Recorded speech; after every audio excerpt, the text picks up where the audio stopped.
On the eve of the year 2076, the line between reality and fantasy shattered as a game-like scenario took over the world. Suddenly, dangerous dungeons filled with monsters appeared everywhere, and humanity was thrown into chaos. Powerful creatures wiped out entire populations, pushing mankind to the brink of extinction. But then, as if responding to the cries of humanity, divine talents were granted to a chosen few, giving rise to hunters, people who could wield incredible abilities. These hunters fought back, turning the tide against the monsters, and eventually saved the world.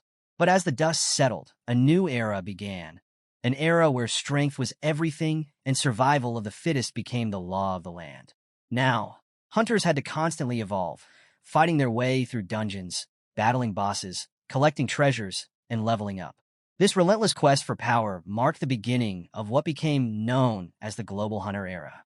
One of the most iconic places in this new world was the Hunter Square. This massive structure was known for its towering height and the aura of power that surrounded it.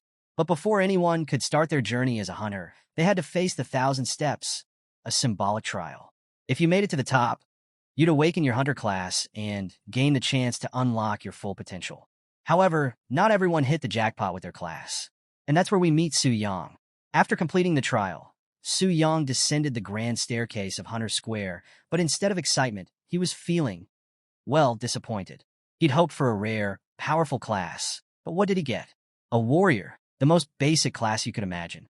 His stats? Nothing special. Strength at 12, speed and spirit at 10. Basically, not a great start.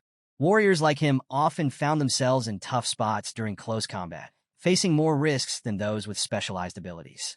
It felt like no matter how hard they trained, they were always in someone else's shadow. And just when Su Yang was coming to terms with his reality, along comes Wang Fei, a loudmouth looking to stir the pot. Wang Fei, who'd just awakened as an ice mage, couldn't resist throwing some shade at Su Yang, calling him a nobody orphan who didn't deserve anything more than grunt work. But Su Yang wasn't having it. He clapped his hands, like he was swatting an invisible fly, and hit Wang Fei with a quick, sarcastic clapback. He congratulated him on becoming an ice mage, but with a sly remark about how mages are basically glass cannons, strong in magic but fragile as hell in a real fight. Su Yang even told Wang Fei to run those hands if he really wanted the smoke. But as expected, Wang Fei started spewing weak threats, hiding behind his squad instead of stepping up. Just as the tension was building and it seemed like a brawl was about to break out, the vibe changed fast. One of Wang Fei's group members noticed something that made everyone freeze. The Spirit Hunt Guild's raiding team had arrived. This wasn't just any guild. This was a top-tier powerhouse known all across East Spirit City for its legendary achievements. And leading the group was none other than Zhao Ming, the vice president of the guild. Zhao Ming was a big deal. A guy you usually only saw on posters or in promotional videos, but here he was standing in the flesh, commanding the space around him with his presence. Alright, so Wang Fei, still riding the high of his Ice Mage class, decides to shoot his shot with the Spirit Hunt Guild.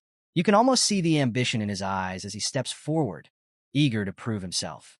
He starts buttering up the raiding team, throwing compliments at the guild, and trying to showcase his rare Ice Mage abilities. The guy's got some confidence, hoping this might just land him a spot in one of the most prestigious guilds out there. At first, his request is straight up denied by one of the guild members. They stop him in his tracks, telling him to apply through the official recruitment process like everyone else. No shortcuts here. But then, in a twist, Zhao Ming, the vice president of the guild, notices Wang Fei's hustle and the potential value his control skill could bring to their team. So, out of respect for the effort, Zhao Ming hands Wang Fei a recruitment card. Big move. This not only highlights Wang Fei's potential, but also shows that the Spirit Hunt Guild is always scouting for new talent, even if they're selective. Now, seeing this go down, everyone else around them jumps in, trying to grab the raiding team's attention. People start shouting out their professions and abilities, hoping to score a spot in the guild too. But the Spirit Hunt team isn't having it. They make it clear that they're not here for a recruitment drive. Instead, they tell everyone to stick to the official process and stop bothering them with random applications. They drop this message with the kind of no-nonsense professionalism that shuts down any further debate. But then Su Yang, feeling a bit bold, asks if they're interested in warriors like him. The response? Nothing but disdain. The team acts like he just asked the dumbest question in the world, and you can almost feel the awkward silence as they brush him off without a second thought. This was just another reminder of how low warriors rank in the eyes of these elite guilds, especially compared to rarer classes. For Su Yang, this moment felt like another blow, highlighting just how difficult his path was going to be. In a world where your future was determined by the strength and rarity of your profession, being a basic warrior was like having a permanent handicap. Even the lower-tier guilds weren't interested in his class. But then, Su Yang overhears something that catches his attention. The Spirit Hunt Guild was gearing up to raid the Black Dragon's lair today. They were using the teleportation gate inside Hunter Square to access the dungeon. Now, for those of you who don't know, the Black Dragon's lair is no joke. It's the largest S-tier dungeon in City CA, packed with monsters, elite creatures, and at the very end of it all, the most terrifying boss, Black Flame Wings Athos, a level 99 monster that's taken down even the strongest guilds before. Despite how deadly this dungeon is, word has it that the Spirit Hunt Guild has hunters at 4th Transcendence or higher, meaning they've got the firepower to handle it. Plus, they've got a reputation for never failing a raid, so maybe they can actually pull it off. But for Su Yang, hearing all this just made him feel worse.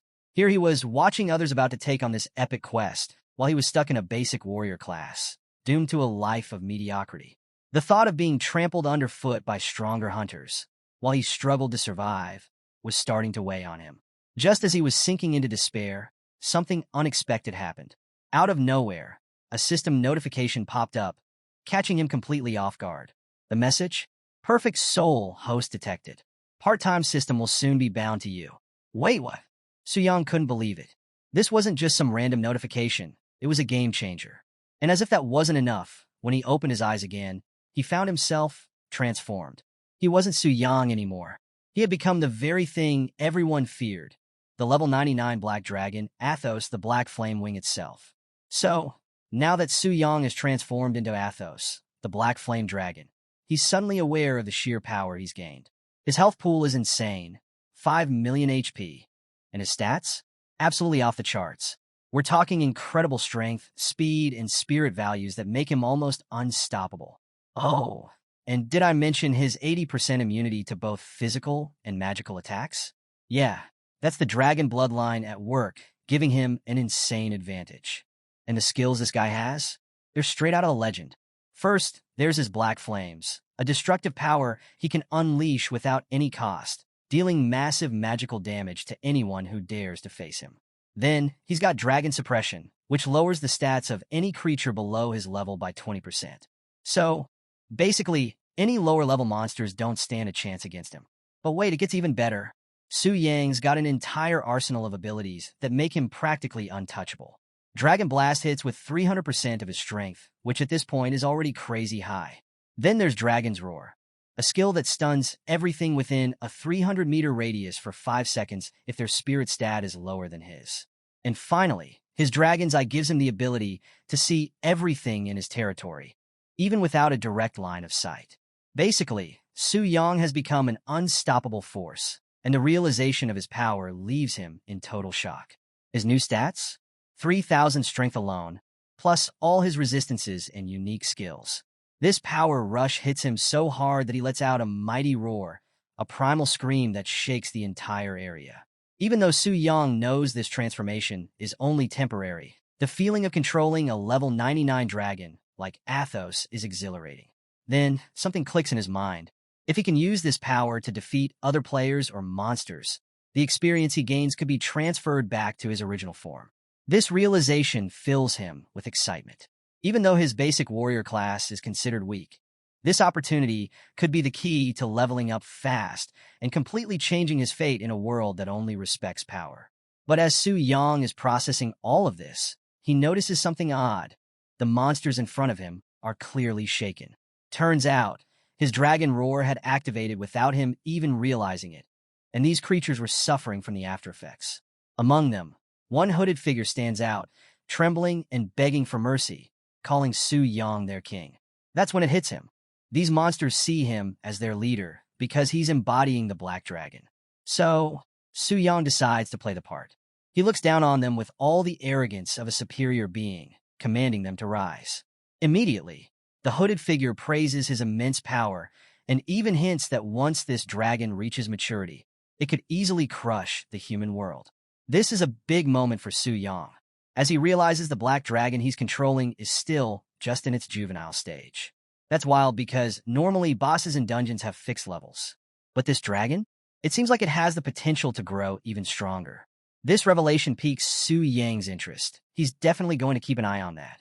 But then, Su Yang's attention is pulled in another direction. A beautiful elf is locked in a cage nearby.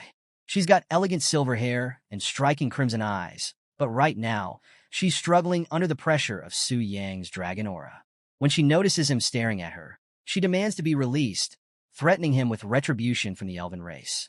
Su Yang? He's not intimidated at all. In fact, he's more fascinated. Since the merging of the game world with reality, mythical races like elves have become a thing, but they're super rare, especially ones like this who usually stay secluded in dungeon instances. This was his first time encountering one up close, and he's captivated by the chance to interact with her. But before he can engage further, the moment is interrupted by a spatial disturbance, a ripple in the air signaling that a player is about to enter the scene. The elf, sensing this, immediately assumes that her savior is arriving, and she starts taunting the dragon, believing her freedom is near. But to her surprise, the dragon, who she thought would ignore her, turns its attention back towards her. This puzzles her because typically, dragons don't even acknowledge such jibes. Su Yang, now in his powerful dragon form, had more pressing concerns than getting into a back and forth with the elf.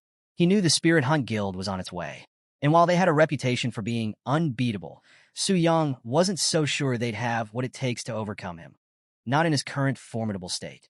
Still, he reminded himself to never underestimate an opponent.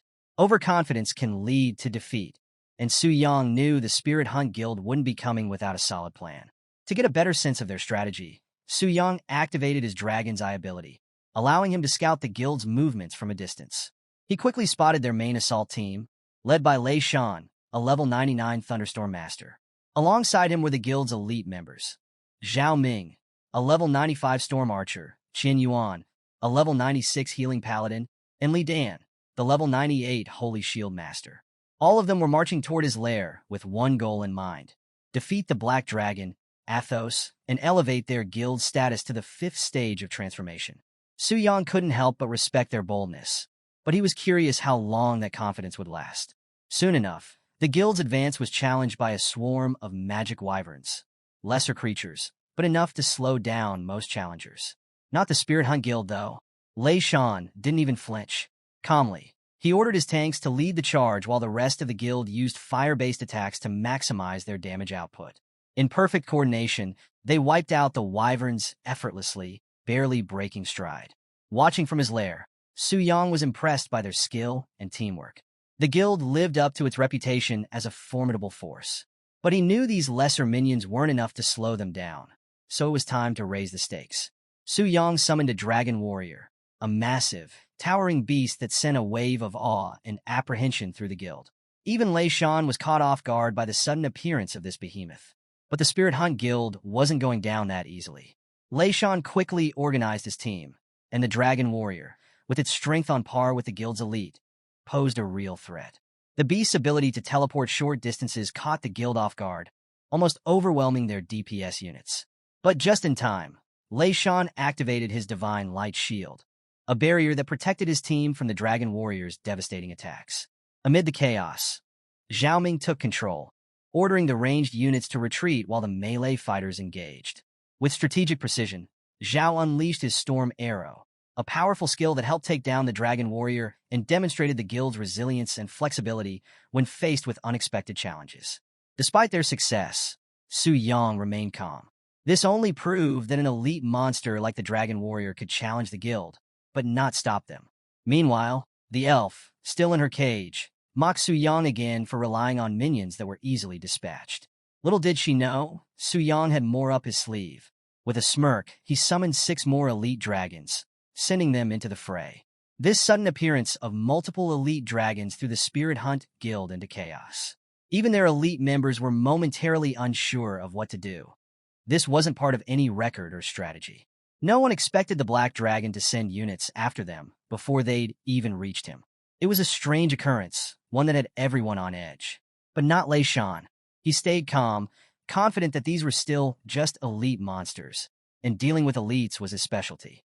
With Lei Shan's leadership, The guild quickly reformed their ranks. He ordered his tanks to prioritize healing and maintain aggro, while the rest focused on taking down the elite dragons. Combining their sheer raw power with expert coordination, the guild once again managed to overpower the new threats. Watching from afar, Su Yang was surprised. He had expected the elite dragons to catch them off guard and push them back, but the guild handled the situation far better than he thought. They were more tenacious than he had given them credit for. But there was something else that puzzled him. Why were they so eager to challenge him? Sure, they were strong, but not strong enough to defeat him in his current form. Even with their elite members, they were barely handling the monsters he sent their way. Unless they had some hidden trump card, something they hadn't revealed yet. As Su Yang watched the Spirit Hunt Guild, he was deep in thought, only to suddenly notice something unexpected. The guild had changed direction. They were just steps away from confronting him, but now they were heading somewhere else. This definitely wasn't part of the usual raid strategy, and it set off alarms in Su Yang's mind. Curious about what they were up to, he activated his dragon vision to get a better look at their destination. That's when he spotted it. The Dragon Slayer's tomb. Inside, there was something glowing, an item that immediately caught Su Yang's attention. It was the Dragon Slayer's heart, a quest item capable of negating dragon talents. The moment he realized what this meant, a surge of rage overwhelmed him. If the guild got their hands on that heart, they'd be able to ignore his dragon talents, rendering his powers useless. His subordinates, startled by his sudden reaction, asked if he was all right, but Su Yang wasn't concerned about them right now. His mind was racing. He had seen this kind of thing happen in games before. A near-invincible boss would have its defenses weakened by a key item or mechanic, allowing the players to defeat it. If the Dragon Slayer's heart could truly bypass his talents, then there was a real chance he could be defeated. But now that he knew their plan, there was no way he was going to stand by and let them acquire it. With a powerful flap of his wings, Su Yang left his lair at an insane speed. The force was so intense that it shattered the sound barrier, creating a shockwave that shook the ground. His sudden departure caused an uproar among the monsters under his command. They were cheering, thrilled by the sight of their king finally taking action. Even the elf was stunned. This was completely out of character for a dragon. Normally, they would wait in their lair for adventurers to come to them. But the way Su Yang reacted was as if he were in a frenzy, and that was far more concerning. Meanwhile, the Spirit Hunt Guild continued their march through the dungeon, unaware of the fury heading their way. Lei Shan was frustrated. Things weren't going according to the guide they had received. Zhao Ming suggested that maybe the Heavenly Mechanism Pavilion had deceived them with a faulty strategy. But despite all the uncertainty, Zhao Ming still had faith in the pavilion's reputation. He'd even traded his universe ring for that guide, so he wasn't about to question its authenticity. However, Qin Yuan raised a valid concern. If they ran into another unexpected situation, they might end up alerting the Black Dragon. Lei Shan dismissed this, confident that the dragon wouldn't leave its lair unless provoked.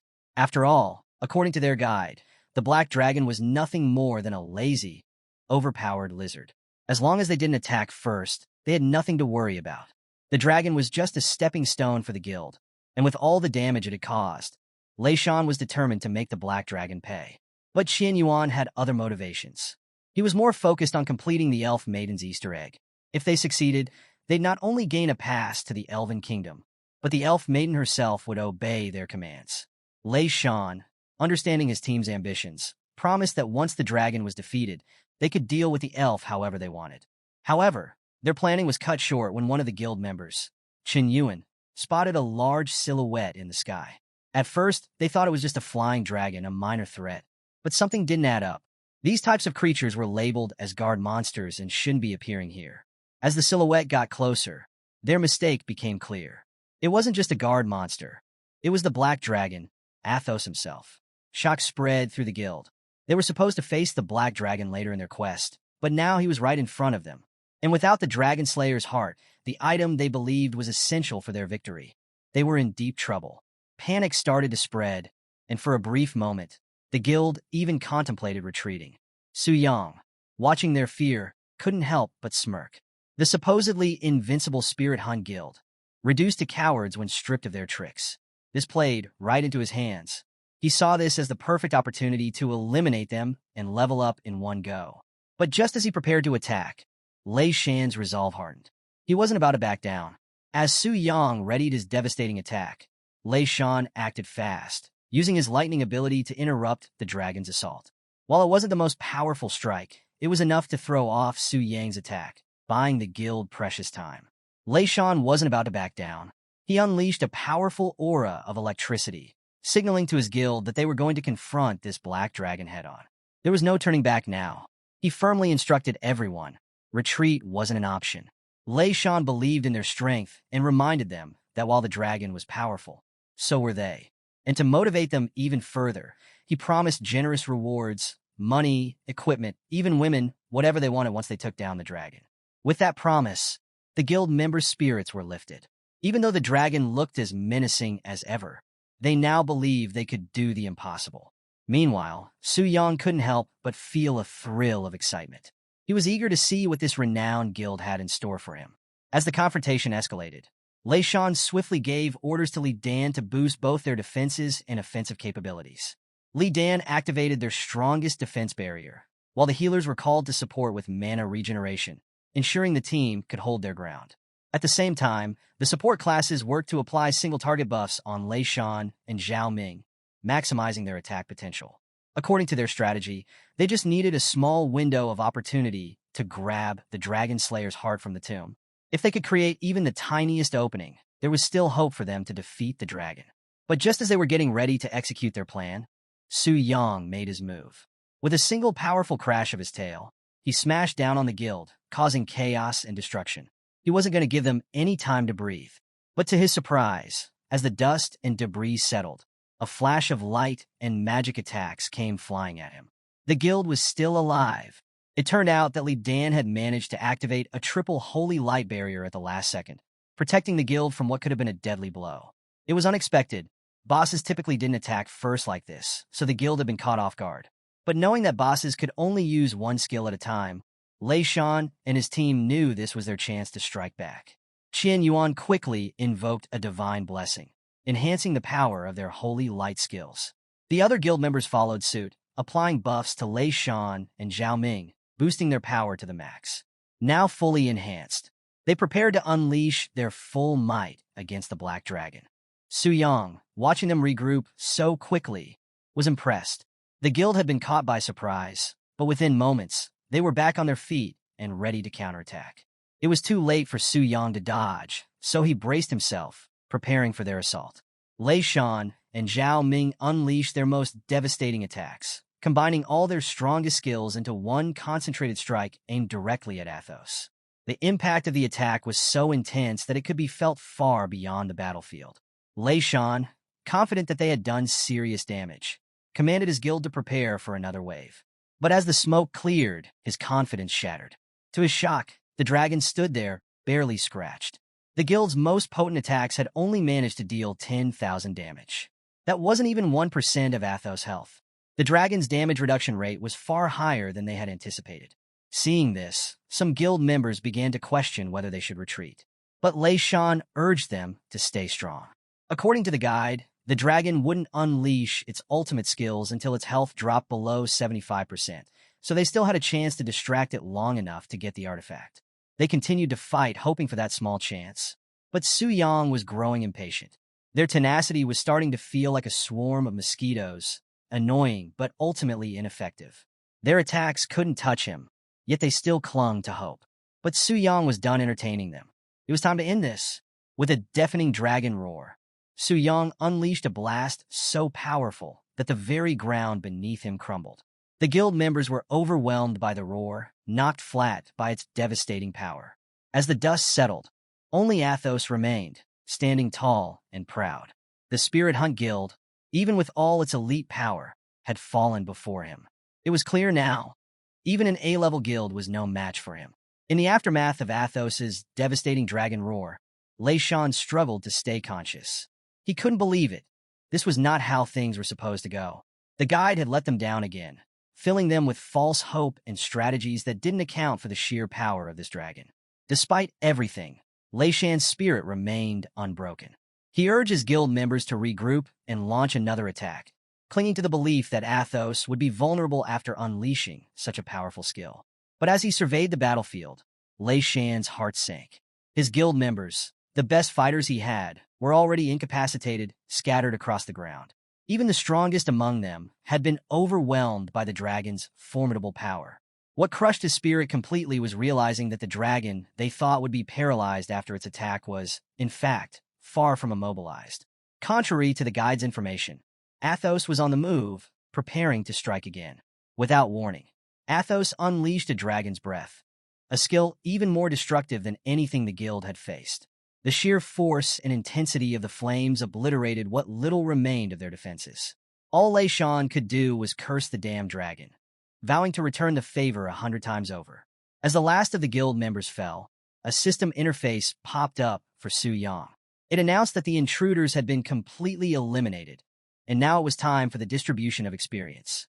To Su Yang's surprise, the amount of XP was overwhelming. But then again, he had just wiped out a guild full of high-level players, many ranging from level 80 to 99. The XP was flowing in fast, and Su Yang's level skyrocketed from level 1 to level 20, instantly reaching the level cap of his first transformation. But that wasn't all. He gained so much XP that even after hitting the level cap, his experience overflowed, though 40% was lost due to the cap limit. He still had 430,000 XP stored up, plenty to fuel his next transformation. The realization was thrilling. After his job change, he could potentially shoot all the way up to level 40 of the second transformation in no time. Su Yang couldn't help but feel a surge of excitement. This was beyond anything he'd expected. On top of that, he had accumulated 200 unallocated attribute points, ready to use when he returned to his original form. But before he could even think about that, Su Yang's attention shifted to the battlefield, which was now littered with shimmering lights, a clear sign of equipment drops from the high-level players he had just defeated. Eager to see what he'd earned, Su Yang began collecting the loot, expecting to find some gold-tier gear at best. But to his astonishment, among the items were even higher rarity treasures. There was a diamond-tier longbow, cloud flow boots, a platinum-tier staff, and a flame greatsword. These items exceeded his expectations, especially the longbow, which he immediately recognized as belonging to Zhao Ming, the vice president of the Spirit Hunt Guild. Su Yang couldn't help but chuckle at the thought of Zhao Ming's reaction to losing such a prized item. Although Su Yang was a warrior and couldn't use the longbow or staff, he knew their value on the black market would bring in a substantial profit. Along with the weapons and armor, he found potions and premium skill scrolls, all capable of boosting his abilities. But what really caught his eye was a broken boundless gem. This exceptional item was a game changer. It had the ability to remove level restrictions from equipment, which meant Su Yang could wield gear like the platinum-tier flame greatsword, even though it normally required a minimum level of 79. This weapon wasn't just a perfect match for his warrior class. It also came with incredible attributes, including a flame enchantment that would add fire damage to his attacks and the ability to summon a flame giant, though it had a one-day cooldown. The greatsword was insanely powerful, and Su Yang couldn't wait to use it. Just as he was admiring his loot, the system notified him that he could now return to his original form. Without hesitation, Su Yang triggered the transformation.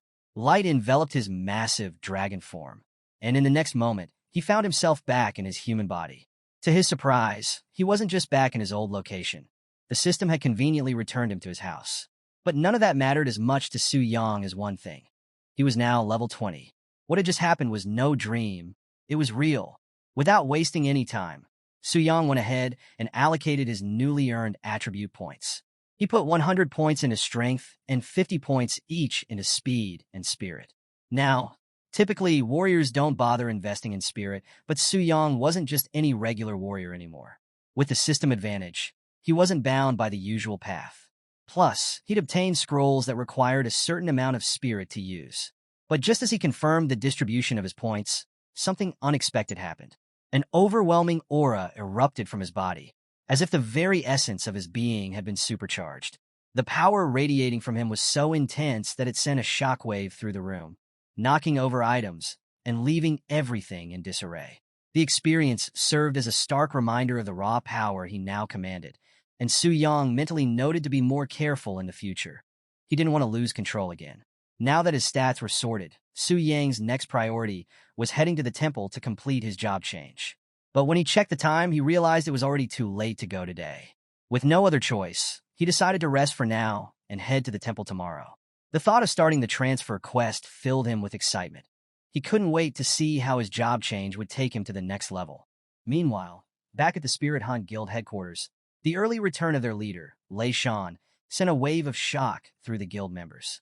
They knew his early arrival meant one of two things. Either they had swiftly vanquished the Black Dragon, or they had suffered a crushing defeat. It didn't take long for the truth to become clear. Lei Shan's diminished state told the whole story. His level had dropped from 99 to 90, something no one had ever witnessed before. The guild, which had always prided itself on being invincible, was in disbelief. They had relied on their strategies and the guide from the Heavenly Mechanism Pavilion, certain that defeat was impossible. But this defeat only fueled Lei Shan's rage. He commanded his men never to mention that backstabbing pavilion in front of him again. He had traded his universe ring for that strategy, and all it had done was lead them to ruin. The defeat had hit his men hard too. Zhao Ming, the vice president, had dropped to level 86 and lost his diamond tier weapon, which took a heavy toll on him. Even Xian Yuan, the guild's priest, was in a full-blown tantrum. He had lost his precious cloud flow boots and the chance to secure an elf girlfriend. With all this, Lei Shan's eyes sparked with fury, radiating the power of thunder. It was a clear sign of the storm brewing inside him.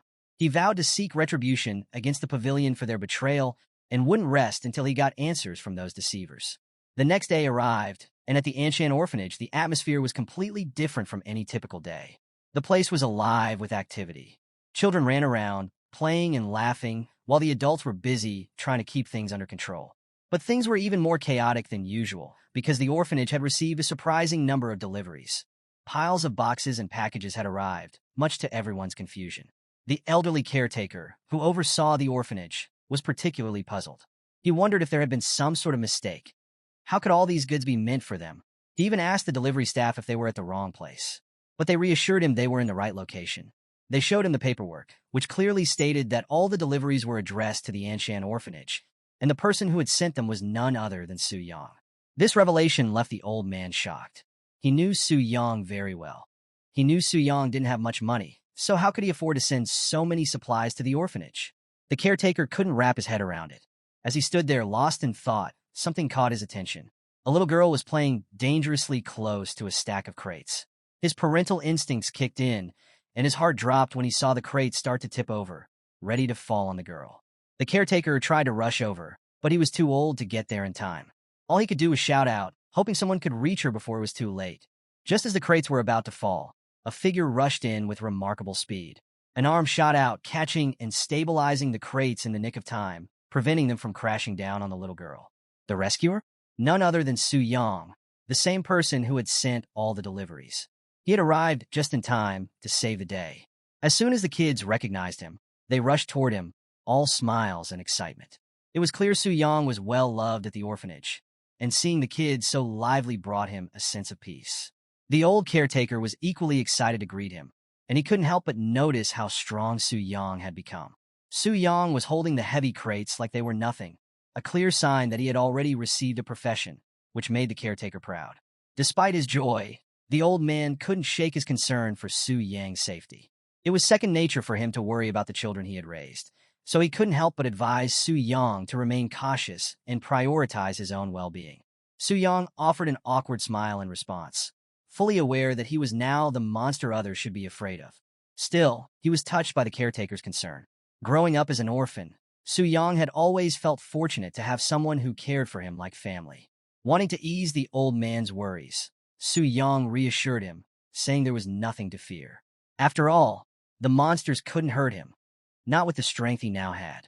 He even mentioned he was heading to the temple to complete his job change, a fact that made the caretaker momentarily relieved. But as Su Yang walked away, the caretaker was left puzzled. Su Yang's mention of monsters and his rapid progression in power, especially since he had only awakened the day before, left the old man with more questions than answers. Shortly after leaving the orphanage, Su Yang made his way to the profession change hall. Upon arrival, he found himself caught up in the whirlwind of rumors circulating the area. The hot topic of the day? The Spirit Hunt Guild had been completely decimated, and it all traced back to a problem with the Heavenly Mechanism Pavilion's branch. Their guide had failed the guild in the worst way possible. Word had it that, in their quest for revenge, the Spirit Hunt Guild had confronted the Heavenly Mechanism Pavilion, sparking a scandal that was now casting a dark shadow over the pavilion's reputation. The Heavenly Mechanism Pavilion, known for its precise and highly respected raid strategies, was now under scrutiny for a mistake that seemed totally out of character for such a prestigious organization. As Su Yang moved through the crowd, absorbing the gossip, he pieced together the key details. The Heavenly Mechanism Pavilion wasn't just any raid group. It was a top-tier organization full of fifth-tier experts. If there really was a flaw in their strategy, it was only a matter of time before they tried to rectify it by coming after him. But instead of feeling worried, Su Yang found himself smiling. The thought of going up against the Heavenly Mechanism Pavilion didn't intimidate him at all. It actually excited him. He imagined the high-quality equipment he could snatch from them after their inevitable confrontation. However, his thoughts were abruptly interrupted by none other than the guy who couldn't mind his own business, Wang Fei. And as usual, he had his group of nobodies with him. Wang Fei, with his trademark arrogance, wasted no time in throwing shade. He mocked Su Yang for still coming to the temple, claiming that Su Yang's profession was nothing but trash. Before Su Yang could respond, Wang Fei cut him off, making it clear that his question was rhetorical. He knew why Su Yang kept coming here, because no guild wanted him. According to Wang Fei, Su Yang had to come every day, hoping for a change in luck, and Wang Fei found that hilarious. But all jokes aside, Wang Fei said it was a good time to finish what they started the other day. He smugly reminded Su Yang that he had let him off the hook because of guild business, but now that his schedule was free, and with his points allocated and new skills learned, he was ready to teach Su Yang a lesson. Wang Fei was itching to demonstrate his new abilities, and it looked like Su Yang was his chosen target. Alright, so things are heating up for Wang Fei. Just as he was about to make his move, Su Yang decides he's not going to wait around. Before Wang could even react, Su Yang strikes first. He throws a punch so powerful that Wang's face ends up catching his fists. The hit was insane. Wang Fei practically becomes a human pinball, bouncing around, and before anyone could blink, his HP drops to 5%. Yup, Su Yang almost killed him with one blow. This wasn't just a fight, it was a message. Su Yang made it loud and clear to Wang Fei's little crew. Mess with him, and you're going to get a taste of these hands, just like Wang did. And you know what? They weren't about to test him on that. So, they scooped up Wang Fei and beat a hasty retreat, not looking back. But as they disappeared from view, Su Yang hears something from behind, applause. He turns around, and who does he see? A woman in black. Now, her outfit might kind of look like a nun's, but the thigh-high slit in her dress? Yeah, she's definitely not a nun. Turns out she's a transition guide from the temple, a key staff member from the Hall of Change, and she's impressed with Su Yang's skills. She asks if she can help him, and Su Yang, being on top of things, says he's ready for a profession transition. Lucky for him, this guide is exactly who he needs.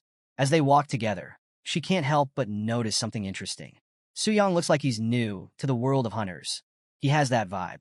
But what she saw earlier, the strength and speed he showed, that was no rookie move.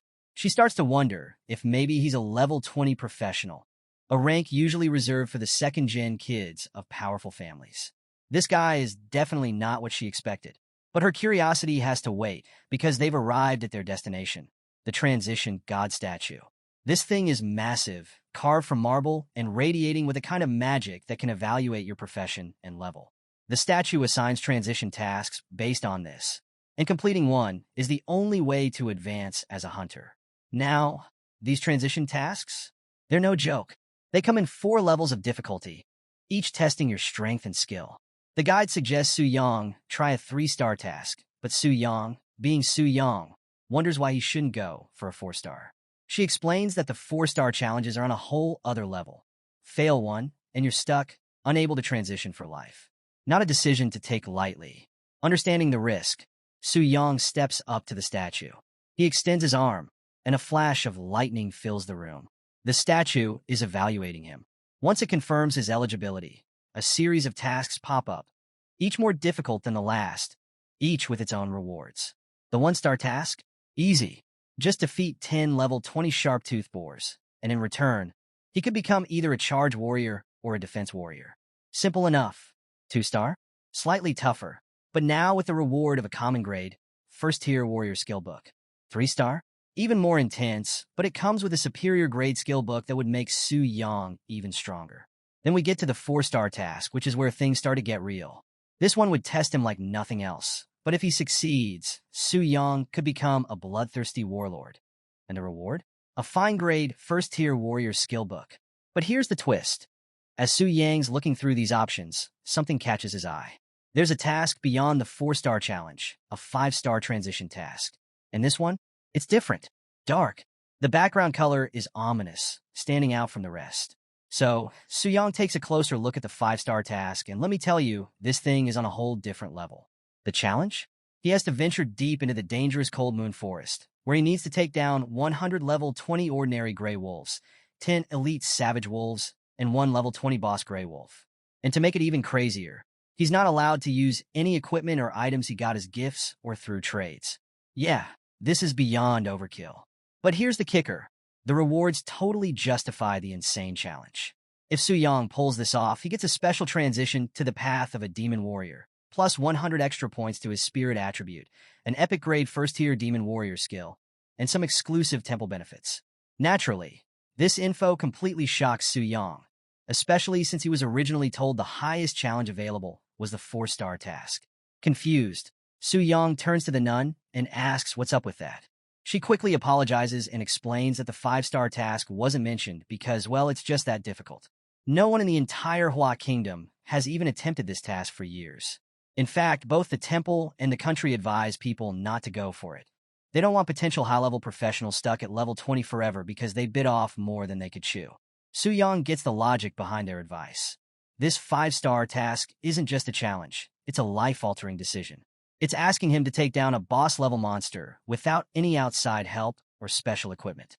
The difficulty is so extreme, it's no wonder most people steer clear of it. But even with all that, Su Yang can't help but be tempted. The thought of gaining 100 spirit points, becoming a demon warrior, and unlocking these mysterious temple privileges really has him hooked. And just like that, Su Yang's mind is made up. He's going for the 5-star task. The nun, though? She's doing everything she can to talk him out of it. She really wants him to take the 3-star task instead, but Su Yang? No, he's already decided.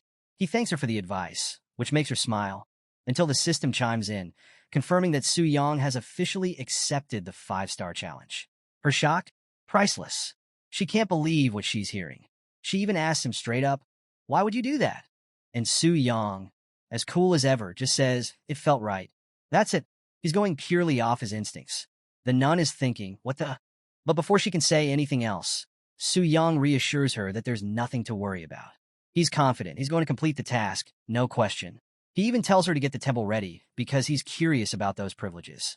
Then, like a total Chad, he just walks away, disappearing from sight, leaving the nun standing there completely stunned.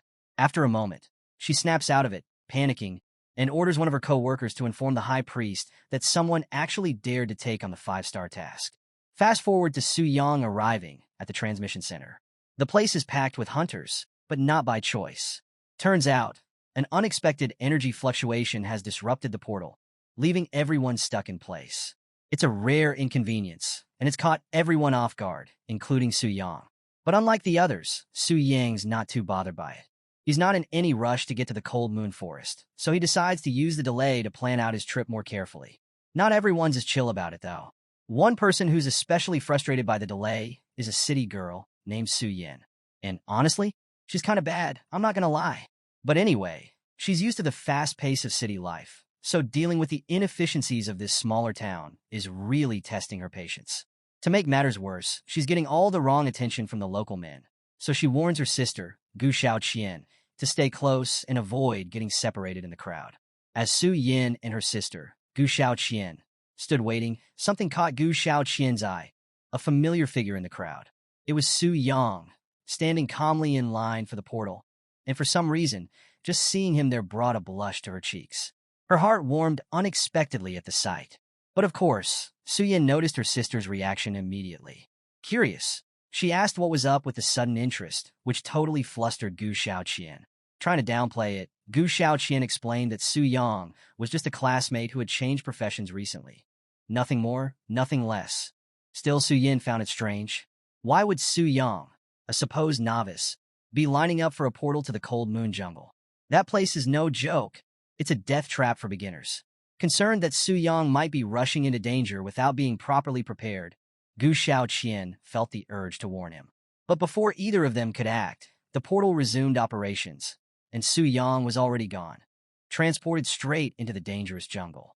Gu Xiaoqian was left standing there in shock, her mind racing with worry for his safety. Meanwhile, on the other side, Su Yang steps into the cold moon jungle like it's no big deal. The first thing he notices? There are no other hunters around. It's eerily quiet, and that sets off alarm bells in his head. He figures that everyone else must have sensed the danger and bailed, leaving him to handle the jungle's threats alone. And sure enough, a monster attacks him from behind. But Su Yang?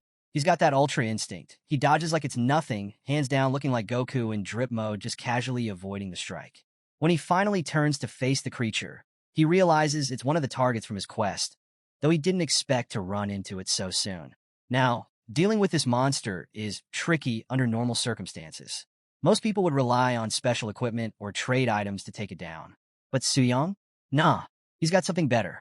He pulls out his long, flaming sword and slices through the beast like butter, overkilling it on purpose just to see the sword at full power. The flames cook the creature right on the spot. See, Su Yang had invested a ton of money into this sword, mainly because the sword didn't have a gem slot. He originally planned to use a gem that would let him bypass level requirements, but without a slot, the gem was useless. So, he had to buy a high-level drilling stone to carve one in. But luck wasn't on his side. It kept failing over and over again, draining his bank account from 100 million to 60 million. Painful, right? Still, getting to use the sword now felt like a win. Su Yang decided to look on the bright side of things. Plus, he still had Xiao Ming's old longbow. If he could sell that, maybe he'd recover some of his losses, maybe even sell it back to Xiao Ming himself, which he found kind of funny. But financial worries had to wait. Su Yang was suddenly under attack again. Fortunately, he was prepared. He had a silver-level scroll in his possession, and it activated a powerful barrier around him, capable of absorbing up to 50,000 points of damage. The low IQ monsters didn't stand a chance. They kept attacking the barrier over and over, clueless about what they were really up against. Su Yang let them attack, knowing they were playing right into his hands. Then, with a single devastating swing of his sword, he unleashed a fiery whirlwind that swept through the wolves, wiping out 15 of them in one go. Impressive, right? But that was just the beginning. He still needed to kill 100 wolves to complete his quest, and hunting them down one by one would be way too time-consuming. So, Su Yang pulled out a monster attraction stone from his inventory. This rare item, usually dropped by low-level bosses, had the ability to attract both ordinary and elite monsters within a wide radius straight to him. It was the perfect tool to streamline his mission, and Su Yang knew exactly how to use it. Su Yang activated the monster attraction stone by tossing it into the sky, where it shattered, releasing its magic. Almost immediately, the stone's power became clear.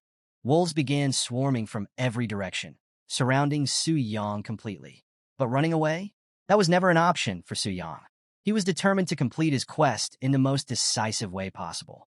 To prepare, he quickly drank an intermediate spirit potion, boosting his spirit points significantly, and then pulled out a special baptism of fire skill scroll. This scroll allowed him to unleash a devastating area of effect fire attack, wrapping him in a massive pillar of flames that incinerated any monster that dared to get too close. In just a few moments, he hit the goal of slaying 100 wolves. But, thanks to the insane power of the attraction stone, it seemed like he had lured every monster in the forest. Was Su Yang worried? Not at all. He had plenty of scrolls left, so he could easily keep dealing with the monsters swarming him. Meanwhile, in a remote part of the cold moon jungle, a group of hunters was moving through the eerily silent forest. Normally, they'd be fending off creatures left and right, but today, nothing. They had walked 2 kilometers without encountering a single monster, which had them on edge. Something was definitely off. One of the hunters even mentioned seeing a monster run away from them, which is unheard of in this forest. Monsters here are always aggressive, never scared. The group's most experienced hunter quickly pieced it together. Someone had used a monster attraction stone, drawing every creature in the forest to a single point. This tactic? Shameless. It was clear someone wanted all the kills and rewards for themselves, leaving other hunters empty-handed. Determined to confront this selfish hunter, the group picked up the pace, ready to teach this guy a lesson he'd never forget. But just as they were getting closer, a massive surge of power erupted from the direction they were headed. The attack was so strong it reached the skies, and the shockwave? Impossible to ignore. They felt it from a distance. The group cursed. This kind of magic fluctuation could only come from a high-level mage, likely a third-tier magician. Realizing they were way out of their league, they decided to abandon the idea of a confrontation. Whoever this guy was, he was clearly more powerful than they expected, and they'd be better off focusing on something else. Meanwhile, back at the heart of the jungle, Su Yang stood in the aftermath of his fiery assault. The area that had once been overrun by wolves was now empty. Not a single monster or corpse remained. The landscape around him was scorched, with no vegetation in sight for miles. The destruction was immense, and Su Yang knew he had now completed 2/3 of his 5-star task. All that was left was the final boss. A grin spread across Su Yang's face.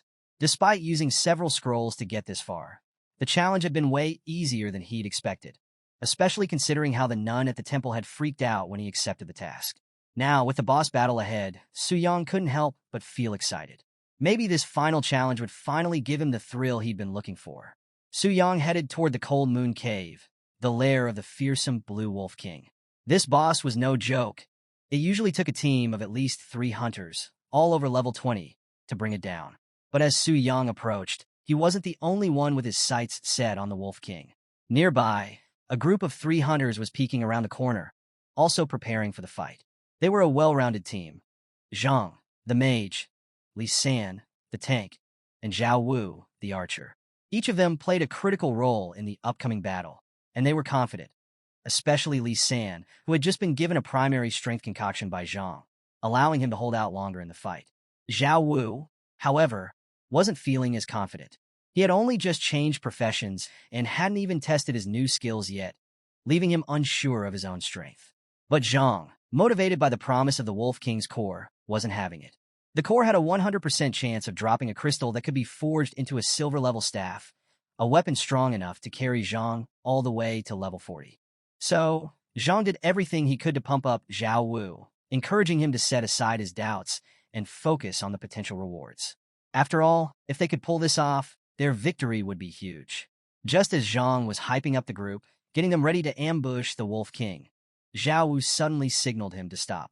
He had spotted something unexpected, a figure approaching the cave. All eyes locked on this mysterious person, and to their surprise, it was Su Yang, confidently walking straight toward the boss's lair. The group instantly panicked, thinking this kid was about to steal their kill. But as they looked closer, they noticed something strange. This guy was young, way too young to be tackling a boss like the Wolf King.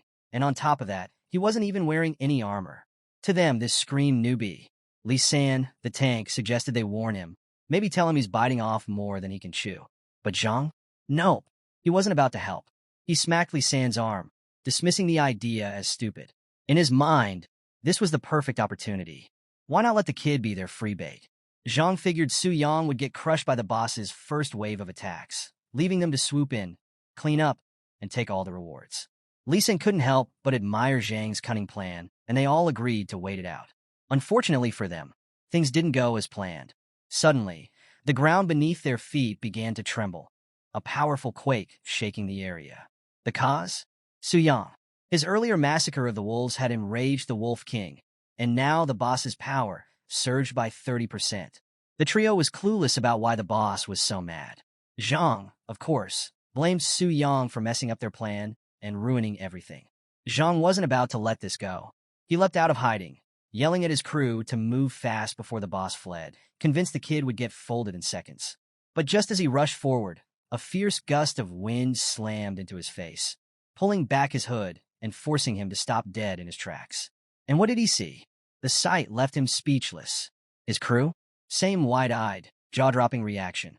Su Yang, the newbie they thought would be easy bait, had completely flipped the script. With one clean hit, he obliterated the Wolf King. It wasn't even a fight. Su Yang took down the boss like it was nothing. Light work, no struggle, no reaction. The trio realized in that moment. Never judge a book by its cover. This kid was a monster.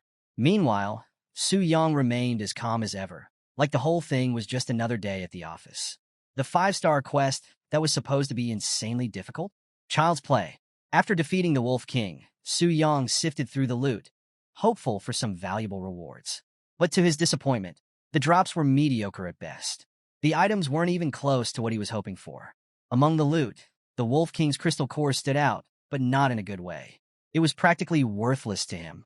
Still, his quest was complete, so at least he had that going for him.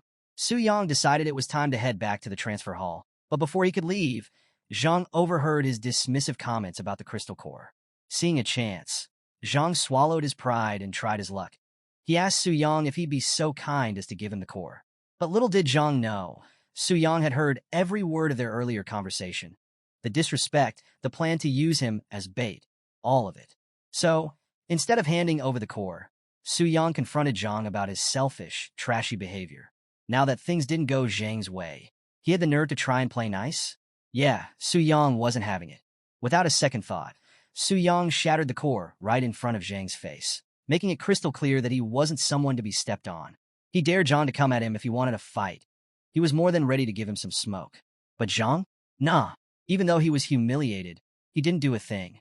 He just stood there, defeated, and let Su Yang walk away like a boss. Zhang's crew was just as stunned, unable to believe what had just happened. They wished it was all just a bad dream, because who would believe that some rookie kid could kill the Wolf King with one hit? It was unreal. A few moments later, Su Yang successfully returned to Hunter Square, where he was greeted by the same nun from earlier. At first, she assumed he had come back with more questions, but Su Yang wasted no time setting the record straight. He had completed his 5-star task and was ready for his job transfer. The look on her face? Pure shock. I mean, it's understandable. Finishing a 5-star transfer task this quickly is unheard of. She was skeptical at first, but once she checked the system's records, it confirmed everything. Su Yang wasn't lying. He had really done it. This completely shifted the way she saw him.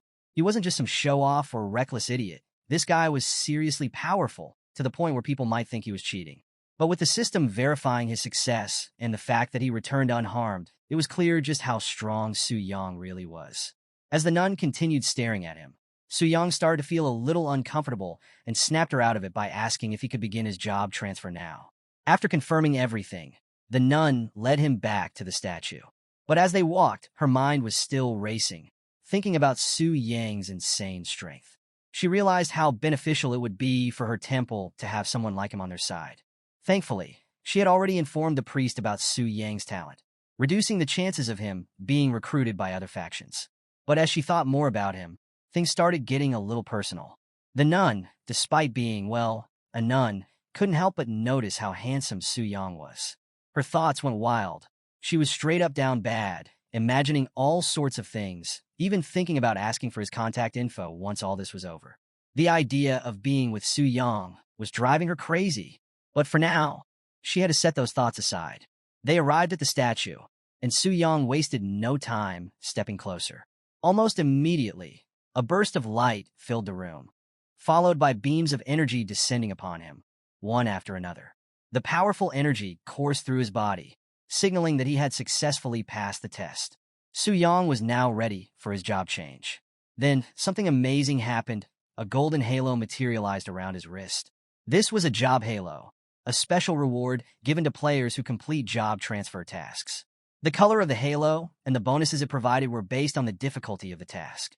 White offered a 2% bonus, green gave 4%, blue provided 6%, purple granted 10%, and orange, the highest tier, offered a staggering 25% boost to basic attributes.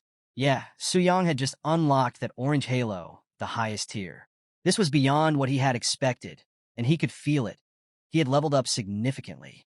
On top of that, Su Yang officially transitioned into the Demon Warrior class, a hybrid class that excelled in both close combat physical skills and a wide range of magic abilities. This transformation made him even more versatile and powerful. His level cap was now raised to 40, and thanks to the 400,000 experience points he had saved up, Su Yang's level instantly shot up to 34.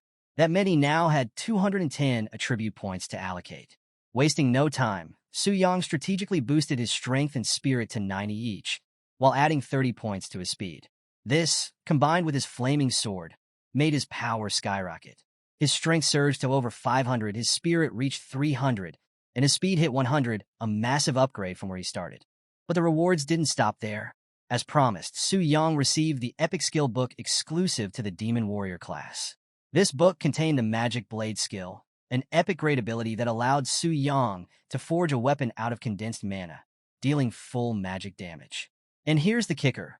The damage of the blade increased with his strength and mental attributes, making it ridiculously powerful. Without hesitation, Su Yang decided to test the skill out. He materialized a blade made entirely of mana and swung it. And to his surprise, the blade's capabilities exceeded his expectations. It wasn't just powerful, it could be controlled with mere thought. The blade could even change shape at will, giving Su Yang incredible versatility in both close-quarters combat and ranged attacks. And the best part? The blade could be enlarged infinitely, only limited by Su Yang's mana reserves. It was basically like owning an indestructible heirloom weapon, perfect for any situation and insanely cost-efficient. There was no doubt about it. This was definitely a 5-star job transfer mission. The rewards Su Yang received far surpassed those of any lesser tasks. Now, with his newfound power, Su Yang resolved to pursue even more 5-star challenges in the future. Su Yang's thoughts were interrupted as the nun congratulated him on his incredible achievement. She told him that from now on, his name would be engraved on the temple monument, and he'd officially become a VIP guest of the Job Transfer Temple. Speaking of VIPs, Su Yang was curious, so he went ahead and asked about the specific privileges. But the nun wasn't sure of the details herself and suggested they wait while she checked with her superiors. Turns out there was no need to wait at all. Another figure appeared on the scene, ready to explain everything about the VIP benefits. The newcomer was dressed in an enchanting white gown. It was none other than Bai Ling, the senior priest of the Transfer Temple in Dangling City. Her sudden arrival shocked even the nun, and for good reason. The position of senior priest is just below the highest authority in the temple. Seeing someone of her rank personally show up was rare, but Su Yang's 5-star accomplishment was enough to warrant this special treatment. With Bai Ling now handling things, the nun's role became unnecessary. Bai Ling politely dismissed her, and while the nun left with a smile on her face, deep down she was crying because she still hadn't gotten Su Yang's contact information. Now that the formalities were settled, Bai Ling approached Su Yang and extended her hand for a handshake. At first, Su Yang was a little puzzled by the gesture, hesitating for a moment. But Bai Ling quickly explained that it was the easiest way to transport him to the VIP room for a more detailed discussion. Trusting her intentions, Su Yang took her hand, and in an instant, a magical circle enveloped them, teleporting them to a different part of the temple. Su Yang was amazed by the whole thing. The fact that a senior priest from a third-tier city could use such advanced abilities blew his mind. No wonder people said the strength of the Transfer Temple was unimaginable. Bai Ling noticed Su Yang's impressed expression and humbly downplayed her powers, explaining that her abilities weren't inherently strong. It was just borrowed magic from the temple's sacred statue. She then mentioned something even more surprising. Dangling City had never had a 5-star job changer before. Even in Tianling City, a much bigger and more advanced city, only one person had completed a 5-star task in the past decade. This blew Su Yang's mind. If even Tianling City struggled with this, it made him realize the value of his achievement was far greater than he originally thought. Bai Ling began explaining the benefits that came with being a VIP at the temple, and the rewards were no joke. First off, Su Yang was going to receive a monthly allowance of 10 million in the national currency, an insanely generous sum that showed just how much the temple valued his success. On top of that, he'd been granted black gold status with the EX Alliance, meaning he'd get a 20% discount on all purchases and transactions. This perk alone would make Su Yang's future endeavors way more efficient and way cheaper. Su Yang was in awe of how seamlessly these privileges were integrated into his ID. Everything was automated, making it super easy for him to access his benefits. But Bai Ling wasn't done yet. She had more surprises in store. She explained that Su Yang's exceptional status also meant he had the opportunity to join any A-level guild within the city. Su Yang, always the solo player, immediately asked if joining a guild was required. Bai Ling reassured him that it wasn't obligatory, but she strongly recommended it. Being in a guild would provide him with resources, support, experience buffs or enhancements, and, most importantly, team protection. It would make his growth and strength skyrocket compared to working alone. Su Yang understood her reasoning. Going solo, especially after taking the spotlight with a 5-star task, would make him a target. While he could handle most hunters of his level, dealing with higher-level ones might be a challenge. Having a guild's backing could prevent him from being hunted down by jealous competitors. Plus, with Su Yang's goals set far beyond Dangling City, it made sense to gather all the help he could get. His ambitions to become a dominant figure across all realms made him smile. With that settled, Su Yang asked Bai Ling about the guilds he could choose from. Bai Ling revealed there were only 2 A-level guilds in Dangling City and recommended the Spirit Hunting Guild as the best option for him. However, Su Yang immediately hesitated. He'd recently had some let's just say, unpleasant encounters with members of that guild. So he wasn't too keen on the idea. Wanting to explore other options, Suyang asked Bai Ling about the second guild. That's when she mentioned the Phantom Cloud Guild. Unlike spirit hunting, Phantom Cloud was known for its strength and discretion, keeping a low profile while still being highly competitive. Without much thought, Suyang chose Phantom Cloud. Anything was better than spirit hunting at this point. Bai Ling was surprised by his choice, but she proceeded to handle the membership formalities for him, making the process seamless. However, just as Suyang was about to leave, Bai Ling dropped a bombshell. Phantom Cloud Guild was composed entirely of women. This caught Suyang completely off guard. He hadn't expected that at all. So, in the bustling city of Tianling, we've got the Phantom Cloud Guild, a top tier, a level guild, and its base? It's more like a luxurious mansion, which makes sense given their high status. Now, here's the catch. The guild is exclusively made up of women.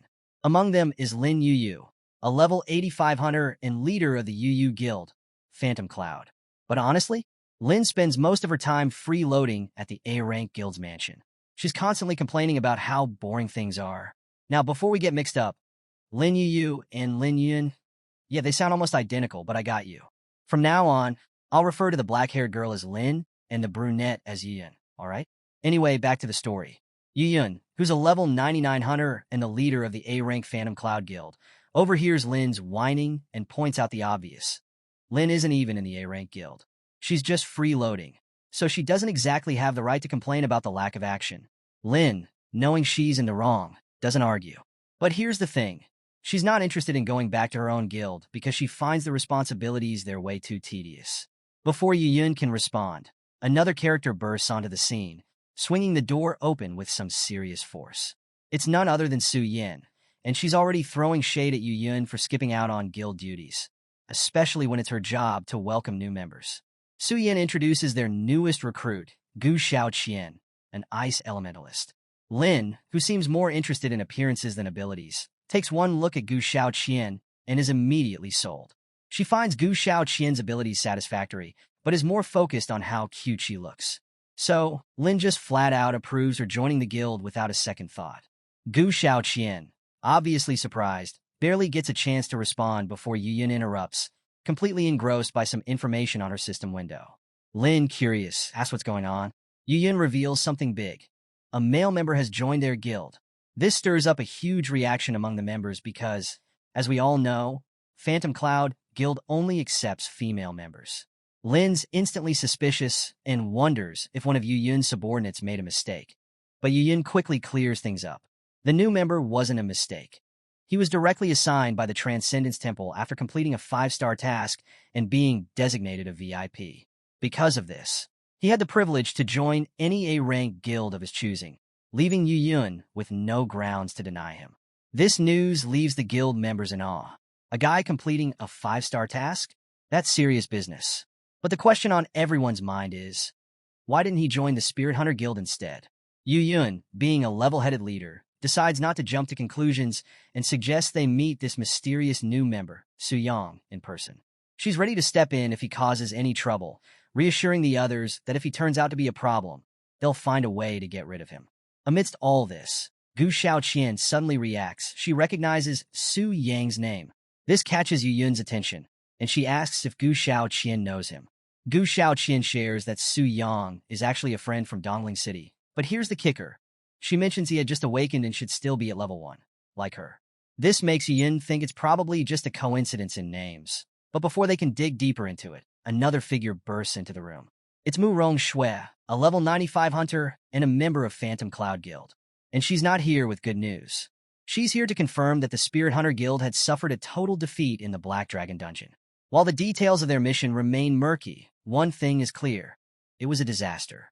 This news sends ripples through the guild, especially since they're planning to challenge the giant forest dungeon soon. It means they'll need to be extra cautious with their strategy to avoid the same fate. But Mu Rongshui isn't just bringing bad news. She's got something juicy to share too. Turns out she'd been checking the auction house and saw Zhao Ming's weapon, Storm's Call, up for sale. And here's where it gets interesting. There was only one bidder at the time, most likely from the Spirit Hunter Guild. So, Mu Rongshui decided to play dirty. She pushed the bid higher and higher, knowing full well what she was doing. and drove the price up to over a dozen billion. Meanwhile, over at the Spirit Hunter Guild, Zhao Ming sneezed. And you know what they say? Someone's probably talking behind his back. But let's be real, Zhao Ming couldn't care less about superstitions right now. His mind was elsewhere, stuck on that damn black dragon and the insane auction where someone drove the price of his Storm's Call weapon through the roof. And who's at his throat about it? Lei Shan, of course. Lei Shan was done with Zhao Ming's whining, especially since the auction had drained them of 14 billion, a massive blow to the guild's funds. To make matters worse, the seller couldn't even be contacted through private message. The news of Zhao Ming's weapon exploding in the auction house had already spread like wildfire, and now their guild was the laughingstock of Tianling City.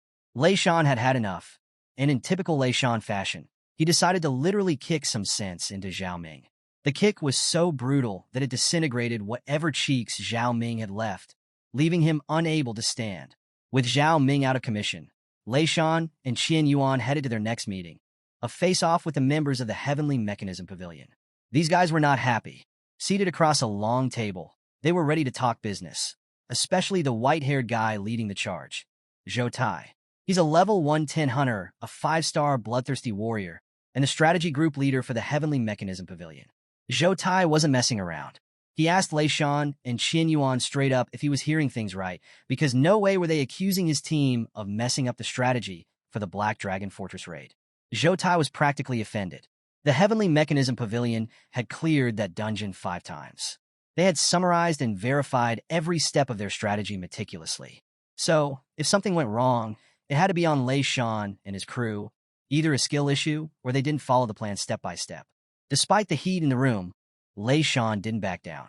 He insisted that their guild was known for being careful and strategic with boss raids. They were once an undefeated guild, after all. Lei Shan assured Zhou Tai that they followed the strategy from start to finish.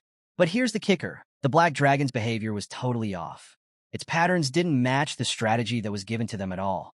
He made it clear he wasn't questioning the pavilion's professionalism, but something was seriously wrong. He wouldn't sacrifice his entire guild's main force just to blackmail them. But Lei Shan's defense only made Lu Ci, a level 103 shadow assassin, laugh at them. Lu Ci mocked the Spirit Hunter Guild for being utterly useless. They had the strategy handed to them, and yet they got wrecked by a level 99 boss. And now they're blaming it on the Heavenly Mechanisms exploration team? Lu Ci's arrogance was palpable, and the disrespect was real. Lei Shan was not about to let that slide. He glared at Lu Ci, telling him to watch his mouth, but Lu Ci wasn't backing down either. He doubled down, calling them weak and telling them to get good or forfeit. The tension was thick, but before things could escalate any further, Zhou Tai, too old and experienced for this kind of nonsense, stepped in and broke off the brewing fight. Zhou Tai made it clear the Heavenly Mechanism Pavilion was all about integrity. They'd never sell faulty information. To prove it, Zhou Tai offered to send the exploration team back into the Black Dragon Fortress to retrace their steps. If there were any errors in the strategy, the pavilion would take full responsibility and cover all of the Spirit Hunter Guild's losses. But if the strategy was sound, then the problem was on Lei Shan, and the pavilion wouldn't be responsible anymore. It was a solid plan, and the Spirit Hunter Guild agreed. They'd send 4 members from the Heavenly Mechanism strategy team to investigate the dungeon alongside Lei Shan. The other members didn't object, so the deal was set. But just as the meeting was about to wrap up, the room's atmosphere shifted. Dark green mist began to fill the air, and both Lei Shan and Qian Yuan immediately went on high alert, thinking an enemy had arrived. The tension spiked as the ominous figure entered the room. But Zhou Tai, he stayed calm and collected, walking right past Lei Shan and Qian Yuan. He told them to relax before they embarrassed themselves. The man before them wasn't an enemy. He was Chun Luan, a level 115 5-star necromancer from the main headquarters of the Heavenly Mechanism Pavilion. So, Chun Luan was there for a reason. He'd heard about the plan to raid the Black Dragon Fortress and was ticked off that Zhou Tai hadn't informed him, despite specific orders to do so. Zhou Tai immediately apologized, explaining that he didn't want to trouble Master Chen, since this was mostly just a follow-up service by the exploration team. But Chun Luan didn't care about their reasoning. He had already made up his mind to join the raid himself. Why? Because he was obsessed with killing the Black Dragon, and more specifically, with its soul, which he could use to strengthen his treasure. And, yeah, he was a little too excited about it. Chun Luan stuck his tongue out like some kind of pervert, causing everyone in the room to cringe at his bizarre behavior. Despite the awkwardness, he couldn't stop grinning, like a full-on all-might grin, showing off his true personality. To him, whether they cleared the dungeon or got wiped out didn't matter. In fact, if they relied too heavily on strategy and still failed, Chunluan figured they deserved whatever consequences came their way. He was ready to see them pay the price. Meanwhile, Su Yang finally managed to relax, lying in bed later that night. But, of course, his peace was short-lived. His guild's chat channel was blowing up with people talking about him, which only irritated him. Thankfully, he was able to block the notifications and get a moment of peace. Just as he was about to drift off, a notification pinged on his screen. It was an update from the auction house about the Storm's Call weapon he had listed. And guess what? Only 2 bidders were involved, but their back and forth had stretched out over dozens of pages, driving the price up to 14 billion. That's 40% above the weapon's highest average price. Su Yang silently thanked the so-called ice witch for pushing the bid so high. Her competition had really inflated the final price. But that wasn't the only perk. As a distinguished member of the EX Alliance's Black Gold tier, Su Yang was exempt from auction house fees. Plus, he received a 5% bonus from the final sale price, making his total earnings a staggering 15 billion. With this kind of cash, Su Yang could finally relax. No more worries about working a part-time job or living the 9 to 5 grind. This newfound wealth? Yeah, it was addictive. The next day, Su Yang woke up early, knowing that he couldn't afford to be complacent. His part-time boss cooldown had reset, and he learned that a new challenge was headed his way. This time, it was the renowned exploration team. These guys were known as dungeon killers, having cleared countless dungeons and created top-tier strategies from their experiences. Many of them were 5-star professionals above level 100, which meant this was related to the Black Dragon Fortress disaster he'd caused recently. And they were only bringing 6 members, which told Su Yang one thing. They were very confident in their abilities. Su Yang wasn't going to hold back. He prepared to give them the toughest fight possible, as the Black Dragon Athos. Fully transformed back into the terrifying Black Dragon, Su Yang surveyed his domain. The elite monsters that had died in the previous battle were resurrected, though that didn't surprise him. After all, the Black Dragon Fortress was a diamond-level secret realm, which could refresh like a game. Only secret realms of a star level or higher couldn't be repeated. As he scanned the area, Su Yang's attention was drawn to a silver-haired elf who was standing nearby. From Athos memories, Su Yang remembered that the Black Dragon regarded this elf as a beautiful companion. And honestly, Su Yang couldn't disagree. The dragon had good taste, but he couldn't help but wonder how this elf had been abducted while he wasn't connected. The Black Dragon usually followed the established rules. Still, there were more pressing matters. Su Yang shifted his focus as the exploration team made their entrance. Just like last time, he activated his Dragon Eye ability to scope them out. Sure enough, there were 5 5th-level professionals confidently approaching, and among them was none other than Lei Shan, back from the Spirit Hunter Guild, clearly there to redeem himself after the disaster they faced earlier. Su Yang couldn't help but admire the professionalism of the exploration team's after-sale service. Their combat power was way stronger than Lei Shan's entire guild, which meant they posed a bigger threat this time around. But Su Yang wasn't worried. As long as they didn't seize the Dragon Slayer's heart, they wouldn't be able to inflict serious damage on him. Su Yang wasn't about to take any chances. He knew better than to underestimate 5th-level professionals. They might be predictable on paper, but their adaptability and strength could throw even the best plans off course. So, to test the waters, Su Yang made a tactical move. He ordered his dragon warriors to launch a coordinated assault on the intruders.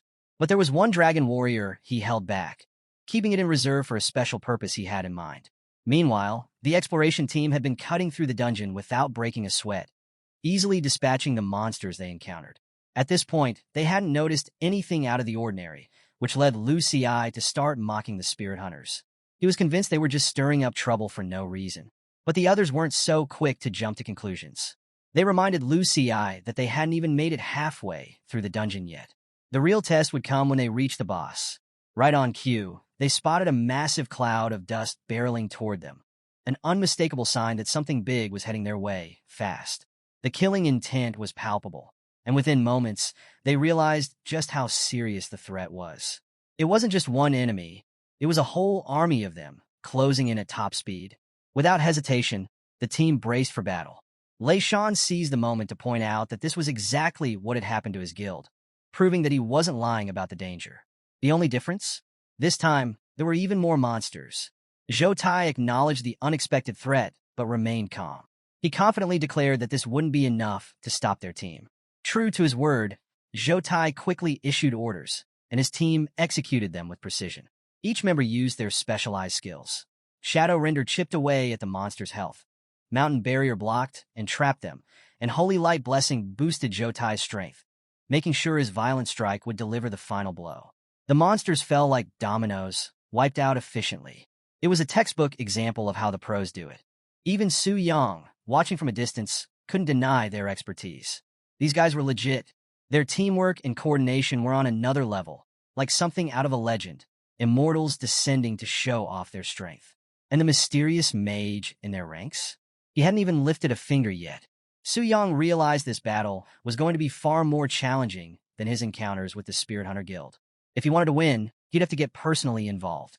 So, without missing a beat, Su Yang stretched out his wings and dipped away from the scene, just like he had done before. His minions cheered as he disappeared into the distance, sensing something familiar about this. Of course, they didn't remember. Dungeon reset rules wiped their memories of previous runs. But one entity didn't forget: the elf. The silver-haired elf, who had been watching from her prison, grew increasingly confused. She had seen the black dragon many times before, but this behavior was different, more aggressive than anything she had witnessed since her capture. What had changed? Back with the exploration team, Lei Shan tried to smooth things over by complimenting Zhou Tai's crew, calling them one of the best strategy groups under the Sky Pavilion banner. He also pointed out how the current challenges they were facing differed from what the strategy guides had indicated, reinforcing that he wasn't trying to mislead anyone. Zhou Tai acknowledged Lei Shan's concerns, assuring him that they would investigate any discrepancies once the dungeon was complete. But Master Chen? He was unimpressed, scoffing at Lei Shan's guild pride. To him, the monsters they had encountered so far were nothing but trifles. He derisively questioned how a guild that prided itself on never failing could struggle with such weak enemies. The mockery hit hard, but Lei Shan wasn't one to let disrespect slide. He clapped back, this time speaking in Japanese, urging Master Chen to maintain the decorum expected of a leader. That's when Lei Shan realized he had massively messed up. Master Chen was not like the others he'd faced. This old-timer wasn't planning to hold back his rage, and he was ready to devour Lei Shan on the spot if he kept nagging like a fool. Thankfully, Zhou Tai stepped in just in time, diffusing the situation with a calm smile. He suggested that Master Chen's harsh words were just a joke, though it was clear that wasn't the case. Zhou Tai's intervention wasn't out of kindness, it was smart business. He couldn't let Master Chen lose control because harming Lei Shan would jeopardize future contracts and the team's reputation. Lei Shan was shook, so rattled by the intensity of Master Chen's killing intent that he could barely move. In that moment, he truly believed his life was over. But rather than crush his spirit, this encounter only fueled Lei Shan's desire to see these guys get wrecked by the Black Dragon. And almost as if on cue, the Black Dragon made its dramatic entrance, catching everyone off guard and proving Lei Shan's earlier warnings to be true. Still, this exploration team wasn't about to panic. As a top-tier group of professionals, they couldn't afford to mess around. Zhou Tai quickly rallied his team, coordinating a series of combined abilities to maximize their attack efficiency. They knew the Black Dragon's attack patterns and were confident they could cheese their way through the fight using those mechanics. But things didn't go as planned. Despite their knowledge and well-timed attacks, they realized none of them were dealing any significant damage. This caught them off guard. Meanwhile, Su Yang, in his Black Dragon form, wasn't surprised at all. He knew from the start that his damage reduction talent would make it nearly impossible for them to hurt him. Even so, these guys weren't backing down. They kept trying to chip away at his health, so Su Yang decided to strike back. He launched an attack, but as expected, the hunters dodged it with ease. That was exactly what Su Yang wanted. The initial strike was just a diversion to line up a real attack on their backline, catching the exploration team off guard again. But Zhou Tai was quick on his feet. He jumped into action and protected the backline, stopping Su Yang from wiping out the squishier members of the team. This created an opportunity for Lei Shan, who confidently aimed his most powerful execution skill, a skill that had taken down bosses in Starlight tier dungeons. Lei was sure this would hurt the dragon. Unfortunately for him, reality didn't match his expectations. Lu Xi realized too late that their attacks were barely scratching the Black Dragon, and the boss's damage reduction was no joke. Just as Lu Xi considered retreating, the black dragon's tail hit him with full force, almost killing him on the spot. If it weren't for the barrier master's shield, he'd have been finished. The team rushed to his aid, ensuring he could recover and get back in the fight. But Su Yang wasn't letting up. He was ready to unleash his breath of annihilation, aiming to end this fight right here, right now. The team was shocked. They expected the Black Dragon to use this ultimate attack only when its HP was below 70%, but it seemed the boss wasn't playing by their rules. Hellish flames engulfed the team, but they managed to survive thanks to their own ultimate skill, Sanctuary, which reduced damage taken by 90% and healed them for 10 seconds. Su Yang wasn't threatened. He saw this as more of a challenge. He knew that Sanctuary was the last defense skill the Barrier Master had for the day, meaning the next breath of annihilation would finish them off for good. The exploration team, however, was starting to get worried. Some of the members even wondered if the boss had gained intelligence. The way the Black Dragon was reading their tactics and exploiting their weaknesses didn't feel random. But Zhou Tai wasn't buying it. He told his team to cut the assumptions. This was a diamond tier boss. It wasn't possible for it to suddenly grow a brain and outsmart them. Master Chun, on the other hand, had had enough of these useless trash fumbling around. Growing impatient, he decided to take matters into his own hands. As a high-level necromancer, he called forth one of his most powerful summons, the Bone Dragon Marses. Out of nowhere, a bone dragon appeared to challenge Su Yang. This surprised even Su Yang, as necromancers were rare, and a high-level one could summon creatures as strong as dungeon bosses. The bone dragon looked like it could go toe-to-toe with him. Su Yang decided it was time to test its strength. As expected, the bone dragon wasn't just for show, it was strong. Realizing a hand-to-hand fight would take too long, Su Yang used his wings to push the bone dragon back and create some distance. But Mars's wasn't finished yet. The bone dragon unleashed its own breath attack, and when it collided with Su Yang's, the shockwaves rippled through the dungeon. The exploration team stood in awe of Master Chen's power. His summon could easily hold its own against Athos, the black dragon boss of the dungeon. Su Yang, too, was impressed, but only for a moment. He hadn't gone all out yet. Seeing the bone dragon no longer intrigued him, Su Yang decided to crank things up to maximum power. He unleashed the full force of his breath of annihilation, and hellish flames consumed the bone dragon, leaving behind nothing but charred bones. But just as Su Yang thought it was over, the bone dragon resurrected itself. Instantly, Master Chen's capabilities as a necromancer were no joke. As long as fresh corpses were available, he could resurrect his summon infinitely. The bone dragon, now fully recovered, caught Su Yang off guard. It swept him off his feet, pinning him to the ground and hitting him with a direct breath attack that drained his HP fast. Su Yang realized he was in real danger if this kept up. So, he whipped his tail to break free and used his wings to fly away, assuming the bone dragon couldn't follow, considering its wings were nothing but bare bones.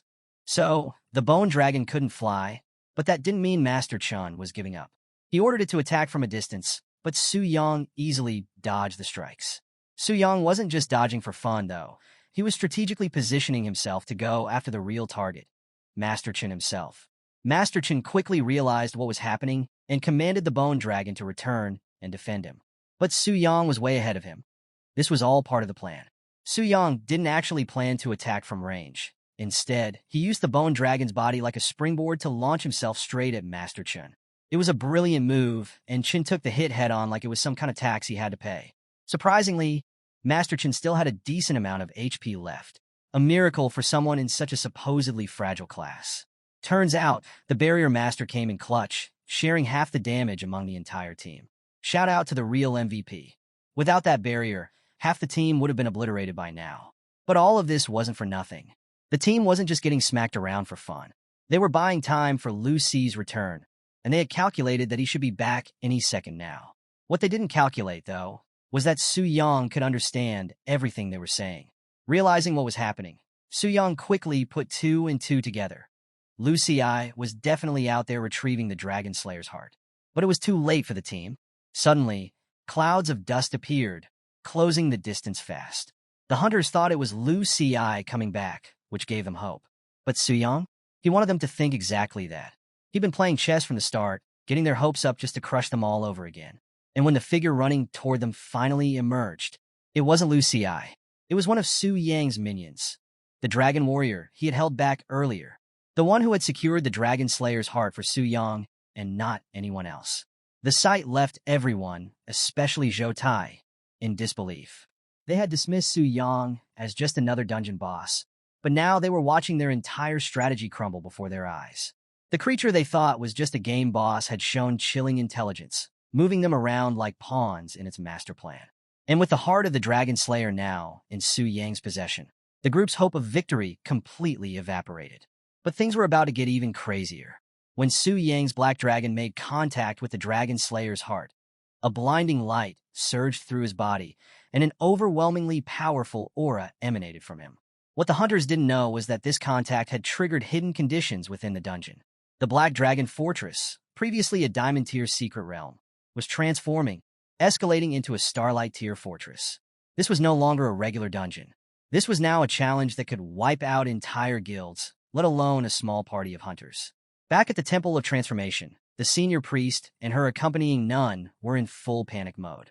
They felt an unusual surge of spiritual energy radiating from the hidden realm. It was unlike anything they had ever encountered. The senior priest hadn't anticipated this kind of phenomenon, and the sudden, mysterious nature of it left her feeling deeply uneasy. Whatever this was, it could mean massive upheavals in the world. Meanwhile, back in the dungeon, the hunters were stunned.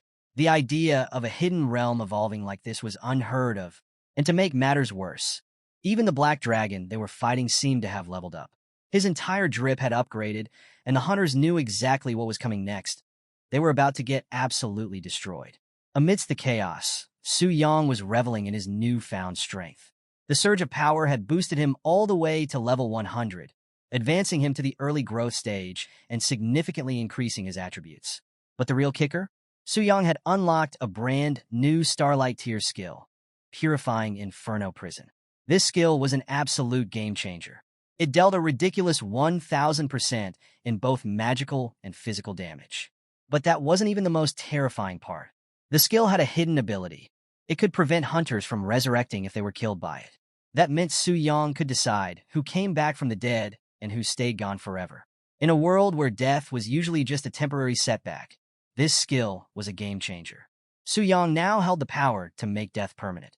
Su Yang was left with questions about what had just happened, so he turned to the system for answers. The system clarified that the massive power surge was all because of the Dragon Slayer's heart he had obtained. Su Yang pieced it together. The Black Dragon was originally meant to be at a Starlight level, but the heart had been suppressing its natural power, causing it to function at a reduced capacity. Hence the downgrade. Now that the heart was in his possession, the system recalibrated the difficulty, upgrading it to what it was supposed to be all along. With the dragon now reaching its early growth stage, Su Yang didn't fully understand what that meant yet. But one thing was clear. The hunters? They were no longer a threat to him. As Su Yang processed this revelation, he caught a glimpse of Lu Ci rushing toward him. Lu had returned, ready to report his failure to find the Dragon Slayer's heart. But when he saw the transformed dragon, his face said it all. He was stunned. His mind raced, trying to figure out what had happened. But those thoughts disappeared the moment he saw that the dragon was holding the heart. Zhou Tai saw the look on Lu Ci's face and quickly realized what he was about to do. He shouted for Lu to stop and come back to their ranks. But Lu Ci, being the overconfident idiot he was, ignored the warning. He charged at the dragon, thinking there was no way it could keep up with his speed. Big mistake. The Black Dragon absolutely wrecked him, killing him for real this time while his teammates could only watch helplessly from the sidelines. With the situation spiraling out of control, Lei Shan urgently turned to Zhou Tai, asking what their next move was.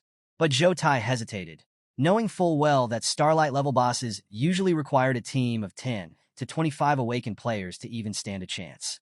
With their small team, their odds of victory were next to zero. He knew the only smart move now was to retreat. This decision hit Zhou Tai hard.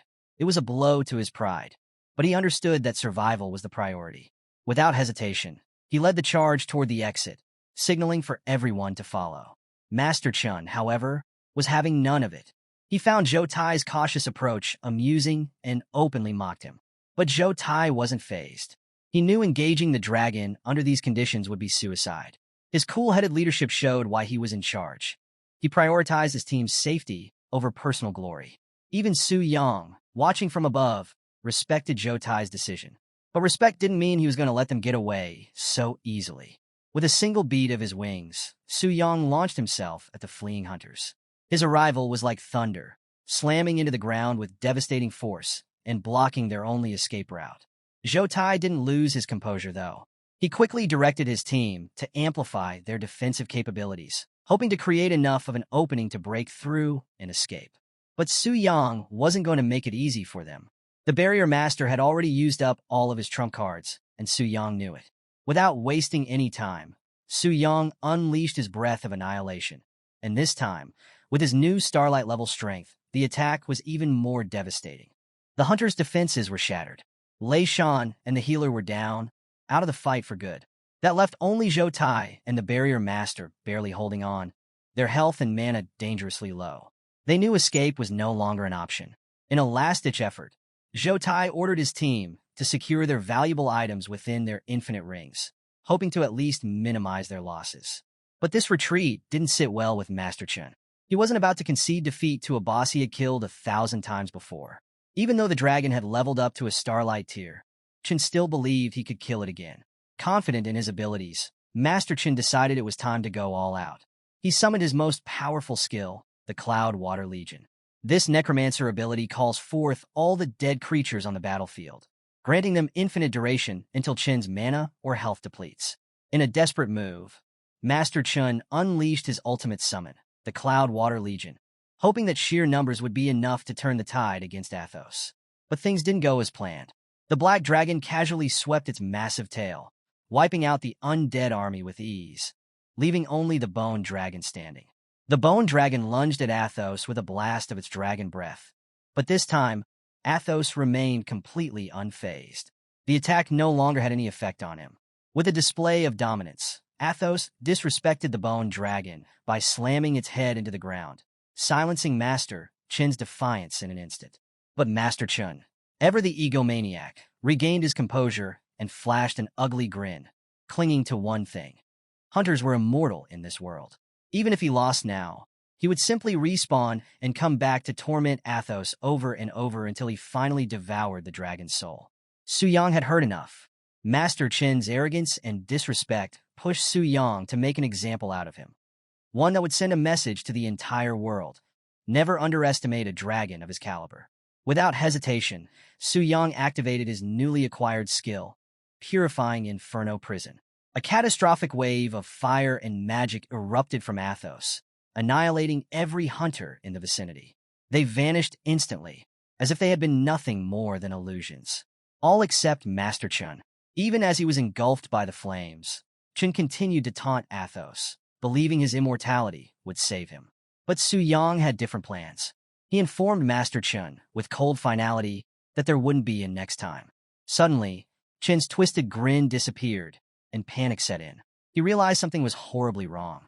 He had been standing there far longer than usual, and his HP had hit 0 long ago. So why hadn't the system transferred him out yet? Why was his body falling apart? His thoughts raced, but deep down he already knew the answer. As time seemed to slow down, Su Yang delivered the truth that Chen had been avoiding. He would not resurrect. Chen's final screams echoed briefly through the dungeon before he disintegrated completely. For good. Su Yang stood victorious, having gained a massive 9.9 million experience points from the battle, instantly leveling up from 34 to 40 with 5.99 million XP left over. A few moments later, back at the somber headquarters of the exploration team, a heavy silence filled the air. Each member struggled to come to terms with the disaster they had just endured. The silence was abruptly broken when the senior priest burst into the room with grave news about Master Chen. As they had feared, there was no sign of Chen's resurrection at the guild's main headquarters. But it got worse. All records of Master Chen had vanished from their system entirely, suggesting either a deliberate erasure or something even more terrifying: complete death. This revelation hit everyone like a brick. If it were true, it meant that the Black Dragon not only ignored the usual level protection mechanics, but it had also forcibly erased a hunter's existence. The thought sent a chill down Zhou Tai's spine. Realizing they were dealing with something far beyond their control, Zhou Tai knew they couldn't handle this situation on their own. His only option now was to compensate the Spirit Hunter Guild for their losses and leave the bigger decisions to the higher-ups. But there was one detail that gnawed Zhou Tai. Out of all the hunters killed by Athos' attack, only Master Chen had been wiped out permanently. Everyone else had been spared. Why? Could it be a specific mechanism? Or, worse, had the Black Dragon chosen to let the others live? Either way, the implications were terrifying. Meanwhile, back at Su Yang's residence, he was finally taking a much-needed break. The battles had been exhausting, mentally and physically. His opponents from the exploration team had been far stronger than those from the Spirit Hunter Guild, requiring much more effort to defeat. But Su Yang wasn't complaining. His hard work had paid off, proving that the exploration team was worthy of its S-class ranking. Among the loot he acquired from the battle, 2 items stood out in particular. The first was a Starlight tier dagger named Shadow's Bloodthirst. This exceptional weapon not only boosted his stats, but also had 2 unique abilities. The first ability, Shadow's Body, granted Su Yang temporary invisibility and a 50% increase in speed. The second, Compassion Mark, allowed him to mark a target and deliver a stealth attack with a devastating 300% damage boost. Among Su Yang's incredible loot, the second standout item was a legendary skill scroll called 5-Charge Storm Thunderblade. This skill was just as epic as its name, allowing it to charge up to 5 times to unleash a devastating storm of blades. With each charge, the power multiplied, making it a terrifying force to behold. Su Yang couldn't believe his luck. First, he snagged a Diamond tier weapon, and now he was upgrading to a Starlight tier 1. But the best part? Unlike the Call of the Storm, there were no restrictions on using the Shadow's Bloodthirst dagger, so Su Yang could equip it immediately, boosting his combat power on the spot. And as for the 5-Charge Storm Thunderblade skill, it was so strong it could instantly kill a 4th-tier hunter.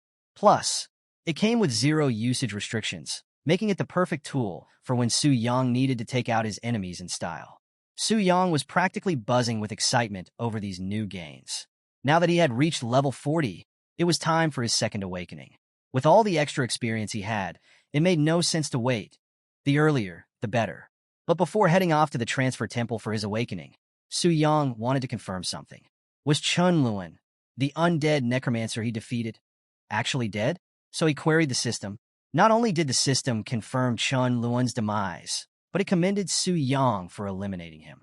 The system had analyzed Chun and deemed him a significant threat, one who could have grown even more dangerous if he had gotten his hands on the Dragon Slayer's heart. But the system wasn't done. It revealed a critical rule Su Yang hadn't known. As a part-time boss, if he were defeated by hunters, he would die immediately. This revelation hit hard. The stakes were much higher than he'd initially realized. Facing high-tier hunters wasn't just risky, it could end his life in an instant. Still, with the overwhelming strength he had displayed during the previous battle, Su Yang felt confident the hunters would think twice before challenging him again anytime soon. That being said, something else popped into Su Yang's mind. He remembered that Starlight tier bosses, like Athos, were called true spirit creatures and had their own consciousness. So, he asked the system if the Black Dragon had developed its own intelligence when he wasn't controlling it. The system quickly clarified that the Black Dragon had not gained intelligence due to its unique status as a system-controlled boss. When the host, Su Yang, wasn't connected, the dragon would operate strictly according to pre-established rules and behavior patterns. And in case Su Yang ever defeated the part-time boss, the system would automatically assign him a higher-level boss with even stronger capabilities, keeping the challenges fresh and limitless. This news excited Su Yang more than ever. The system was way more engaging and powerful than he had initially imagined. And defeating the Black Dragon wasn't impossible, especially since he had a pendant that could make things easier. This pendant was no ordinary item. Not only was it a powerful tool for slaying dragons, but it also had an unsealed attribute that could be unlocked with the right item. Its abilities were mind-blowing. A 50% boost in his spirit points and a 100% boost in his strength. And if that wasn't enough, the pendant allowed Su Yang to ignore a dragon's racial talent and increase his damage against them by a whopping 500%. But the most exciting part? It had the potential to summon the blood soul of an ancient hero, an unstoppable ally that could only be called upon after slaying a dragon on his own. Although the pendant required Su Yang to accumulate charges for each dragon he killed. And right now, he had none. He was determined not to pass up this opportunity. He was convinced that the blood soul referred to a dragon-slaying hero, a figure of immense combat strength, far exceeding even a 5th-level professional. With this super minion by his side, there would be no one Su Yang would have to fear anymore. He resolved to defeat the Black Dragon as soon as possible so that he could switch out his part-time boss role and unlock the powerful summon. But first things first, he needed to advance to a second-tier hunter to fully utilize his new powers. So, Su Yang set off for the Transformation Temple. Meanwhile, outside the Transformation Temple, the sight of Bai Ling, the senior priestess, standing at the entrance had passers-by buzzing with curiosity. Her beauty was striking, and her graceful presence turned heads everywhere. People couldn't help but wonder, who was she waiting for? It wasn't every day that a priestess of her rank would stand outside waiting for someone. The crowd began to whisper, full of admiration and envy, longing for that level of attention themselves. So, the person Bai Ling was waiting for turned out to be none other than Su Yang. As he approached, Bai Ling greeted him warmly, even calling him hero, which caught Su Yang off guard. Surprised, he asked her about the title and how she knew he was coming. With a proud smile, Bai Ling explained that the temple's transformation statue emits a guiding light whenever the temple's VIP is about to arrive, and there was only one VIP in all of East Spirit City. As for the hero title, she said it was just something the temple requires, so he didn't need to think too much about it. Though Su Yang understood, deep down he felt a bit cringy. Hero? It sounded way too edgy for his liking, but he let it slide. After all, he was there for one thing, his awakening. With that, Su Yang accepted another 5-star transformation task. This time, the challenge was particularly tough. He had to solo clear a silver-tier dungeon and defeat the boss within 3 minutes of encountering it. Normally, these instances required a full team due to their difficulty, but for someone like Su Yang, just another challenge he was more than capable of handling.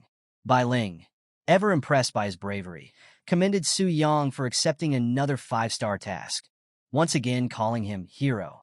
Cue the internal cringe. Not wanting to linger on the title, Su Yang quickly changed the subject, asking if she had a map of the nearby silver-tier instances. Luckily, Bai Ling had just what he needed. She handed over a map that not only detailed the locations of silver-tier dungeons, but also included info on bronze and gold-tier dungeons, complete with refresh times. Su Yang couldn't help but smile. This was a treasure trove for his future dungeon-crawling plans. Just as he was about to leave, Bai Ling stopped him to offer a word of caution. She warned him about a recent accident in one of the dungeons where the difficulty had suddenly spiked, resulting in a professional hunter disappearing. On top of that, she told him that the low-level wilderness areas had become overcrowded with players lately, sparking bloody conflicts over dungeon access. She urged Su Yang to be extra cautious in his upcoming ventures. Su Yang thanked her for the heads-up, but with his current power, he felt confident that finding and clearing 2 silver-tier dungeons wouldn't be a problem. But things didn't go quite as smoothly as he expected. The dungeons he targeted were packed with players, and it would take hours to wait for his turn. The real challenge wasn't even clearing the dungeons. It was finding an available one. After unsuccessfully checking 8 dungeons, Su Yang started wondering if these silver-tier dungeons were even worth the effort. His luck seemed to be balancing out. After all the insane loot he'd gotten recently, it felt like the universe was correcting the scales. Still, Su Yang wasn't about to give up. His search eventually brought him to the Cave of Suffering, a dungeon hidden within a canyon. But, to his disappointment, it was just as overcrowded as the others. He was about to leave when he spotted 2 familiar faces in the crowd, Gu Xiaoqian and, unfortunately, Wang Fei. The 2 of them were in the middle of an argument over who had the right to enter the dungeon. Seeing Wang Fei was almost enough to make Su Yang want to leave, but then he remembered that Gu Xiaoqian was part of the Yuyan Guild, a sister guild of the Phantom Cloud Guild. There was no way he was going to let some loser like Wang Fei mess with him, especially when they were acquainted. Plus, this might be his chance to secure a spot in the dungeon. Meanwhile, on Gu Xiaoqian's side, things were getting tense. Wang Fei's group was starting to show unwanted attention toward her, classic incel behavior, making her feel uneasy. But she wasn't alone. She had solid backup. Helan, a level 61 hybrid-class ranger swordsman who wasn't someone to be trifled with. She was already a 3rd-tier awakener, and her combat prowess was no joke. Seeing Helan's presence made Wang Fei's confidence crumble.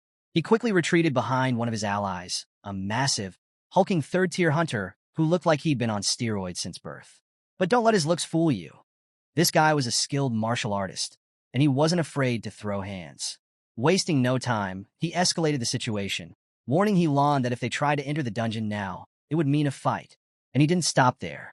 He made it clear that if it came down to it, he and his crew would jump on all of them, and they wouldn't even spare the newbies. Helan was left speechless.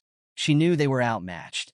Her group consisted mostly of low-level newcomers, and if a fight broke out, they'd be done for. But backing down now? That would only embolden these guys to take advantage of the situation. So, Helan was ready to make the first move, hoping to gain an edge. But the big guy in front of her wasn't just brawn. His sharp observation skills quickly picked up on Helan's intent. Luckily, before a fight could break out, Su Yang stepped in, casually claiming the dungeon for himself. This took both groups by surprise. At first glance, Su Yang didn't seem like anything special, just another nobody. Gu Xiaoqian, however, was both shocked and relieved to see him.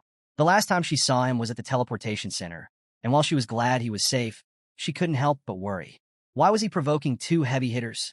Wang Fei, recognizing Su Yang, was less than thrilled.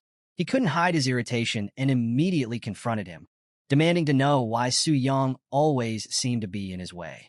Su Yang just smirked and flipped the accusation right back at him, saying Wang Fei was like an annoying fly that kept buzzing around uninvited. That taunt hit a nerve, but Wang Fei knew better than to lose his cool, especially with his big guy backing him up. Confident in his muscles' abilities, Wang Fei mockingly suggested that Su Yang should kneel down and beg for forgiveness if he wanted to leave unharmed. But Su Yang? He wasn't even listening to these clowns. He walked right past them and warmly greeted Gu Xiaoqian, completely ignoring the big guy's threat.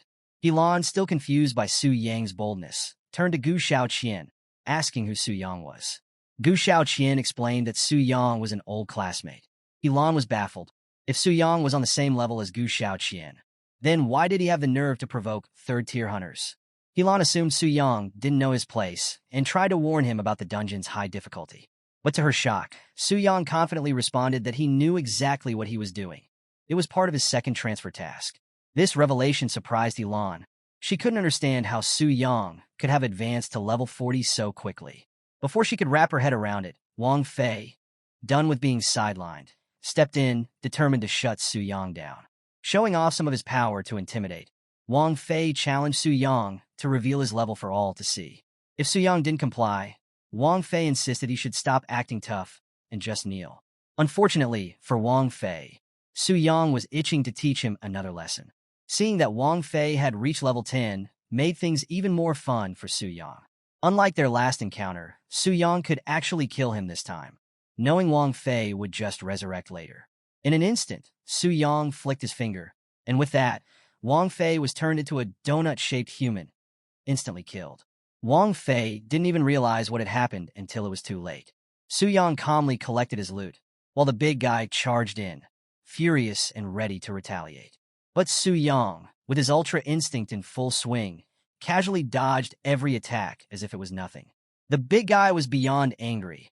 He had promised to protect Wang Fei, and now he had failed. Fueled by rage, he was determined to kill Su Yang, but Su Yang barely saw him as a threat. In fact, Su Yang wanted all the smoke and even asked the samurai, Helan, to join the fight just to avoid dealing with him later. That instantly ticked off Helan. Sure, Su Yang was here for his second awakening, but challenging both her and the big guy was a level of disrespect she couldn't ignore. Even though Su Yang was a friend of Gu Xiaoqian, Helan wasn't about to let this go. She and the big guy teamed up, attacking Su Yang together to put him in his place. They didn't give him a head start. The big guy swung at Su Yang, but Su Yang dodged every punch effortlessly. The big guy was left questioning his own speed. How could Su Yang be this fast? Refusing to accept it, the big guy switched to his special move, Thunder Tiger Fist, delivering a powerful right-hand hook, ready to take Su Yang down for good. Su Yang absorbed the big guy's powerful Thunder Tiger Fist like it was nothing, barely flinching before blasting him away as if hitting a home run. This move left a wide opening for Helan to strike from behind, but Su Yang was 2 steps ahead. He effortlessly blocked her sword strike with a crystal barrier, activated by a one-time scroll that could absorb up to 880,000 points of damage. Helan's attack barely made a dent in the shield, showing just how high caliber the scroll was. Seeing this, Helan had to reassess the situation. She noticed the weapon in Su Yang's hand, far superior to any gold-tier equipment she had ever seen. Everything started making sense to her, especially how easily Su Yang had instantly killed Wang Fei earlier. The speed at which it happened was so fast, she'd barely caught it. And now, Helan realized that if she kept going, she might end up like Wang Fei, dead on the spot. Before she could decide her next move, the big guy started to regain consciousness after his brief nap angrily shouting that he wouldn't stop until he killed Su Yang. But Su Yang had already had enough. With a flick of his wrist, he unleashed the full power of his sword, sending the big guy right back to sleep. For real this time. Turning to Helan, Su Yang calmly asked, "Do you still want to continue this?" Recognizing she was completely outclassed, Helan wisely sheathed her sword. Su Yang appreciated the gesture, especially given the connection between their guilds. This surprised Helan, but before she could say anything, Su Yang requested that she apologize to her guild leader on his behalf. He was going to take down the dungeon first. And with that, he walked into the Cave of Suffering, ready for what lay ahead. Contrary to its ominous name, the dungeon's interior was surprisingly beautiful. Giant crystal gems illuminated the space, creating a bright atmosphere where shadows were almost non-existent. Aside from his time in the Black Dragon Fortress, this was Su Yang's first time officially entering a wild dungeon, and he found it oddly refreshing. The dungeon was known to be the lair of goblins, a species Su Yang had yet to face in person. But he didn't have to search for long. A goblin archer emerged from the shadows, welcoming him with an arrow aimed straight for his head. Su Yang didn't even bother dodging, letting the arrow bounce off him as he sighed in disappointment at the goblin's weak attempt. The goblins, however, were cunning. They tried to play Su Yang by luring him into a false sense of security, hoping to pull off a sneaky surprise attack. But Su Yang's instincts were sharp, and he responded with lightning reflexes, launching a goblin into the air and sending it crashing into its companion for an easy double kill. After that encounter, Su Yang realized that this dungeon wasn't as straightforward as it seemed. He decided to stay sharp and avoid getting too overconfident. As he continued exploring, Su Yang reflected on his previous battle with the big guy. He realized he had mostly relied on brute strength and his attributes to overwhelm opponents. This was a bad habit. Against a stronger enemy, relying on pure strength wouldn't cut it. He'd need to outsmart his foes and hone his combat skills. This dungeon presented the perfect opportunity to sharpen his battle IQ and master his magic blade. With that in mind, Su Yang ventured deeper into the cave, where the light from the crystals faded into darkness. Prime territory for an ambush. Exactly what he was hoping for. Using his magic blade, Su Yang transformed it into a shield, blocking attacks from the goblins as they struck. He then morphed the blade into a hammer, smashing the life out of his enemies. More goblins attempted a sneaky aerial attack, but Su Yang stylishly dodged and shot them down with his mana blade, now transformed into a crossbow. But playing defense wasn't Su Yang's style.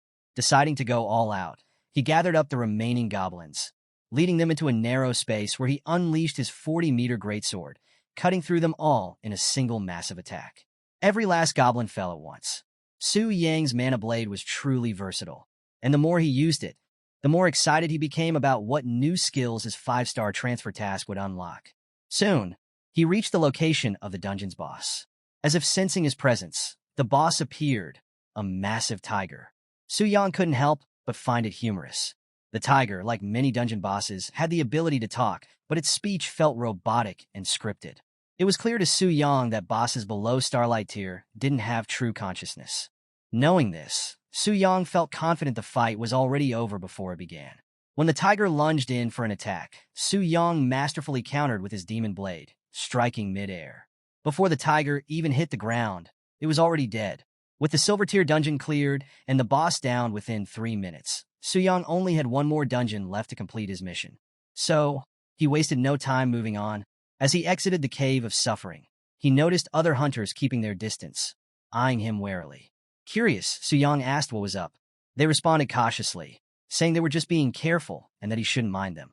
But the unease on their faces was impossible to miss. It was understandable. Su Yang had just blown through the notoriously difficult Cave of Suffering in 5 minutes, and that left everyone around wondering what kind of monster he really was. Gu Xiaoqian, in particular, couldn't believe it. It felt like just yesterday they were classmates, but now it seemed like they were living in 2 completely different worlds. Without lingering too long, Su Yang entered another silver tier dungeon.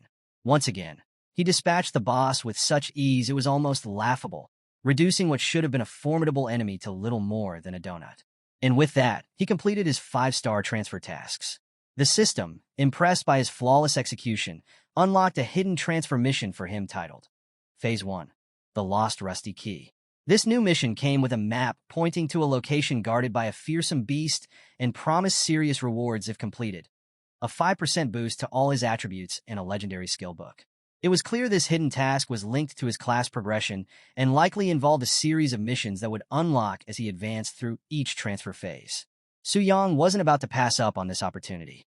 Just the 5% attribute boost alone was tempting enough, and the legendary skill book? That was just icing on the cake.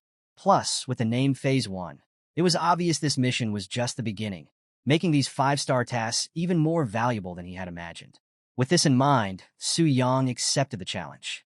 The target area for this mission was located in the advanced wilderness of Tianling City, where the average monster level was over 40. Su Yang knew this wasn't going to be easy. The so-called fearsome beast had to be level 50 or higher, which was a real challenge, even for him. Still, he wasn't like anyone else. He had a Starlight tier weapon at his disposal. The only issue was he needed to unlock the weapon before he could use it. Unlocking diamond grade or higher tier weapons required boundless gems and the help of a Grandmaster blacksmith to socket them. The problem? There weren't any Grandmasters in Tianling City. That's when Su Yang remembered the branch of the Heavenly Mechanism Pavilion had recently set up shop in Tianling. The pavilion was known for selling dungeon strategies and had tons of general information, making it the perfect place to visit. Plus, the pavilion was part of the X-Alliance, and Su Yang was very curious to see how they'd react when they saw his black gold card. As Su Yang arrived in Tianling City, he was struck by the sheer number of people flocking to buy strategies. The place was packed, noisy, chaotic, with impatient customers jostling and arguing to secure their spots in line. Su Yang couldn't help but feel a little out of place. After all, he'd just sold a bunch of items and had officially entered the ranks of the nouveau riche. It was almost embarrassing in this environment. But he shook it off and pushed forward, entering the building.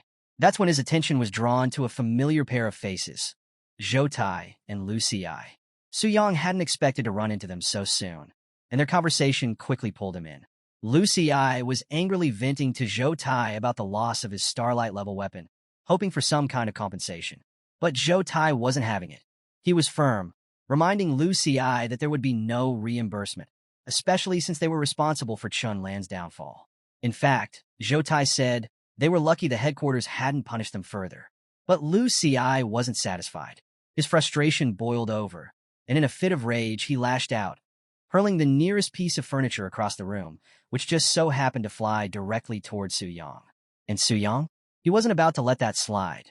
Despite the fact that Lu Xi was several levels ahead of him, Su Yang didn't hesitate for a second. He confronted Lu Xi, calling him out on his tantrum. Lu Xi, already on edge, was enraged by the audacity. A fight was about to break out, but instead of throwing punches, Lu Xi stormed over, grabbing Su Yang by the collar in a pathetic attempt to intimidate him. Su Yang laughed in his face. He could see right through Lu Xi.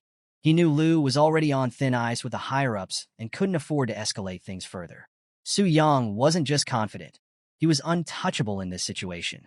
Lu Xi couldn't do anything to him. Despite the tension crackling in the air, Zhou Tai stepped in to defuse the situation. He reminded Lu Xi to watch his temper and urged Su Yang to back off, explaining that they were handling some personal matters. But Su Yang wasn't someone to be brushed aside that easily. He made it clear he wasn't just some random adventurer. He was an esteemed guest of the pavilion, there to seek information. His statement, however, was met with disbelief and scorn. To them, Su Yang looked like a low-level nobody. The pavilion's high-end services weren't for the likes of him. Even Lu Xi seemed more reasonable compared to this guy, who was clearly pretending to be a big shot. They were about to teach him a lesson, when Su Yang casually whipped out his black gold card, revealing his true status. But, as expected of the ever-foolish Lu Xi, he didn't recognize the card's significance. With a dismissive wave, he knocked the card out of Su Yang's hand, putting Su Yang in a tough spot. Dealing with an idiot like Lu Xi seemed like an uphill battle. Fortunately, before things escalated further, the level 120 Grand Steward of Tianling City, Jia Yu, arrived just in time. His arrival stunned both Zhou Tai and Lu Xi, as they had been eagerly awaiting his presence. But their warm words of welcome meant little to Jia Yu. He was absolutely furious at the unprofessional behavior displayed by his own people. Without a moment's hesitation, Jia Yu smacked the living daylights out of Lu Xi for his embarrassing oversight. The blow left Lu Xi speechless. His brother-in-law had never treated him this way before, and he was left wondering what he had done to deserve such harsh treatment. But Jia Yu had no time to explain to a fool. Instead, he turned to Su Yang and apologized sincerely for any trouble his subordinates had caused. Su Yang, feeling pretty satisfied by the Grand Steward's apology, decided to let the whole matter slide. With that, Jiayu expressed how impressed he was with Su Yang. Possessing a black gold card from the X-Alliance at such a young age could only mean one thing. Su Yang had completed a 5-star transfer task and earned the coveted VIP status. Su Yang confirmed this, and Jiayu's admiration only grew. He quickly turned to Zhou Tai, ordering him to make sure Su Yang was treated with the utmost respect. Zhou Tai nodded in understanding, while Lu Xi was still trying to process what had just happened. Jiayu then dragged Lu Xi away to have a little talk and discuss their next dungeon raid. This caught Su Yang's attention. Clearly, the Heavenly Mechanism Pavilion was preparing for something big, and Su Yang took it as a sign that he needed to step up his own game. Once Jiayu and Lu Xi left, Zhou Tai returned to Su Yang, his tone now far more respectful. He asked how he could assist Su Yang, prompting Su Yang to lay out his requests. He needed the location of the master-level blacksmith in Tianling City, and he was also looking for boundless gems. The treasure pavilion had run out, and he wanted to stock up just in case. Zhou Tai responded that they could easily provide the information about the blacksmith. As for the boundless gems, they had them in stock, but they were very expensive. Zhou Tai assumed, even with the black gold card, that Su Yang might not be able to afford such high-priced items. Su Yang just smiled, casually flicking his finger to show that money wasn't an issue. Realizing who he was dealing with, Zhou Tai quickly decided to personally handle the retrieval of the gems for Su Yang, asking him to wait for a moment. Su Yang couldn't help but smile. The fact that even the Grand Steward of Tianling City showed him such respect made him even more curious about the power behind the Transfer Temple. They clearly held more sway than he initially thought. After a short wait, Zhou Tai returned with the items Su Yang needed. Su Yang took the goods, thanked Zhou Tai, and left the establishment, heading straight for the Old Wolf Forge, where the master blacksmith was said to be working. The forge itself was inconspicuous, tucked away from the bustling streets, but that only reinforced Su Yang's decision to trust the information he'd been given. Su Yang's fears started becoming reality faster than expected. Rumors began to swirl about an exploration team preparing to venture into the Black Dragon Sanctuary again. He thought it would take longer, especially after the fear he instilled with his skill, the one that prevented hunters from resurrecting. Apparently, the members of the Heavenly Mechanism Pavilion had more guts than he initially gave them credit for. Still, Su Yang was confident. He figured their preparations would be delayed after what happened to Chen Lun, giving him enough time to grow stronger. But better safe than sorry. It was better to subdue the Black Dragon sooner rather than later to avoid any complications. With that in mind, Su Yang made his way to the Old Wolf Forge. Upon arriving, he was surprised to find other hunters there, Mu Rongshui, whom he'd met before, and a new face in Yu. Recognizing them as guildmates, Su Yang greeted them warmly, like any guildmate would. They quickly realized who he was, but things got weird fast, and Yu turned out to be down bad big time. The moment she saw Su Yang, she was practically drooling, hitting him with all sorts of personal questions like, "Do you have a girlfriend?" Or, "What about an older sister?" Su Yang, normally composed, was too stunned to speak. Thankfully, Mu Rongshui stepped in to bring the situation back to reality, keeping things family-friendly. She turned the conversation around, asking why Su Yang was at the master-level forge. She hinted that someone of his supposed level had no business there, and suggested he head over to the commercial street blacksmith shop instead. That comment made Su Yang sigh. This was the second time today someone had doubted him. He was tired of explaining himself. So, instead of words, Su Yang showed them exactly why he was there, pulling out his Starlight Tier gear and a boundless gem. Instant silence. Both women were left speechless, and even the blacksmith himself stopped what he was doing. He hadn't seen a weapon of this caliber in a long time. With all eyes on him, Su Yang handed the weapon over to the master blacksmith, who accepted the challenge eagerly. So motivated by the task, the blacksmith's shirt tore off on its own, as if his muscles needed room to breathe. Proudly, he proclaimed that he would pour his life's work into making sure Su Yang's weapon was enhanced to perfection. And so, the master got to work, hammering away with such intensity that every strike sent sparks flying like shooting stars. It was a magical sight, the kind you'd only see when enhancing a Starlight Tier weapon. For Mu Rongshui and Yu, it was a rare and awe-inspiring moment. They had never seen anything like it. But what surprised Mu Rongshui even more was how calm Su Yang seemed, standing there unfazed by the spectacle, as if he had seen it all before. This only deepened the mystery around Su Yang's identity. Mu Rongshue's gaze lingered on him longer than she intended, something you definitely noticed. With a mischievous grin, and you started teasing Mu Rongshue, accusing her of taking a liking to Su Yang. Mu Rongshue was completely flustered by the accusation. Meanwhile, Su Yang was sweating for a completely different reason. It wasn't the heat from the forge. It was the realization that he might have joined the wrong guild. Being the only guy in a guild full of women? Yeah, it was definitely a blessing, but also a serious curse. He felt like their gazes were about to devour him whole, sending a shiver down his spine. Su Yang couldn't help but feel like he was in real danger. If things kept going like this, he might actually die from being crushed by their attention.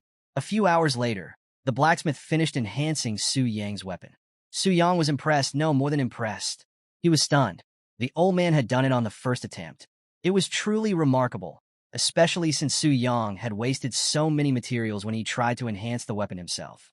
Grateful for the blacksmith's craftsmanship, Su Yang asked how much he owed him. The blacksmith, wiping the sweat from his brow, explained that typically he would charge 1 billion in fees for this kind of effort. But today, feeling reinvigorated by working on such a fine item, he decided to make an exception. He wouldn't charge Su Yang anything at all. Su Yang's generosity was unheard of, especially from someone dealing with a grandmaster blacksmith.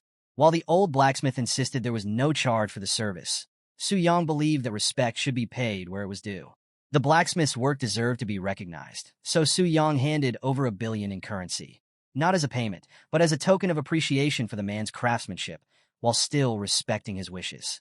The grandmaster was visibly pleased by Su Yang's respectful gesture and happy to have worked with someone so well-mannered. Meanwhile, Yu was having a field day with her fantasies, watching the only male member of their guild casually drop billions like it was nothing. Seeing him turn down a freebie, smiling all the while, was checking off every box in her dream scenario. It wouldn't be a stretch to say she was already half in love with him. Even Mu Rongshue found herself bewildered by Su Yang's actions, wondering if he was the young master of some wealthy family. But Su Yang? He wasn't about to stick around and let things escalate any further. He dipped out of the forge as fast as he could, not wanting to deal with any more attention.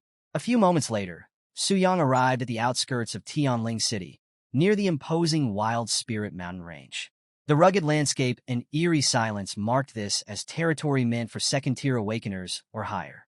But Su Yang was unfazed. He had a few tricks up his sleeve, expensive potions that permanently increased his attributes.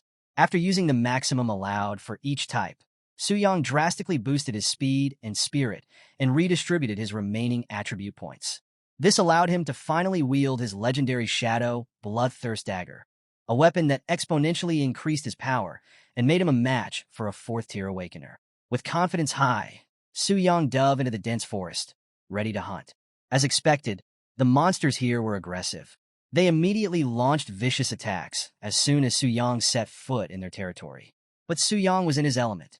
Before the monsters' attacks could even land, he activated his shadow form, boosting his speed and allowing him to effortlessly dodge before swiftly cutting down the enemies with his Starlight tier weapon, eliminating them with a single blow. But Su Yang wasn't about to waste time grinding through mobs one by one. He had a grander plan in mind. Using his usual method, he unfurled multiple scrolls at once and unleashed a massive AoE attack, obliterating the mobs in one fell swoop. The weaker enemies stood no chance. Su Yang's efficiency was something that could make even the legendary Megan proud. With the lesser mobs cleared, Su Yang set his sights on the cave of the terrifying beast that he needed to defeat to complete his mission. Based on the task description, Su Yang estimated the beast's level to be no less than level 50, and he was curious to see how many hits it would take to bring it down. Surprisingly, the trek through the cave was uneventful. There were no other monsters lurking about, likely because they had hidden away, knowing they'd be easily clapped by Su Yang if they showed themselves. This made Su Yang's path to the boss's lair smooth and easy. When he arrived, the scene was straight out of a nightmare. The lair was filled with treacherous terrain, dotted with spikes and pitfalls. At the center was an elevated rock formation, the resting place of the boss, surrounded by a pool of blood. The sight was intimidating, but what truly caught Su Yang's attention was that aside from the boss's name and level, no other information was visible. This added an extra layer of mystery and challenge. Su Yang realized he'd need a higher-tier skill book for clairvoyance to avoid surprises like this in the future. But for now, he had to rely on his heightened senses and be cautious. Approaching the boss in shadow form to remain undetected, Su Yang positioned himself carefully. He activated Wraith Mark, boosting his damage by 300% and struck the boss hard, taking a significant chunk out of its HP. But it wasn't enough to kill it. The boss, now fully awakened, roared in fury and retaliated by launching countless thorns towards Su Yang. But Su Yang was faster. Dodging the attack with ease, he countered with relentless strikes from his demon blade, attacking from all sides and wearing down the boss's health. The beast roared in rage, but before it could retaliate again, Su Yang decided to end the fight decisively. He lunged straight for the beast's core and delivered a powerful final swing. The force of the attack reverberated through the cave as the boss's death throes echoed off the walls. Su Yang, standing over the fallen creature, was surprised to see that he had slain the beast so quickly. He had expected more of a fight, but the outcome left him satisfied.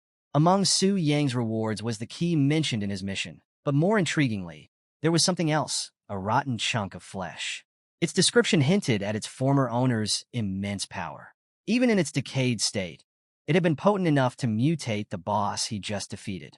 With no other information available, Su Yang decided to stash the mysterious item for later. Figuring out its use could wait. Right now, his priority was to return and submit his class change mission. Moments later, Su Yang stood on the brink of a monumental transformation. Awakening to the next tier wasn't something that happened every day, and Su Yang's recent achievements had skyrocketed him far beyond the ordinary. After all, he had just completed a 5-star task, which caused his base attributes to soar by an impressive 25%. But that wasn't all. As part of his rewards, Su Yang gained an exclusive skill from magic warriors called Dual Spirit Enhancement. This skill was no joke. It boosted his spirit attribute by 10% of his current strength and vice versa, creating an insane synergy that enhanced his abilities even further. And the blessings didn't stop there. Thanks to completing his hidden mission, Su Yang unlocked even greater rewards. His overall attributes surged by an additional 5%. His class advanced to the rare and prestigious Magic Warrior. And best of all, he was gifted a legendary skill book. As his level cap lifted, Su Yang shot up to level 58, powered by the experience points he'd been sitting on for a while. With newfound power in hand, Su Yang carefully distributed his newly gained attribute points, splitting them evenly between strength and spirit. This balanced allocation took his base attributes to unprecedented heights, making him stronger than ever before. His stats were now above those of a third-tier Awakener, and combined with his high-grade equipment, Su Yang was more than ready to take on anything, even the Spirit Hunter Guild. The idea of facing a fourth-tier Awakener while still technically at second-tier level was exhilarating. The disrespect that would come with winning a battle like that would be legendary. And if he considered using his new skill, Dual Destruction Blade, which allowed him to merge his Demon Blade with his equipped weapon, there was no doubt in his mind that the strike could obliterate even a Platinum-tier dungeon boss. This was a truly legendary ability. As Su Yang's awakening concluded, Bai Ling congratulated him on his latest achievement. His VIP benefits also got a significant upgrade. His monthly allowance jumped from 10 million to a staggering 50 million, and the discount on his Black Gold card improved from 20% to 30%. But despite all these incredible perks, Su Yang's perspective had shifted.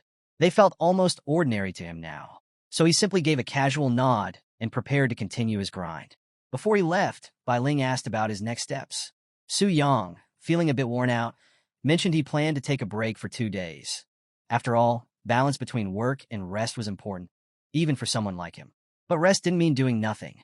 Su Yang was headed to the Heavenly Mechanism Pavilion to grab a few key items for his next grand mission, slaying the Black Dragon himself. In a strategic meeting, the Grand Steward Jia Yu assigned Zhou Tai the responsibility of leading a secret realm expedition. Confident in their numbers, Jia Yu casually inquired if 30 members of the exploration group would be enough to clear it. Zhou Tai confirmed, believing 30 to be sufficient. However, the Grand Steward reminded him of the special mechanism that prevented resurrection within the realm. Reassuring Zhou Tai, Jia Yu explained that headquarters had prepared a countermeasure in the form of a life jade ring, ensuring their survival. Zhou Tai was impressed by the gesture. Such a precious item, he thought, expressing his gratitude to Jia Yu for the valuable protection. Jia Yu, in his typical nonchalant manner, left the matter in Zhou Tai's hands, remarking with some wistfulness that he would love to slay a dragon himself if he weren't so busy. Just as the meeting was wrapping up, a sudden interruption came crashing through the door. A woman of high status stormed into the room, declaring with firm authority that the Black Dragon was not something the exploration team was authorized to handle. Zhou Tai and his companions were immediately on edge, recognizing the presence of the young mistress of the Tianji Pavilion, Luo Linger. With her appearance, the air in the room shifted, and an aide quickly alerted Jiayu. He immediately greeted her with urgency and respect, clearly caught off guard by her unexpected arrival. Luo Linger, however, dismissed the formalities and stressed that she hadn't announced her visit. She warned them to ensure no information about her presence leaked out. Taking charge, Luo Linger asserted her authority, making it clear that from now on, no one was allowed to enter the Black Dragon Fortress without her express permission. Her intention was to personally tame the Black Dragon. Jiayu, still unsure if this was sanctioned by her father, cautiously inquired if these orders reflected the pavilion master's wishes. Luo Linger's response was sharp and unyielding, leaving no room for doubt. Her aura intensified, asserting her dominance and leaving Jiayu no choice but to comply without question. Satisfied with his submission, Luo Linger ordered the team to prepare all information related to the Black Dragon and secure a room for her to rest. Jiayu and his subordinates complied quickly and respectfully. After she left, Jiayu let out a breath he didn't realize he was holding, reflecting on the unexpected visit from the young genius. His brother couldn't help but remind him of Luo Linger's position as the daughter of the Pavilion Master and the youngest prodigy of the Global Beast Master Association. Jiayu agreed, acknowledging her incredible talents. The Global Beast Master Association was an elite organization on par with the X-Alliance, dedicated to capturing and taming rare and exotic beasts from all over the world. Dungeon bosses and wild elites alike were targets of their hunts, and Luo Linger was a prominent figure within this prestigious group. Jiayu speculated that her arrival was a secret mission to tame the Black Dragon before other top-tier beast masters could lay claim to it. If she succeeded, Luo Linger's reputation would skyrocket, solidifying her position as the continent's top beast master and elevating the Tianji Pavilion's prestige to unprecedented heights. Jiayu didn't hesitate to give his men clear instructions. When they accompanied Luo Linger into the dungeon, they were to follow her commands to the letter, especially when the dragon's health was low. Stealing the kill was not an option. They were there to support the young mistress in her quest to tame the dragon. As Jiayu's team rushed to carry out their orders, a new report came in from one of their subordinates. The subordinate revealed that a specific strategy guide had already been purchased the day before, and the buyer was none other than Su Yang. Hearing this name again, Lu Ci's mood soured. He couldn't shake the feeling that this young man was deliberately causing trouble, and it left him wondering if Su Yang was just incredibly lucky or actively working against them. Jiayu suggested it was probably just a coincidence. After all, how could Su Yang, at his current level, possibly know about the young mistress's visit? Still, the mystery of why Su Yang was interested in dragons left the team uneasy. Zhou Tai mulled over the situation, weighing his options. He considered asking Su Yang to return the strategy guide, but was quickly dissuaded by Jiayu. It wasn't wise to offend a VIP of the temple, and besides, there were likely other versions of the dragon information available.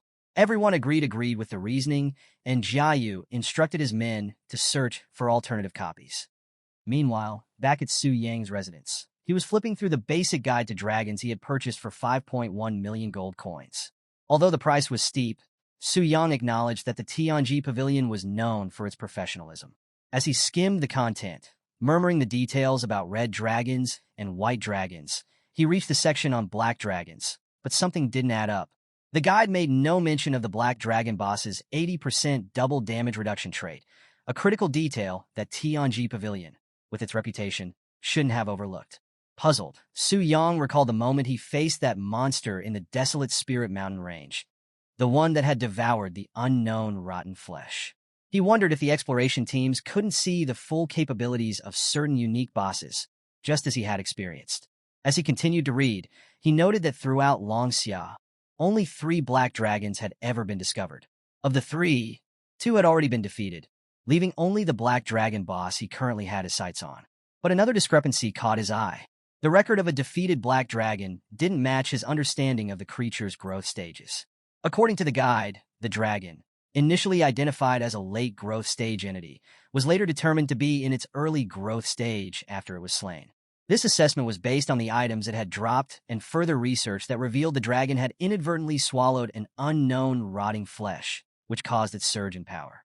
Su Yang's focus shifted to a special note left in the guide. The Tianji Pavilion had openly announced that they were willing to purchase any such items at a high price. This realization hit Su Yang like a bolt of lightning.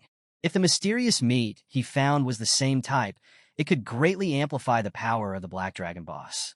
Su Yang was ecstatic, thinking he had truly struck gold. The announcement indicated to Su Yang that the value of the item was high enough that even if people demanded exorbitant prices, the Tianji Pavilion would still pay. As he strategized, he considered the implications. If he allowed the Black Dragon to consume the rotting flesh, it would ascend to Radiant Moon tier strength. Such a powerful upgrade would render it nearly invincible, making it impossible for dozens of fifth-tier professionals to stand a chance against it. With newfound confidence, Su Yang mused that after reaping the rewards from strengthening the dragon, his level could skyrocket straight to the 4th rank.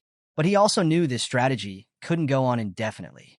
The Tianji Pavilion wouldn't keep sending exploration teams to their doom forever. Eventually, it would be time to slay the Black Dragon and move on to the next target. However, the thought of killing the dragon left Su Yang feeling conflicted. After all, it had been a significant source of his progress. As he pondered this, a system prompt appeared, informing him of an unexpected twist. If a boss that was previously tamed by the host was defeated, it would automatically become a 100% loyal subordinate. Su Yang's eyes widened in shock and excitement.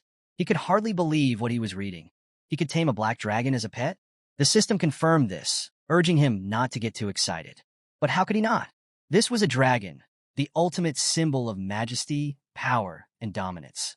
Even the SSS tier Super Guild, the Global Beastmaster Association, boasted only a few members who had succeeded in taming dragons. As Su Yang imagined the impact of summoning a dragon pet during a guild war, he couldn't help but smile. The mere thought of the absolute carnage he could unleash was exhilarating. But reality hit him quickly. Despite his newly acquired legendary weapon and skills, his current stats were still not enough to kill the black dragon. He calculated that chipping away at its health would take an eternity, and if someone challenged him midway, it could spell disaster. Su Yang reflected deeply on his current strategy. He recognized that relying solely on side boss tasks presented several challenges.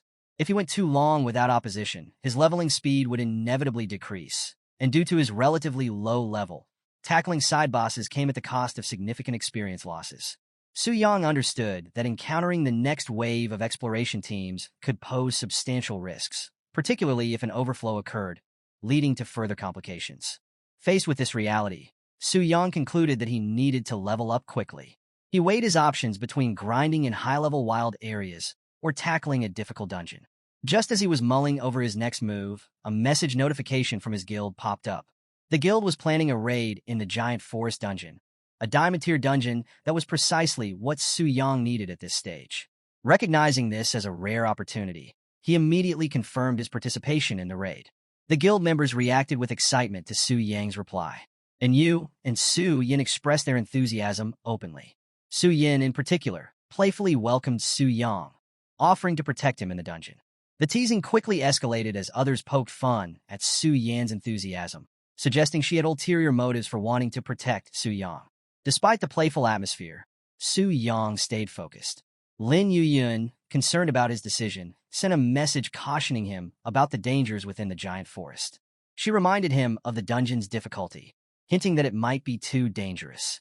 But Su Yang, brimming with confidence, assured her that he was certain of his decision and declared that he would head to the dungeon ahead of the group, urging them to take their time.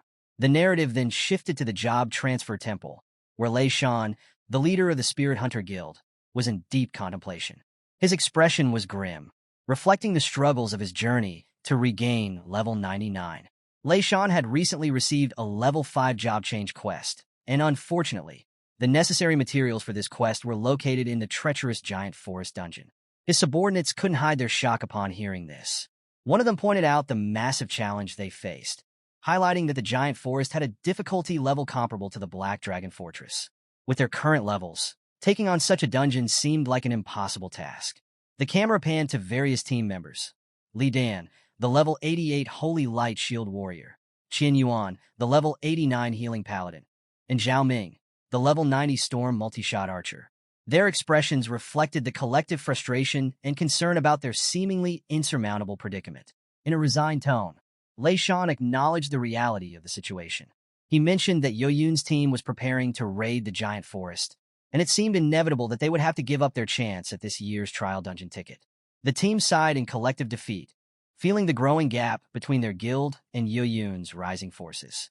Despite their concerns, Lei Shan's eyes held a glimmer of determination. He wasn't willing to concede just yet. A dark resolve formed in Lei Shan's mind. With a chilling expression, he revealed his final plan to the team. He saw no way out of their current predicament and believed he had nothing left to lose. His voice was steely as he shared his intention to stop Yoyun's team at any cost. Zhao Ming, sensing the intensity in Lei Shan's words, hesitantly inquired about the plan, his voice tinged with dread. With a sinister grin, Lei Shan laid out his desperate strategy. He decided that if they couldn't win fairly, they would make Yoyun's team experience the same despair. His tone was filled with dark conviction as he ordered his team to eliminate their rivals. The implication was clear. Lei Shan was ready to resort to drastic measures and had no qualms about sabotaging his competitors to secure their own survival. The scene then transitioned to the Giant Forest Diamond Tier Dungeon, a daunting challenge recommended for hunters level 90 and above.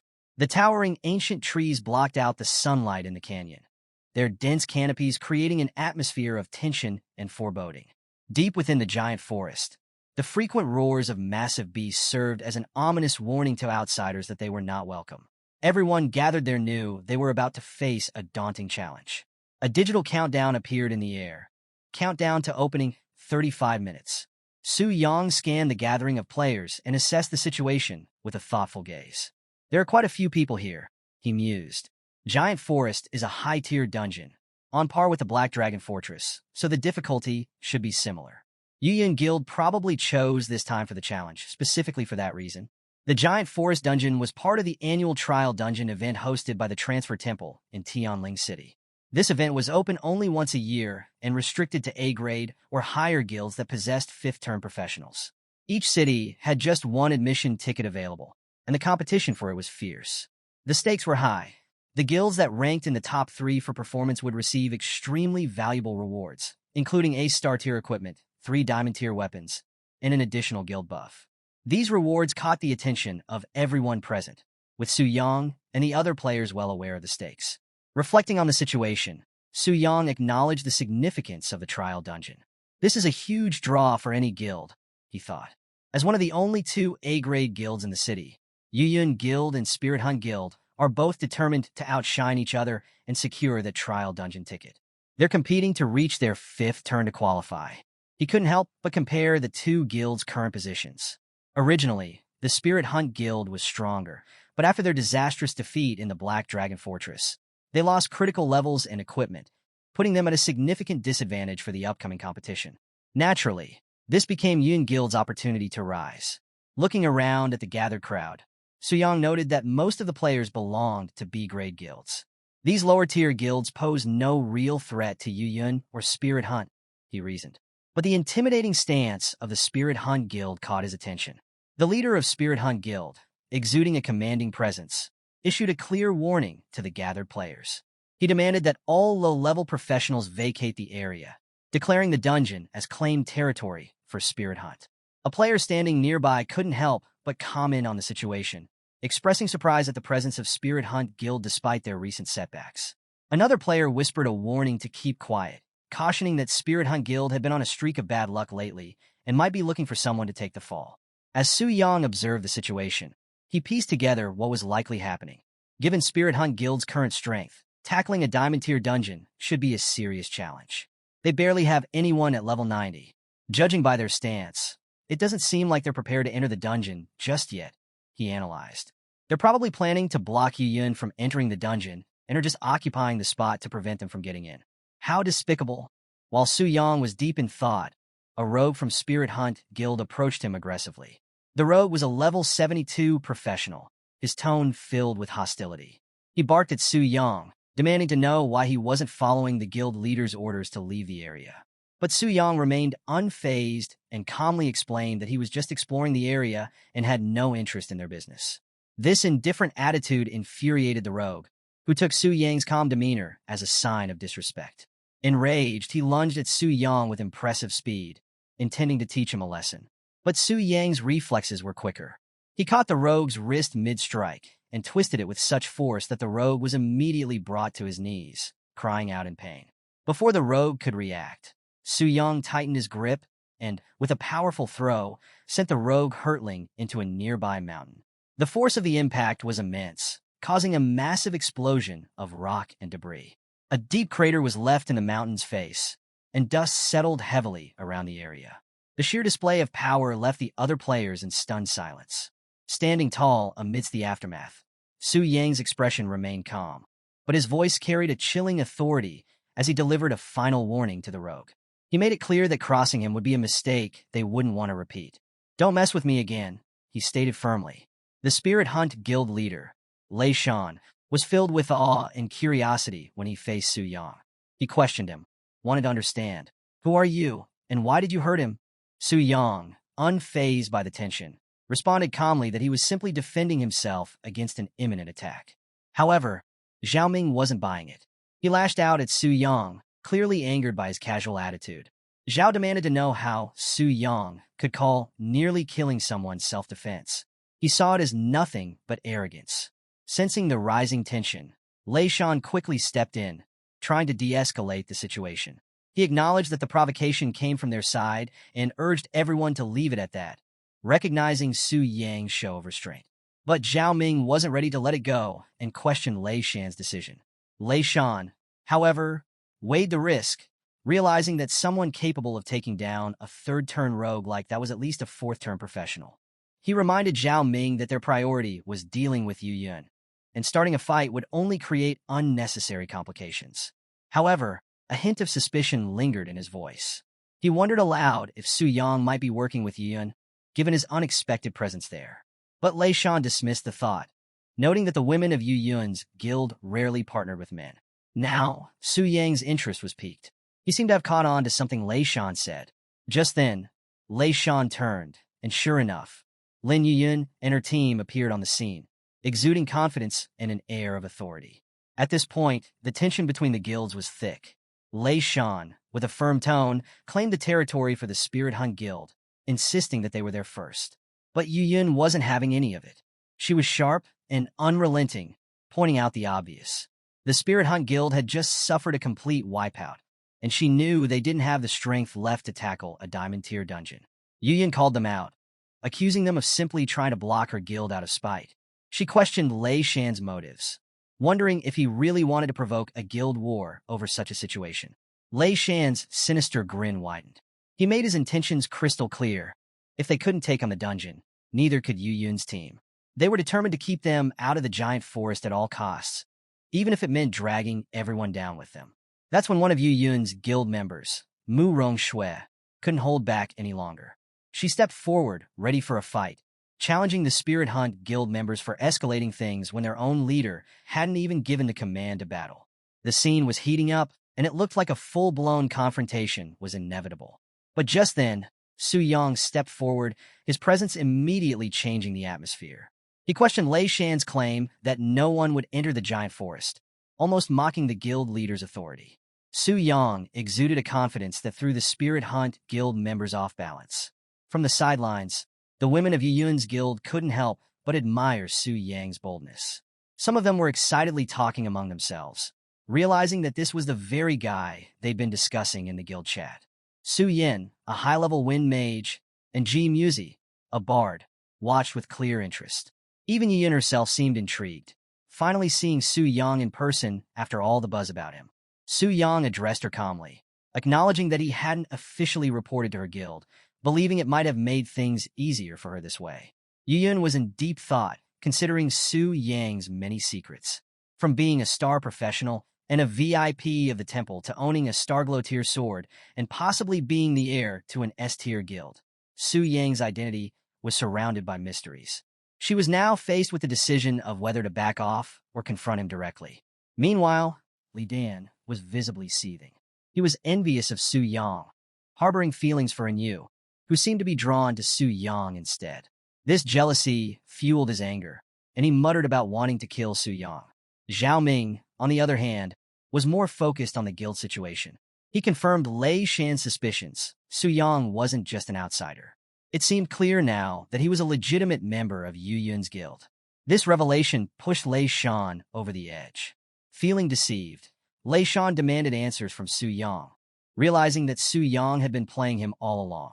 But Su Yang, never missing a beat, responded with a smirk. He didn't deny it. In fact, he almost seemed to taunt Lei Shan, asking him if he wanted to take a swing at him. Before Lei Shan could react further, Su Yang effortlessly intercepted an incoming attack. He displayed his quick reflexes by catching it midair. The attacker? It was none other than Zhao Ming. Now fully engaged, Su Yang made his intentions clear. He declared that it was an eye for an eye and that he intended to return the favor. With swift precision, Su Yang countered Zhao Ming's assault, sending a powerful strike right back at him. The impact was immediate. Zhao Ming recoiled in pain, visibly shaken by the force of Su Yang's retaliation. Seeing their vice leader fall, one of the Spirit Hunt Guild's subordinates shouted in alarm. They were clearly worried, realizing just how powerful Su Yang's counterattack was. But the battle was far from over. Lei Shan, now enraged, charged towards Su Yang, yelling that Su Yang was looking for trouble. Su Yang stood his ground, unfazed by Lei Shan's aggression. He pointed out the absurdity of the situation, accusing the Spirit Hunt Guild of blocking a perfectly good dungeon just to stir up trouble. Su Yang expressed his disdain, remarking that wasting time was the same as wasting money, and he certainly didn't have time to mess around with them. One of Lei Shan's members, confused by Su Yang's words, asked what he meant by fat sheep, but there was no time for explanations. Lei Shan, furious and seeing red, warned Su Yang that he was spouting nonsense and that his end was near. As things escalated, Su Yang revealed something unexpected, a skill scroll. Lei Shan instantly recognized the danger, shouting out in panic. He ordered his guild members to deploy defense barriers and activate all team-wide damage reduction skills. Barriers sprang up, glowing with defensive energy, and Lei Shan's confidence was clear. He sneered, asserting that Su Yang might be strong, but not strong enough to break through their guild's strongest defense. But Su Yang wasn't intimidated. He responded with determination, sending a powerful elemental wave crashing toward the barriers. The sheer force of the attack shook the ground beneath them, and the onlookers were in disbelief at the display of power. And Yu, observing the scene, couldn't hide her shock and questioned what kind of attack this could be. Meanwhile, Mu Rongshui, realizing the magnitude of what they were witnessing, compared the elemental wave to a prehistoric catastrophe. Even Lei Shan couldn't comprehend it. He stammered, questioning if it was truly a legendary skill. Then Su Yang, his voice cold and resolute, uttered a single word, disappear. And with that, he unleashed a devastating attack. Storm Thunder Thousand Blades. The sheer power of this move was breathtaking. A massive surge of energy swept across the battlefield, cutting through the terrain and leaving nothing but destruction in its wake. The sky darkened, and the shockwave rippled outward, showcasing the sheer extent of Su Yang's strength. The aftermath left everyone in shock. Yu Yin was particularly taken aback, struggling to process what had just happened. She noted that the Spirit Hunt Guild had been wiped out in an instant. Mu Rongshui tried to make sense of it, pointing out that even with a legendary skill scroll, it shouldn't have been possible to instantly take down an A-rank guild. Ji Muzi, who had been sketching the scene, observed that besides the scroll, Su Yang had utilized other skills as well. The others examined the drawing, impressed by the details. And Yu complimented Ji Muzi's artistic skill, while Mu Rongshui analyzed the sketch further, noting that it depicted a blade formed from condensed magic. Yin, deep in thought, pieced together the strategy. She realized that Su Yang had used a legendary skill to shatter the guild's defensive magic, then created chaos with numerous epic skills, and finally finished off the weakened enemies with his magic blade. And Yu remarked that under normal circumstances, level 58 skills wouldn't pose a threat to someone like Lei Shan, but given the luxurious equipment the Spirit Hunt Guild possessed, it made sense. The realization hit them all. They were in the presence of someone extraordinary. The girls were stunned, left with only one conclusion. Su Yang was likely the young master of a super guild. They looked at him with newfound respect and curiosity, acknowledging the immense power he wielded. Meanwhile, Su Yang, ever casual, interrupted their awe with a simple question. Can we enter the dungeon now? His words snapped Yuyun out of her daze, and she quickly composed herself. She confirmed with a nod, and the group prepared to set off. The scene shifts as the group advances into the dungeon. The atmosphere changes drastically, with towering trees casting shadows over the party. Su Yang, taking in the surroundings, can't help but comment on the dense environment, remarking that the trees give the area the feeling of being in a giant's territory. Sensing the complexity of the terrain, Yuyun advises everyone to stay close and be alert to their surroundings. Su Yang leads the way, and Yu, walking beside him, can't help but ask if he thinks they'll be able to clear the dungeon smoothly. Su Yang responds confidently, not seeing any major issues ahead. She teases him, wondering if there'll be an unexpected situation like what happened back at Black Dragon Fortress, and playfully demands that if it does happen, he must protect his big sister. Su Yang laughs, promising to do his best. Just as they exchange light-hearted banter, something rustles in the nearby bushes, instantly putting everyone on edge. It turns out to be just a small rabbit, and Yu lets out a sigh of relief. But the relief doesn't last long. Before they can relax, a two-headed raptor, level 89, bursts out of the foliage with a fierce roar. Yu screams in panic, but Yuyun quickly takes command, reminding everyone to stay calm and fight, assuring them that it's just a small monster. As the team readies themselves, Yuyun, being a level 99 Holy Knight, takes the lead. They're about to engage when suddenly, a massive level 95 elite rock bear appears, towering over the group. Yu panics again, calling out to Su Yang to save her.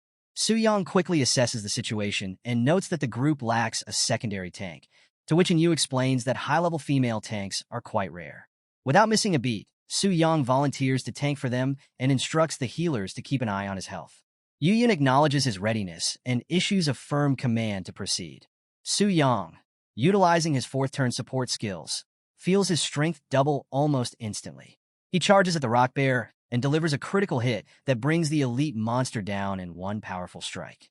Yuyun, impressed by the show of strength, approaches Su Yang and praises him, saying that with him in their team, their chances of success in the dungeon have greatly increased. Su Yang responds humbly, admitting that this is his first time teaming up for a dungeon and that he'll need guidance for coordinating with the group. Yuyun, surprised by his statement, nods and agrees. But she's left wondering to herself if he's been soloing dungeons all along. The more she learns, the harder it becomes to understand Su Yang's identity. As the scene shifts, the team regroups and prepares for their next big challenge. They finally arrive at their destination, the boss chamber. Yuyun announces that they've reached the boss and, feeling a bit nervous, turns to Yu for confirmation. Yu had purchased the strategy from Tianji Pavilion, and Yuyun wants reassurance that it'll work if they stick to it. The boss they're facing is a level 96 deteriorated hybrid giant, a member of the giant race, boasting a formidable HP of 4.5 million. Yuyun, recalling a previous mishap during the Black Dragon dungeon, admits her lingering worries. But Su Yang, radiating unwavering confidence, reassures her, confidently stating that his intuition tells him they won't fail in this dungeon. Yuyun finds his confidence strangely convincing, and although she's not sure why, she decides to trust him. She gathers her courage and rallies the group to charge into battle against the towering giant. Meanwhile, the scene shifts to a different location, where we see Jiayu, the general manager, sitting behind a desk while listening to a report from Zhou Tai. Zhou Tai informs him of the recent conflict between Spirit Hunt Guild and Yuyun outside the giant forest. Intrigued, Jiayu inquires about the outcome, and Zhou Tai responds that the Spirit Hunt Guild was completely wiped out. Jiayu, not entirely surprised, reflects on how desperation can lead to irrational decisions, and concludes that this year's qualification for the trial's secret realm in Tianling City likely belongs to Yuyun. However, Zhou Tai has more to report, hinting at some new developments regarding the Black Dragon secret realm. This catches Jiayu's full attention, and with heightened interest, he presses for details on this unexpected information. Meanwhile, the fight reaches its climax as Yuyun lands a decisive blow on the deteriorated hybrid giant. The giant lets out a final, agonized roar as Yuyun's sword strikes with precision and power, bringing the colossal creature down for good. As the dust settles, the members of the Yun Guild erupt in celebration, reveling in their hard-earned victory. And you can't hold back her excitement and exclaims joyfully, celebrating their win. A system notification pops up, Yuyan Guild has completed the Secret Realm Challenge. The rewards have been distributed. Please have the guild leader allocate them. With the battle behind them, Yuyan approaches Su Yang to thank him. She acknowledges that Su Yang could have landed the final blow himself, but he deliberately let her take it. Su Yang, ever modest, downplays his action, explaining that she probably needed the extra benefits from delivering the finishing strike more than he did. Yuyan appreciates his gesture and admits she owes him one. The rest of the team, still buzzing with excitement, begins praising Su Yang's contribution. One member enthusiastically points out that without Su Yang's help, clearing the dungeon wouldn't have been nearly as easy. Su Yang, slightly embarrassed by the praise, tries to downplay it, telling them they're being too flattering. Meanwhile, G Music gleefully announces that they scored 2 platinum-tier items and a diamond-tier 1 from their victory. Seeing the high-value loot, Yuyan offers to help Su Yang choose any equipment he wants. However, Su Yang politely declines, thinking to himself that his warehouse is already full of diamond-tier items. The conversation shifts to more pressing matters, and Yuyan points out that they've acquired the necessary materials for the 5th transfer quest, which will allow them to obtain the Trial Secret Realm entry ticket. And Yu, excited by their success, suggests that they celebrate with a good meal later. Yuyan laughs and agrees, and the group begins making preparations to leave. Someone in the group asks Su Yang if he plans to join them for the celebration. Just as he's about to answer, Su Yang is interrupted by a mental notification. A challenger has been detected. Would you like to connect? Su Yang quickly realizes what's happening and suspects that an exploration group may have acted ahead of schedule. Apologetically, he informs the group that something urgent has come up and he needs to leave immediately. Before they can fully react, Su Yang rushes off, leaving them behind in confusion. The scene transitions to a dark and ominous landscape, where Su Yang now emerges as the powerful black dragon, Athos, shrouded in darkness. The atmosphere grows tense as Su Yang prepares to face a new challenge. He wonders aloud who the challenger is and takes a closer look at the lone figure approaching.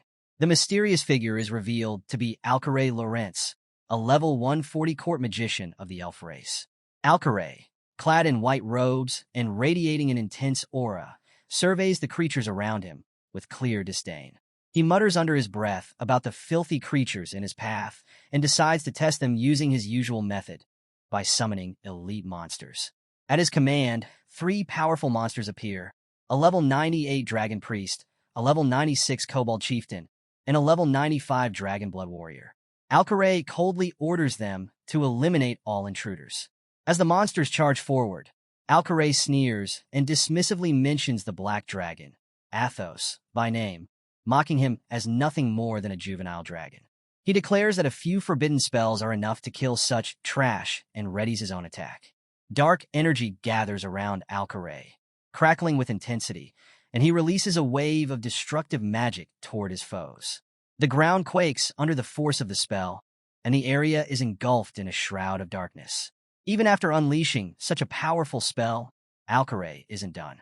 He expresses his disgust at the blood of these lower creatures and remarks that if not for a certain person named Lilith, he wouldn't have bothered coming to such a filthy place. Commanding with authority, Alcaray summons a mountain giant to be both his spear and his shield. The giant emerges, towering over everything in its path, and Alcaray effortlessly controls it with a mere gesture.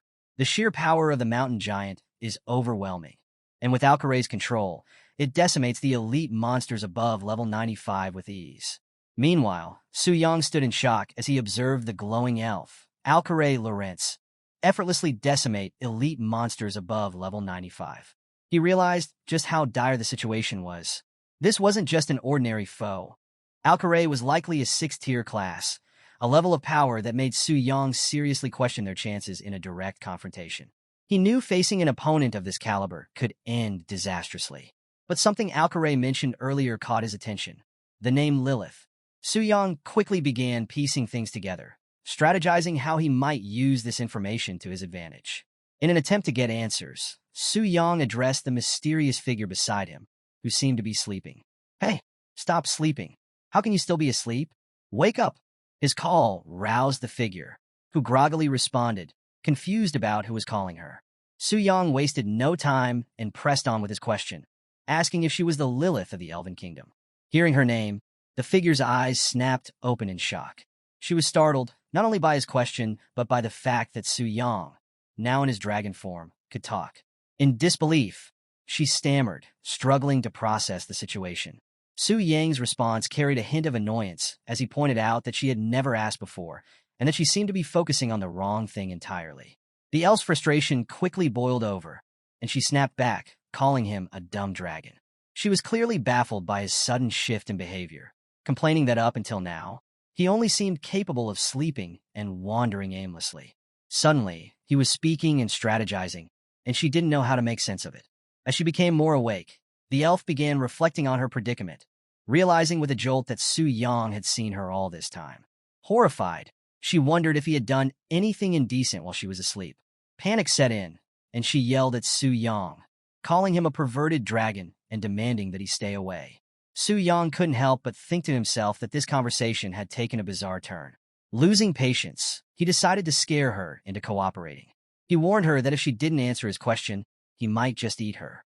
Terrified by his threat, the elf finally broke down and revealed her identity. She was Lilith Savaraya, the sixth daughter of Queen Savaraya of the Elven Kingdom. Su Yang's mind raced as he processed the information. He recalled from the basic Dragon Guide that the Elven Kingdom, Dragon Kingdom, and Giant Kingdom were all part of the SSS Ultra Ultimate Subspace Nations, an incredibly powerful alliance. Of the three kingdoms, only the Elven Kingdom was known to be friendly toward humans, and the supreme ruler of that kingdom was Queen Savaraya. Su Yang hadn't expected this elf girl to be connected to such a significant background. Shifting his focus, Su Yang commented on the arrival of reinforcements, pointing out that her people had come to rescue her. Initially relieved, Lilith's expression quickly changed when she saw who it was. She recognized Alcaray and was visibly distressed, muttering to herself in frustration. Sensing her discomfort, Su Yang noted that she didn't seem pleased to see him. Lilith's tone turned bitter as she explained that Alcaray and his family were scum, people she would never forgive for what they had done to her. She expressed her disdain for him, making it clear that she would rather remain locked up forever than be rescued by someone like him. Su Yang's curiosity grew, and he pressed her for details on what had happened. Lilith's anger flared as she recounted how Alcaray had initially deceived her with his appearance, only to later try to drug and assault her. She had narrowly escaped his clutches, and her bitterness toward him was palpable. Hearing this, Su Yang was clearly disgusted and questioned how someone would dare to attempt this with a person of Lilith's status. She explained that despite being a Lilith, she had little protection due to her family's lack of favor. The Lorentz family held immense power in the Elven Kingdom, and even her mother, Queen Savaraya, couldn't easily punish them.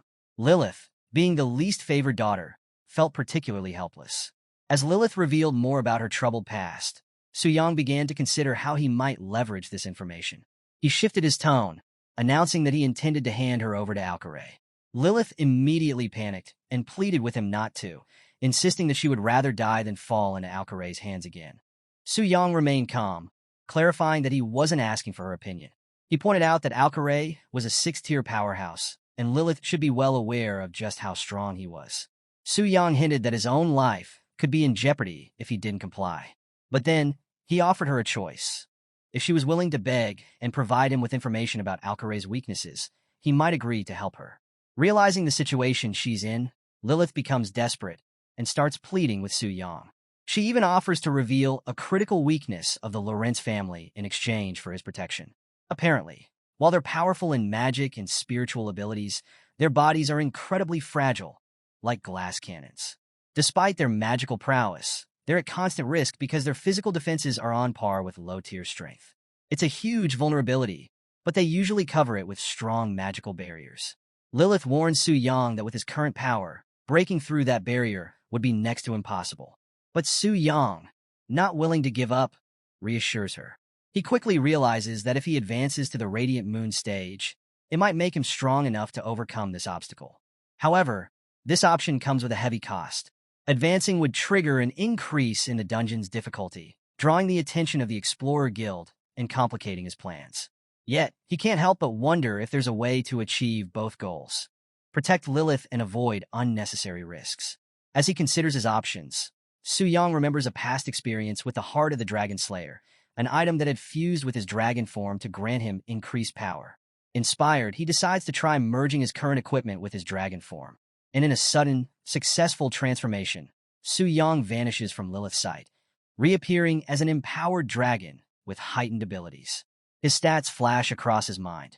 His spirit attribute has strengthened massively, bridging the gap in his powers. Confident now, Su Yang steels himself for the upcoming showdown. Just then, an imposing voice challenges him. It's Alcaray, mocking and taunting Su Yang, demanding he surrender Lilith. Alcaray sees the dragon's silence as cowardice and begins plotting, even considering using a forbidden spell to wipe out the palace, Lilith included. In a twisted scheme, he thinks he could manipulate her corpse with memory spells before resurrecting her to his liking. He's on the verge of casting his spell when, without warning, a massive shadow looms over him. Su Yang, repulsed by Alcaray's vile plan, has heard enough. In a flash, he strikes, slamming Alcaray with a crushing force that shatters his magic barrier in one blow, sending the elf flying into a wall. His health bar plummets, and he's left with only a sliver of health, barely clinging on. Alcaray is in shock, terrified at the power he's just witnessed. How did the dragon close in so silently? And how could he bypass the magic defenses so easily? It's beyond anything he could have anticipated. In his full dragon form now, Su Yang towers over Alcaray, flames swirling around him as he declares that for someone like him, the usual rules just don't apply. Channeling all his newfound power, he launches his final move, Spirit Cleansing Inferno. In an instant, a massive eruption of flames engulfs Alcaray, reducing him to nothing more than screams amidst the intense, consuming fire. As Su Yang's final attack on Alcaray fades, a system notification appears. You have slain Alcaray Lawrence, 140th level court magician. Another notification follows, confirming his success with a staggering 12.1 million experience points gained. With Alcaray's death, Su Yang takes a look around the battlefield, thinking it's time to check out the loot. After all, a high-level target like Alcaray is bound to drop something valuable. Sure enough, Su Yang's inspection reveals some impressive items. Rare spells, legendary artifacts, and potent scrolls. Among them are the First Order Banishment spell, a top-tier spell capable of leveling entire cities, and Thunder of the Nine Worlds, which summons an endless storm that can shift the very skies. There's also a legendary soul summoning stone, which calls forth the elusive Lunar Wolf Spirit, a revered guardian of the elves. To top it off, he discovers the Scroll of Nature's Guardian, a powerful tool able to withstand attacks from 8th-tier skills without so much as a scratch. Su Yang reflects on the haul, considering it a decent reward, though he's annoyed that some of Alcaray's highest-grade equipment, his staff, robe, and accessories, didn't drop. He's left wondering where he'll find another enemy this well-equipped. Meanwhile, Lilith, who's been anxiously waiting, is startled by Su Yang's sudden reappearance. She looks around, surprised to see Alcaray is gone, and asks Su Yang where he went. Su Yang explains that he used invisibility to ambush Alcaray, reducing the elf to ashes. Lilith is surprised. After all, she thought only rainbow dragons could use invisibility spells. Now, her curiosity is piqued. This black dragon seems more mysterious and powerful than she imagined. Su Yang, in turn, finds himself curious about Lilith. He remembers that elven royals usually possess great magical power, yet Lilith seems to lack any strength. When he asks why, she explains that it's due to an ancient curse placed on the elven royal family by the Giant King. This curse seals magical abilities and drastically shortens lifespans. In every generation, one royal is chosen to bear its effects. This time, it's Lilith's turn, leaving her overlooked and unvalued among her own people. Hearing this, Su Yang reflects on how, without his own advantage, he might have faced a similar fate, powerless and at the mercy of others. In a way, he realizes he's managed to change both of their fates. Suddenly, Lilith becomes anxious. Seeing Su Yang's thoughtful expression, she fears he might go back on his promise to protect her. But as she watches, Su Yang calms himself and reassures her that she's free now, at least within this realm. She's bewildered, unsure why he's letting her go or what he means by true freedom. Su Yang explains that he intends to protect her and promises that she'll gain her freedom beyond the secret realm in time. Commanding his followers, he instructs them to ensure her safety. His servants pledge their obedience, leaving Lilith shocked by his unexpected kindness. With a final, peaceful glance at Lilith, Su Yang settles into a slumber, his dragon form retreating. As his consciousness returns to the real world, He reflects on how productive this venture was, feeling more confident about the challenges ahead, especially with the inevitable clash against the expedition team. As Su-yang got up, his device chimed with a familiar notification sound. Checking his messages, he was taken aback to see 99 plus unread notifications.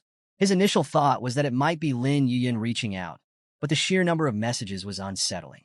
Was this a virus?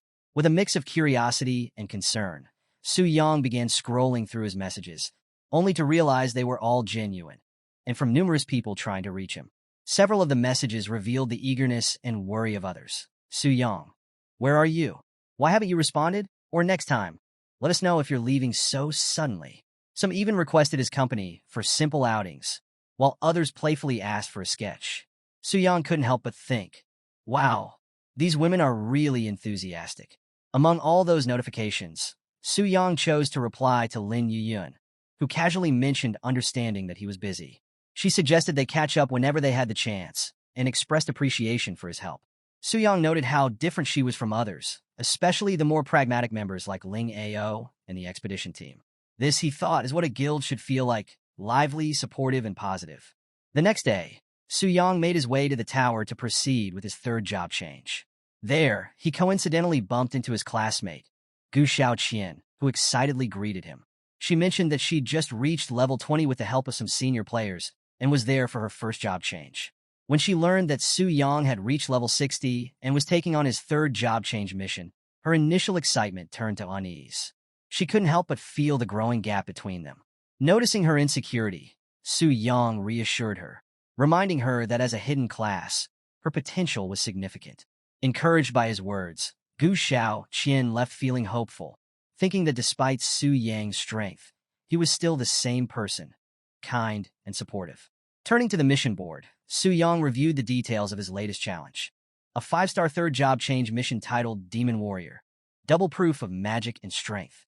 This mission required him to gather magic-devouring spirit grass and endure both physical and magical trials.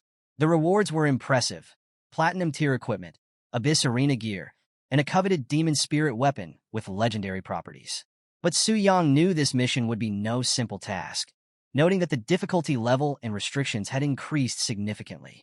At that moment, Bai Ling appeared and warned him about the Red Moon phenomenon. This rare occurrence increased the aggression and bloodlust of wild monsters and made dungeons even more dangerous. Bai Ling urged him to be especially cautious if his mission took him to dungeons like the Ruined Mansion, where spiritual disasters were already frequent.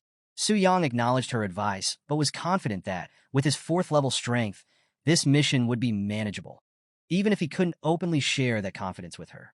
The scene shifts to Su-yang's mission location, the Ruined Mansion, a platinum-tier secret realm recommended for level 60 or higher. This place is cloaked in dark history. Once the home of a powerful official, it now stands as a terrifying dungeon, cursed and haunted by the spirits of all who perished there after the official went mad.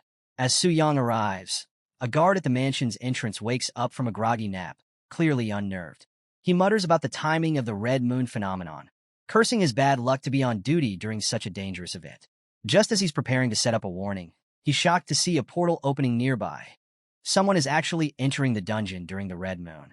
Inside, Su-yang navigates the haunted corridors, battling ghostly enemies with ease. He swiftly takes down several ghostly children's spirits and thinks the challenge is manageable. But then, something strange happens. More ghosts begin emerging from the walls, their eerie wails echoing through the mansion. As he watches, the spirits transform into monstrous versions of themselves, their labels changing to level 70 Mad Ghost Child. Stunned, Su-yang realizes he's seeing the true effect of the Red Moon. The monsters are mutating. Now facing faster and stronger enemies, Su-yang is forced to shift strategies. A Mad Ghost Child charges at him, hitting hard enough to make him stumble. Recognizing the danger, he activates his Demon Blade skill, slicing through the air to create a defensive barrier between himself and the mutated enemies. As he fights, a system notification suddenly appears. Sanity value at 90/100. When the sanity value reaches 0, irreversible madness will ensue. Confused, Su-yang can't help but think this whole scenario feels like something out of a Lovecraftian nightmare. Determined to push through, he activates Demon Blade Sword Rain, unleashing a barrage of powerful energy slashes. While he manages to fend off the attacks, the battle is intense. Su Yang watches his sanity value drop to 60, and with his mana down to only 20%, he realizes he's losing focus. He wonders just how much longer it will take to reach the boss. Finally, after fighting his way through, he encounters a massive, hulking figure emerging from the darkness, a level 82 elite zombie giant. Recognizing the sheer difficulty, Su Yang knows he needs a boost. Reluctantly, he decides to use his legendary summoning stone to call forth the lunar wolf spirit. The powerful beast appears with a fierce growl, making quick work of the zombie giant with one devastating attack. Watching with satisfaction, Su Yang thinks, just as expected from a legendary summon, the power gap in this dungeon is huge. With the lunar wolf spirit now by his side, Su Yang feels a surge of confidence, ready to steamroll through the rest of the dungeon. He navigates deeper, finally locating the entrance to the boss room. Standing before the massive doors, he commands them to open. As they creak open, a haunting voice echoes from within, lamenting in sorrow, "Ancestors, forgive me. I am guilty." Entering the room, Su Yang is greeted by a cutscene revealing the boss's dark backstory. A ghostly figure tormented by guilt, declaring that he has already committed too many murders and is destined to kill again. The boss details flash on the screen. Red Moon Corruption, Devouring Spirit Ghost, boss level 90, race, undead. With a sinister laugh, the boss's aura fills the room, signaling the start of an intense showdown. Su Yang commands the lunar wolf spirit, instructing it not to finish off the boss entirely so he can land the final blow himself. Observing the boss's level, he realizes the immense red moon boost has raised it to near diamond tier status. Without the lunar wolf spirit, this battle could have been a brutal defeat. In a final move, Su Yang lands the killing blow, and a notification flashes. You have killed level 90 boss, Red Moon Corruption, Devouring Spirit Ghost. The rewards include platinum tier gear and a unique item, the Devouring Spirit Ghost Soul Core. Examining it, Su Yang notes that while platinum tier gear no longer interests him, the Soul Core's 80-point spirit boost might prove useful as a potion ingredient. Satisfied, Su Yang decides to press onward, knowing his next mission site awaits. The scene shifts to the ominous red moon hanging overhead. Standing against its eerie glow, Luo Linger appears, visibly frustrated. She casts an impatient glance toward the ruined mansion in the distance, wondering aloud why those who ventured inside haven't come out yet. Beside her, Lu Ci speculates that there could be a few stragglers hiding or trying to escape, remarking that the ruined mansion under the red moon is too dangerous for ordinary adventurers. Only someone like Luo Linger herself could handle it easily. But growing impatient, Luo Linger cuts him off, demanding direct answers about who is inside and how long they've been there. Zhou Tai hesitates before explaining that, although the raid has been going on for half an hour, no A-level or B-level guilds in Tianling City have claimed responsibility. The situation remains a mystery, and it's clear this irritates Luo Linger. She knows that under the red moon, the ruined mansion rivals a diamond-tier dungeon in difficulty. She herself would have to proceed cautiously. Anyone who entered without a team should have been torn apart by the monsters by now, so who could possibly still be in there? Suddenly, a loud boom breaks her thoughts as the portal at the mansion's entrance activates. Zhou Tai alerts everyone. The portal is reacting. Someone's coming out. Su Yang steps out, looking a bit weary from his intense battle, exhaling as he mentally recovers from the fight. Su Yang quickly notices the crowd waiting for him and recognizes some familiar faces. He wonders if the expedition group has discovered his true identity and set a trap. Zhou Tai, clearly surprised, mutters that it's only Su Yang emerging from the dungeon again. The tension thickens as Su Yang, unfazed, casually comments on the crowd gathered so late at night, questioning why so many people are here for a small platinum-level dungeon. One of the guards, visibly frustrated, retorts that Su Yang should have known better than to enter alone under the red moon. Unfazed, Su Yang shrugs, wondering aloud if it's really all that serious. The guard, however, insists that Su Yang's life might have been at risk, and his own job is on the line if something had gone wrong. Before the guard can continue, Luo Linger steps forward, commanding the guard to silence and step back. She then addresses Su Yang, asking if he truly cleared the Red Moon's ruined mansion alone. With casual confidence, Su Yang confirms it, sparking shock and awe among those watching. Impressed yet serious, Luo Linger proposes a deal. Clearing the dungeon solo under the red moon is remarkable, but she wants him to hand over the crystal core dropped by the boss. She tells him to name his price. Su Yang, unbothered, raises an eyebrow and questions why he should hand it over. His unexpected response leaves the group momentarily stunned. Luo Linger's assistant, now agitated, steps forward, demanding that Su Yang show respect.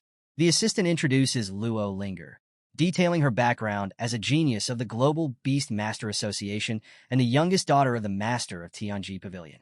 Clearly accustomed to instant obedience, the assistant threatens Su Yang for ignoring Luo Linger's request. But just as she moves to strike him, Luo Linger halts her, commanding her to stop. Considering the situation, Su Yang realizes that while Luo Linger is clearly a powerful figure, she doesn't appear to be targeting him specifically. Curious, he politely asks what she wants. Luo Linger explains that she'd originally hoped to gather some top-quality ingredients for her spirit horse, but Su Yang's quick actions had allowed him to secure them first. Still, she can't ignore his audacity and issues a challenge.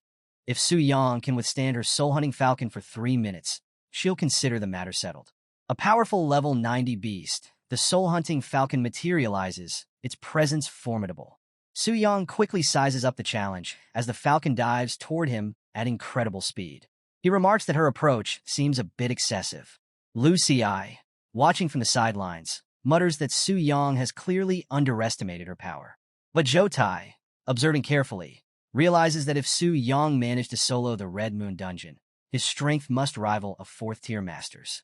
As the falcon closes in, it unleashes a blade storm attack. Recognizing the danger, Su Yang realizes that he can't simply defend. The falcon's attacks are both swift and long-ranged. Finally, he decides to reveal his true power. Drawing his sword, he activates Dragon's Bloodlust, causing it to glow with intense energy. Lu Xi, shocked by the weapon's power, whispers to himself, wondering if this is indeed that legendary sword. The falcon swoops down, launching a powerful attack, but Su Yang counters with Soul Impact, unleashing a devastating blow. The attack catches the falcon off guard, delivering heavy damage and leaving the crowd in stunned silence. Su Yang smirks, noting that it hasn't even been 3 minutes yet. Furious, Luo Linger accuses him of killing her spirit beast.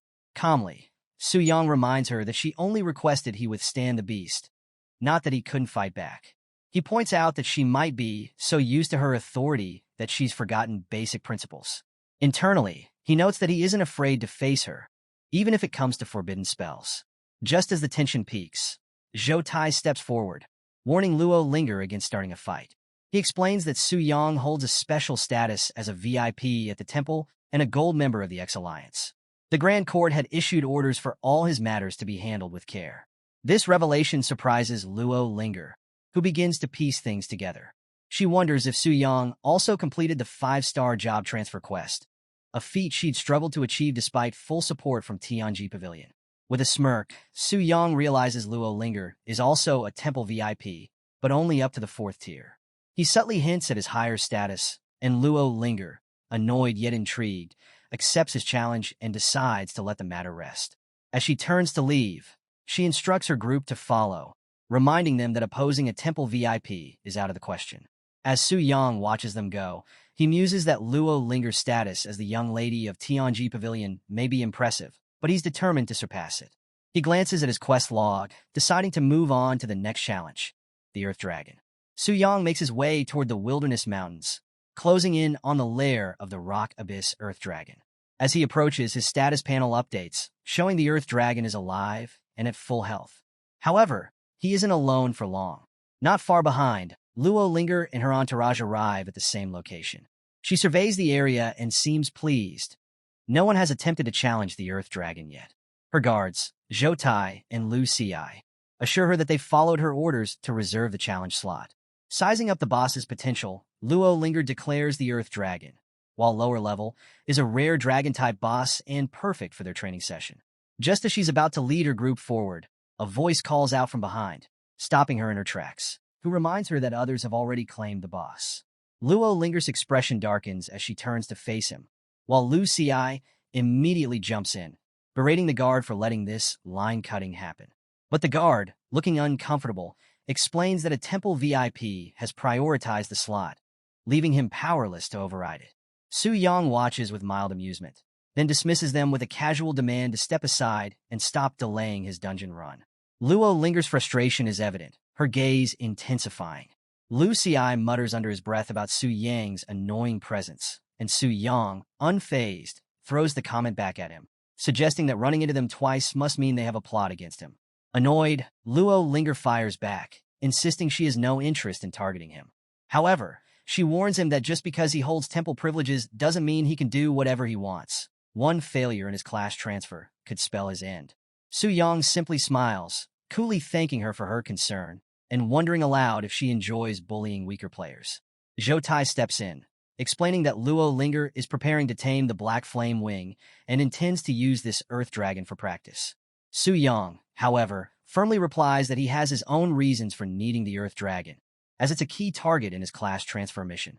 Luo Linger, still defiant, tells him to go ahead, but warns that once she tames the Black Flame Wing, even his temple status won't protect him. Su Yang chuckles, advising her to wait for the Earth Dragon to respawn, and then strides toward the portal with a casual bye-bye. Luo Linger sees as Su Yang disappears, while her assistant mutters about his rudeness. Zhou Tai, still bewildered, questions whether Su Yang truly intends to solo the Earth Dragon. Inside the dimly lit cave, Su Yang approaches the slumbering rock abyss Earth Dragon, mentally preparing himself for the battle. He recalls Luo Linger's goal of taming the Black Dragon and figures that, with her strength and support, she might actually manage it. But there's no time to waste. He knows he needs to keep moving forward if he's to keep up with her pace. As he moves closer, the system identifies the boss, a level 61 wild boss, the Rock Abyss Earth Dragon. Su Yang sizes it up, unimpressed, noting it looks more like a giant lizard than a dragon, especially compared to the Black Flame Wing. Despite being unable to use his Wolf Spirit and Demon Blade skills, Su Yang is confident his Starlight-level weapon will be more than enough. Without hesitation, he launches into action, striking the Earth Dragon with Soul Mark. His attacks connect, but he quickly realizes the Earth Dragon's defenses are formidable. The dragon retaliates with a fierce tail swipe, forcing Su Yang to dodge. He counters with a barrage of strikes, dealing steady damage as he taunts the creature. Bit by bit, the dragon's defenses start to crumble. When the Earth Dragon's health drops to 50%, Su Yang's confidence grows, but just as he's about to push forward, a system alert warns him that the boss has entered Berserk mode. The ground trembles as the dragon charges at him with a terrifying new ferocity, and Su Yang quickly realizes that this dragon charge isn't just powerful, it's also guided, relentlessly homing in on him as he dodges. In need of a strategy, he assesses the cave layout and spots a granite wall nearby. Recognizing it as his only hope, he positions himself behind it, bracing for the dragon's next attack. The Earth Dragon charges, colliding with the wall, and the impact leaves it dazed. The system confirms it. The dragon is stunned and vulnerable, taking 25% more damage. With determination, Su Yang grips his sword and delivers a series of devastating blows. Meanwhile, outside the dungeon, Lu Xi, now uneasy, questions Zhou Tai about whether they should just stand by and wait. Zhou Tai dismisses him, suggesting he take it up with Luo Linger herself. Luo Linger, however, is determined to stay and watch, intrigued to see just how far Su Yang can go. After a grueling battle, Su Yang finally emerges victorious. A system notification appears, displaying his achievement. Su Yang has solo killed the Rock Abyss Earth Dragon, setting a new record with a time of 20 minutes and 16 seconds. Outside, Luo Linger's group is visibly shocked as they see Su Yang's name at the top of the leaderboard. Lu Xi can barely contain his disbelief, insisting it must be a cheat, but his laughter quickly fades as Su Yang appears, clad in a full set of Rock Abyss Earth Dragon armor. Smirking at their shock, he asks why they're still waiting around.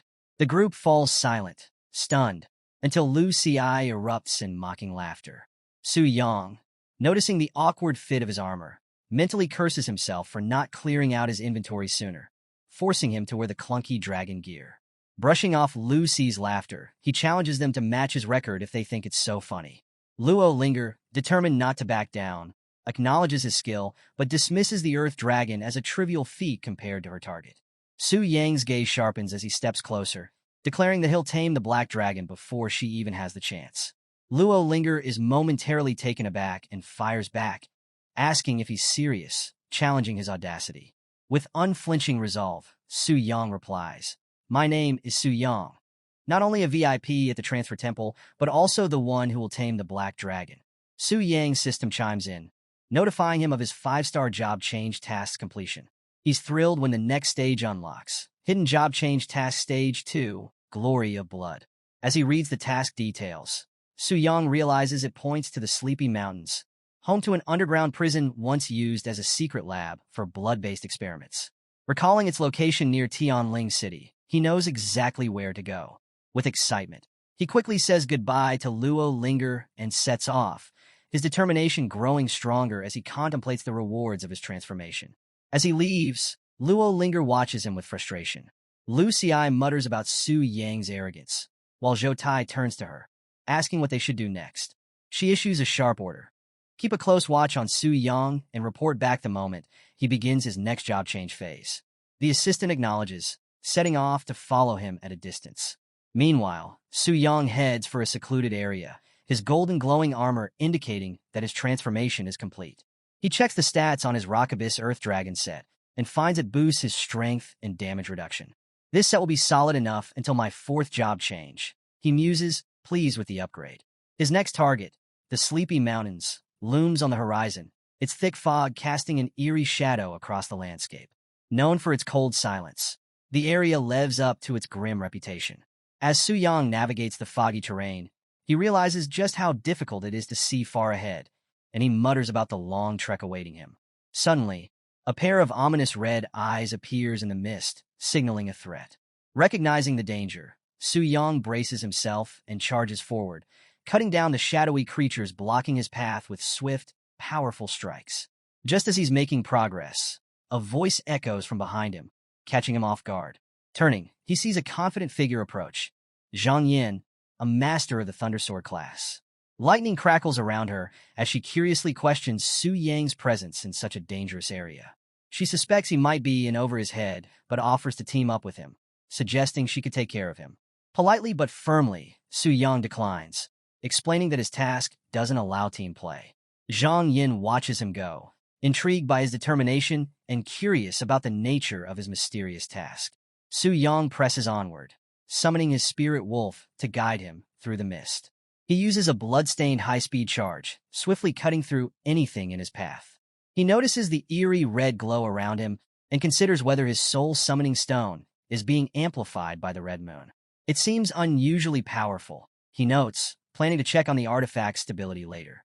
After a long journey, Su Yang finally reaches the entrance to the underground prison, a hidden passage covered in thick vines and rocks. He mutters about the distance, but acknowledges the concealment as a clever touch. Stepping inside, he's immediately struck by a foul stench. What a stench! Smells like rotting meat.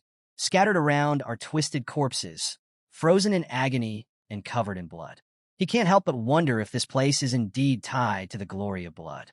As he ventures deeper, he notices there are no monsters along his path and speculates that something killed them before he arrived. A faint, flashing pentagram catches his eye, indicating a powerful force nearby. Cautiously, he reaches out to touch a glowing skull, only for a blood-curdling scream to echo through the chamber. Suddenly, a monstrous figure, the zombie of the dead wizard's resentment, emerges, its eyes glowing with unrelenting malice. The system identifies it as the vengeful undead form of a wizard who once pursued the glory of blood through forbidden experiments. In death, his resentment festers, demanding blood from any intruders. Without flinching, Su Yang delivers a swift, powerful strike, silencing the undead wizard. A system message confirms his victory. You killed the special boss, zombie of the dead wizard's resentment. Experience gained, 213,000 points. Among the loot, he finds a book titled Mad Wizard's Experimental Notes. Browsing through its pages, he discovers chilling details about the dark rituals and human experiments the wizard conducted in his pursuit of power. Just as he's wondering how this helps him, a system notification appears. Detected task item. Mad Wizard's Experimental Notes. Detection complete. Reward obtained. Blood Blessing Ritual. Realization dawns on Su Yang. This ritual is a permanent enhancement, but it requires the blood of a powerful creature. He recalls that the wizard used ordinary human blood, which must have led to his failure. But with Earth Dragon blood in hand, Su Yang believes he has the key to success. A bold idea surfaces. If he's seeking a truly powerful creature, why not aim for the Black Flame Wing? Standing with newfound purpose, Su Yang asks the system if he can connect to the boss realm when there are no intruders. The system confirms that, as long as no one else is present, he can proceed. Smirking, he commands his summoned creatures to guard the entrance against intruders, ensuring no one disrupts his ritual. System, connect immediately, he orders, and a golden light engulfs him. Meanwhile, in the Black Dragon Athos' secret realm, Lilith sits beside the slumbering Black Dragon, frustration evident on her face. Bored and restless, she reflects on her captivity and sighs. Despite being promised freedom, the dragon does nothing but sleep. Resigned, she mutters about her long imprisonment and laments how only Alcaray attempted to rescue her, furthering her belief that her family has forgotten her.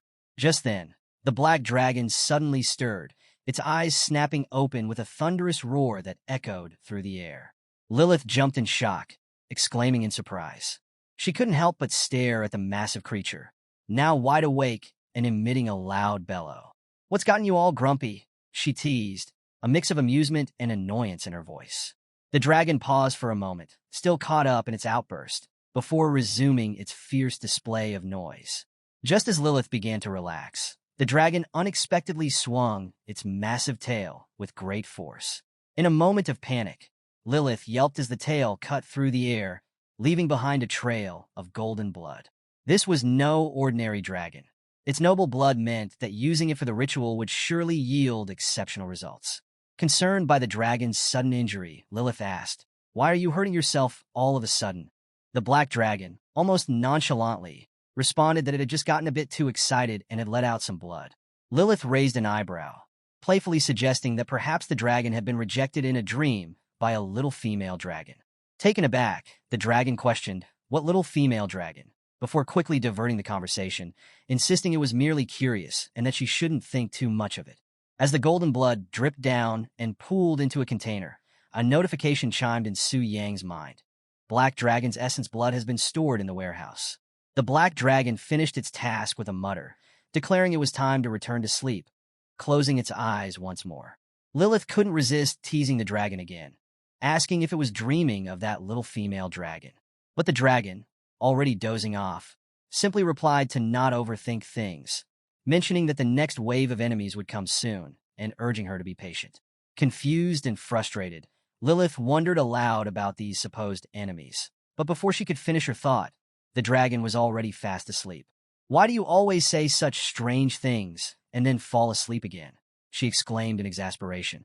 Just then, Su Yang re-entered the scene, cheerfully announcing his return. He was pleased to find that no one had disturbed him. His red spirit companions growled in acknowledgement, ready for the next phase of their mission. Stepping into the center of the blood formation, Su Yang recalled the task's instructions. He took out the vial containing the Black Dragon's essence blood, contemplating the potential risks involved.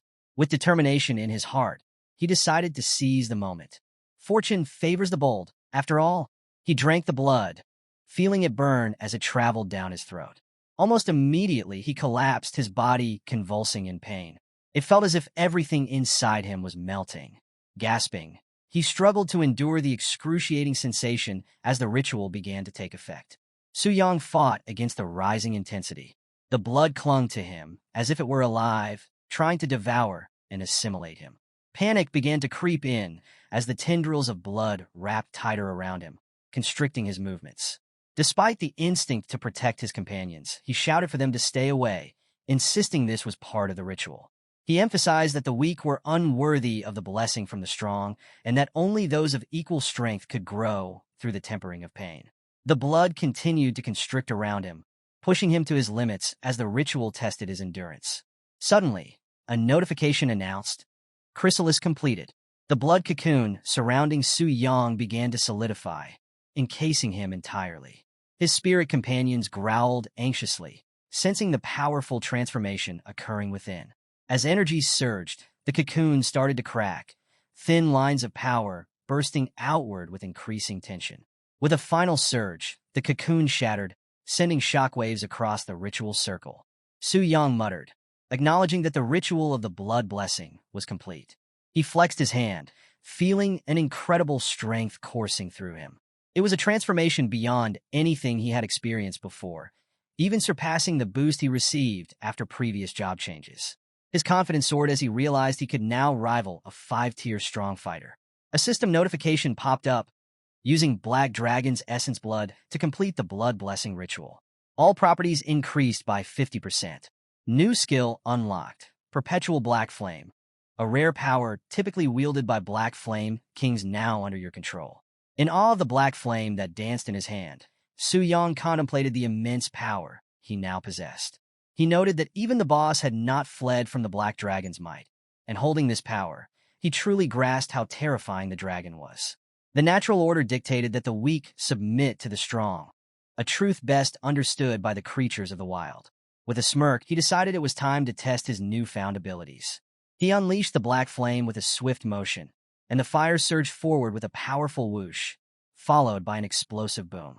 Surprised by the sheer force of the flames, Su Yang realized they were more powerful than he had anticipated. The black flames crackled and surged with immense energy, creating a massive blast that echoed across the mountains, leaving a path of destruction in its wake. Watching the aftermath with wide eyes, he marveled at the overwhelming power he now wielded. He reflected on the blood blessing's secret, realizing it was now buried within him, never to be reused. Despite feeling a tinge of disappointment, his expression remained focused. He knew he needed to control this strength better next time. Feeling the rush of power coursing through him, Su Yang prepared to switch jobs, pulling out a glowing tablet for his next transformation. But suddenly, a distant cry for help pierced the air, catching his attention. Help! The voice sounded familiar, stirring a sense of urgency within him. Could it be that female swordsman from before? The scene shifts to Zhang Yin, who is completely surrounded, but she's not backing down. Sword in hand, her gaze is sharp and unyielding. She warns the thugs, "If you take another step, I'll kill you all," showing no fear, even as danger closes in from all sides. Now, these guys are no joke. 4 rough-looking dudes closing in on her. Their names? Zhao Si, Wang Xiaoer, Chen Jin, and Lei Pu, all with levels in the 90s. They don't exactly look friendly, and their smirks say it all. One of them mocks her, suggesting she's better off under their protection, but we all know what he means by that. Zhang Yin, though, she's not having any of it. She calls them out, asking if they're scared that the transfer association might come for them. She's got her sword gripped tightly, and you can tell her heart's racing, but she's standing her ground. The thugs laugh off her warning. Wang Xiaoer, full of arrogance, brags that he's got a few lives on his hands and doesn't care about the rules. Chen Jin chimes in, saying they've been on the association's blacklist for ages. It's clear they're used to doing whatever they want. Lei Pu, the supposed leader, gets even creepier. He's been lurking around these parts for over 2 weeks, and to him, Zhang Yin looks like an easy target, a gift from the heavens, as he puts it. He's practically drooling at the thought of what they'll do. The group closes in, taunting her, thinking they've already won. Zhang Yin, on the other hand, is ready to fight to the bitter end. She'd rather die than be humiliated by these guys. Her grip on her sword tightens, and just when she's about to make her desperate move, bam!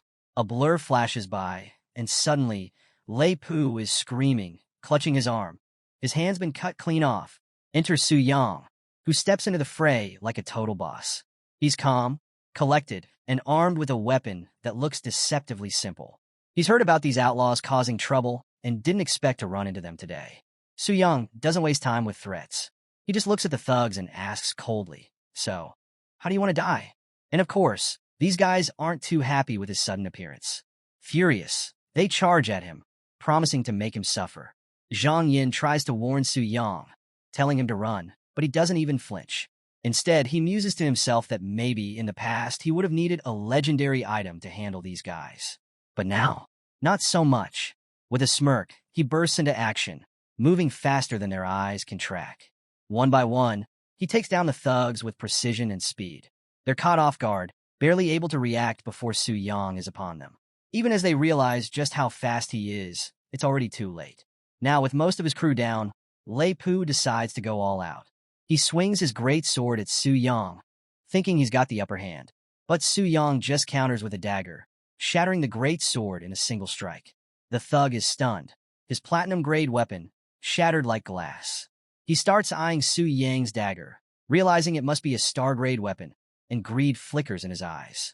Thinking he stumbled upon a treasure trove, Lei Pu yells out to his remaining buddies.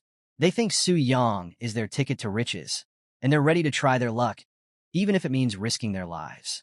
But Su Yang? He's got zero patience for this kind of greed.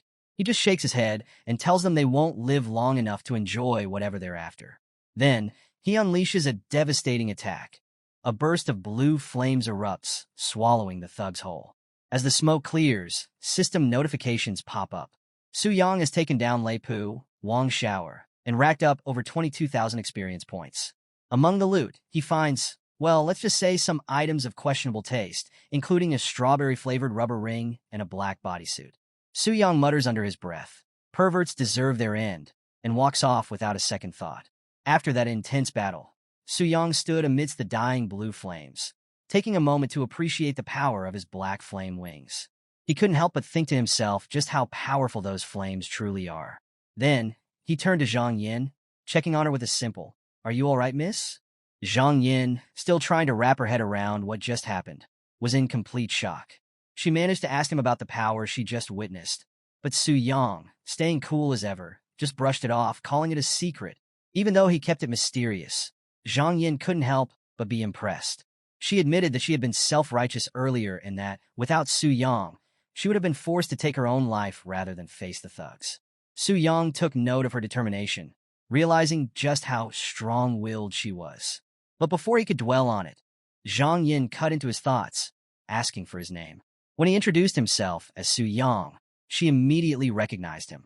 Turns out, she'd heard about him from a mutual friend, Nu, who was at a party just the day before. Apparently, and Yu, a bit tipsy, had been loudly boasting about Su Yang's exploits, and now, word about him had spread among their circle. Su Yang couldn't help but feel a little exasperated at Yu's big mouth, but he quickly changed the subject, offering Zhang Yin a return scroll and letting her know he was ready to move on. Zhang Yin accepted the offer gratefully and watched him leave, clearly intrigued by her mysterious savior. She thought to herself, "Su Yang, huh? What an interesting guy."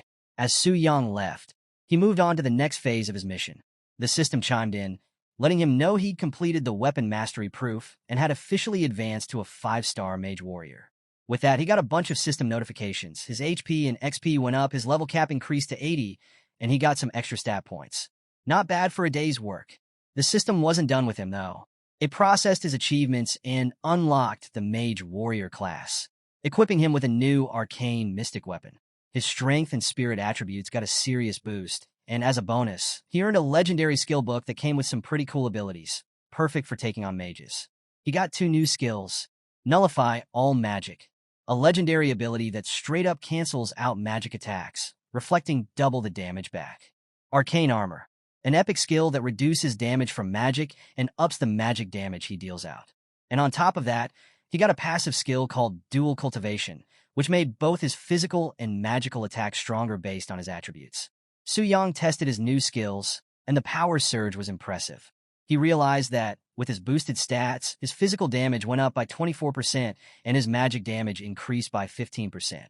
He even thought he could take down the Rock Abyss Earth Dragon without breaking a sweat now. As he was checking out his upgrades, Bai Ling, who'd been with him throughout this journey, chimed in with congratulations, calling him hero like she always does. But Su Yang noticed something was off in her tone. She seemed a bit down. He asked what was bothering her, and Bai Ling revealed that the transfer temple in Dongling City could only accommodate transfers up to the 3rd class. Now, Su Yang would need to head to Tianling City for his next steps.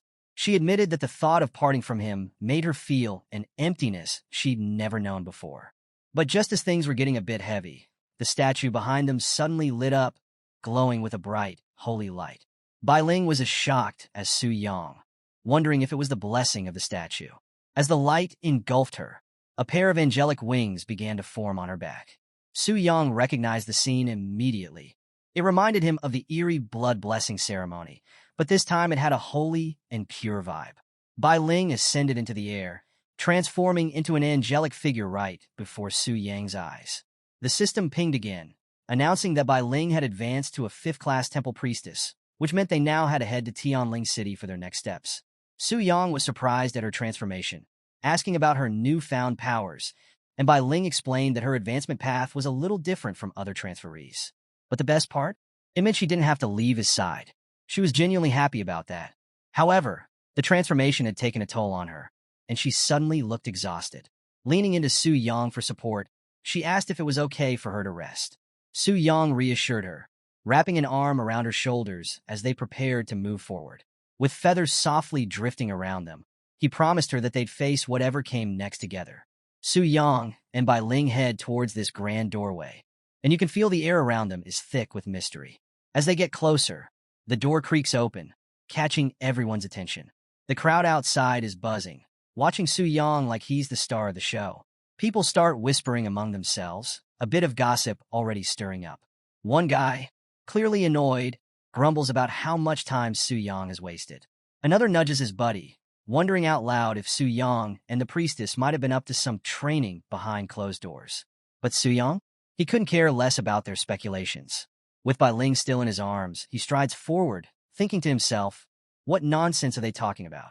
He tells the crowd to make way for anyone needing a job transfer, his voice strong and commanding. But just when it looks like they'll be on their way, a large man steps up, blocking Su Yang's path. This guy's suspicious and demands to know what Su Yang did to the priestess. Not one to waste time, Su Yang shoots him a cold glare, simply telling him to move aside. The big guy practically freezes up, feeling the intensity of Su Yang's aura. He's sweating bullets, thinking to himself how that one look almost made him lose his nerve.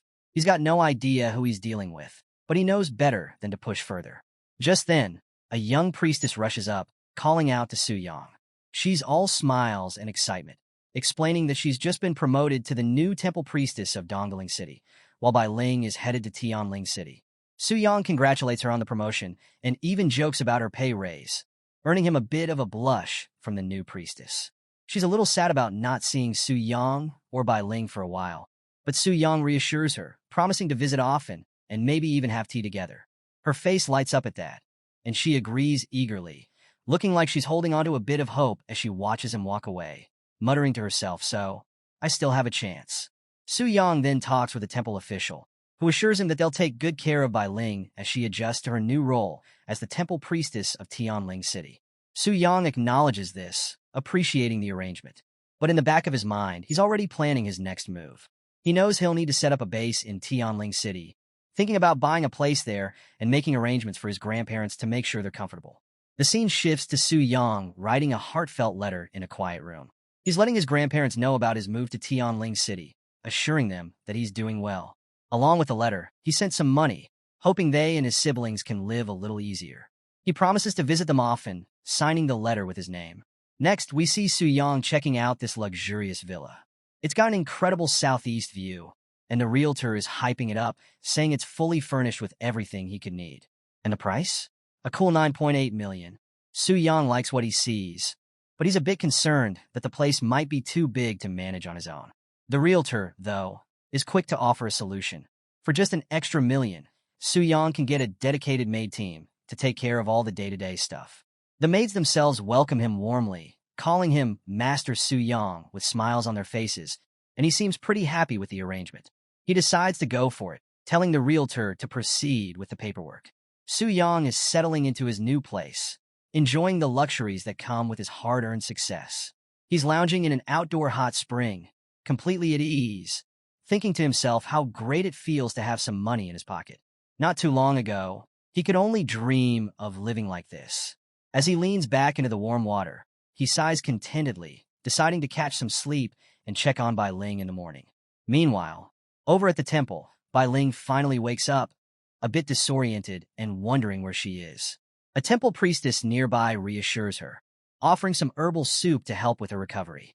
Bai Ling gratefully accepts, already feeling a bit better. As they chat, the priestess mentions how the temple statue hadn't given a revelation in years, and she's curious about Su Yang, the new hero who seems to be at the center of it all. She asks Bai Ling what she thinks of him, and Bai Ling can't help but smile. She describes Su Yang as someone capable of creating miracles, someone with not just extraordinary strength and courage, but also a kind and unbreakable spirit. She's confident that he's the type of person who could bring hope to a world in need. The priestess listens thoughtfully, then shifts the topic to something more serious. She mentions that the red moon has been lingering for days, a sign that a dangerous event is on the horizon. She advises Bai Ling to be cautious, but that's when something clicks in Bai Ling's mind. She suddenly remembers something important. Without wasting a second, she bolts out of the room, looking genuinely worried. The head priestess calls out after her, asking where she's rushing off to, but Bai Ling shouts back that she needs to warn Su Yang. He doesn't know about the Red Moon invasion yet.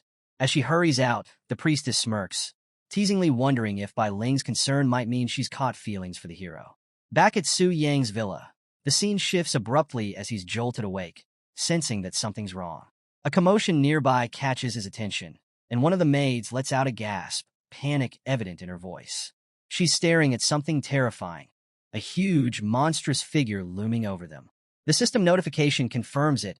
A rare event has been triggered, and it's the Red Moon invasion. Su Yang's opponent is a massive 6th-tier giant axeman, a boss-level threat from the Demon Clan. The creature locks onto Su Yang, roaring, "Fated 1 kill." Su Yang, though, he's totally unfazed, even a little annoyed. He grumbles about being woken up in the middle of the night, complaining that he's got a serious case of morning grumpiness. He's more irritated about his sleep being disturbed than the giant monster standing in front of him. Determined to finish this quickly, he gears up for the fight. Just then, the sound of hooves cuts through the chaos. Su Yang turns and sees Luo Linger riding up on horseback, her expression intense. She takes one look at the scene and realizes that Su Yang is the target of tonight's invasion. There's urgency in her voice as she prepares to face the threat. Su Yang is surprised to see her and calls out in recognition, but Luo lingers all business.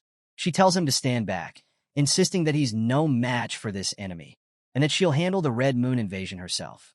Su Yang, still a bit confused, asks her what the Red Moon invasion even is, but Luo Linger shuts him down, saying she has no obligation to explain it to him.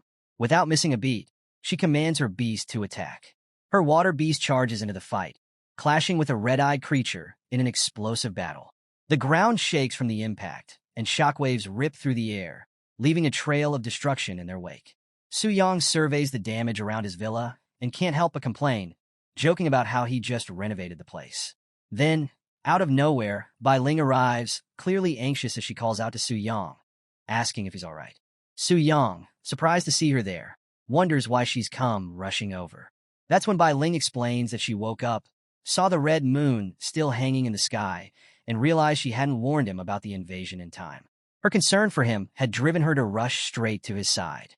Su Yang, holding her close protectively, asks her to fill him in on what's going on. Bai Ling nods and starts explaining. She tells him that whenever the red moon appears, monsters from an unknown subspace, called the Scarlet Decay, start invading. These creatures specifically target warriors like Su Yang, and only warriors can harm them. This whole event is known as the Red Moon Invasion, and it's as dangerous as it sounds. So, as Bai Ling continues filling Su Yang in about the Red Moon Invasion, she drops a major bombshell. She explains that if a warrior is killed by a Scarlet Decay, they can't be resurrected. It's game over, no second chances. She adds that according to the temple's ancient records, these invasions only start happening after a warrior's third advancement. Su Yang takes in this new info, thinking it through.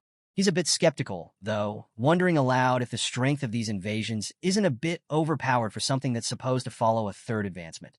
And that's when the real action begins. A fierce battle unfolds between Su Yang and this 6th-tier giant axeman. The enemy is no joke, swinging its massive weapon with enough force to split the earth. Su Yang quickly realizes that this monster's power is beyond anything he's imagined.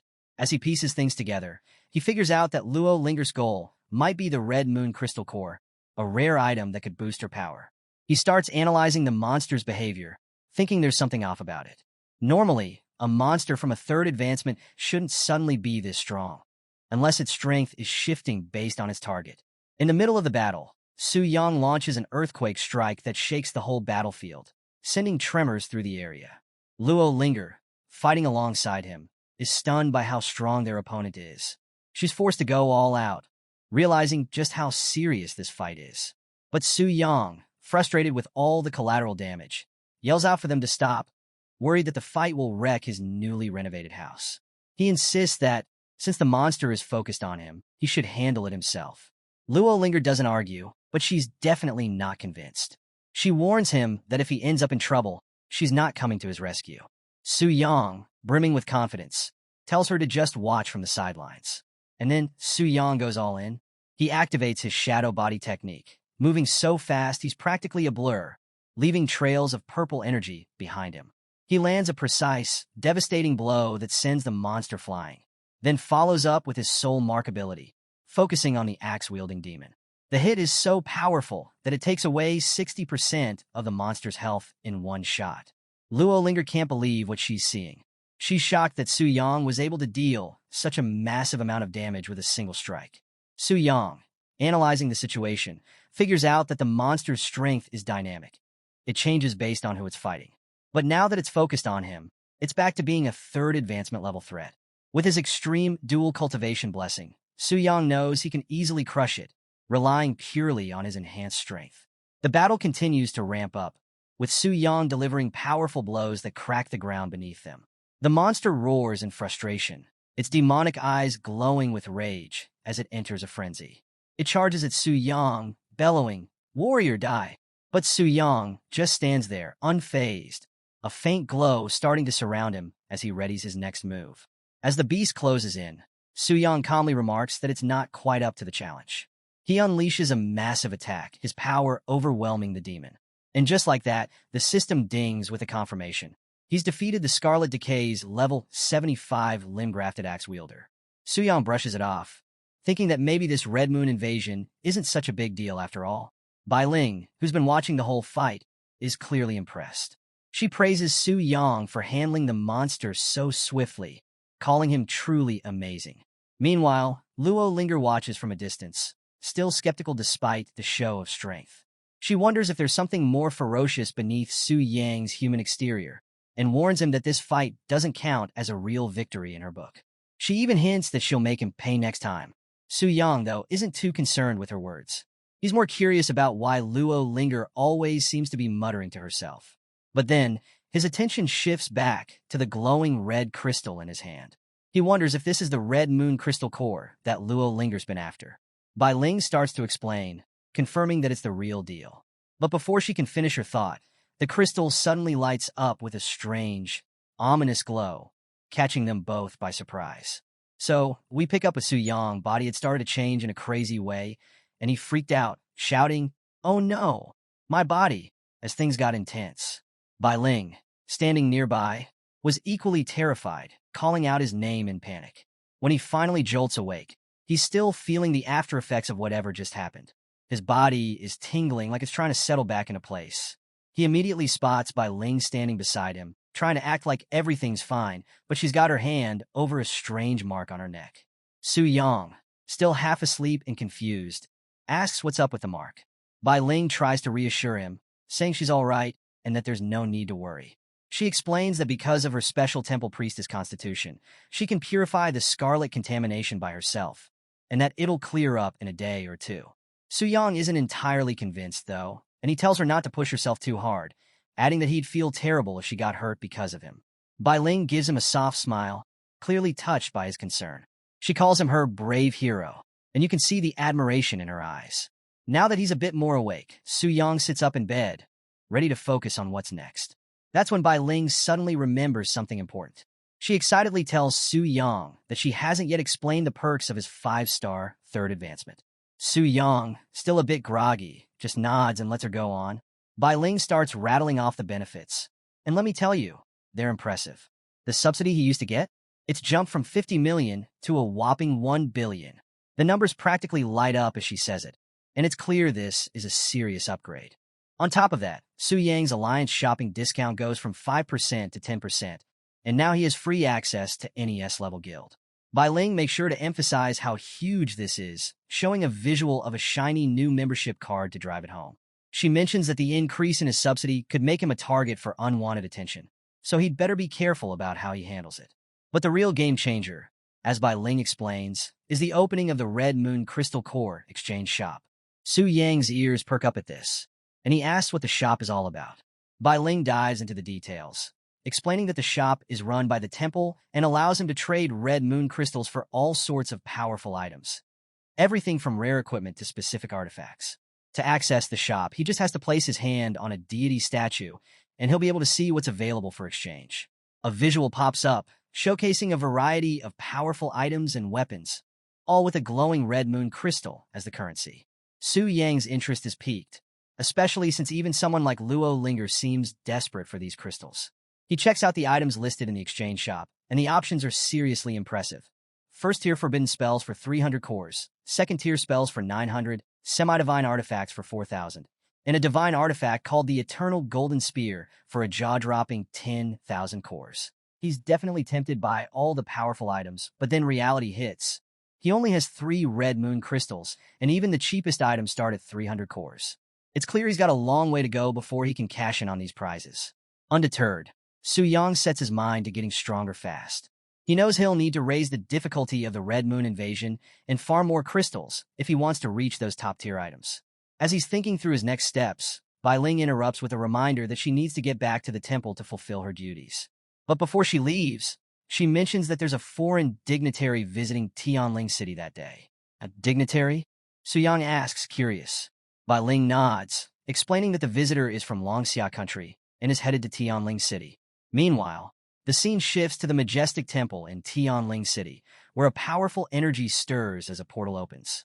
Through the portal steps a young woman brimming with excitement.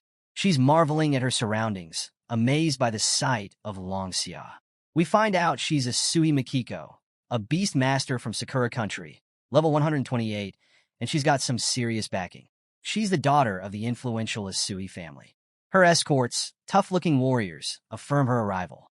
They mention that the Asui family has gone all out this time, giving her a chance to tame a dragon. Apparently, there aren't any dragon secret realms in Sakura country, and the Eagle Federation wasn't an option due to their high prices. So, they've made their way to Tianling City, hoping for better opportunities. The scene opens with Asui Mikiko and her group arriving in Tianling City, where they're greeted by Mr. Li, the diplomatic consul of the city. He's all formal and polite, welcoming them to Tianling City. Asui responds just as politely, thanking him for making the effort to meet them. But Mr. Li's mind is clearly on the challenge ahead. He's heard that Asui intends to take on the legendary Black Dragon, known for being one of the most fearsome and brutal creatures around. He asks if she's confident about facing such a dangerous opponent. Wu Zi, one of Asui's escorts, steps in with a bold claim, reassuring Mr. Li that there's nothing to worry about. He even boasts a bit, suggesting that Asui's skills might surpass those of Tianling's own beastmaster, Luo Linger.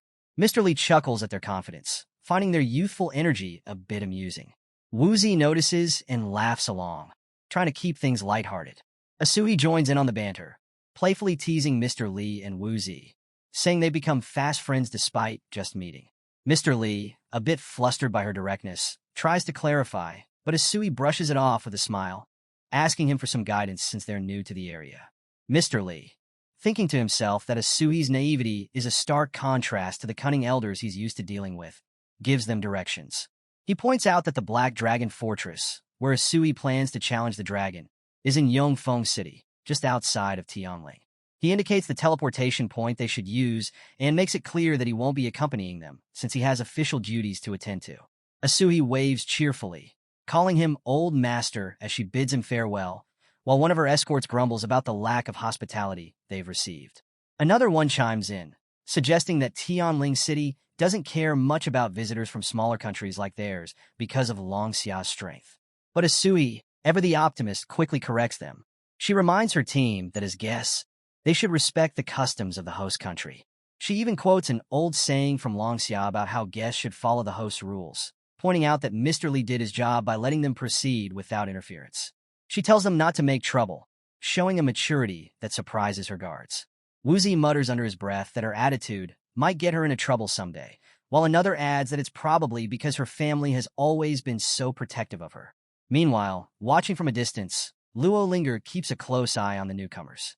She recognizes Asui Mikiko right away, noting that she's the so-called genius beast master from Sakura country. Zhou Tai, one of Luo Linger's subordinates, confirms this, mentioning that Asui joined the Global Beast Master Association at the same time as Luo Linger and is known for her impressive skills. He figures that Asui's here with her sights set on the Black Dragon. Luo Linger, however, doesn't see Asui as a major threat. She's more concerned about Su Yang, the mysterious warrior who keeps surprising everyone.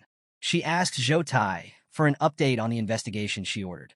Zhou Tai reports that they've looked into Su Yang's background thoroughly, and it's clear that he's climbed the ranks all on his own.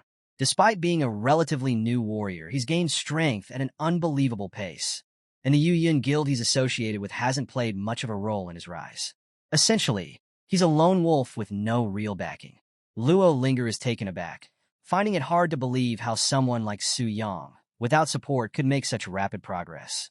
She's increasingly intrigued by this enigma of a man, and her thoughts race as she considers the possibility of him taming the Black Dragon. She even wonders if she's feeling a little threatened by him despite his recent third advancement. Just then, Wuzi alerts Asuhi that their group is moving on and suggests they head back to prepare for the challenge ahead. As they start making their way, Luo Linger senses something unusual. Zhou Tai, noticing her reaction, asks if they've been discovered despite using a stealth tool to hide their presence. Luo Linger quickly realizes that Asuhi might be more perceptive than she initially thought. This new rival from Sakura Country might be a serious contender after all. Without wasting any time, she changes her plans, telling Zhou Tai to gather their people and meet at the entrance of the Black Dragon Fortress in half an hour. They need to be ready for whatever happens next in the secret realm. Zhou Tai, caught off guard by her sudden urgency, immediately follows her orders, knowing that the situation has just taken a serious turn. The scene opens in Su Yang's new luxurious home, where he's overseeing the maids with military-like precision. He's giving orders, telling them to clean specific areas and reinforce the walls, making sure everything is just right. But then, something unexpected pops up, a system prompt. It warns of intruders attempting a challenge in the secret realm, asking if he wants to connect to the boss. Su Yang quickly shifts his focus to the intruders. He confirms the connection, and the serious look on his face says it all. He's gearing up for whatever's coming next. As he prepares to leave, one of the maids hesitantly asks him where he's going, reminding him that the house isn't finished yet. Su Yang waves off her concern, saying he has urgent business to attend to and asking them to take care of the place while he's gone. With that, he connects to the secret realm, and a powerful aura surrounds him as he transforms, ready for battle. The scene shifts, and we get a view of the challenge screen. This time, it's an S-level guild with 24 members, and their leader is none other than Luo Linger. Su Yang's eyes widen as he recognizes her, and lets out a shout, realizing that she's leading the exploration team. Meanwhile, Luo Linger, full of determination, rallies her team, promising big rewards to anyone who helps her tame the Black Dragon. Her confidence is infectious, and she leads her group forward with a fierce resolve. Su Yang, lurking in the shadows, watches her with a smirk. His mood shifts darkly, and a sinister laugh escapes him as he thinks about all the trouble she's caused him. He vows that this time, she'll pay for everything, including the cost of repairing his house, with interest. In his massive, intimidating dragon form, Su Yang addresses his underlings, noticing that this exploration team is better prepared than the last one. Not only do they have more members, but they're also equipped with high-end gear, making them a serious threat. This battle isn't going to be a walk in the park. One of Su Yang's dragon warriors, full of confidence, assures him that they'll take care of the intruders. Another elite warrior backs him up, promising that they'll leave no one standing. We get a glimpse of their impressive stats. Level 95 elite boss mutated dragon blood warriors with incredible strength and resistance, making them a terrifying force. But Su Yang notices two unfamiliar creatures among his forces and points them out, wondering who they are. Lilith, the elf princess, nervously chimes in with an explanation. She reminds him about the time he went berserk and self-healed. Apparently, these two creatures licked the dragon blood that spilled out, which caused them to mutate into their current forms. Su Yang is intrigued by this unexpected transformation, wondering how directly consuming dragon blood could have such an effect. Lilith adds that only these two managed to mutate successfully, while a few others had less fortunate results. She gestures to a pair of anxious-looking creatures who quickly apologize, clearly regretting their decision. Su Yang sizes up the new recruits, thinking that while they're not as strong as he is now, they could still be a big help. He figures they might be on par with his pre-evolved Black Flame wing form. Without wasting time, he orders them to intercept the incoming enemy. The mutated creatures respond with enthusiasm, ready to prove themselves. But Su Yang notices that something seems off with Lilith. When he asks her if something's wrong, she tries to brush it off with a smile, but it's clear she's not quite herself. As Su Yang turns his focus back to the battle, Lilith reflects to herself, feeling conflicted. She knows that the Hero Brave team is incredibly strong and might actually stand a chance against the Black Dragon. But for some reason, she can't find it in herself to feel happy about that possibility. Meanwhile, the scene shifts to the Hero Brave team, charging forward with impressive coordination and power. Each member moves with precision, their attacks striking with force as they push through the battlefield. The leader keeps his cool, reminding the team to stay steady and be on the lookout for any surprises. Luo Linger, leading the way, can't help but poke fun at how tense her team seems. She points out that even if the Black Dragon has evolved to the Stellar tier, the smaller creatures in the realm shouldn't have changed. But Zhou Tai, ever the cautious one, insists that it's better to stay on guard. And just as if on cue, an alarm suddenly blares through the air, signaling the arrival of an elite boss. The team reacts instantly, bracing themselves as two massive, intimidating creatures emerge from the shadows. Zhou Tai, glancing at the looming figures, can't help but remark, just as we were talking about it, knowing that the real challenge is just beginning. The next scene kicks off with Luo Linger leading her team with a calm and confident demeanor, unfazed by the appearance of two elite monsters. She quickly analyzes their strengths, noticing that one is immune to physical damage while the other is resistant to magic. Without missing a beat, she commands her team to split up, making sure they prevent any combo attacks between the bosses by using the right damage types. The battle heats up as the team executes her orders, spreading out and launching precise attacks. Luo Linger remains sharp, warning everyone to control the boss's HP to avoid triggering their low HP Berserk mode. Meanwhile, Zhou Tai unleashes a powerful skill, Shadow Horn Instant Kill, shaking the entire battlefield. The attack hits hard, taking down one of the elite bosses.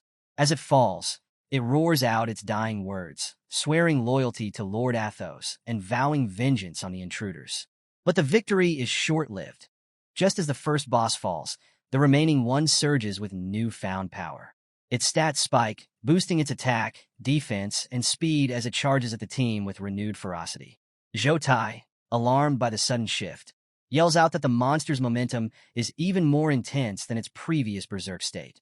Luo Linger, ever quick on her feet, recognizes the danger and adjusts their strategy. She orders her team to be ready for the boss's next move, instructing them to summon minions to keep the pressure off. She warns about the group buffs these minions might bring, and tells the team to divide the battlefield to keep the minions from regrouping. As she directs the fight, she stays steady and calm, reminding everyone to stick to the plan and keep chipping away at the boss's health. Her spirit beast joins the fray, adding to the team's strength.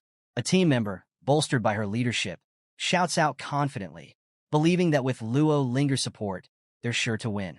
The battlefield turns into a whirlwind of powerful strikes and magical energy, with attacks flying in every direction. Luo Linger keeps a sharp eye on the fight, making sure her team stays focused.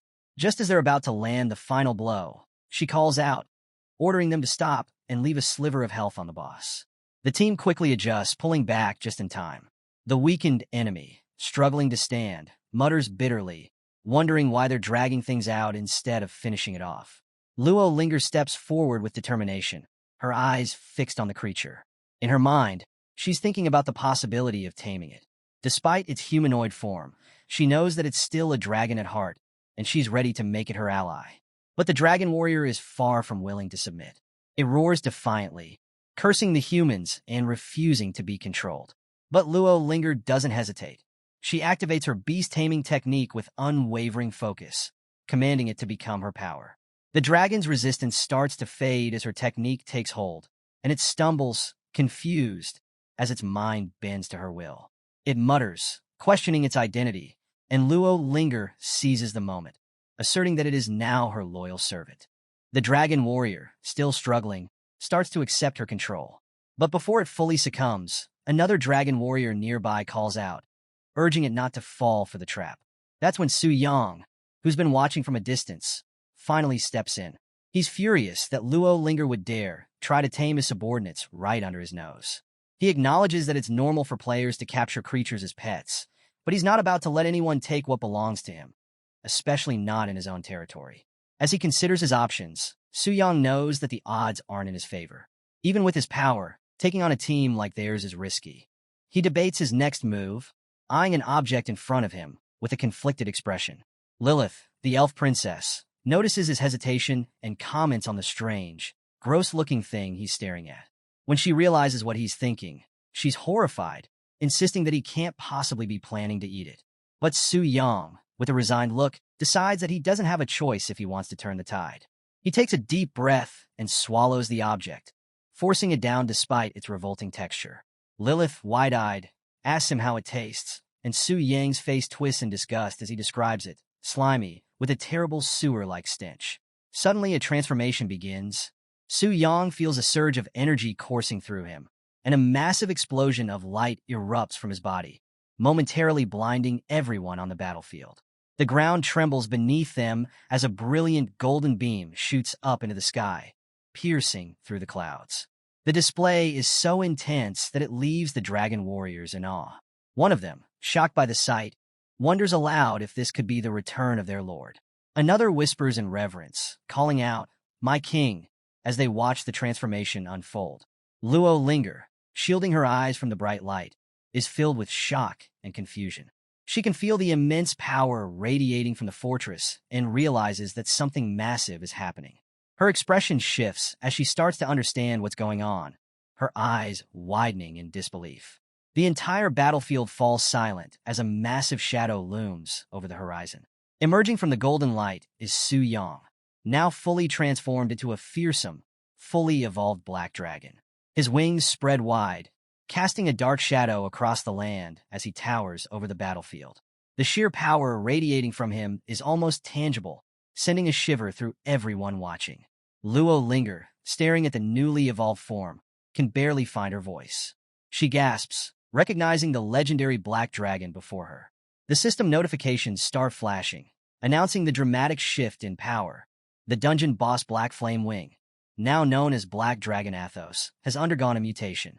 As the notifications continue, it becomes clear that the Black Dragon is no longer the same. Its evolution has pushed it to a new tier, level 15 Radiant Moon tier, turning it from a mere threat into a force of nature. Even the secret realm itself has changed, adjusting to match the dragon's newfound strength. The stakes are higher than ever, and the challenge is on a whole new level. With cold determination, Su Yang surveys the battlefield, feeling the rush of his successful transformation. He grins as he declares that his evolution is complete and sets his sights on the intruders. His eyes glint with fierce resolve as he prepares for the next round, knowing it's time to crush anyone who dares to stand in his way. Su Yang, now in his fearsome dragon form, towers over the battlefield, radiating an intimidating aura. His expression is grave as he surveys the scene below. Meanwhile, on the ground, Lu Xi panics, waving his arms frantically. He can hardly believe their luck, ranting about how they just leveled up, only to face a new jump in difficulty. He shouts in frustration, wondering aloud if the whole thing is some kind of cruel joke, even asking where the game masters are when they need them. Zhou Tai, trying to steady the group, tells him to calm down and focus. But the rest of the team isn't doing much better, visibly shaken by the appearance of a Moonlight-ranked boss. They look to Luo Linger for direction, their fear barely contained. One of them nervously asks what they should do now, realizing just how dangerous this opponent is. Luo Linger, trying to maintain her composure, mutters to herself, half in disbelief, half in denial, that there's no way this black dragon could really be Moonlight-ranked. She clings to the hope that the dungeon might be bugged. Above them, the dragon smirks, its massive form igniting with flames as it powers up. Its voice rumbles, mocking their disbelief. Still think it's a bug? Time for a lesson, foolish humans. The taunt sends chills through the team, and Zhou Tai quickly snaps back to action, shouting for everyone to throw up their defenses. Desperation fills the air as the adventurers scramble to cast their protective skills. Mountain Wall, Light Shield, Fire Resist, Earth Protect Us. But despite their efforts, the dragon unleashes a massive fire blast that sweeps across the battlefield, melting through their defenses like they're nothing.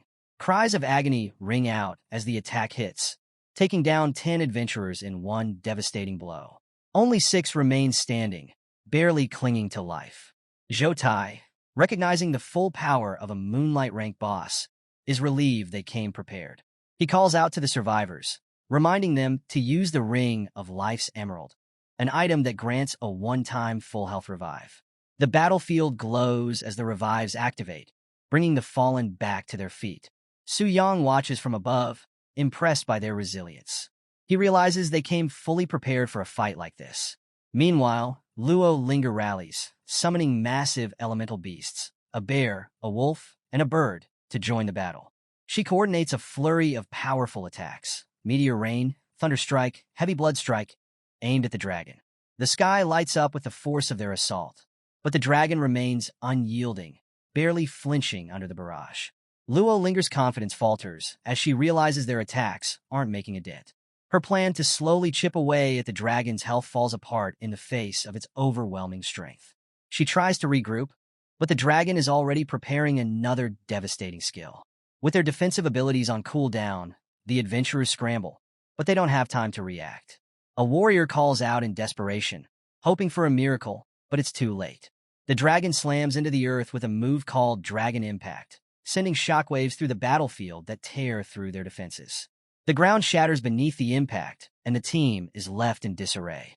One of the warriors, Old Jun, is down, and they desperately search for a way to revive him. But Lu Ci quickly shakes his head, realizing there's no hope left. "Forget it," he mutters bitterly. "There's no saving us now. Just prepare to die." Luo Linger, surveying the destruction around her, struggles to comprehend how they're even still alive. One hit had nearly wiped them out entirely. Zhou Tai, seeing the dire situation, turns to her with a grim expression. He urges her to escape, insisting that their only chance is for her to survive and bring back word of what happened. She's furious at the suggestion, clenching her fists in frustration. She refuses to back down, knowing how long she's waited for this opportunity. But Zhou Tai pleads with her, pointing out that the moment the dragon evolved, their chances of victory vanished. He begs her to go, emphasizing that her survival is their only hope of getting the word out. Reluctantly, tears of frustration well up in Luo Linger's eyes. She finally agrees, realizing that he's right. With a pained expression, she turns and speeds off, her mount carrying her toward the distant horizon. She knows she's leaving her team behind to face a certain death, but there's no other choice. As she flees, the dragon's gaze locks onto her retreating form. It growls, amused by her attempt to escape. "Running away? You're the main course. You think I'll let you leave mid-feast?" But before it can give chase, a shout echoes across the battlefield, drawing its attention back. Zhou Tai steps forward, gathering what little strength he has left. He shouts at the dragon, taunting it to focus on him instead.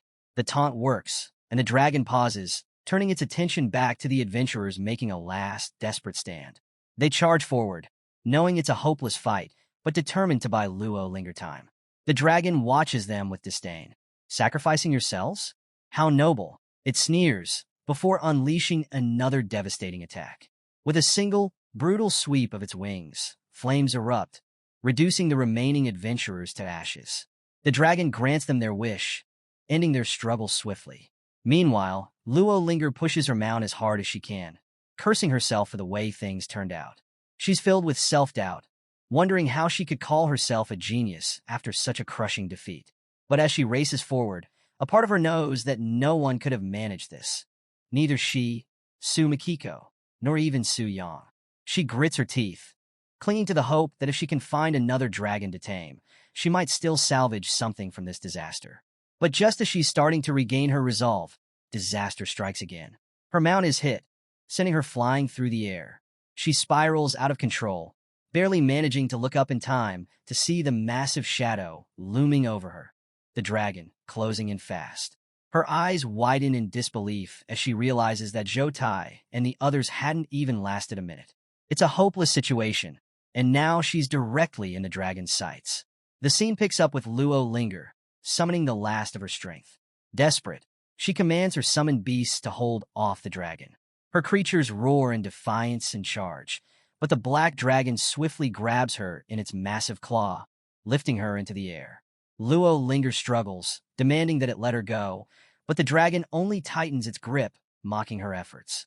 "You humans think you can subdue me?" it sneers, pulling her closer to its gaping maw, ready to devour her.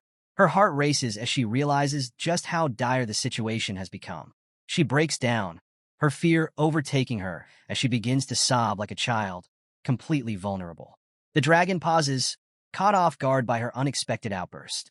It tilts its head in confusion, clearly not expecting this turn of events. Through her tears, Luo Linger blurts out her deepest fears, confessing that she doesn't want to lose to Su Yang, that she doesn't want to disappoint her father, and most of all, that she doesn't want to be eaten. The dragon lets out a disbelieving sigh, rolling its eyes. "You've got to be kidding me," it mutters, loosening its grip slightly. It relents, deciding not to eat her, but making it clear that she's still not off the hook. Instead, it declares coldly that it will grant her a swift death. Without another word, the dragon unleashes a searing fireball, engulfing her in flames. As the fire fades, a system notification chimes. Ding. You have killed the 5th transformation, level 130 Beastmaster Luo Linger, and gained experience. The dragon, Su Yang in his evolved form, smirks down at the battlefield, reflecting that, at the end of the day, humans and monsters are natural enemies. He considers her defeat as simply bad luck for crossing paths with him. The experience gain flashes across his vision. Total experience gained, 31.9476992 million. Su Yang calculates that it only pushed him up 7 levels, a modest gain given his current power. He's reminded that as he advances, leveling up gets tougher, and he'll need to find even stronger opponents to continue growing. As Su Yang surveys the battlefield, his gaze falls on the loot left behind by the expedition team. Among the plunder are high-tier items like platinum and diamond-grade gear, but they barely stir his interest anymore. It's the rare items that catch his eye, especially a shimmering moonlight-tier ring with an infinite stone capable of lifting level restrictions. But before he can fully analyze the ring, another object floats into view, the Forbidden Scroll, crackling with energy. Su Yang's excitement spikes as he recognizes it. The Wrath of the Wind God, another powerful forbidden spell to add to his arsenal. With 2 of these trump cards now in his possession, he knows the value of this haul is immense. Satisfied with his victory, he muses that after this display, no one will dare challenge him for a while. Meanwhile, elsewhere in the realm, Lilith watches the sunset from a quiet spot, her mind lingering on a promise she once made.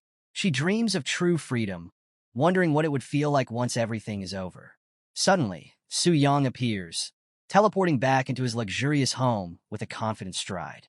He announces his return, and his servants, startled but overjoyed, rush to greet him. They're amazed at how quickly he came back, especially after such an intense battle. Su Yang takes a look around, noticing that the mansion has been repaired during his absence. With a satisfied nod, he acknowledges their hard work and decides it's time to unwind. He casually requests a full-body massage, reclining as the maids begin to pamper him. A satisfied grin spreads across his face as he finally relaxes. Outside the Black Dragon dungeon, the adventurers who had clashed with Su Yang are left in shock and frustration.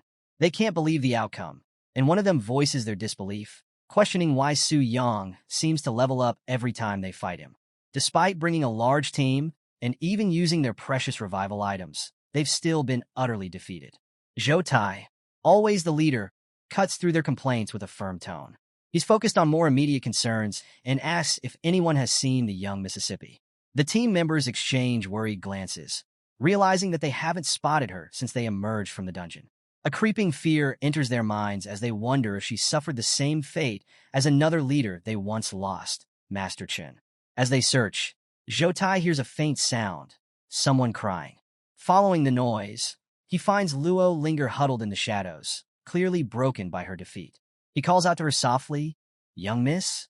But she can barely contain her despair. Her voice trembles as she admits that she failed in her mission. She had been so close to taming the Black Dragon, only to face a humiliating defeat. Her self-doubt spills out, questioning how she can still call herself a genius monster tamer after such a loss.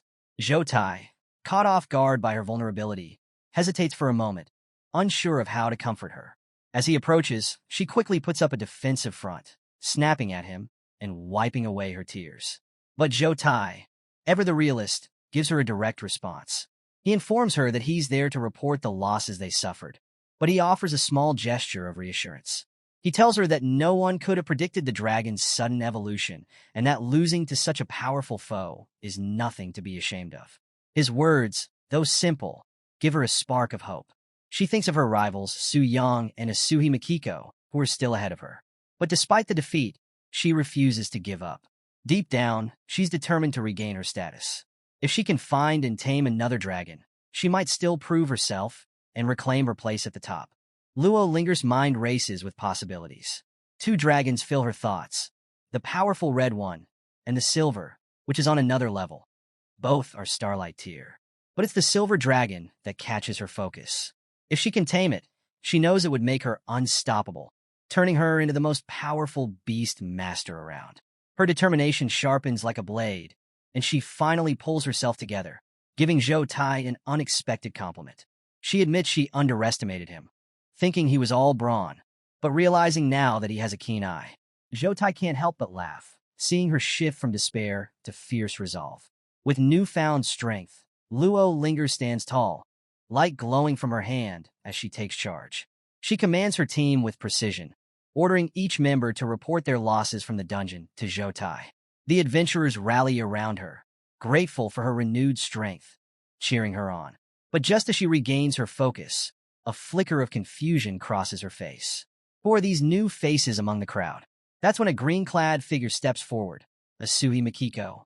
She's beaming with recognition, thrilled to finally meet the legendary beast master, Luo Linger, in person. Asui's excitement is infectious. She's eager to size up her rival face-to-face. The tension crackles between them. Luo, keeping her composure, calmly questions Asui's intentions. Asui, ever bright and confident, introduces herself with her usual flair, making it clear that she's here for the same prize, the Black Dragon. Luo, not giving much away, offers a cold but polite farewell before turning on her heel, leaving Asui's outstretched hand hanging awkwardly in the air. The rivalry between them intensifies with that simple gesture.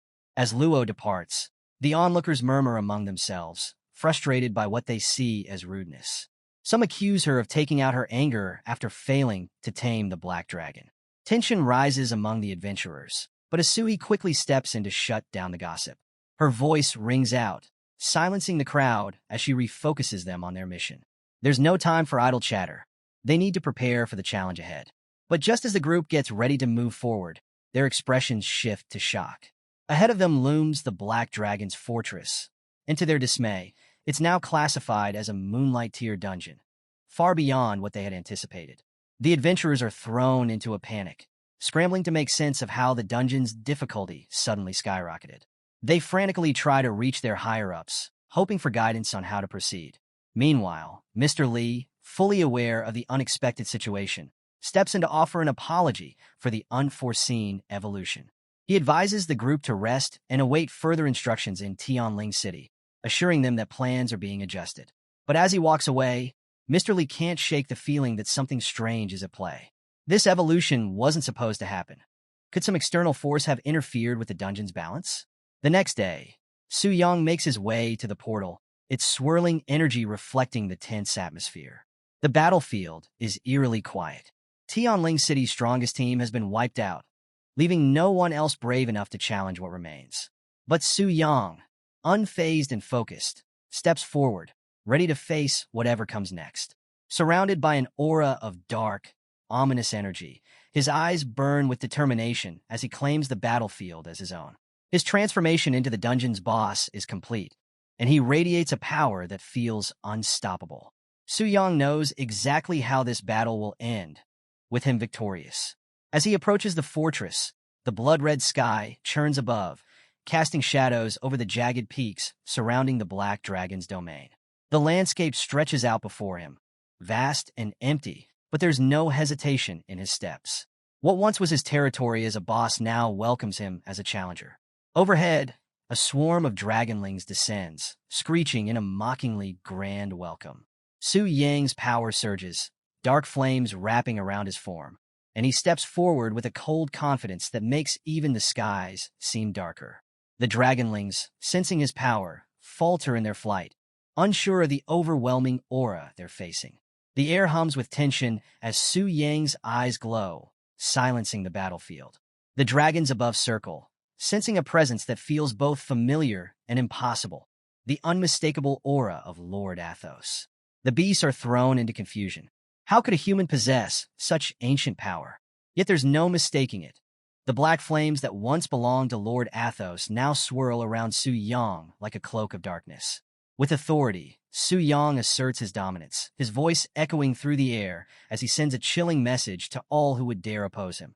Get lost. His words slice through the tension, scattering the dragonlings in a mix of fear and confusion. The energy in the air shifts as a ghostly moon spirit wolf materializes beside Su Yang, its presence adding to the eerie atmosphere. Su Yang commands it to guard the battlefield, maintaining a watchful stance. The wolf's haunting howl echoes through the valley, signaling that the battle is about to begin. Su Yang's energy flares, a confident grin spreading across his face as he takes his place at the center of the battlefield. Boss duty has officially begun. The black dragon stirs, and nearby, the elf watches with a bored expression.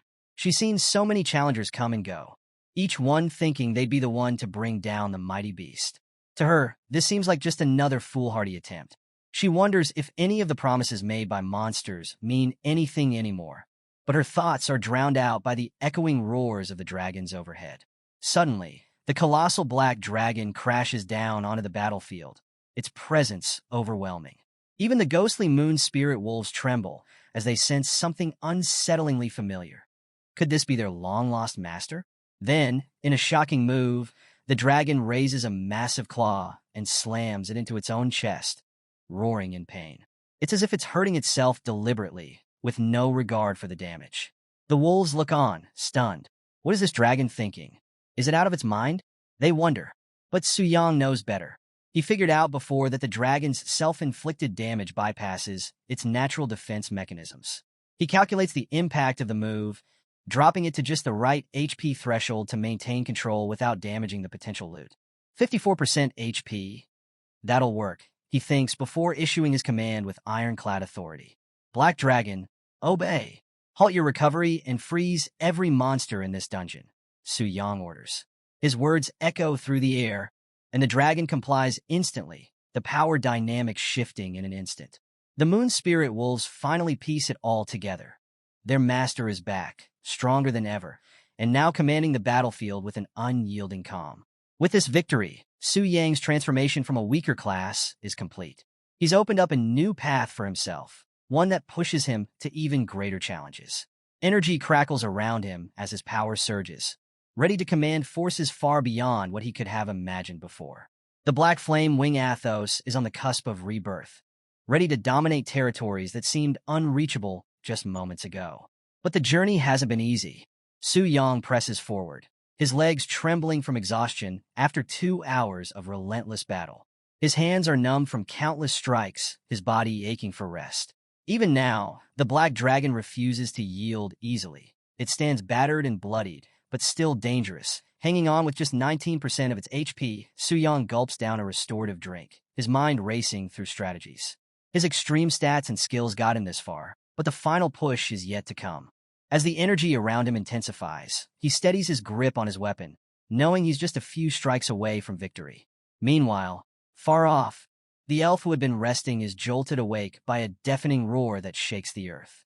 The battle has reached its peak. As the clouds clear and the thick fog lifts, the once intimidating figures of the dragons begin to vanish, one by one. The elf senses a shift in the air.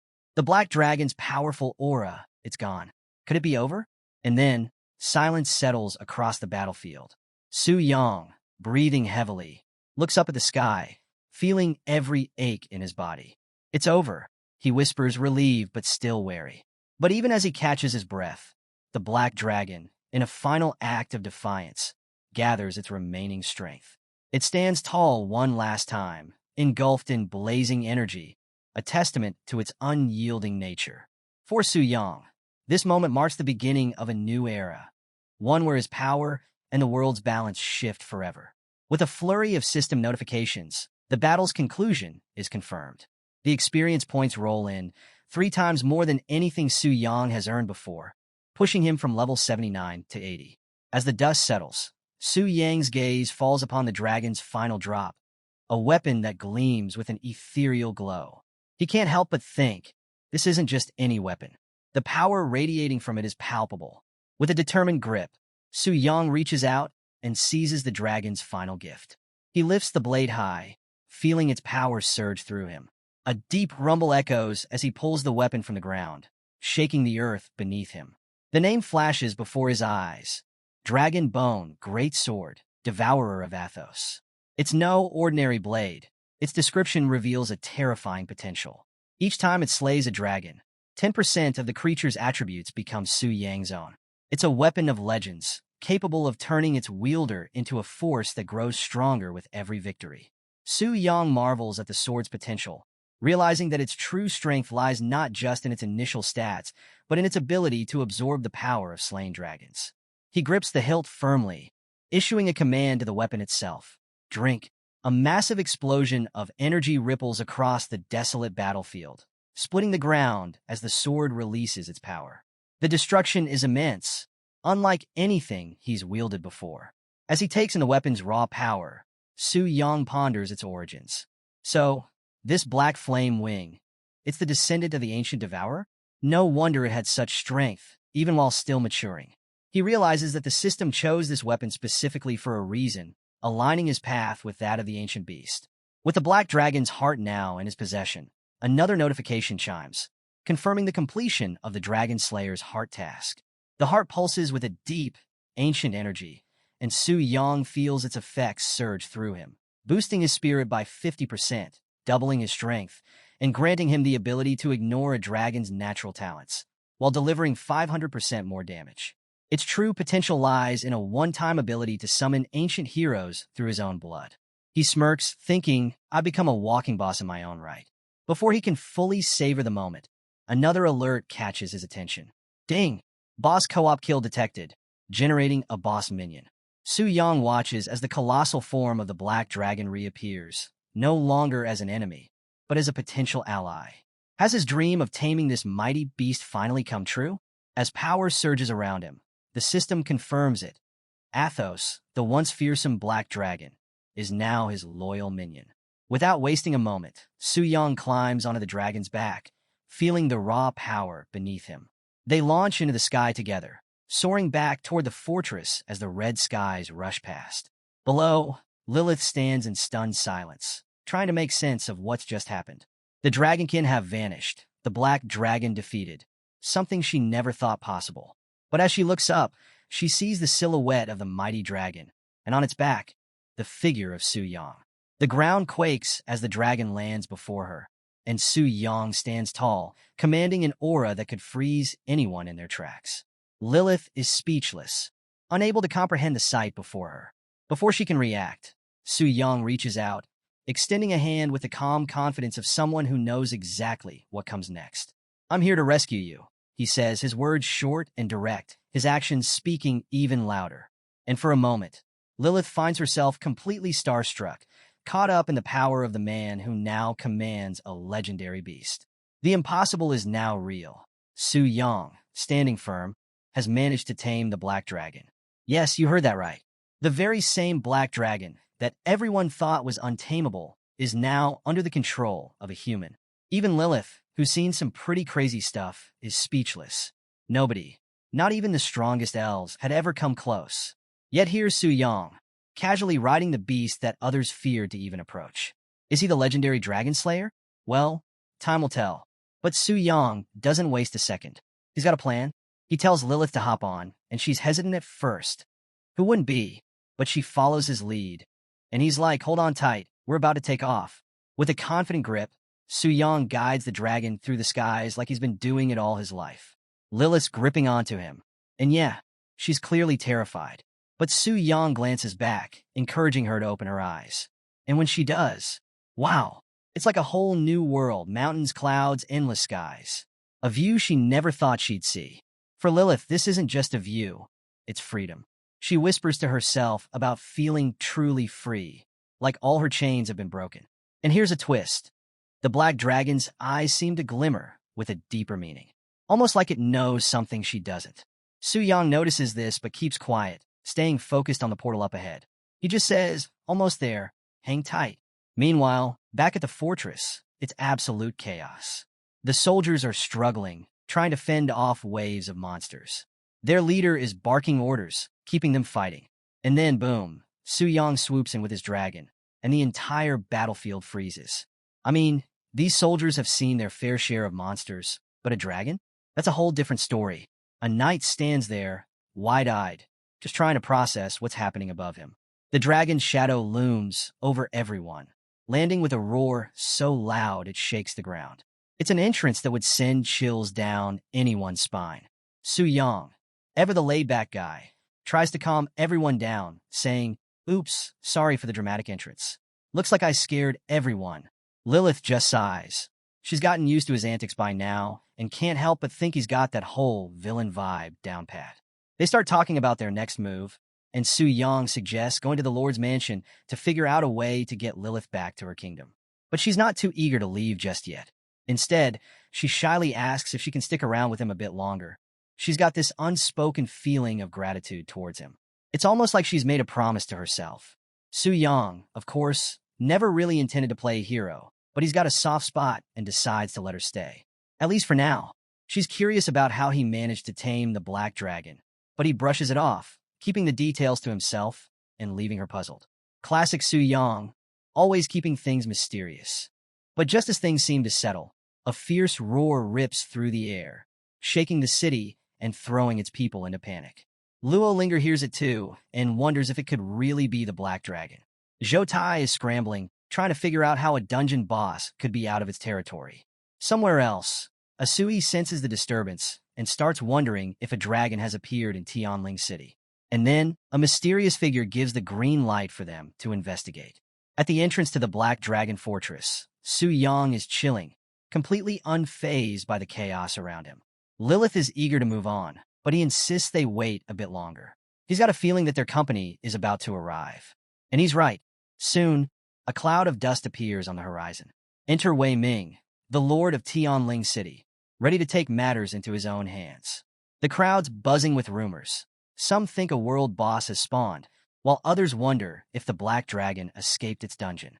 When Wei Ming finally catches sight of the dragon, even he's taken aback. I mean, this is the Black Dragon we're talking about, out here in the open. And as Su Yang greets Mr. Jia, hinting at some sort of connection between them, Wei Ming and the others can hardly believe it. Stunned, Wei Ming asks if Su Yang really managed to tame the Black Dragon. Su Yang's as calm as ever when Wei Ming asks him if he really tamed the Black Dragon. With a confident, almost casual tone, Su Yang responds with, "As you can see." But Wei Ming? He just can't wrap his head around it. There's no way this young guy could control a beast like that, right? He demands proof, still stuck in disbelief. Su Yang, not one to waste time, has the dragon let out a roar, an absolutely earth-shaking sound that sends everyone around into a panic. Wei Ming's face goes pale as he realizes the truth, pleading with Su Yang to stop. Lilith, who's clinging to the dragon tightly, scolds Su Yang for scaring her like that. Meanwhile, Wei Ming's still trying to process everything, offering a flurry of apologies for ever doubting him. He's got a theory now. Maybe Su Yang found the legendary secret dungeon egg, a rare reward even after beating a dragon boss. And he can't help but wonder how a young guy like Su Yang could possibly tame a moonlight-tier black dragon. The gears in Wei Ming's head are turning. Could Su Yang actually be some kind of powerful deity in disguise? And he's not the only one thinking that. The entire concept of taming a black dragon like this is mind-boggling. Even the Global Beast Tamer Association, filled with elite tamers, only has one dragon tamer on record. As Wei Ming's thoughts spiral, he starts to question why such a powerful figure would show up in a place as small as Tianling City. But then, all those thoughts get cut short when Su Yang offers a casual hand, and Wei Ming, utterly stunned, bows in submission. Then, right on cue, Su Yang's system chimes and ding. He's completed the first stage of his boss mission. But before he can even relax, another notification comes through. Looks like the next stage's boss has already been located, and even Su Yang is caught off guard. Wei Ming, still nervous and sweating, steps forward again, convinced that Su Yang must be from the Global Beast Tamer Association. But Su Yang just gives him a puzzled look, clearly not following. Jiayu, who's been standing nearby, leans in to remind Wei Ming that no important figures have shown up in the city recently, leaving Wei Ming to question if Su Yang's presence might have been a secret. But with no teleportation records to back it up, he dismisses the thought. Then, things take a sudden turn when Asuhi Makiko makes her entrance, bursting onto the scene with a big, enthusiastic smile. Wei Ming and Jiayu are caught off guard by her sudden appearance, and she quickly introduces herself as a beast tamer from Sakura Country. And yeah, she's super eager to talk to Su Yang, wanted to know all about how he tamed the dragon. Su-yang just stares at her, a bit speechless from her energy. Makiko is all excited, asking Su-yang for tips, but then catches herself. This is supposed to be a secret only shared among beast tamers. But Su-yang drops a bombshell of his own. He straight up tells her that he's not a beast tamer. And just like that, the whole group is stunned. Wei Ming, Jia Yu, Asui.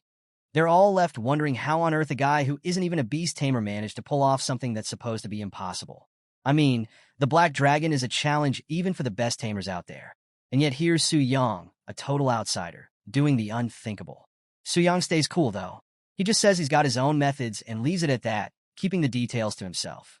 Then he turns to Wei Ming, asking him to let the citizens know not to panic when they see the Black Dragon flying overhead.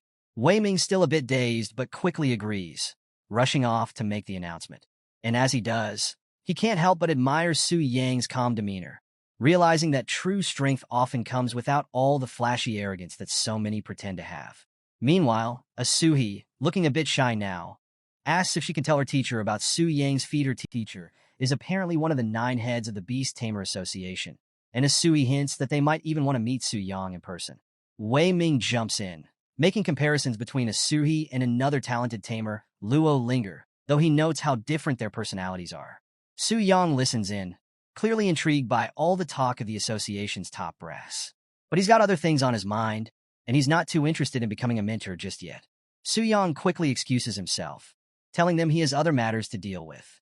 With a simple farewell, he hops back onto the Black Dragon and takes off, leaving Asui and Wei Ming standing there, completely stunned. As the dragon takes to the skies again, Wei Ming quickly gets word out to the city, announcing that the Black Dragon boss has been tamed and there's no need to panic when they see it soaring above. As the dragon flies into the city, the sight leaves everyone in awe. Conversations buzz through the streets, with people marveling at the sheer power it must have taken to tame a beast like that. They can't help but wonder, who is this mysterious person who's managed to pull off what nobody else could? So, picture this. A girl's just going about her day, minding her own business, when, boom, Su-yang and his Black Dragon make a dramatic landing right in front of his place. The ground shakes, and the sound is deafening, sending her broom clattering to the ground.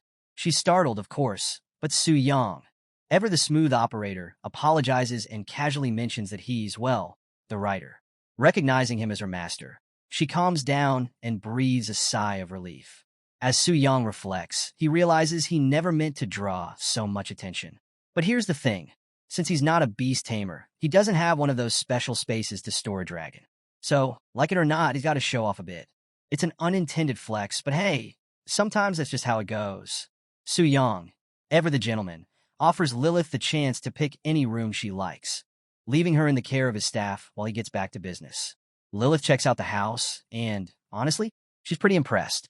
It's clean, it's spacious, and she's feeling like she could really make herself at home here. Su-yang, on the other hand, is relieved. He was worried she might act like a spoiled princess, but Lilith's down-to-earth attitude is a pleasant surprise.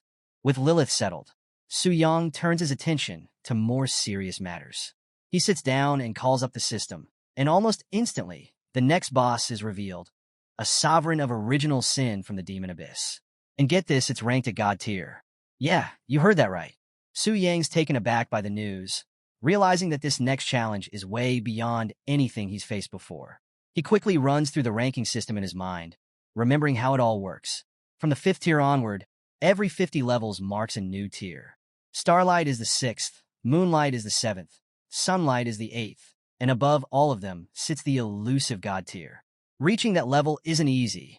You've got to conquer the trial of the gods to even attempt it. Su-yang can't help but marvel at how big of a leap this is. He's come a long way, taming a Starlight tier Black Dragon, but now he's up against something far beyond. He wonders what this new connection to the God tier world will unlock for him. And then it begins. He initiates the summoning process, and suddenly, energy swirls around him, kick-starting his transformation.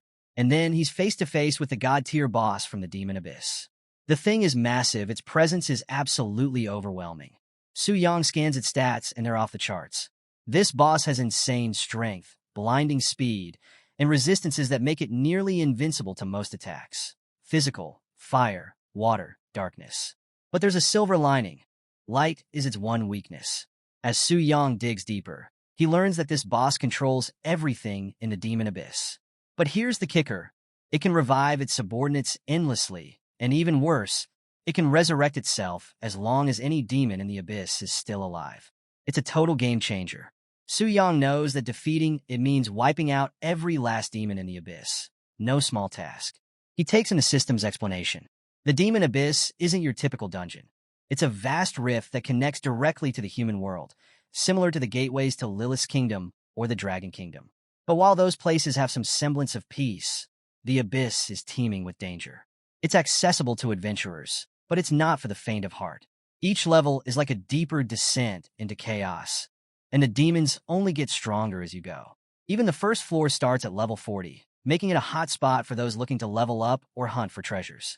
Su Yang's thoughts race as he considers the demon abyss. It's not just a dungeon.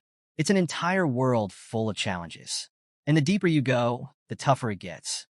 Humanity's only reached the 386th floor so far, and even that took the combined efforts of SSS-ranked guilds like the Ring of the Archmage and Knight Sanctum. These elite guilds are the only ones who've dared face god-tier bosses. Someday, they might become Su Yang's rivals. But for now, he's got his hands full. This boss feels like an impossible challenge, especially with its ability to revive over and over. But Su Yang knows he has to figure out a way through it. He studies the thrones of the 7 kings of sin in the abyss. Out of 7, only 4 glow with power. The other 3 are dark, defeated by adventurers before him. Su Yang's instincts kick in as he focuses on the glowing runes, feeling like now is his chance to make a move. And then, the god-tier boss flexes its powers, activating its second talent. With just a wave of its hand, purple energy swirls around, pulling at the runes. Suddenly, one of the dark thrones lights up. King Beelzebub, the gluttonous, emerges, revived and ready for battle. Its grotesque form drips with raw hunger and power. This monster is no joke. It's a blazing sun tier boss with stats that would make anyone break into a sweat.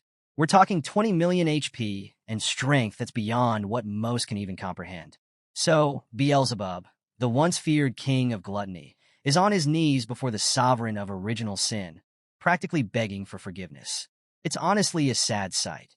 This monster that used to strike terror into everyone's hearts is now a shadow of his former self, muttering apologies like he's got no pride left. The sovereign, standing tall with those intense, glowing eyes, looks down on him with clear disappointment. This wasn't the kind of revival he'd been hoping for. Su Yang, watching all this, can't help but think, only sunlight tier? Really? This guy's nothing special. But Beelzebub does come with a couple of nasty tricks.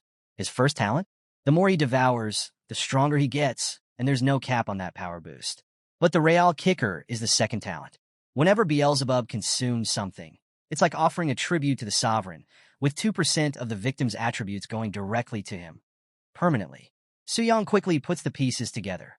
Beelzebub's kills are basically feeding power to the sovereign. Every fight is a win for them, but there's a catch.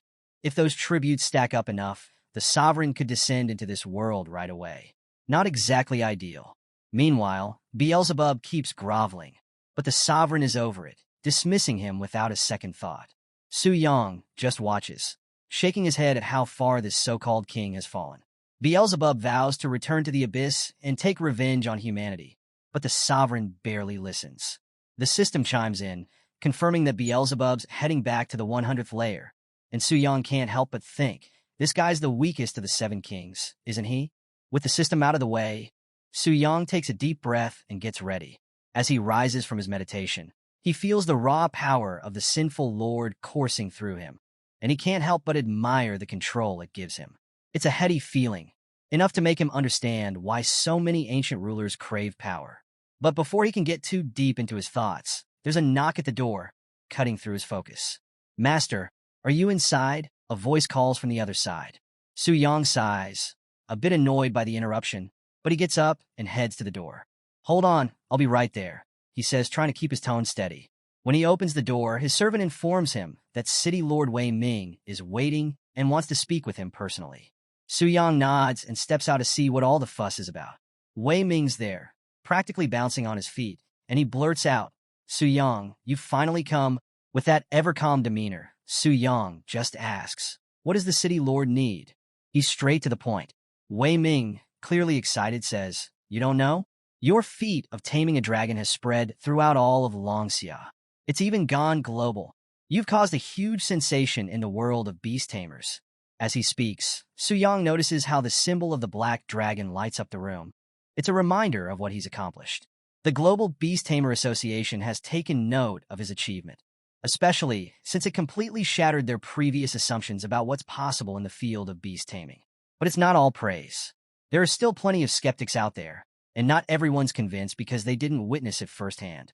To settle the doubts, the Global Beast Tamer Association issued an official statement, and one of their top leaders is already in Longxia, ready to meet this so-called beast taming genius. When is this leader arriving? Su Yang asks, trying to keep his voice steady. But internally, he's a bit on edge. He knows that dealing with the top figures from the association is no small matter. They should arrive soon, Wei Ming replies. Su Yang feels a knot form in his stomach. These leaders are serious business, and he knows he'll have to play this carefully. Meanwhile, over at the Tianling City Transport Hub, a crowd starts to gather. There's an air of anticipation, and among the onlookers is a mysterious figure blending into the scene. Instead of taking the VIP route, this person is choosing to walk among the crowd, adding to the tension in the air. The whispers start spreading fast. "Make way! Everyone make way!" All eyes shift toward the new arrival, and even Luo Linger, always keeping an ear out for big news, perks up. Something big is about to happen over there, she thinks, curiosity sparking. It turns out the mystery figure is none other than Elder Luo Dashi, one of the great leaders of the Global Beast Tamer Association. As the crowd parts for him, murmurs ripple through the area. Seeing him in person is a rare event. Elder Luo Dashi greets everyone with a humble smile, apologizing for the fuss his arrival might have caused. Despite his unassuming manner, his reputation carries weight, and everyone knows that his presence means something major is about to unfold. Elder Luo Dashi quickly becomes the center of attention with his dignified aura, but he's not just there for the spotlight. He even exchanges polite words with Luo Linger from the Tianji Pavilion, showing that he respects her standing in the beast-taming world. Luo Linger, on the other hand, can't help but feel a bit down. She admits to herself that she wasn't strong enough to tame the black dragon, a feat that could have cemented her position as Longxia's top beast tamer. She knows that with Su Yang's recent achievement, her title might slip through her fingers. Elder Luo had some wise words for Luo Linger. He could see that she was feeling down about losing her chance to become Longxia's top beast tamer, so he gently reminded her not to get too caught up in titles and achievements. He wanted her to remember what really mattered on her path, beyond just the accolades. It was a moment of genuine advice, showing that Elder Luo saw beyond the competition. But then, he brought up something that immediately caught Luo Linger's interest: the discovery of the Dragon Spirit's secret realm. Now, this place is a game changer. It's a special realm that connects directly to the land of dragons, and those who are brave enough to venture inside can earn some serious rewards. Hearing this, Luo Linger perked up. She knew that this might be her shot to prove herself again. But here's the catch. Getting into the Dragon Spirit's secret realm isn't easy. To qualify, you need a dragon companion, and right now, only one person in the entire world meets that requirement: Vielria from the Eagle United Federation. Elder Luo mentioned that many, including himself, had tried to tame dragons, but none had succeeded quite like Vielria. He shared that his teacher's research suggested the strength of the dragon companion directly affected the blessings one could receive in the secret realm. That's why Elder Luo was so interested in taming the black dragon. Its power could bring the greatest rewards. Luo Linger, inspired, told Elder Luo that she planned to go for the silver dragon. It was slightly easier than the black dragon, but still had more potential than the red dragon. Elder Luo, ever the mentor, advised her to take her time. He reminded her that the Tianji Pavilion already had the white dragon's secret realm under its control, and suggested she join him in meeting the mysterious new beast-taming prodigy instead. But just as he made the suggestion, Luo Linger remembered something urgent and rushed off, clearly prioritizing her own plans over meeting Su Yang. Elder Luo just watched her leave with an amused smile, impressed by her determination. Meanwhile, back with Su Yang and Wei Ming, they were getting ready to meet this mysterious elder when they were interrupted by a sudden, earth-shaking roar. It was loud, intense, and they both immediately knew what it meant. Elder Luo had arrived. And let me tell you, he didn't do things quietly. Descending from the sky on a flaming beast, Elder Luo made an entrance that was nothing short of spectacular. Flames blazed around him as he arrived, the heat and light radiating through the air. His mount let out another deafening roar, and the flames flared even brighter. Wei Ming squinted up at the scene, eyes wide in disbelief as he muttered, "The Elder." It was clear that even he hadn't expected such a dramatic entrance. With his usual flair, Elder Luo gracefully landed on the back of his beast, its fiery wings flapping with authority, sending a gust of hot air through the area. His presence demanded everyone's attention, and the whole scene was like something out of a legend. As he touched down, Elder Luo didn't waste time with pleasantries. Wei Ming, ever the diplomat, cleared his throat to break the tension. "Greetings, Elder Luo. I'm Wei Ming, City Lord of Tianling. This is the genius tamer who mastered the Black Dragon." He gestured towards Su Yang, hoping to smooth things over. Elder Luo's expression shifted as he turned his attention to Su Yang. His eyes lit up with genuine curiosity. "Truly, the young are destined for greatness. To tame a black dragon at your age. Remarkable," he exclaimed, clearly impressed. Su Yang, keeping his cool, replied humbly, "Elder Luo, you overpraise me. It was just luck." But Elder Luo wasn't buying it. He burst into a hearty laugh, clapping Su Yang on the back. "Huh, Su Yang, no need to be modest. You're the first to tame a black dragon. Be proud of it." With a nod, he went on to say, "Our association has decided to invite you to join the Global Beast Tamer Association." Now, this definitely piqued Su Yang's interest, and he asked, "When is this happening?" Elder Luo, smiling confidently, replied, "We'd like you to join us." But Su Yang hesitated. He shook his head and said, "Elder Luo, I'm not a beast tamer. I can't join." Elder Luo froze, taken aback. "Wait, what? Not a beast tamer?" he asked, completely floored by this revelation. "That's right," Su Yang replied, staying firm. Elder Luo's eyes widened, and he couldn't hide his shock. "No kidding," he exclaimed, genuinely stunned. He quickly pulled out Su Yang's ID, revealing his level 80 magic spirit weapon warrior status. "See? I'm not joking," Su Yang pointed out, and the disbelief was clear on Elder Luo's face. The elder stared at the ID, his mind struggling to process the fact that Su Yang, who had tamed one of the most powerful dragons around, wasn't even technically a beast tamer. Elder Luo quickly connects with the other elders from the Global Beast Taming Association, and messages start flying between them. He informs them that he's met the person who tamed the Black Dragon. The chat lights up instantly. Elder Zhao Kun jumps in questioning, "Why hesitate? Did he agree to join?" Elder Trump is more confident, stating, "Come on, we're the strongest beast taming organization. Why would he refuse us?" And Elder William Smith offers his congratulations to Long Xia, celebrating the arrival of another potential genius in their ranks. Even Vielria, one of the core members, chimes in, expressing excitement that someone else had finally managed to tame a dragon. But Elder Luo throws cold water on their enthusiasm. There's one problem. He's not a beast tamer. He's a warrior-class professional. That revelation leaves them all stunned. Elder Luo sighs as he stares at the message screen, thinking to himself, "I knew it would turn out like this." That's when President Carolina of the Siberian Northern Plains steps in with a suggestion. How about offering him honorary membership? Would that work? The idea quickly gains traction, with 9 members giving it a thumbs up. Back in Tianling City, Elder Luo stands before Su Yang, his expression warm, but with that calculating edge. "Su, my brother," he begins, after discussing it with the association, "we'd like to offer you honorary membership. You get access to all the association's benefits." Su Yang gives a faint smile, but his eyes stay sharp. "There's no such thing as a free lunch. What exactly do you need from me?" Elder Luo waves his hand, as if it's no big deal. "Oh, nothing too demanding. We'd just like you to give a few lectures on how to tame a dragon. It's not like it'll be a big crowd, just about 10 people. Su Yang's mind races, weighing his options. He realizes this isn't something he can just brush off. He's dealing with the upper echelons of the beast-taming world, and the perks of being affiliated with an SSS-ranked guild are tempting. It's not an opportunity that comes around often. After a moment of thought, Su Yang looks Elder Luo in the eye. "All right, I'll give the lectures, but I'm not sure my experience will be of much help to your people." Elder Luo laughs softly. "No worries. Even Vielria gave a lecture once, and it wasn't all that helpful either. Everyone knows personal experiences can't always be replicated. It's just about trying, so don't feel pressured." Suyang smirks. All right, I'm in. If it's just sharing my experiences, I can spin whatever story I like. Beast taming leaders, get ready to hear my version of things. Meanwhile, the world around them is changing fast. The merging of games and reality has led to the appearance of transfer statues all over the place. These events have resulted in the creation of the Transfer Temple, overseen by the World United Council. A special area in the heart of the world is now known as the Holy City, and at its center stands a mysterious figure, Euphemia Vega, the Divine High Priestess.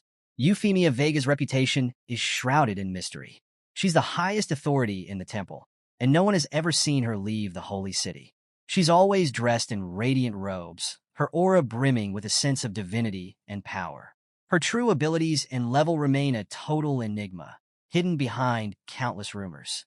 The only recorded instance of her strength was about 10 years ago, when the president of the SSS-ranked Guild Ring of the Mage God, Augustin, tried to challenge her. Back then, Augustin had just ascended to demigod status after completing the Trial of the Gods. He was eager to test his newfound power against Euphemia Vega. As a level 300, 9-turn element destroyer, he unleashed a barrage of forbidden curse attacks, flames, ice, thunder, the works, each one packing enough force to level entire cities. But despite all that destructive energy, Euphemia Vega's divine shield remained unbroken. Her barrier deflected everything he threw at her, effortlessly, leaving Augustin in shock. He couldn't even scratch her defenses, and the outcome was clear. No one could challenge the might of the Divine High Priestess. After that day, nobody dared to question the authority of the Transfer Temple. Now, fast forward to the present. Euphemia Vega stands in her sacred chamber within the Holy City, her face hidden behind a golden mask that only adds to her aura of mystery. An alert has been raised. Something serious is brewing in the demon abyss, which has been dormant for ages. Beelzebub, the king of gluttony, has somehow reappeared, and this isn't supposed to be possible. Her eyes narrow as she realizes what this means. In their world, once a star-ranked boss is defeated, it's supposed to stay down for good. But now, the laws that have governed their reality for so long seem to be breaking. It's unprecedented, and the implications are huge. In a solemn prayer, Euphemia Vega calls upon the holy statue for guidance, seeking the light to reveal the darkness creeping into their world. As the chamber dims around her, her prayer is answered, and her eye of insight activates, glowing with a divine radiance that allows her to see far beyond normal sight. Her vision pierces through layers of reality, focusing on the darkest depths of the demon abyss. It's a desolate landscape, filled with towering monuments and shadowy figures, remnants of the past battles fought there. The deepest record humanity has reached is the 386th floor, but every 100 levels, a king of sin emerges. At the 100th level, there's the grotesque presence of gluttony Beelzebub. At the 200th, the shadowy figure of lust Asmodeus. And at the 300th, the greedy Mammon. All three were supposed to be defeated, their thrones empty. But now, against all odds, gluttony has somehow revived, leaving only two dim thrones still unclaimed. So, we're back at the base of this massive structure, and Euphemia Vega is struggling to grasp the magic energy pouring out. It's way beyond anything she's seen before. Even with her powerful eye of insight, she can't quite see through it all. Could it be? This magic, it's bottomless, she mutters, barely able to believe it. Determined to get to the bottom of things, she raises her staff, which shines with a radiant blue light. She commands the darkness to reveal itself, shouting, "Evil, reveal your true form before the holy light." And just like that, a swirling black portal opens up in front of her, and out steps a figure, a human silhouette, twisted and dark. Euphemia's heart skips a beat as she watches, feeling the atmosphere shift around her. Suddenly, a deep voice thunders through the abyss, making the ground beneath her tremble. "Who dares spy on our king?" The power behind the voice is overwhelming, crashing into her senses like a tidal wave. The dark figure moves forward, its presence growing more menacing. "Be gone," it commands, and the air ripples with energy as Lucifer, the king of sin, pride, steps into view. Her enormous red blade glimmers ominously, and with a swift motion, she slashes, sending a devastating beam of energy straight toward Euphemia. Euphemia's instincts kick in. "Resist! Barrier!" she shouts, summoning her divine shield just in time. The attack smashes into her shield, the impact so powerful that it sends her flying back, gasping for air. She struggles to steady herself, her wings flaring as she tries to regain control. Above her, Lucifer looms, eyes glowing with a cold, godlike power. But the battle takes its toll. Euphemia's eye of insight flickers and fades, its power overwhelmed by the sheer force of Lucifer's attack. Eye of insight dispelled, she mutters, realizing that her vision has been shut down. Lucifer stands tall, her black wings casting a long shadow over the battlefield. With a sneer, she scoffs. Did it flee? Such a coward. Lucifer then kneels before a shadowy figure that appears behind her, bowing her head in submission. My exalted king, forgive my failure. I was careless. Someone dared to spy on you, she reports, her voice filled with a twisted mix of respect and longing. Her crimson eyes burn with a dangerous gleam as she adds with a wicked smile, my dearest king, when will I hold your face again? Meanwhile, Euphemia Vega, realizing the scale of the threat she's facing, begins to fade from the scene. A god-ranked enemy, she whispers to herself, her voice trembling with the realization. We were wrong, so wrong about the demon abyss. Her mind races as she tries to comprehend this new threat. A being served by the god-ranked kings of sin? Who, or what could this entity be? Then, a massive sound echoes across the world, a booming announcement that shakes the skies. A brilliant golden light radiates from above, and Euphemia's eyes widen in shock. Is this a world announcement? She breathes, her heart racing. The message is clear, and it's a game changer. World boss, monarch of the deadly sins, has appeared in the deepest abyss of the demon abyss. Somewhere else, hearing this announcement, President Carolina of the Global Beast Taming Association is quick to share her insights. Defeating the monarch of the deadly sins, who commands all 7 of the sins, grants a chance to obtain the Sin Reversal Series weapons, a rare and powerful artifact, she explains, her tone filled with determination. Augustin the Mage, always the serious one, chimes in next. These weapons are crucial for taking down the monarch. The higher your transfer star rank, the better your drop rate, he adds, making it clear that only the most powerful adventurers stand a chance. Then, Tang Zhan, the imposing president of the Undying War Domain, adds his voice to the mix, his deep tone rumbling like thunder. Defeating this world-class boss will unlock the next expansion, Ascend the Divine Ladder. Stay tuned for more. It's a huge declaration, promising new challenges ahead. Back in Tianling City's job transfer temple, players are buzzing with excitement and disbelief. One of them gasps, holy crap, a world-class boss? This is the first time I've heard of anything like this. Even demigod-ranked bosses had never reached world-class status before. Did this mean that the monarch of the deadly sins was truly a god-ranked boss? Another player, by Linger, nods firmly beside him. No doubt about it. Just look at the name of the new expansion, the 10th transfer, the real god rank. This is a huge event. The players continue to wrap their heads around the magnitude of what's happening. But Su Yang has his own realization, one that's even more shocking. He's become a world-class boss himself. Meanwhile, Elder Luo Dashi, sensing the urgency of the situation, turns to Su Yang. Brother Su Yang, I might have to leave you for a bit. The president's calling me to a meeting. Anyway, I've already completed the membership process, so we can talk later if anything comes up. Su Yang waves him off with a friendly smile. No worries, take care. As Elder Luo Dashi heads off, Bai Ling steps closer to Su Yang, her voice low with concern. Brave hero, with all these strange events happening, what exactly is going on in this world? I have a bad feeling. Su Yang places a reassuring hand on her shoulder. Don't worry, I'm here. She looks up at him, a small smile breaking through her worry. Yes, I believe in you, brave hero. Su Yang lets out a confident smirk, his gaze focused on the horizon as he starts to connect the dots. Right now, all the major SSS-ranked guilds must be mobilizing, and he knows it's only a matter of time before someone takes down the monarch of the deadly sins. But before that happens, he's got his own preparations to make. His expression hardens with determination as he thinks about the Sin Reversal Series weapons. Unique, limited artifacts that are key to defeating the monarch. If he can get his hands on one, it would be a huge power boost, something that could make all the difference. My returning prison bone gave is powerful, but it's no match for the Sin Reversal Series. They're god-tier artifacts, and they're essential for taking down the monarch of the deadly sins. If I can get one, it could change everything. he muses, already planning his next move. So, Su-yang pauses, a new idea hitting him like a lightning bolt. Wait a second. If I, as the monarch of the deadly sins, could defeat the kings of sin myself, would they drop the sin reversal series weapons too? His mind races, piecing together the possibilities. As the ruler of the abyss and the original sin monarch, he knows his subordinates would willingly devote themselves to him. Resurrection wouldn't even be an issue. He could bring them back whenever he wanted. But then, a thought makes him frown. The cooldown on reviving them is a bit long. It'd be nice if he could shorten that somehow. Standing before a towering golden statue, Su Yang's thoughts swirl around the situation. He knows that the strongest professionals out there right now are barely scraping the semi-god rank.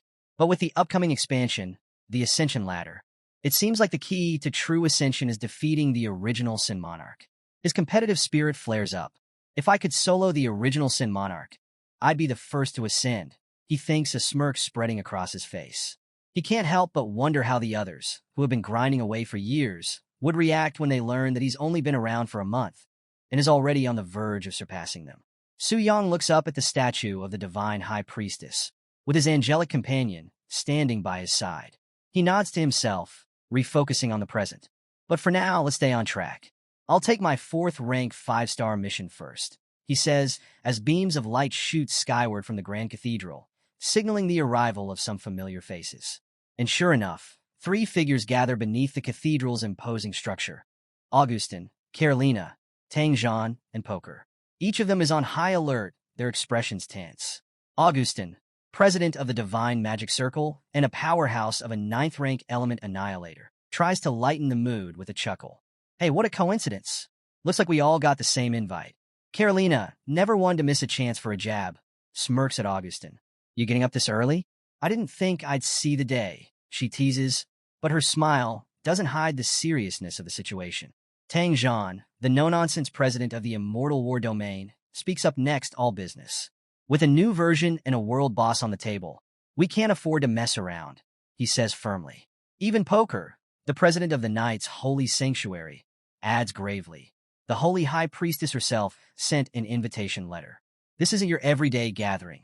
As they step into the Grand Cathedral, beams of light continue to pour from its peak, attracting the attention of everyone nearby.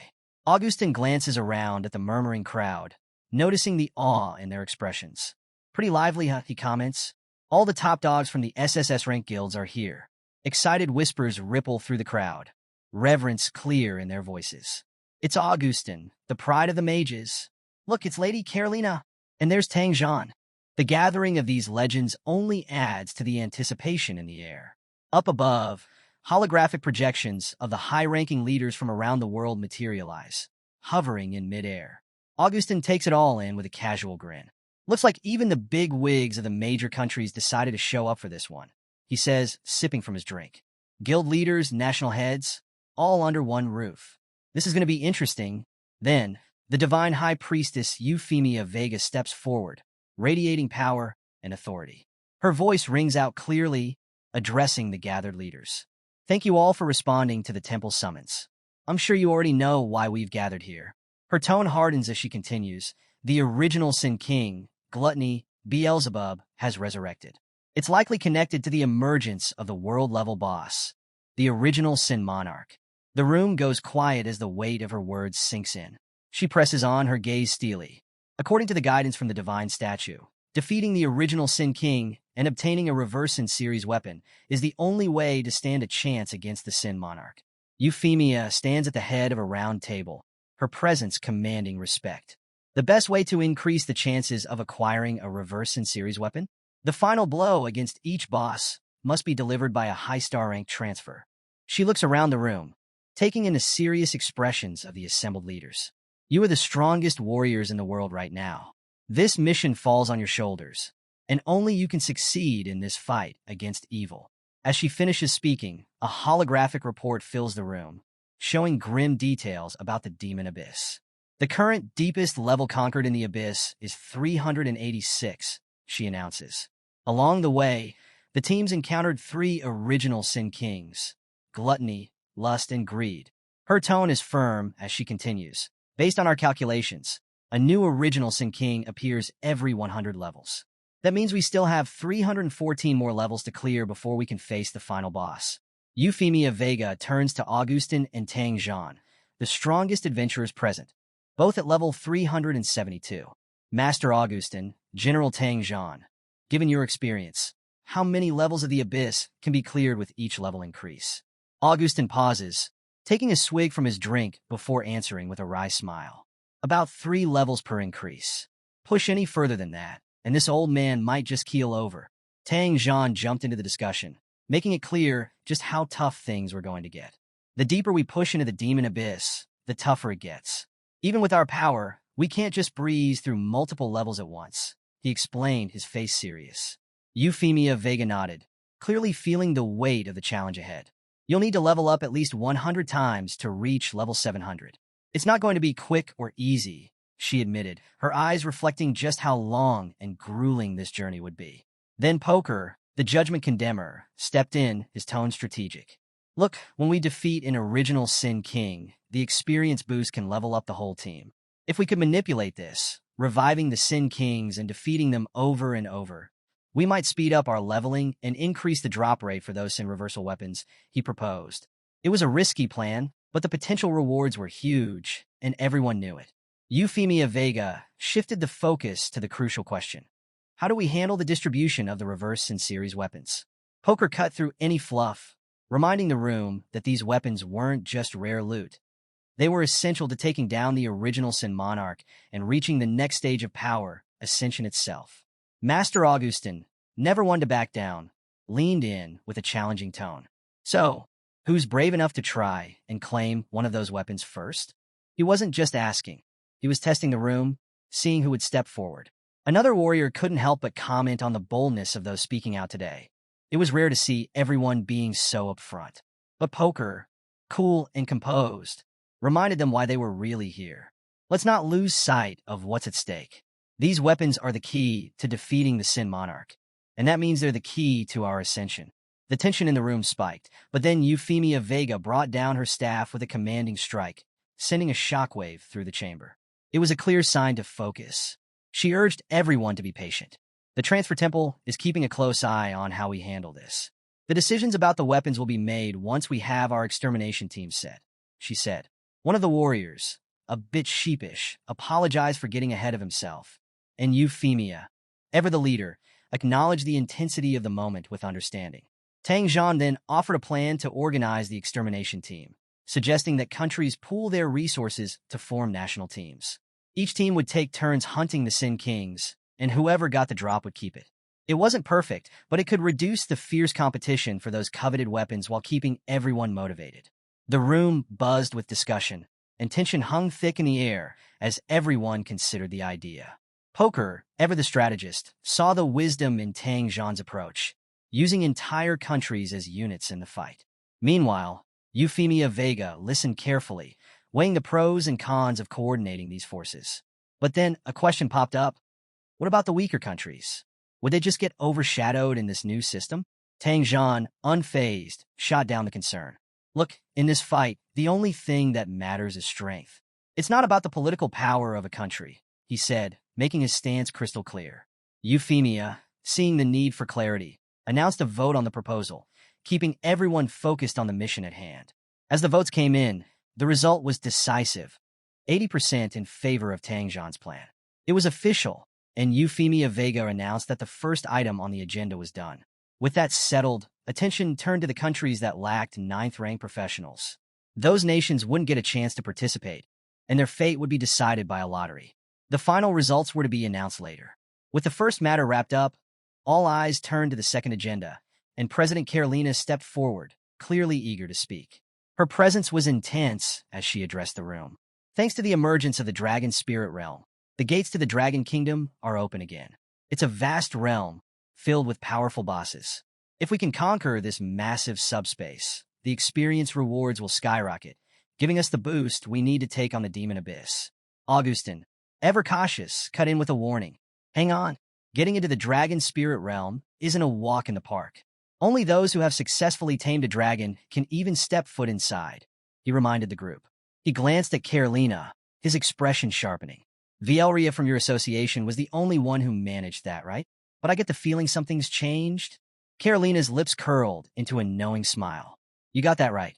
I'm sure you've all heard by now, a genius from Longxia has done the impossible. He tamed a black dragon, and as a result, he's joined our association as an honorary member.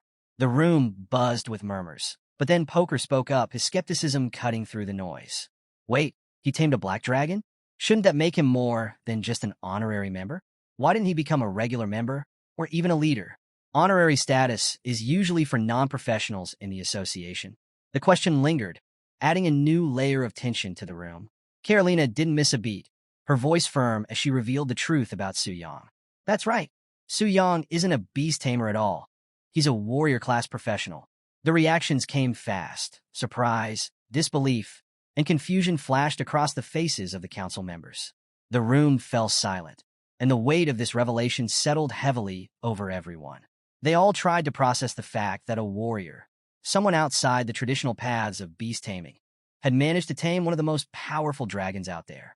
It was a game changer, and everyone knew that the challenges ahead had just become a lot more interesting. In the Holy City Transfer Temple headquarters, tension hung thick in the air. Augustin, visibly enraged, stormed around, his disbelief echoing through the room. He couldn't fathom the situation. Time and again, he had attempted to make dragons submit through brute strength, killing many along the way, from Starlight to Sunlight tier dragons. Yet they had all chosen death over submission. The mere idea that someone might have achieved what he couldn't was an affront to his pride. He fumed, his voice cutting through the murmurs of the gathered crowd. No one but a beast tamer could tame a dragon. This was the undeniable truth he clung to. But now, that certainty was crumbling, and he seethed at the impossibility of it all. President Carolina, however, remained unimpressed by his dramatic outburst. With a calm but sharp rebuke, she reminded him that just because he couldn't accomplish something didn't mean others shared his limitations. Her words hit him hard, questioning how the leader of the renowned ring of the mage god could act so undignified. Augustin, bristling at her remark, retorted angrily, accusing her of being all talk. His frustration was palpable as he challenged her to prove her capabilities if she believed taming a dragon was so simple. Carolina's expression shifted, her composure cracking at his insult. The crowd sensed the tension as the two leaders exchanged heated words, the air between them electric with hostility. Amid the escalating dispute, Poker, a voice of reason, tried to restore order. He reminded them of the many eyes watching, their whispers a mix of awe and disbelief. The crowd buzzed with incredulity over the news. A young warrior, without the skills of a beast tamer, had reportedly managed to tame a dragon. Such a feat seemed implausible, even for Season 8th and 9th tier professionals. High Priestess Euphemia Vega, standing to the side, pondered aloud. Could this really be true? Could someone so young and seemingly unremarkable have accomplished what even the most powerful could not? Her gaze sharpened as her thoughts turned inward, grappling with the implications of such an achievement. President Carolina, sensing the need for clarity, addressed Euphemia Vega directly. She revealed that the association had already completed the young warrior's membership registration before the meeting had even begun. The High Priestess wasted no time accessing his profile. Her expression shifted as she read his details. Su Yang was indeed a warrior, but only at his third transformation. How could someone of his level achieve the impossible? The question loomed large in her mind. Poker, still in shock, voiced the disbelief shared by many. Su Yang, with only 3 transformations, had bested the Black Flame Wing? The sheer audacity of such a claim left him questioning everything he thought he knew. Tang Zhan, another prominent figure, echoed the sentiment. How could such a prodigy arise from Longxia without any prior notice? The revelation left him both stunned and skeptical. Carolina, ever the visionary, addressed the gathering with determination. She spoke of inviting Su Yang to share his methods and experiences, hopeful that his insights might shed light on taming dragons without traditional beast tamer skills. Her words carried weight as she hinted at a potential paradigm shift, one where anyone, not just beast tamers, could tame mythical beasts. The idea ignited a flurry of speculation among the crowd. The notion spread like wildfire. If dragons could be tamed by anyone, could it mean a future where such creatures were no longer the exclusive domain of beast tamers? For some, the idea was exhilarating. For others, it was almost too much to believe. Poker, however, raised a practical concern. If taming dragons became accessible to all, the Dragon Spirit's secret realm would no longer remain the exclusive territory of the Global Beast Tamer Association. Was Carolina prepared for such a monumental shift? She responded resolutely. Her vision extended beyond the confines of the association's influence. For her, the prospect of making beast taming universal far outweighed any territorial concerns. Augustin, ever the opportunist, saw this as his chance. With a sly grin, he declared his intention to head straight to Longxia to find this Suyang, promising to trade powerful forbidden curses in exchange for Suyang's secrets. He made it clear he wasn't above leveraging his position to get what he wanted. Meanwhile, far from the heated debates and intrigue of the headquarters, Suyang sneezed loudly, causing Bailing to chuckle. She handed him a tissue, playfully musing about how even high-level professionals weren't immune to mundane illnesses. Suyang, however, was already engrossed in his next task. The mission ahead was formidable, a diamond-tier challenge in the frozen city. He read the task description with a smirk, unbothered by its difficulty. It was a solo mission, requiring him to infiltrate the palace and defeat the Ice Witch, whose fearsome powers were the stuff of legend. The rewards were tantalizing. An increase in his strength and spirit, a legendary demon spirit, a mystical weapon, and an active skill book. To most, the task would have been overwhelming, but Suyang saw it as just another challenge to conquer. Mounting his black dragon, he exuded confidence, ready to take on whatever lay ahead. With a powerful leap, the dragon soared into the skies, leaving behind a trail of awestruck onlookers. In the icy depths of the frozen city dungeon, a group of adventurers struggled against the cold and the relentless power of the Ice Witch. Their complaints echoed through the frigid halls as they lamented their misfortune. The dungeon was brutal, sapping their strength and resolve. The Ice Witch, with her impenetrable armor and devastating attacks, had brought them to their knees. Just as despair threatened to overwhelm them, the massive eye of a black dragon opened, its ferocious gaze locking onto the group. Panic set in, their fear palpable, until Suyang's calm but confident voice cut through the tension. He assured them their challenge was over. It was now his turn. Relieved beyond words, the adventurers scrambled to clear the path, their awe evident as they deferred to him. The adventurers stood frozen in awe as Suyang strode forward, his black dragon Athos looming imposingly behind him. One of them, barely able to contain his shock, whispered to the others. The man's voice quivered with a mix of fear and excitement as he recognized Suyang from the citywide announcement about taming the black dragon. Seeing him in person, confidently advancing through the dungeon, was almost too much to process. He marveled at the spectacle, unable to believe that Suyang was planning to solo the dungeon, a feat unthinkable to most. The icy wind howled through the cavernous dungeon as Suyang pressed on, undeterred by the bitter cold. Suddenly, the silence shattered with a thunderous roar, announcing the arrival of a massive Bigfoot snow monster, its level towering at 92. Accompanying it were smaller, equally menacing snow monsters at level 89. The pack charged toward him, their icy breaths frosting the air, but Athos let out a deafening roar that sent them scattering in terror. The dungeon's natural predators cowered before the overwhelming aura of the black dragon and its master. Suyang stepped closer, his gaze steady and unyielding. The once fearsome Bigfoot snow monster now trembled before him, paralyzed by the sheer dominance he exuded. Suyang's thoughts flickered briefly with amusement. Even in this dungeon, the pressure he exerted as a high-level warrior left lower-tier monsters utterly helpless. With a casual wave of his hand, he decided they weren't worth his time. He dismissed the creatures, commanding Athos to move straight toward the dungeon boss. Athos, eager for a challenge, unleashed a searing torrent of fire. The explosion rocked the dungeon, melting snow and shattering the surrounding ice with raw power. From the chaos emerged the enraged Ice Witch, her piercing voice echoing through the cavern as she demanded to know who dared destroy her palace. But before she could finish her threat, Athos slammed the ground with enough force to cut her off mid-sentence. Suyang regarded the Ice Witch with cold indifference. Her rage and bravado melted away as she realized her folly. This wasn't a fight she could win. Her scream of horror was cut short as the system announced Suyang's victory. The Ice Witch lay defeated, and the challenge was complete. As the remnants of flames licked the dungeon walls, Suyang surveyed the destruction with mild disappointment. The battle had been far too easy, offering little in terms of excitement. He sighed, dismissing the ice, which is just another stepping stone. The fourth transformation, he mused, was never meant to be difficult. Perhaps the challenges awaiting him at the legendary stage would finally test his limits. Outside the dungeon, a ripple of excitement spread among the gathered adventurers. News of someone challenging the ice which had stirred disbelief. But their skepticism quickly turned into awe as word spread of Su Yang's involvement. A small group of adventurers debated whether to wait for the dungeon's cooldown, holding on to the faint hope that the challenger might fail.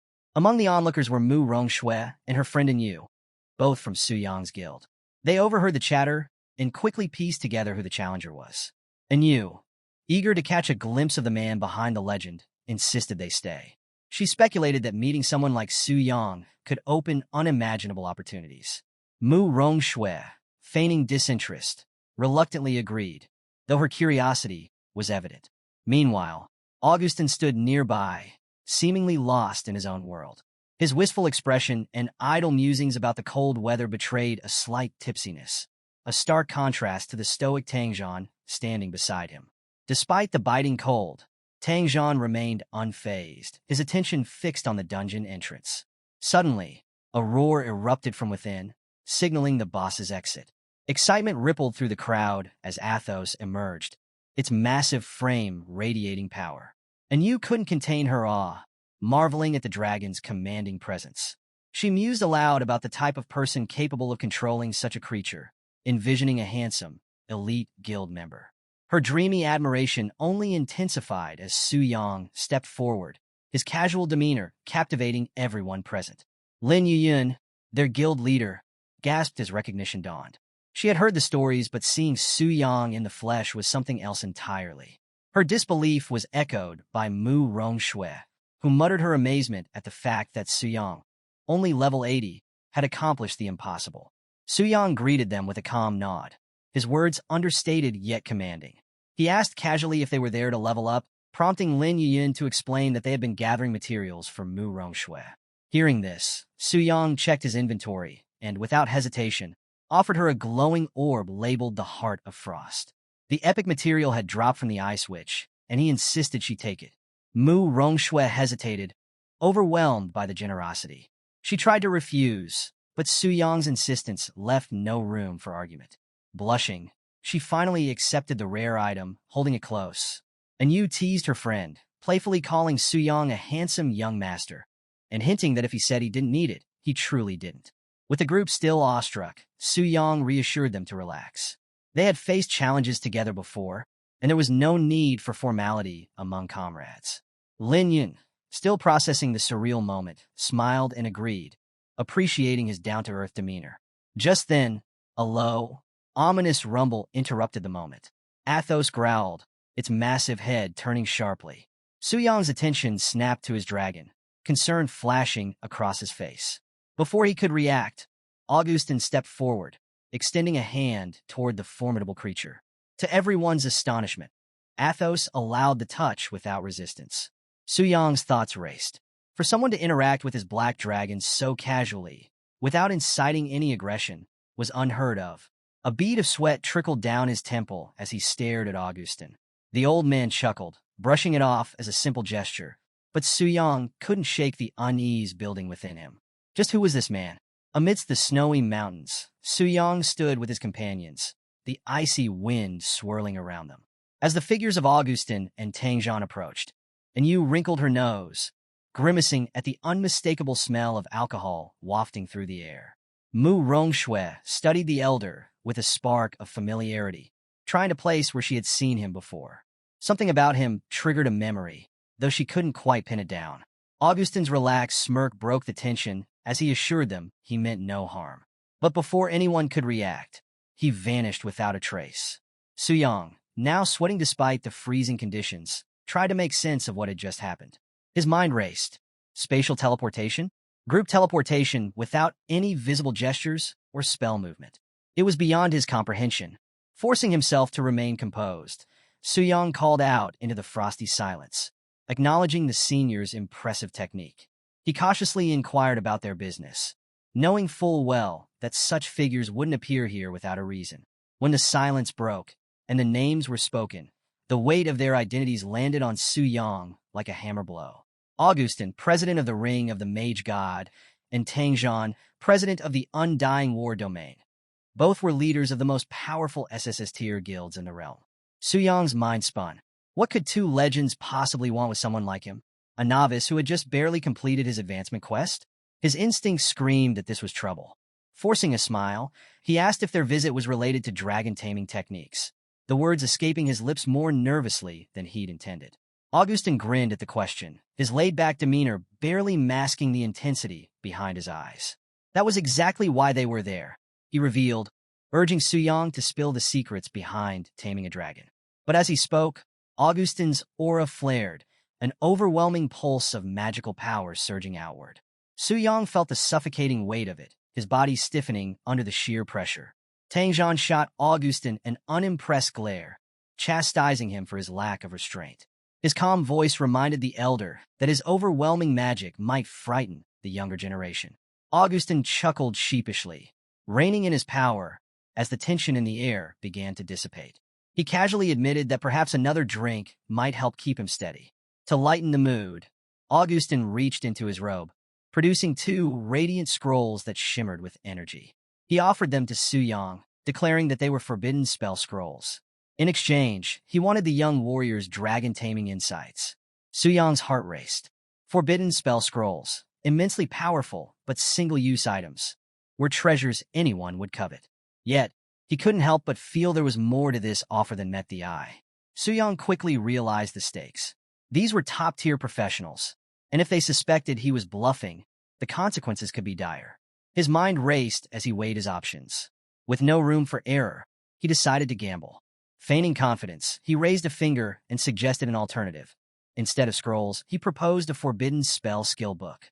Augustin's humor faded as he studied Su Yang with suspicion. Why would a warrior need a spell book? He questioned Su Yang's intentions, hinting that the young man might be bending the rules. Tang Zhan, however, intervened, explaining that warriors who blended physical combat with magic weren't unheard of. Su Yang seized the opportunity, claiming that his profession, Mystic Spirit Warrior, allowed him to wield magic alongside his combat abilities. Satisfied, Augustin produced a gleaming spell book. It contained the Tier 2 forbidden spell, Thunder Destruction Technique. He handed it to Su Yang, cautioning that such power required immense mental strength and higher rankings to use effectively. While the Forbidden Scrolls offered immediate boosts, this skill book demanded mastery over time. Su Yang nodded, accepting the book with a calm exterior while internally calculating its potential. This spell could obliterate even higher-tier enemies, making it a valuable asset for future challenges. But Su Yang wasn't done. Keeping his bluff alive, he reminded Augustin of the inherent risks in dragon taming. Even the Global Beast Taming Association had experienced its share of failures. Augustin waved the concern aside, his confidence unshaken. With a gesture, he commanded a sound barrier to be set up, ensuring their discussion would remain private.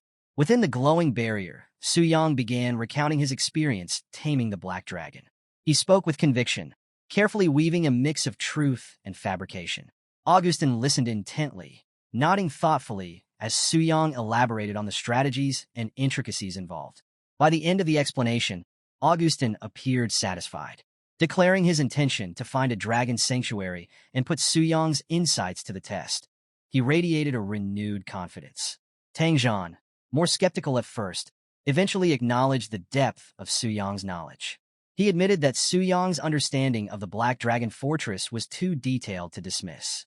As a gesture of respect, he tossed a warrior skill book towards Su Yang. The book contained Absolute Destruction Fist, a Tier 2 ultimate technique that was Tang Zhan's signature move. Su Yang accepted it, overwhelmed by the sheer generosity of the gift.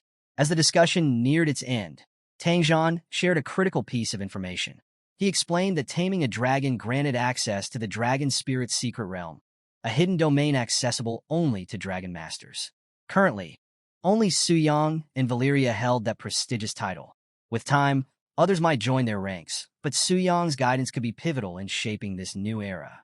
Su Yang nodded, maintaining his calm facade. Inside, his mind was already scheming. The dragon spirit's secret realm was a treasure trove of rewards, its value tied directly to the rarity of the dragons tamed.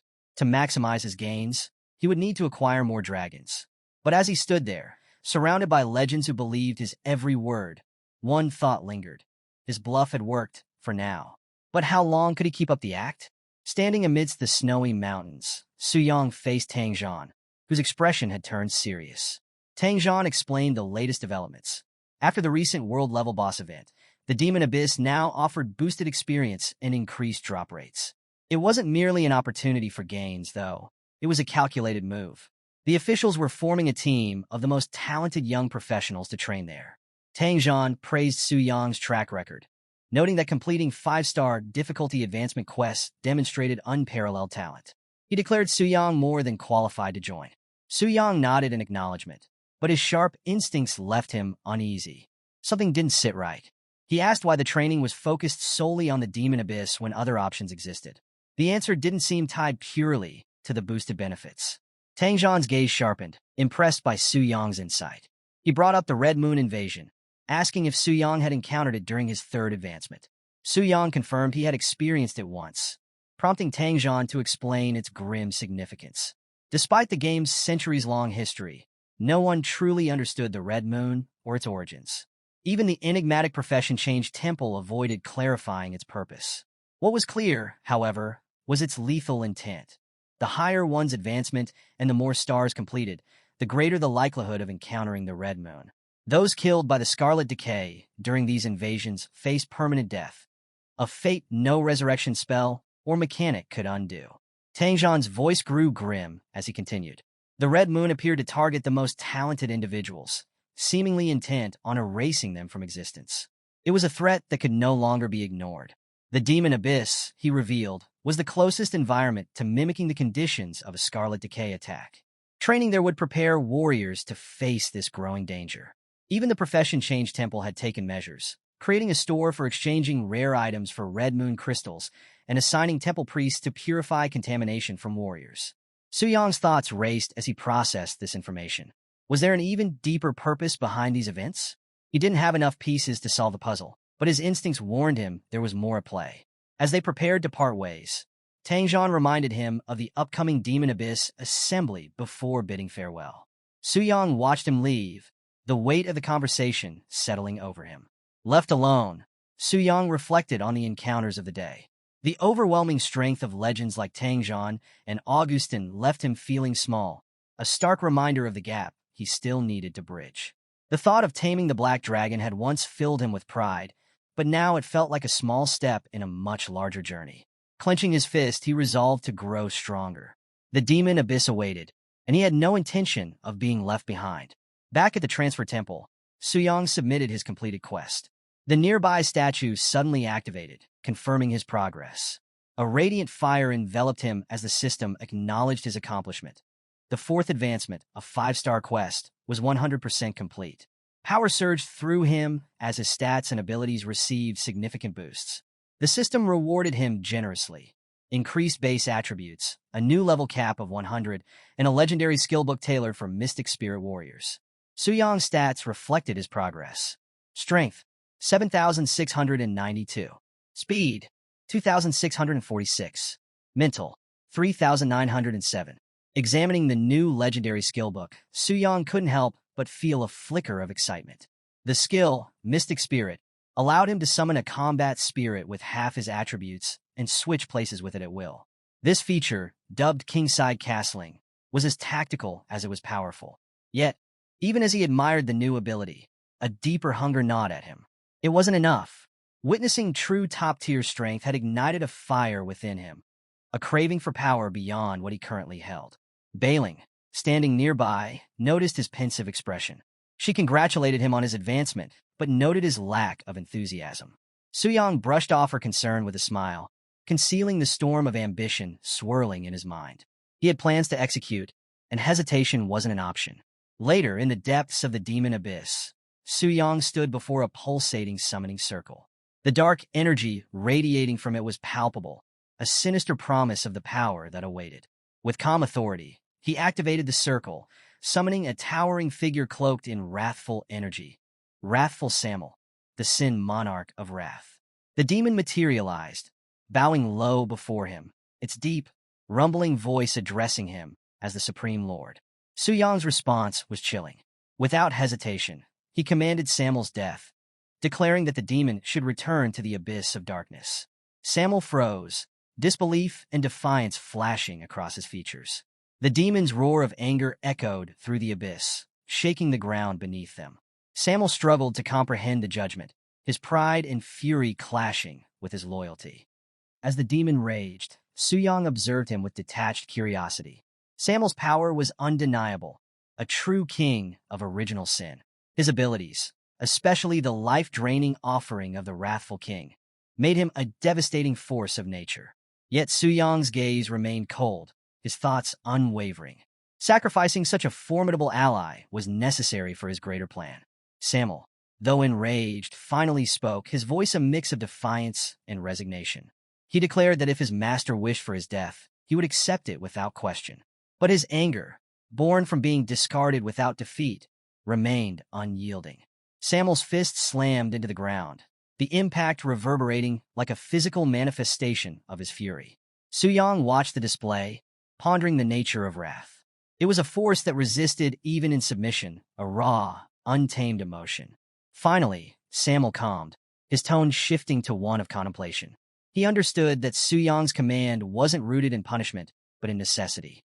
Su Yang met his gaze, his voice resolute as he promised Samuel a grand return in the future.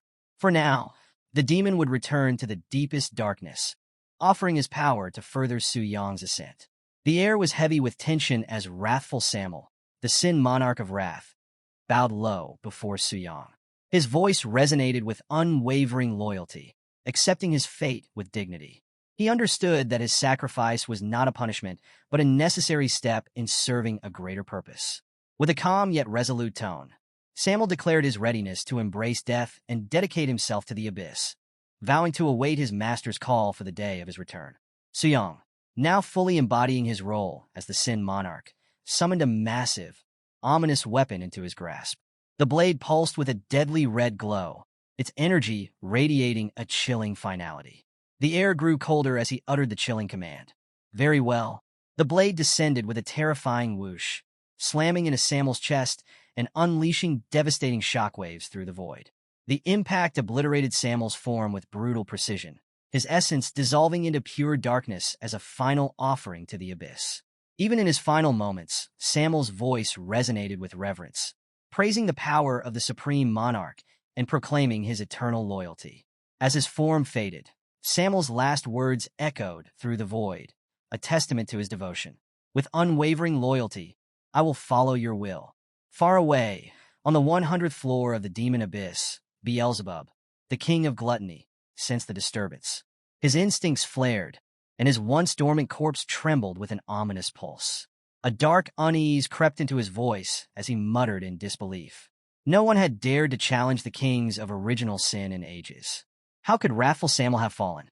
A terrifying realization struck him, a thought too unspeakable to voice fully. Could it truly have been the supreme monarch himself who dealt the killing blow?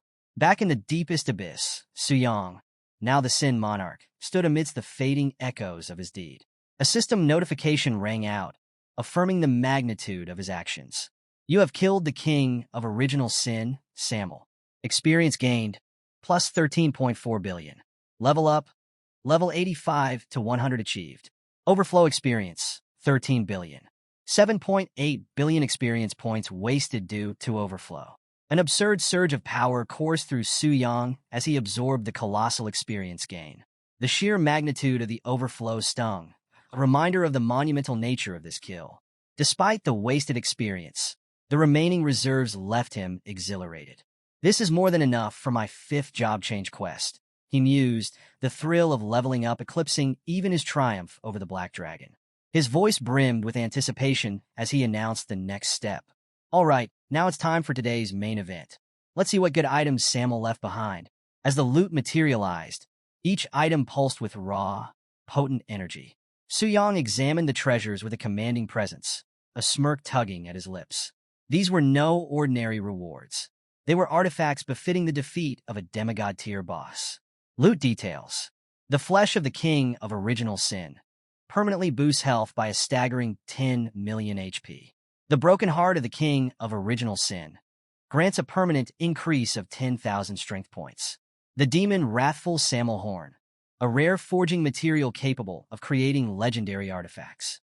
The demon source of the king of original sin, a shimmering vial offering immunity to demonic erosion for 400 layers. As Su Yang absorbed the implications, his eyes widened.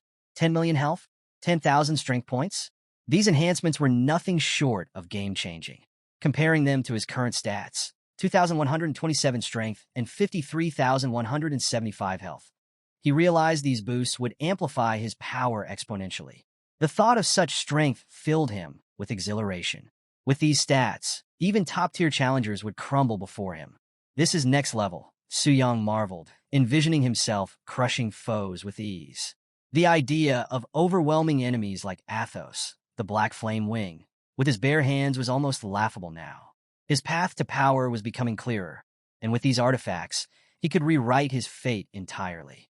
Among the loot, the demon source of the king of original sin caught his attention. The shimmering vial promised immunity against the abyss's corrosive demonic energy, a safeguard against the crimson infection Tang Zhan had warned about. It was a tool Su Yang knew he would need for his future battles. As his thoughts raced, a new question emerged. If the demon abyss was akin to the blood moon and Samel had been a king among demons, could there be beings even stronger than the kings of original sin?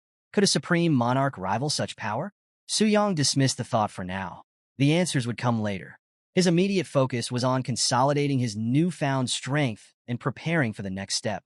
I'll consider the rest once I reach the divine tier, he resolved, grounding himself in the present. Among the drops, the most striking was the demigod artifact, Armor of the Wrathful King. The dark, intense aura surrounding it reflected its overwhelming power. Su Yang examined the attributes with awe. Health, plus 2 million. Strength, plus 5,000. Physical resistance, plus 5,000. Toughness, plus 35%. The armor came with two powerful effects. Passive effect, desire for destruction. Attributes increased for every 1,000 enemies slain, lasting until the end of battle. Active effect, Wrathful Berserker. Sacrifices 70% of health for a 200% attribute boost, lasting 10 minutes. Su Yang marveled at the unrestricted nature of the armor's power. A demigod artifact with no penalties, it was almost too good to be true. Yet, as he reveled in the find, a pang of disappointment struck him. Only the armor had dropped. There were no inversion weapons. Just this one piece, he muttered, shaking his head. Luck, even for him, wasn't always guaranteed. Still, the rewards were monumental. As he finished reviewing his gains, Su Yang issued a final command, his voice calm, yet resolute. System disconnect. Just as Su Yang was about to disconnect from the system, a sudden notification flashed across the screen, catching him off guard. The system informed him that there were unconfirmed special drops. Startled, Su Yang froze for a moment. Special drops? That feature wasn't supposed to exist in this world. Curiosity ignited, and he leaned forward, selecting the option to reveal the mysterious item. The screen transformed dramatically, bathing his chamber in an ominous light as an artifact materialized before him. Inverse Sin, Punishment of Wrath. The weapon radiated an intimidating red aura, its intricate, dark designs pulsating with sinister energy. The system quickly outlined its extraordinary attributes and strict limitations. This was no ordinary artifact. It was soul-bound, designed exclusively for Su Yang's use. The stats were jaw-dropping. Strength plus 20,000, toughness reduction plus 60%. Trait, Deadly Sin, all damage dealt by the wielder converted into true damage, bypassing defenses effortlessly. Special ability, Inverse Sin, Punishment of Wrath. Enemies suffer a 10% all-attribute debuff. Ultimate power, Judgment Slayer of Kings. Upon slaying the king of original sin, the weapon vanishes into the void, leaving behind a permanent authority for its master. As the weight of these details sank in, Su Yang began to understand. The Inverse Sin series wasn't just powerful. It was essential for defeating the mythical king of original sin. This weapon wasn't simply a drop. It was a key to survival in a battle against divine tier power. Su Yang's thoughts drifted to legends of his world. Figures like Tang Zhan, a ninth job changer and a demigod in his own right, had once stood at the pinnacle of strength. Yet even Tang Zhan's prowess paled in comparison to the overwhelming might of the king of original sin. No one had ever bridged that chasm. But the inverse sin weapons, Su Yang realized, were uniquely suited for such a task. He envisioned their potential, each weapon in the series imposing a 10% debuff on the king. A full set of 7 could strip the king of 70% of its power, making the once invincible being vulnerable. This was no mere theory. It was a strategy, a blueprint to challenge the unchallengeable. With his resolve hardened, Su Yang tightened his grip on the weapon. This discovery was a game-changer, the kind of find that shifted the balance of power. Yet, the moment of triumph was fleeting. The faint glow of a nearby portal suddenly intensified, casting eerie shadows across the room. A chilling presence emerged. From the depths of the portal stepped a female demon, Lucifer. Her expression was a volatile mix of frustration and determination. Bowing low before Su Yang, she addressed him with reverence, acknowledging him as the supreme monarch. However, her voice carried an undertone of tension. She confessed her transgression. During Su Yang's slumber, she had returned to the abyss without his permission. Lucifer extended a pulsating weapon towards Su Yang, its energy wrapped in ominous violet and crimson tendrils. Her posture betrayed conflicting emotions, submission mixed with a spark of defiance. She awaited his judgment, urging him to punish her for her disobedience. Su Yang's gaze hardened as he processed her words. Her act of defiance wasn't something he could ignore. As supreme monarch, maintaining order among his servants was paramount. Though Lucifer bowed in submission, a flicker of amusement danced in her eyes, daring to challenge his authority in her own subtle way. Deciding that discipline was in order, Su Yang acted. The punishment was swift and unrelenting, his energy surging as he enforced his will. Lucifer, despite the intensity of the punishment, held her ground. Her loyalty was unwavering. But beneath it all, a rebellious spirit lingered, a dangerous balance between devotion and defiance. Lucifer, however, didn't yield completely. Her demeanor bordered on provocation, a subtle challenge that Su Yang couldn't ignore. Each strike was a reminder of his dominance, yet she met them with a complex mix of submission and pride. Su Yang's stare cut through her resistance, reinforcing his absolute authority. Realizing the depth of her misstep, Lucifer finally conceded, her voice trembling with remorse. She pleaded for forgiveness, her earlier defiance now replaced by genuine repentance. Su Yang, unmoved by her apologies, demanded action instead of words. With tension still thick in the air, Lucifer composed herself and delivered her report. During Su Yang's absence, humans had dared to peer into the abyss.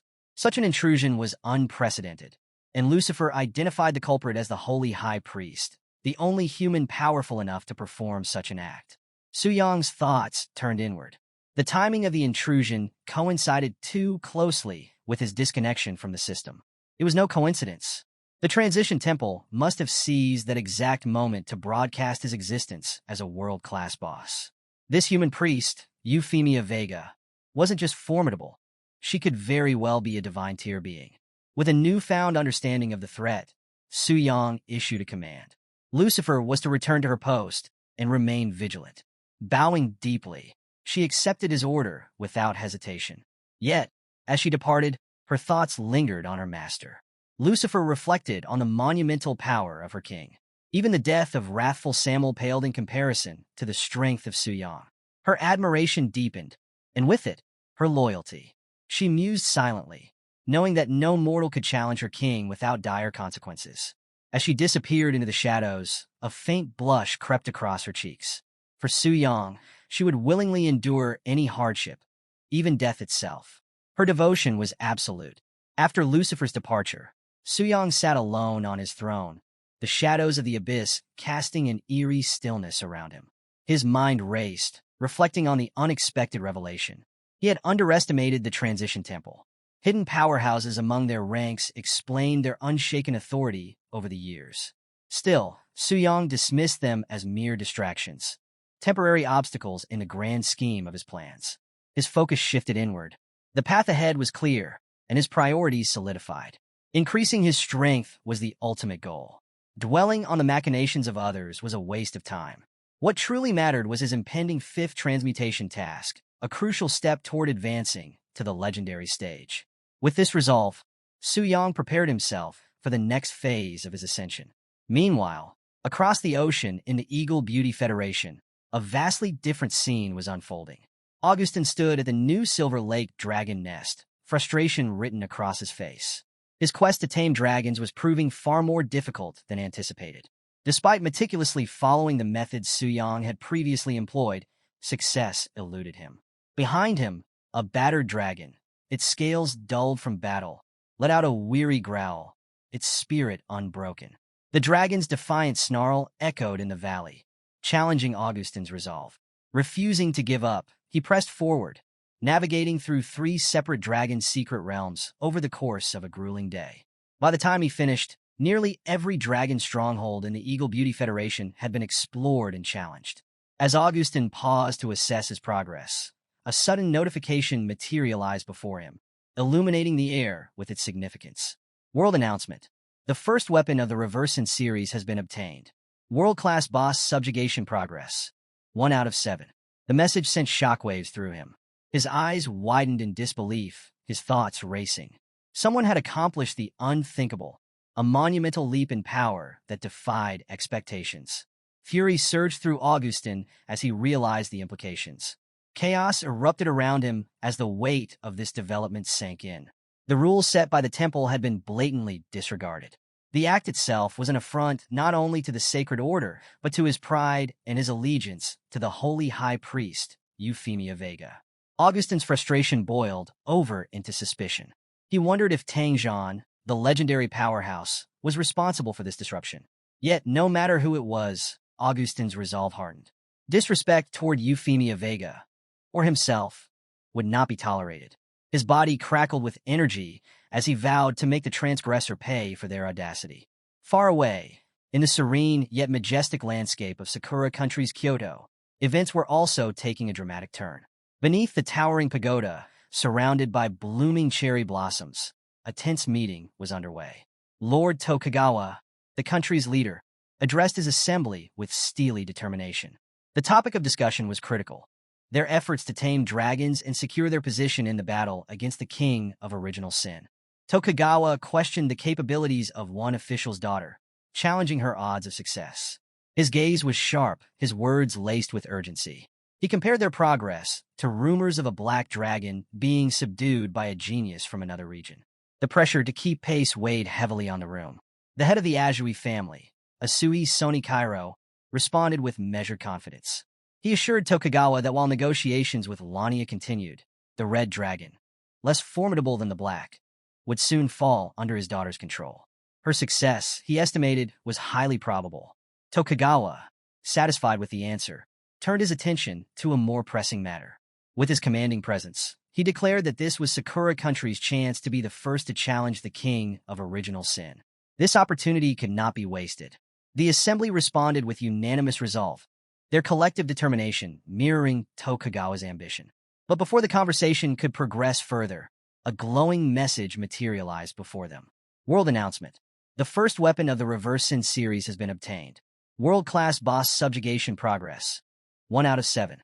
The announcement sent a ripple of shock through the room. Tokugawa's composure faltered for a brief moment as confusion and disbelief swept over the assembly. Voices erupted in frustration and envy. How could this happen? One official exclaimed, his face flushed with anger. Another demanded to know how someone had not only completed the subjugation, but managed to secure a Reverse-In weapon, artifacts so rare they bordered on myth. The implications of this development were staggering. Tokugawa's thoughts turned to other nations. Wondering which of them could have accomplished such a feat, the Eagle Beauty Federation seemed a likely suspect, but the identity of the offender remained unclear.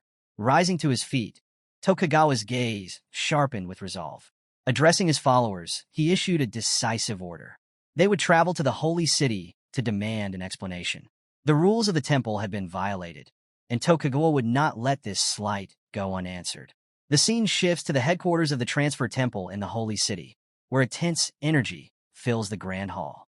Messengers scurry across the polished floors, their expressions reflecting the weight of recent events. At the center of it all stands the third Holy High Priest, Euphemia Vega. Her divine presence is unwavering, yet there's a subtle tension beneath her calm demeanor. A messenger steps forward, urgency lacing his words as he informs her of the situation. Leaders and executives from nations across the globe, along with the heads of SSS-level guilds, are en route to the Holy City. The world announcement regarding the reverse sin artifact has shaken the foundations of their fragile alliances, and all eyes are now on Euphemia Vega to take control of the chaos. Without hesitation, Euphemia Vega commands the temple's barriers to be lowered, opening the way for the incoming delegations. Her attendant swiftly acknowledges the order, and the hall begins to glow as sacred light pours through the ancient architecture. As the temple prepares to receive its visitors, Euphemia reflects on the weight of her role. The Transmutation Temple, since the dawn of the game era, had been a stabilizing force in the world. It had quelled countless wars and disputes, bringing order to nations in disarray. Yet, the betrayal signaled by the recent artifact theft threatened to undo decades of delicate peace. If this incident spiraled into full-blown conflict, the consequences would be catastrophic, weakening the Transmuter's collective power during a time of looming, undefined threats. In the temple's roundtable hall, the leaders of nations and guilds assemble, their voices heavy with frustration. Lord Tokugawa of Sakura Country stands to address Euphemia Vega. His tone is sharp, his words filled with indignation.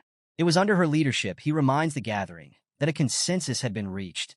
Sakura Country would lead the charge against the king of original sin in 3 days. Now, that opportunity had been stolen by someone acting outside the agreed-upon rules. Tokugawa's frustration deepens as he accuses the unknown thief of robbing Sakura Country not only of its divine artifact, but also of its honor. His demand for justice echoes through the hall, his fiery rhetoric pushing the tension to a boiling point. The guild leaders, representing some of the most powerful organizations in the world, remain silent, their faces unreadable as they await Euphemia Vega's response. She rises, her commanding presence filling the room as she speaks with calm authority. The theft, she explains, is more than just a violation of the temple's rules. It is a provocation against every nation and a direct challenge to the authority of the Transmutation Temple itself. Despite the betrayal, Euphemia offers a chance for redemption. Her words carry the weight of divine judgment as she declares that the temple, along with the allied nations, will pardon the sinner if the artifact is returned willingly. She makes this vow in the name of the sacred statue, her outstretched hand glowing with holy light.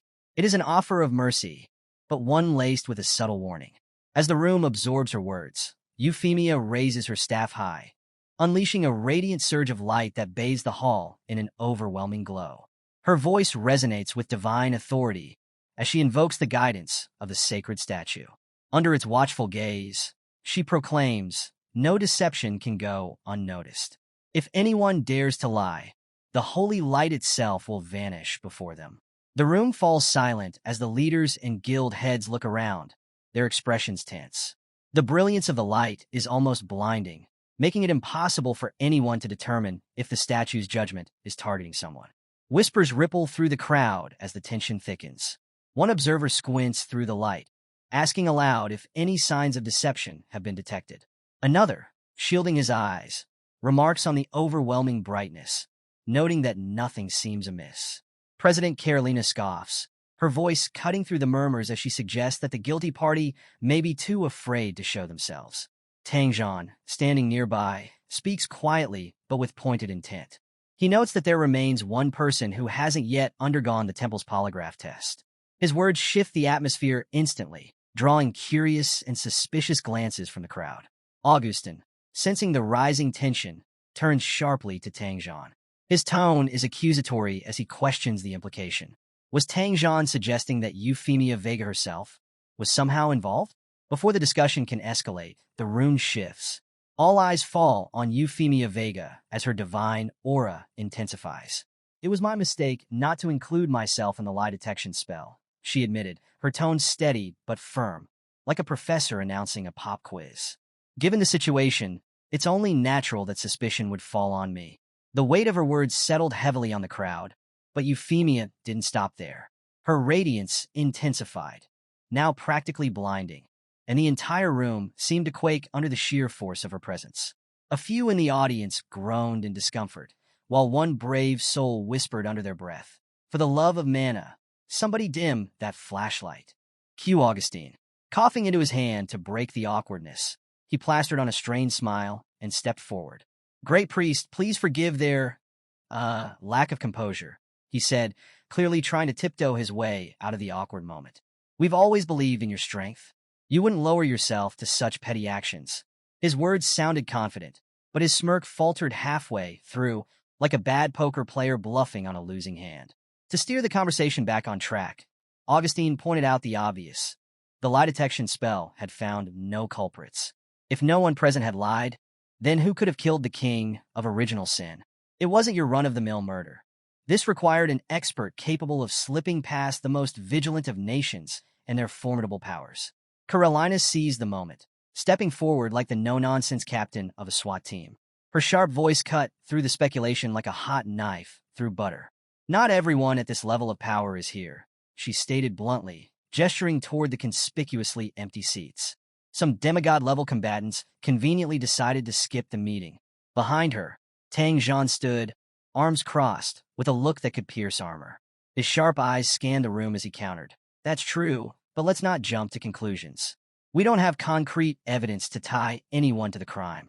Euphemia, unbothered by the back and forth, raised her hand, commanding attention once again. Her calm voice carried authority. My spell doesn't just detect direct involvement in the crime, she clarified, pausing to let her words sink in. It reveals anyone who aided the perpetrator. Traitors don't just hide, they leave marks. Yet here we are, without a single lead. Her piercing gaze swept the assembly, pinning everyone to their seats. The room fell silent, save for the occasional nervous cough. The unsettling question loomed over them. Who could have possibly committed such a crime? Breaking the silence, Euphemia added, this situation is unprecedented, but it's the reality we face. Our focus must remain on the future. Her words shifted the discussion to the next grim topic, the demon abyss. Sakura Country was entrusted to lead this effort, but the defeat of the king of gluttony has changed the game. The next king of original sin lies deep within the 200th layer of the demon abyss. Her gaze turned toward Lord Tokugawa, who had been quietly observing the proceedings. Her eyes locked on him like a hawk spotting its prey. Lord Tokugawa, she said, her voice calm, but weighted. Can Sakura Country maintain its resolve and continue to bear this responsibility? The assembly waited, the tension thicker than a bowl of miso soup, as they awaited Tokugawa's answer. All eyes turned to Lord Tokugawa, his calm, yet resigned expression betraying the heavy burden he carried. We certainly wish to continue, he said, his voice steady but edged with regret. However, our strength is insufficient. Reaching beyond the 100th layer is a task we cannot achieve. Euphemia wasted no time. Her voice rang out, clear and resolute. In that case, she declared, her tone brooking no dissent, according to the draw, the Eagle Union will take over Sakura Country's task of exploring the abyss. The statement left the assembly silent, the weight of her decision settling over the room like a heavy fog. Her gaze swept the room as she continued. As victims of this tragedy, the temple will provide compensation. Does that sound acceptable? Her tone made it less a question and more an ultimatum. Augustine bowed his head slightly, his voice subdued but respectful. Of course, we will follow the great priest's instructions. Euphemia's sharp gaze landed on Lord Tokugawa. His easygoing demeanor returned, and he offered a light-hearted smile. Sakura Country has no objections, he replied smoothly. With a decisive motion, Euphemia drove her staff into the ground. The resounding thud echoed through the chamber as she announced the next directive. Starting today, she proclaimed, her tone unyielding, all entrances to the demon abyss across every nation will be guarded by troops from the holy city.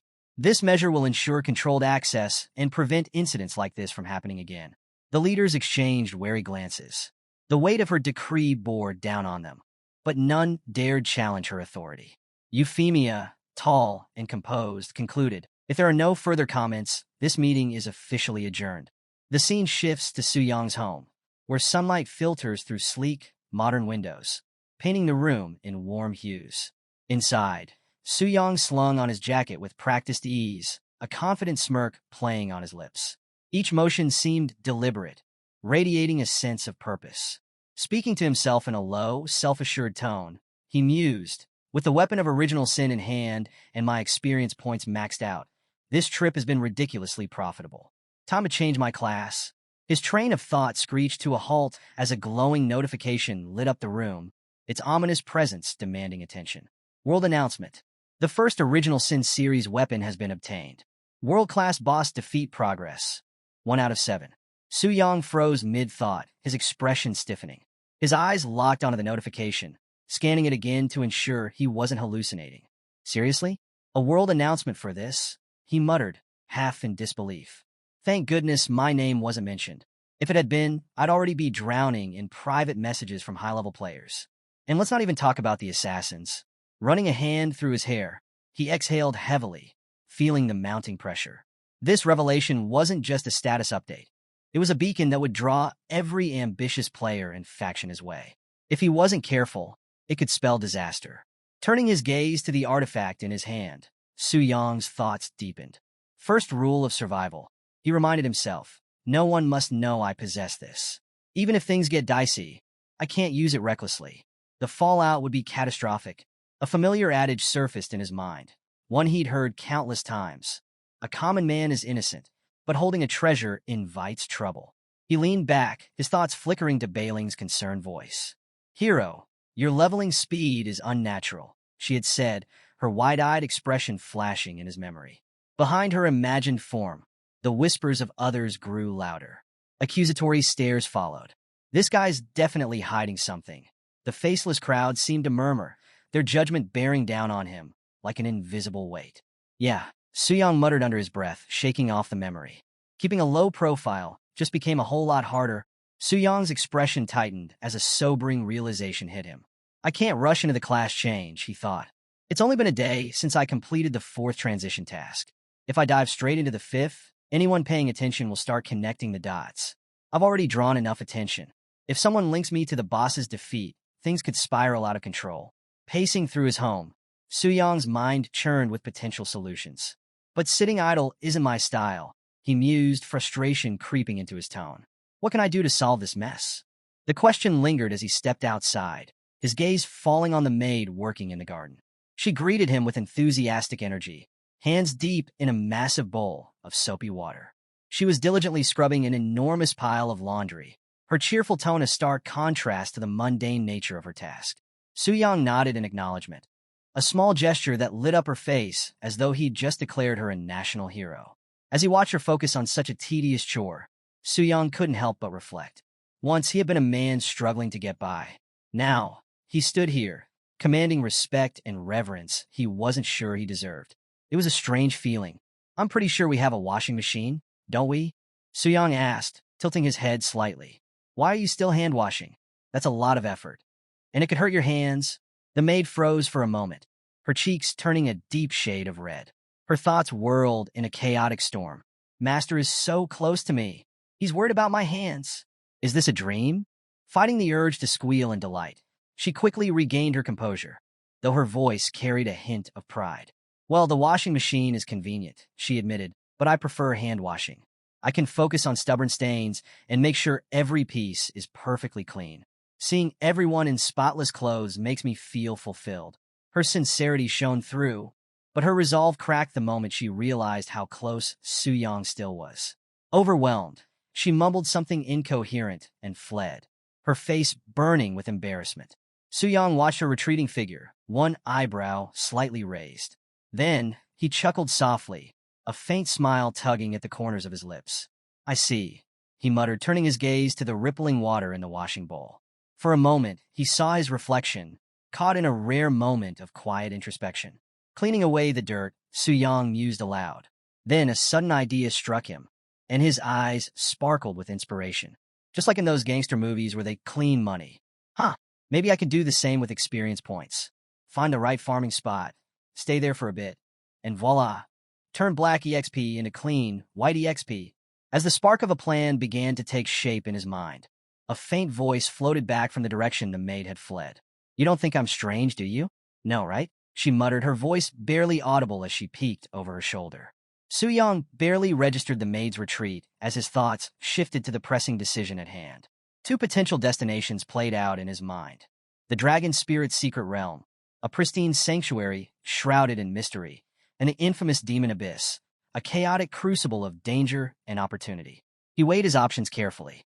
The Dragon Spirit's secret realm remains largely unexplored. Entry is restricted to those who possess a giant dragon. If I claim to have gained experience there, no one would question me. The exclusivity of the realm was its greatest strength. After all, only I and that genius beast master from the Eagle Union can currently enter. His gaze hardened as he turned his thoughts to the Demon Abyss. On the other hand, the Demon Abyss has been open for a while. Tang Zhan even plans to train young talents there. The more people involved, the messier it gets. Stroking his chin, he concluded, it's safer to choose the Dragon Spirit's secret realm. With his decision made, Su Yang's strategy began to form. If I can keep the number of entrants to the realm as small as possible before it officially opens, that would work even more in my favor. His mind shifted to potential competitors who might qualify to enter before the opening. Faces surfaced. Luo Linger, a fearsome talent, and another beast master genius from a rival nation. Both were formidable adversaries, but Su Yang's confidence remained unshaken. That said, I don't need to deal with them directly, he mused, a sly smile creeping onto his face. His mind conjured a vivid image of himself, surrounded by majestic dragon spirits, their powers swirling around him like a cyclone. The thought only strengthened his resolve. Maybe I should just transform into a giant dragon hunter and take out all the existing giant dragons ahead of time, he suggested, his tone calm yet decisive. The simplicity of the plan amused him. With the idea solidifying, Su Yang addressed his system. Help me check the current information on the existing giant dragon secret realms in Longxia. A soft glow illuminated the holographic interface before him. Bailing's voice chimed in, crisp and efficient. Sure, hero. Please wait a moment. The screen flickered to life, revealing a detailed map marked with vibrant regions. A fierce red dragon, surrounded by roaring flames, materialized on the display as Bailing began her explanation. Hero, here's the information on the giant dragon secret realms currently in Longxia. In the southwest region near Jua City, you'll find the Silver Dragon Secret Realm. In the northern region near Anling City, there's the Red Dragon Secret Realm. Both are classified as Starry Radiance tier. Su Yang's sharp mind processed the information instantly. His voice, steady and resolute, broke the silence. All right, please make a reservation for the Silver Dragon Secret Realm. Bailing hesitated briefly before adding, okay, but there's something unusual. The top 50 reservations for the Silver Dragon Secret Realm are all from the Tianji Pavilion. A faint smirk tugged at Su Yang's lips as he pieced the puzzle together. As I expected, knowing Luo Linger's personality, if she fails to tame the Black Dragon here, she'll definitely try to capture another giant dragon. His expression sharpened, the gears in his mind turning. The fact that all these reservations are from the Tianji Pavilion must be to create an opportunity for her. His smirk deepened as his thoughts crystallized. Unfortunately, she's walking straight into my line of fire again. I can only silently mourn her poor luck for a second or less. Su Yang shifted his focus, his tone firm and commanding. Bailing, doesn't the temple VIP have absolute priority for secret realms? Bailing's response was prompt, her voice carrying a hint of reassurance. That's correct. As long as the hero makes a reservation, no one can take precedence over you, unless they're a higher tier 5-star class changer. She paused briefly, her tone softening with hesitation. However, could this create tension with the Tianji Pavilion? Su Yang's reply was immediate, his confidence unwavering. No problem. Just go ahead and make the reservation. Understood, Bailing said with a nod. Su Yang's relaxed demeanor radiated self-assurance. The Tianji Pavilion? What is there to fear? He thought, his mind briefly recounting his elevated status. Before, my position as a temple VIP alone made people like Jiayu tread carefully. Now, I'm not only the tamer of the Black Dragon, but also an honorary member of the Global Beast Master Association. With so many titles stacked, even if they borrowed courage 100 times over, the Tianji Pavilion wouldn't dare make a move. His gaze shifted to the two objects floating before him, encased in swirling violet light. One was a pulsating mass of raw flesh, its dark surface rippling as though alive. Fury Samuel's flesh, the remains of the original Sin King. The other was a shattered crimson heart, radiating an ominous, unrelenting aura. Fury Samuel's shattered heart. Su Yang reached out toward the artifacts, his expression unreadable. And don't forget, I still have my trump card. The rune dimmed, the air growing heavy with quiet intensity. His stats lingered in his thoughts. Over 10 million HP, nearly 30,000 in strength. Unless they send a 7-star class changer, The Tianji Pavilion doesn't stand a chance. The declaration echoed in his mind, brimming with defiance. A dangerous grin spread across Su Yang's face, his eyes glinting ominously in the low light. A quiet, deliberate laugh escaped his lips as he glanced back at the floating artifacts. A few fools in my way, he mused, his voice low and confident. I'll deal with them, and while I'm at it, I'll slay all the dragons. His eyes flicked back to the flesh and heart before him, his grin turning wry as a new thought surfaced. Now the real question, how am I supposed to eat these? I can't just swallow them whole, right? The absurdity of the idea made him chuckle. Tilting his head, his gaze sharpened as inspiration struck. What if I process them a bit? Frying, stir-frying. Maybe even turn them into a dessert? His imagination took over, conjuring plates of exaggerated delicacies. Stir-fried furious meat, its glistening surface sizzling with heat. Fried furious heart, perfectly golden and crisp, served with a small dish of ominous dipping sauce. And finally, the piece de resistance. A furious sundae, its swirling purple texture both menacing and weirdly appetizing. But the whimsical fantasy was short-lived. Su Yang shook his head, snapping back to reality. No, he muttered. I don't have any cooking skills, and letting someone else handle this? Too risky. What if the information leaks? His tone grew sharper, irritation creeping into his thoughts. Maybe I could roast them with black flames? But if something goes wrong, I could destroy the whole thing. That'd be a disaster. Slouching slightly, he sighed deeply, the absurdity of his overthinking reflected in his narrowed eyes. Why am I making this so complicated? It's just eating some raw blood and guts. Nothing to it. The corner of his mouth twitched as the words left his lips. He leaned back, resigned to his culinary dilemma, the pulsating artifact still floating before him like a dark, taunting riddle. Su Yang's resolve solidified. Standing tall, he gripped the glowing artifacts tightly, sparks of determination flashing in his eyes. The room brightened as his power surged, and then boom! A blinding beam of energy erupted, exploding outward with a force that rattled the walls and sent shockwaves through the air. Golden light engulfed the space, roaring like an uncontrollable inferno. Outside, the maid froze mid-step, her head tilting in confusion as the explosion shook the air. A wave of heat rippled outward, nearly knocking her off balance. Shielding her face from the light, she stumbled backward, then sprinted toward the house. Skidding on the floor, she burst through the shattered doorway, her shoes crunching on fragments of glass. Smoke billowed through the room as it began to clear, revealing Su Yang standing at the epicenter of the chaos. His toned figure, wrapped in nothing but a towel, exuded an air of casual indifference amidst the wreckage. The maid froze, her wide eyes locking onto him. Realization hit like a thunderbolt, and her face turned crimson. No, it's nothing, she stammered, words tumbling out in a panic. It's good that you're okay.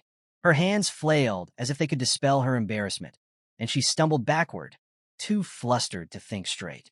Su Yang's gaze flicked to the shattered glass, then back to the maid, who was now retreating faster than a startled rabbit. A faint smirk tugged at his lips. I almost thought I was discovered, he muttered under his breath. Running a hand through his damp hair, he turned to the glowing panel that hovered in front of him. His stats gleamed like the spoils of an epic quest. Health, 10,420,000. Strength, 27,760. Speed, 4,414. Mental, 6,236. Resistance, a dizzying array of impressive values. He let out a low chuckle, his tone filled with amusement.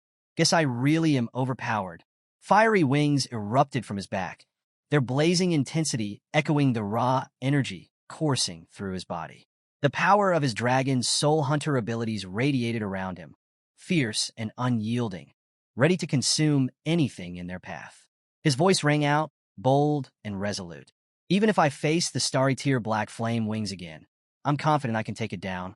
The surge of power sent a thrill through him, his veins practically singing with energy. Grinning, Su Yang marveled at his newfound strength. It's like every joint in my body is having a party, urging me to hunt monsters already. He chuckled at the thought as he strode confidently out of the room, the air around him still humming with residual energy. Let's check on Lilith, he mused. I wonder if she's adjusting to life here. Meanwhile, in Johua City, tension crackled in the air as Luo Linger slammed her hands down on the table. her voice cutting through the silence like a whip.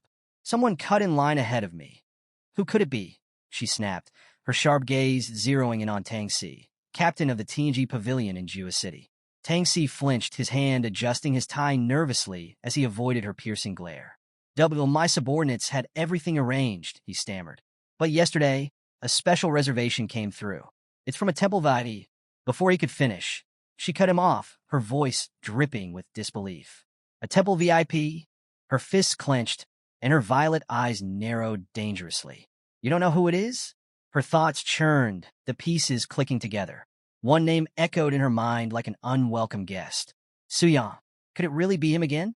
Memories of their past encounters flooded her mind, each one more infuriating than the last. Her teeth clenched. It can't be him. There's no way I'd run into him this coincidentally. Her jaw tightened as the realization lingered. What a joke. Tang Si, desperate to defuse Luo Linger's rising fury, tried his best to sound composed. Miss, how about we head to the Silver Dragon's secret realm and wait? When that temple VIP arrives, we could, negotiate. Maybe we can work out some kind of exchange? Get lost. Luo Linger snapped, her icy tone sharp enough to freeze the room solid. Tang Si flinched under her fiery glare, the heat of her aura practically scorching him. Yes.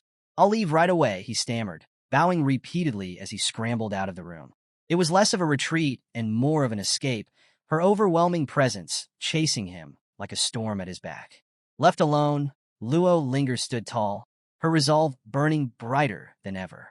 If it really is Suyang, she thought bitterly. He just tamed the Black Dragon. I can't compete with him directly. There's no way I can win without some backup. Her expression hardened as she activated her communication device. Teacher, are you available now? The reply came swiftly, the voice on the other end calm, yet authoritative. What's the matter? If you got something to say, just say it. Luo Linger wasted no time. Here's the situation. I was planning to explore the Silver Dragon's secret realm, but a temple VIP cut in line with a reservation. I suspect it might be Suyang. Since you know him, could you help me? Ask him to let me have it instead. Her teacher paused for a moment, his response measured. All right, I'll ask him for you. Relief washed over her as she turned to leave. Still, frustration simmered beneath the surface, her muttering barely audible as she exited. The guards nearby exchanged uneasy glances, unsure whether to intervene or steer clear. Moments later, her communication device buzzed. She snatched it up quickly, expecting good news, but her face twisted in disbelief as she read the message. Girl, that guy didn't agree. Luo Linger stared at the words in stunned silence. He refused me, she muttered aloud, incredulity dripping from her voice. On what grounds? I'm a giant in the Global Beastmaster Association. Before she could dwell on the rejection, another message popped up. Her teacher elaborated, though his tone was no less blunt. Anyway, he didn't agree. You don't know, but he's quite popular right now. I've even heard that the war god is looking favorably at him. You'd better not provoke him lightly. Luo Linger stiffened at the mention of the war god, her mind racing. There was only one person in Longxiao worthy of that title, the strongest of them all, the extreme path tyrant Tang Zhan. The image of his imposing figure flashed through her thoughts, a living legend known for his unparalleled strength and merciless reputation. The idea that Tang Zhan himself might favor Suyang sent a chill down her spine. Her frustration grew, her thoughts swirling like a storm. Even the war god thinks highly of him? She wondered bitterly. Is Suyang's talent really that extraordinary? Her subordinate approached cautiously, testing the waters. Miss, what should we do now? Luo Linger didn't miss a beat. Crossing her arms, she snapped. What are you standing around for? Let's go. With a dramatic twirl that matched her rising determination, she strode ahead with fiery resolve, her every step brimming with purpose. Her subordinate scrambled to keep up, his hurried footsteps a poor match for her relentless energy. The screen shimmered with glowing text, Silver Dragon's secret realm. Suyang stepped into the mystical domain, his sharp gaze sweeping across the towering cliffs and the eerie, ethereal light that cast an ominous glow over the terrain. The air hummed with latent energy, crackling faintly around him. Suyang took it all in with calm precision, his expression unreadable. I thought I'd run into those TNG pavilion people, he muttered to himself. Guess they've already left. Looks like they've got decent survival instincts after all. As his gaze shifted, it locked onto a massive, glimmering figure perched on a jagged cliff edge. A smirk tugged at his lips. Ah, so that's the final boss? The silver dragon. He tilted his head slightly, his tone filled with mild amusement. Doesn't even have a name. No special bloodline. Just a run-of-the-mill dragon. The silver dragon responded with a thunderous roar, shaking the realm as its hulking frame surged forward. A torrent of lightning breath erupted from its jaws, the crackling energy tearing through the air and illuminating the battlefield in brilliant flashes. Su Yang moved with lightning speed, his figure vanishing just before the breath reached him. He reappeared midair, cutting through the cascading energy with fluid precision. Hovering momentarily, his body began to radiate an ominous red aura that swirled around him like a living storm. From the swirling energy, his weapon materialized, a massive blade that pulsed with raw, destructive power. His voice was cold and commanding. "Don't make a move," he warned, his tone leaving no room for defiance. The energy around him condensed, spiraling tighter as his smirk widened. "It's rare to find a decent punching bag," he remarked, tightening his grip on the blade. "Let's see what this one can take." The silver dragon roared again, its tail slicing through the air with brutal force. Massive shards of earth rose from the ground and launched skyward, darkening the battlefield as they rained down like meteors. With a sharp crack, the boulders shattered midair, pulverized by a single sweep of Su Yang's blade. He moved effortlessly, weaving through the chaos with calculated ease. "Too slow," he muttered, his voice carrying a playful lilt. The ground beneath him trembled as a swirling black portal erupted at his feet.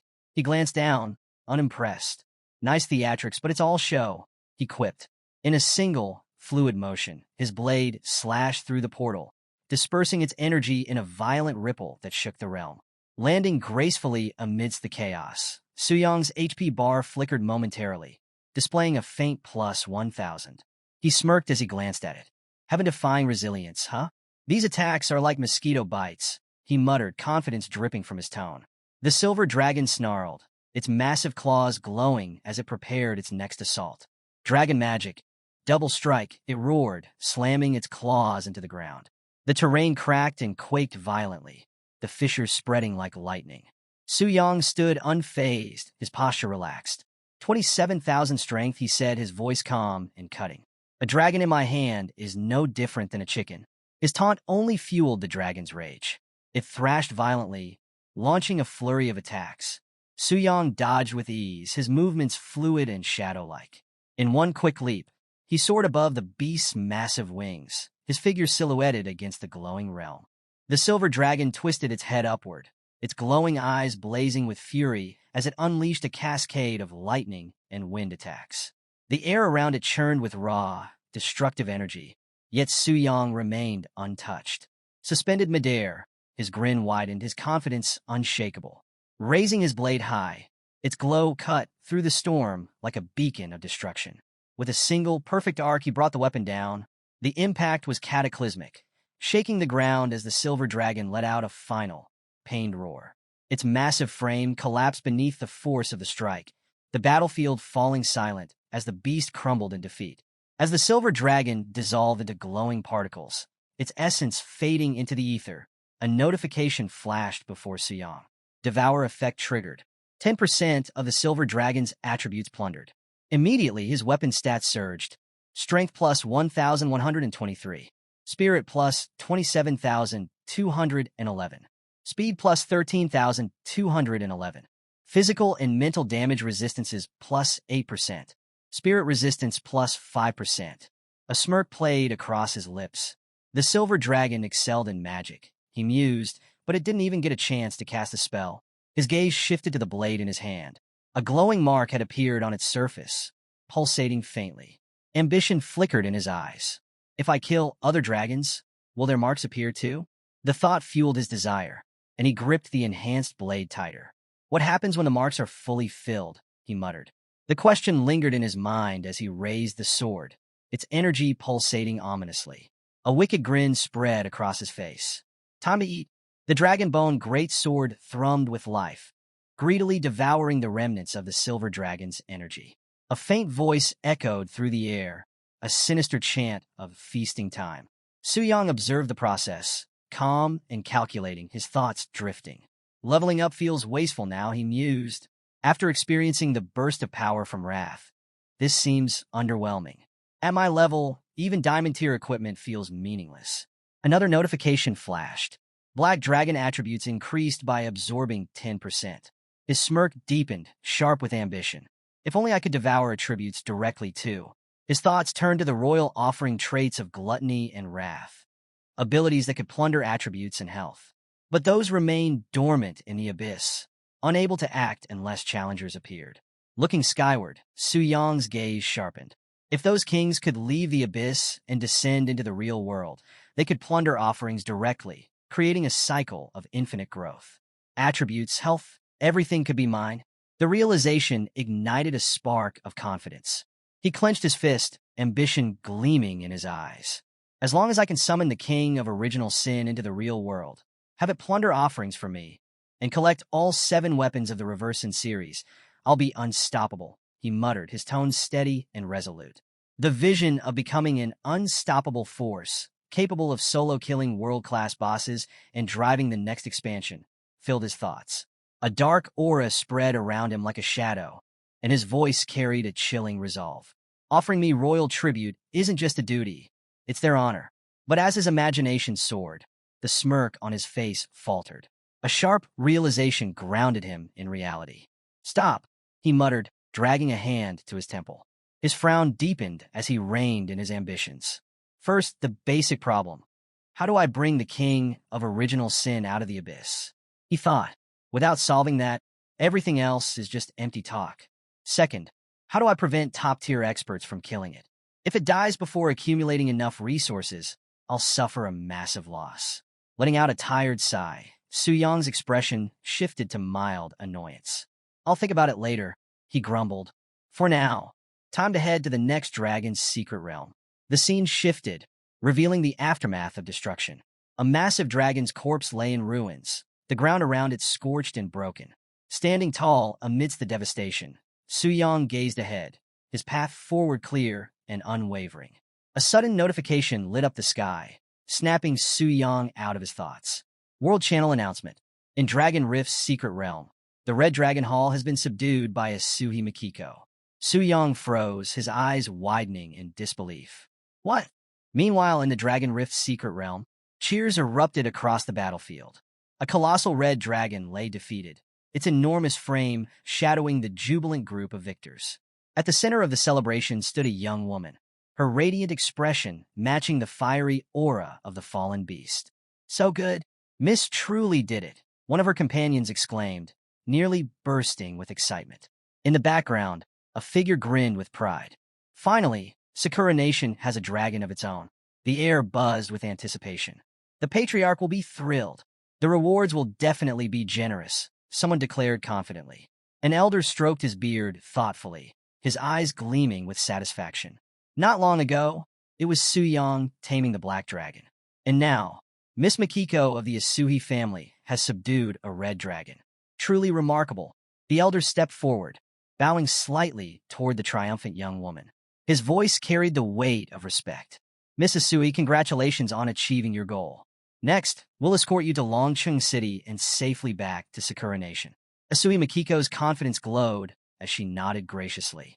All right, thank you, Grandpa. Her gaze drifted toward the horizon, her expression turning wistful. It's a shame I couldn't meet the one who subdued the black dragon. He gives off such a unique aura. A faint smile graced her lips as her thoughts wandered to the figure whose name was rapidly becoming legend. But since he's joined the Global Beast Master Association, I'm sure we'll cross paths soon enough. Elsewhere, in another corner of the world, Luo Linger's frustration boiled over as she stared at the notification. Disbelief etched into her features. How is this possible? She muttered, her voice cracking with exasperation. She stomped her foot, shaking the floor beneath her.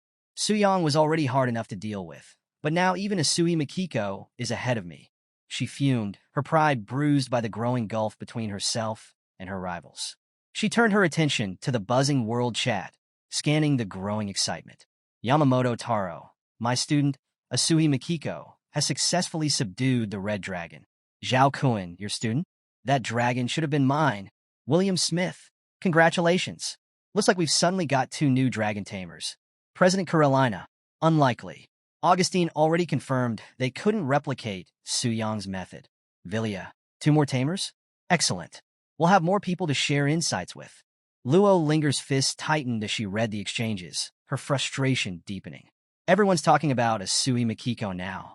What's left for me? She muttered, despair creeping into her voice. Her subordinates exchanged uneasy glances, unsure how to respond. Miss, this could be troublesome, one ventured cautiously. From a distance, Su Yang observed the notifications, letting out a faint sigh. I didn't expect her to act so quickly, he murmured, his expression neutral. But his eyes soon sharpened with determination. This changes everything. The Dragon Spirit's secret realm will reopen soon. I can't afford to waste time. I need to focus on preparing for the next task. His focus shifted as a glowing projection materialized before him, displaying a council of formidable figures engaged in a heated discussion. Report. The Demon Abyss Crusade army has been officially announced. After Wrath's defeat, the Crusaders have grown cautious. Their assault won't be long in coming. Beelzebub won't be able to stop them. He's a weakling, a placeholder at best. A sly smile crept across Su Yang's face, his confidence undeterred by the grim report. So, my apologies, Gluttony King, he murmured, his tone laced with amusement. Before anyone else claims you, I'll take your death as my offering. His gaze flicked upward, his eyes glinting with calculated ambition. On the 100th floor of the Demon Abyss, the Gluttony King, Beelzebub, leaned back on his grotesque throne, an air of mild boredom on his face. So boring, he muttered, slumping further into his seat. Why hasn't anyone come to challenge me yet? His crimson eyes glinted as his thoughts swirled.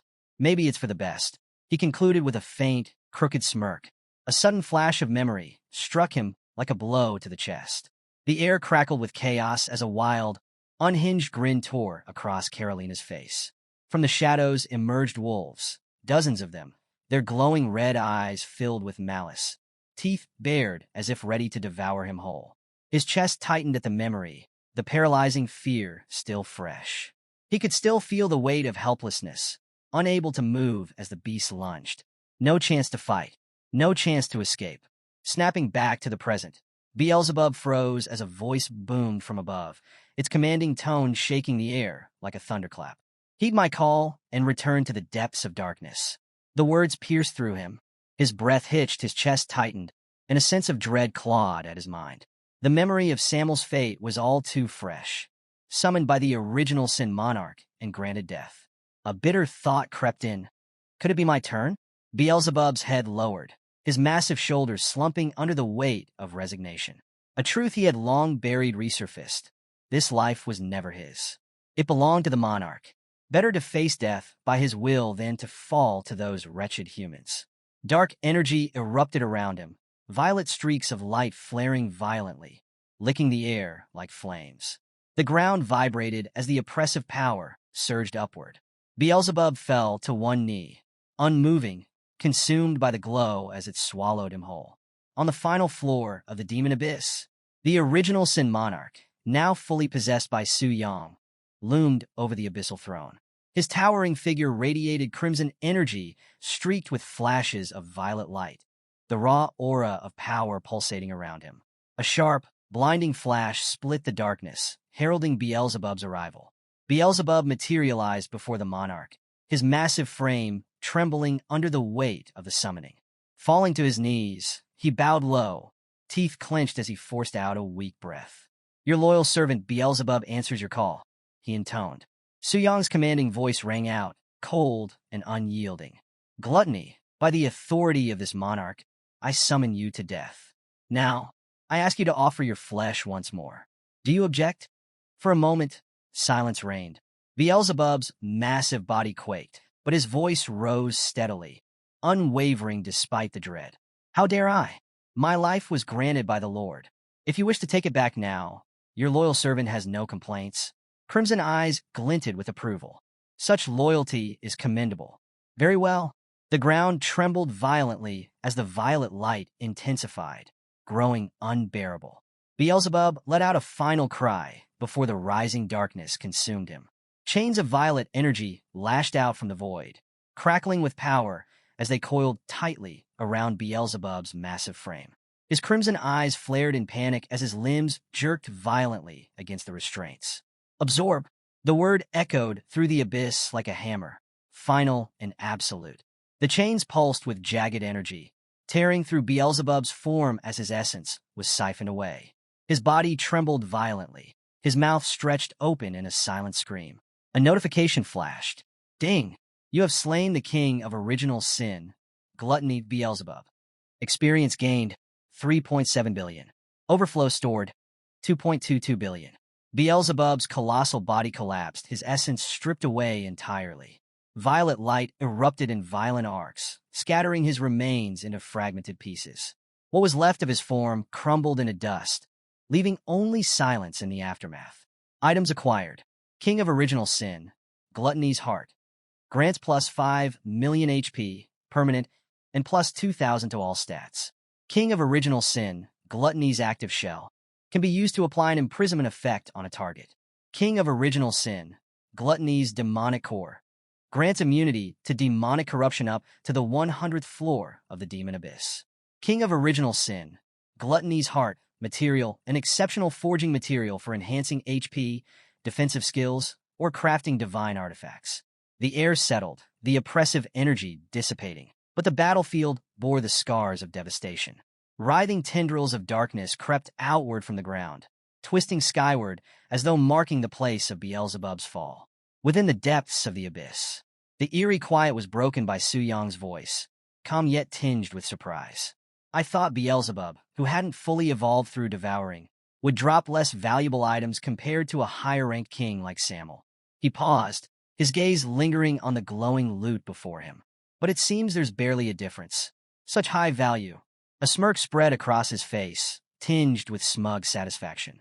My luck is just too good. This isn't something the goddess of luck could explain.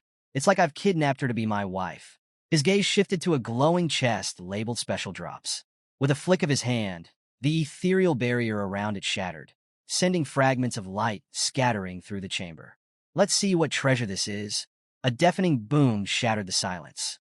Golden light burst forth, slamming into the ground with enough force to send shockwaves rippling through the air. Su Yang's cape billowed violently in the energy surge, his expression twisting into a mix of awe and disbelief. Hovering midair was a radiant artifact, its divine presence overwhelming. Sin Reversal, Gluttony's Punishment. The weapon pulsed with energy, its shimmering surface engraved with intricate patterns that seemed to hum with untold power. Violet and crimson streaks danced across its blade, filling the chamber with an oppressive aura. Su Yang's eyes darted across the glowing text that appeared before him, locking onto its most remarkable traits. Tier, Demigod. Unique limited soul imprint. Bound to the soul of the individual who slayed Beelzebub. Cannot be dropped, traded, or gifted. Usable only by the soul-bound wielder. Attributes. HP. Plus 50%. All elemental resistances. Plus 20%. Tenacity. Plus 30%. Abilities. 1. Sin Gluttony. O absorbs 2% of the attributes of slain enemies and transfers them to the wielder. 2. Sin Reversal. Gluttony's Punishment. O strips the authority of gluttony from sinful beings, reducing all their attributes by 10%. 3. Judgment. Kingslayer. O upon slaying a sinful lord, the weapon vanishes into the void. O the wielder gains permanent authority over gluttony as a reward. This is on another level, Su Yang murmured, his voice laced with astonishment. The artifact flared violently, its energy surging in jagged bursts of violet and crimson light. The chamber vibrated under its sheer power, a divine artifact in every sense of the word. But Su Yang's initial excitement gave way to mild irritation as the requirements flashed before him. Demigod tier required to equip. She clicked his tongue bitterly. I'm still too far behind. Without the right level, it's completely useless for now. His gaze hardened as he considered its potential. If I could disrupt the transfer shrine and manipulate its power, maybe I could accelerate my growth. His voice trailed off, his mind already racing with plans. The scene shifts to the Holy City.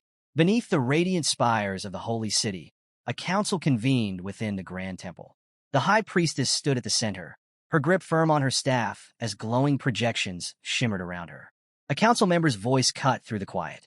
Though the identity of the one who stole the first Sin Reversal artifact remains unclear, There have been no major clashes between nations or associations. Yet, the High Priestess's gaze lingered on the glowing figures of the projections, her expression contemplative.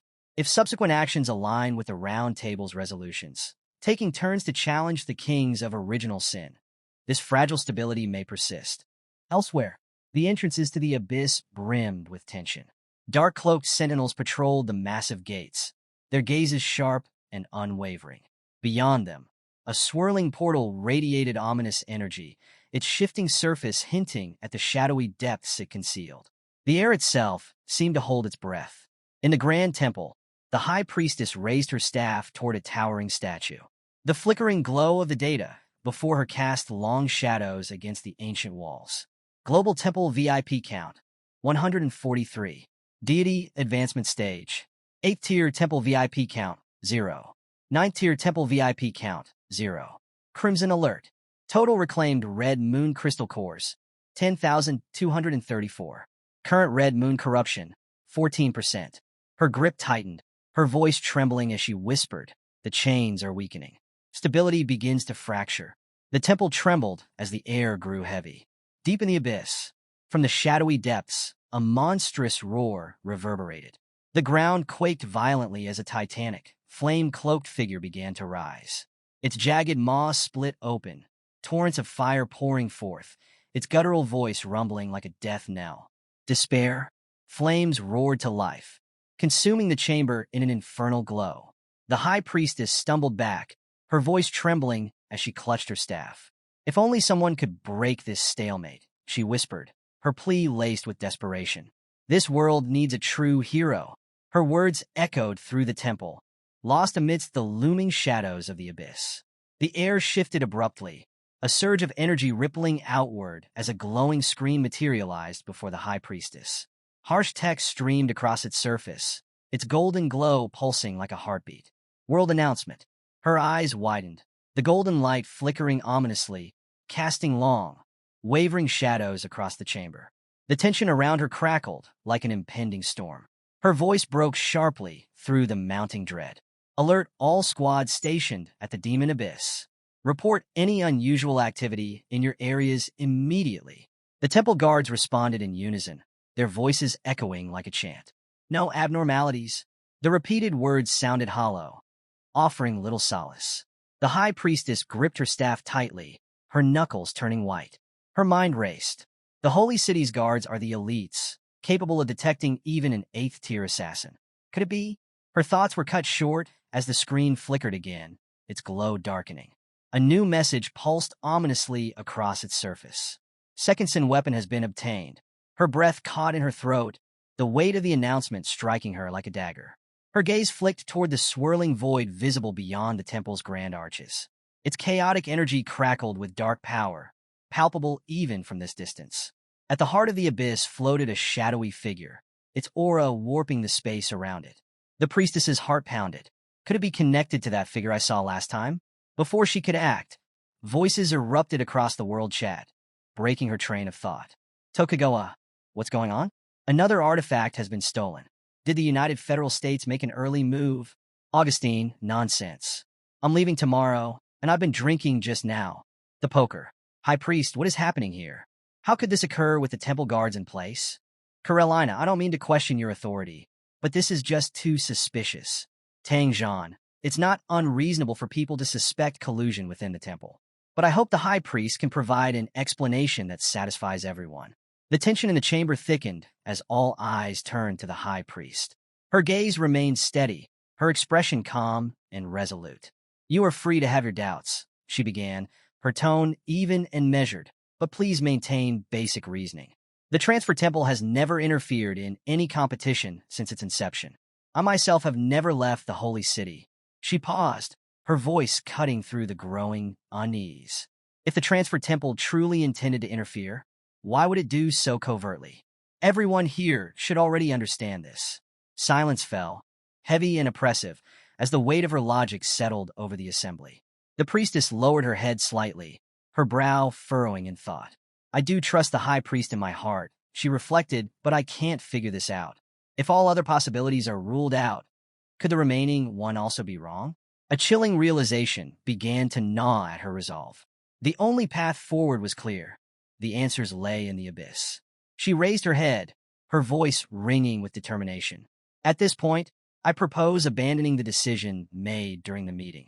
We must form a united raid team, composed of the strongest members from each guild, and launch an abyss raid immediately. Does anyone object? Her words carried the weight of unshakable resolve.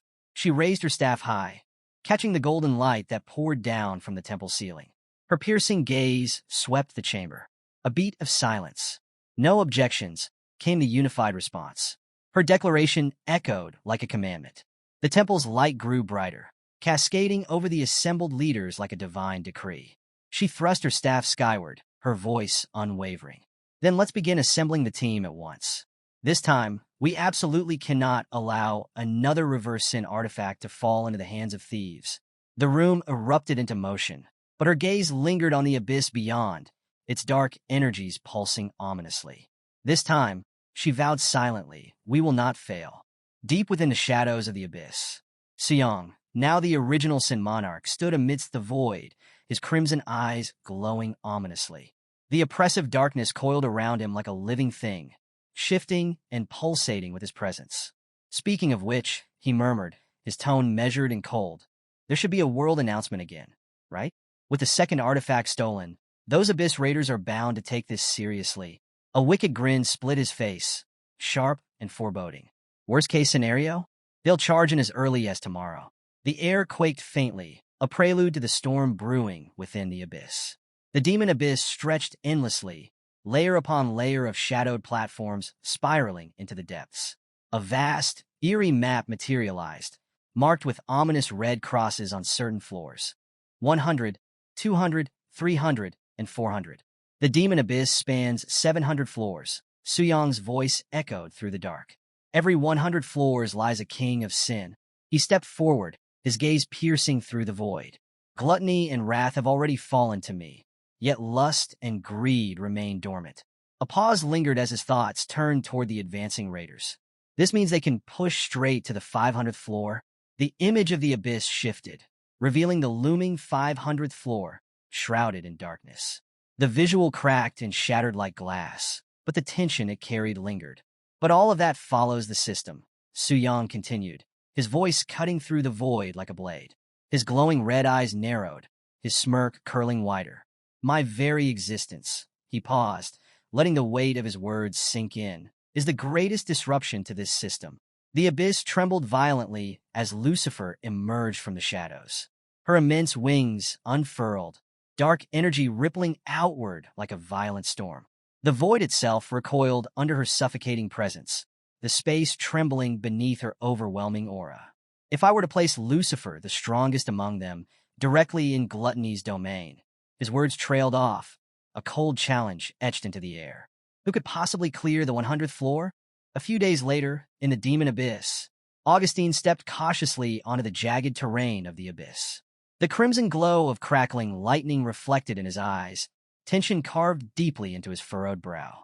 Abyss of demons, he muttered under his breath, gripping his staff tightly. I'm finally back. Below him, the spiraling rift roared with blood-red energy, a chaotic storm promising nothing but destruction. Are you all ready? Augustine asked, his tone sharp and commanding. The group stiffened, the anticipation palpable. Carolina stepped forward, her smirk bold and fiery. Do you even need to ask? I've been itching for this, she quipped, excitement glinting in her eyes. Beside her, Tang Zhan shrugged nonchalantly. Ready to go anytime, he replied coolly. Augustine's tone grew heavier, his resolve solid. The first 200 floors have already fallen. We cannot allow the third reverse sin weapon to fall into anyone else's hands. Carolina's grin widened as her fiery determination flared. Everyone here's top tier, so let's skip the formalities. Who's leading the charge against the floor 300 boss? A knight stepped forward, his golden hair gleaming under the abyss's crimson glow. Let me take this one, he declared, his tone calm but resolute. I've always been beaten to the punch by the big shots. It's about time I faced one of these abyssal bosses myself. The air grew heavier as his status displayed. Rank 3. Level 301. Class Radiant Sun Templar. Raising his sword, a confident smile broke across his face. All right, Let's see what you've got. Let's go. Tang Zhan shouted, his aura igniting with fierce determination. Break through all barriers. Augustine followed, bracing for the chaos ahead. Magic and steel clashed violently as spells erupted, their light illuminating the darkness. Rocks shattered, and the dense air trembled with the force of their attacks. The team moved in perfect sync, their focus unyielding as they charged deeper into the abyss. The group came to a halt, their breaths heavy, eyes fixed ahead. We're almost at the 100th floor, Gluttony's domain, Carolina announced, her voice tense with anticipation. Before them, the grotesque maw of the 100th floor domain loomed, pulsating with a sinister crimson glow. It twisted and churned like a living void, an ominous gateway into chaos itself.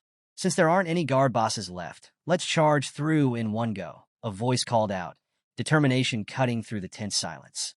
The group braced themselves, but unbeknownst to them, deep within the domain, a dark figure stirred. Shadows writhed like serpents, coiling around her form. Blood-red energy crackled through the void, her piercing gaze radiating malice. Lucifer, the king of original sin, pride, stood with an aura that suffocated everything in her presence. Her crimson eyes glimmered coldly, and her disdainful voice echoed, dripping with venom. Finally, you've arrived. The air thickened instantly, a palpable dread creeping into the chamber, as if the abyss itself responded to her words. Enemy units detected ahead, Radiant Sun Templar muttered, his tone tense as his gaze swept the area. The group stiffened, their unease rippling outward. Carolina's voice cut sharply through the silence. More enemies? But Gluttony is supposed to be dead. No, Tang Zhan murmured, his tone grim. That's not the Gluttony King. From the shadows, Lucifer stepped forward, her overwhelming power radiating like a suffocating wave. The mere sight of her sent chills through the team. Foolish ants, she sneered, her cold voice mocking. Daring to step into my domain of despair. Do you appreciate your death? A system notification blared across their shared interface. System notification. Boss, Lucifer. Race, demon. Level, details, unknown. The group's breath hitched as the ominous notification settled over them. Before anyone could react, Radiant Sun Templar's defiant grin cut through the tension. So, the 100th floor boss went for a makeover with a female skin? Interesting. With a burst of radiant light, he launched himself forward, his blade blazing with holy energy. Wait, don't act recklessly, Poker shouted, his voice drowned out by the deafening clash of power. The battlefield erupted into chaos, the air vibrating with violent energy. Suddenly, everything stopped. A single, lightning-fast strike illuminated the darkness, silencing the battle in an instant. The ground quaked under the force, and a system notification shattered the air like a death knell. System notification. Your teammate, Mike, Radiant Sun Templar, has been killed by Boss Lucifer. The chilling declaration hung in the air, cutting through the stunned silence. Lucifer's crimson gaze narrowed, malice radiating from her as the remnants of her attack crackled ominously around her. The group shouted in disbelief. One strike? Carolina's voice trembled as she muttered, to instantly kill an 8th-ranked Templar Knight. How is that even possible? What level is this boss? She gritted her teeth, trying to suppress the dread creeping into her expression. I've already used high-rank insight. Another voice interjected, frustration lacing their words. It's completely ineffective, and those with weaker power fainted just from her aura. The realization settled over the group like a shroud. Lucifer was unlike anything they had ever encountered. The oppressive tension was broken by a determined voice. Let me try. A magician stepped forward, her eyes blazing with resolve. Power surged around her as she activated a forbidden spell, Record of True Delight. A radiant burst of multicolored light exploded outward, bathing the battlefield in blinding brilliance. Skill description. Allows the user to inspect detailed information of a target regardless of level disparity. Cooldown, 24 hours. As the light faded, the spell locked onto Lucifer, unveiling the monstrous truth behind her power. Boss profile. King of original sin. Pride Lucifer, divine rank. Description.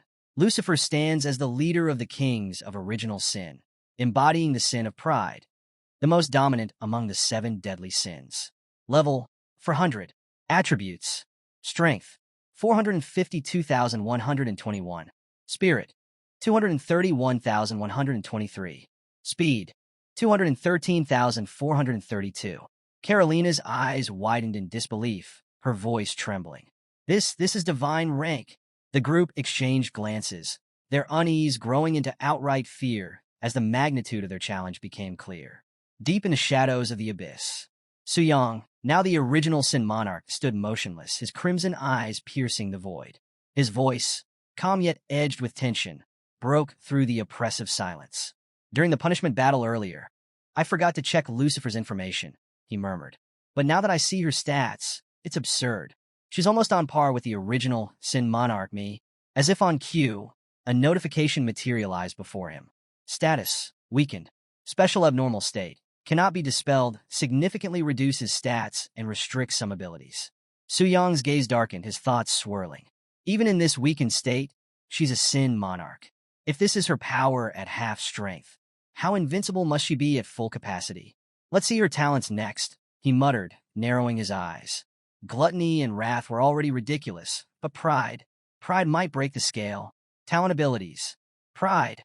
Lucifer views any existence she considers a weaker being with utter disdain. This pride manifests as complete immunity to all forms of damage from weaker foes. Weaker being. Defined as any entity whose total base stats are lower than Lucifer's, regardless of rank. Oh, note. Individuals who successfully defeat a king of original sin earn Lucifer's recognition and will no longer be considered a weaker being. Offering of the King of Pride.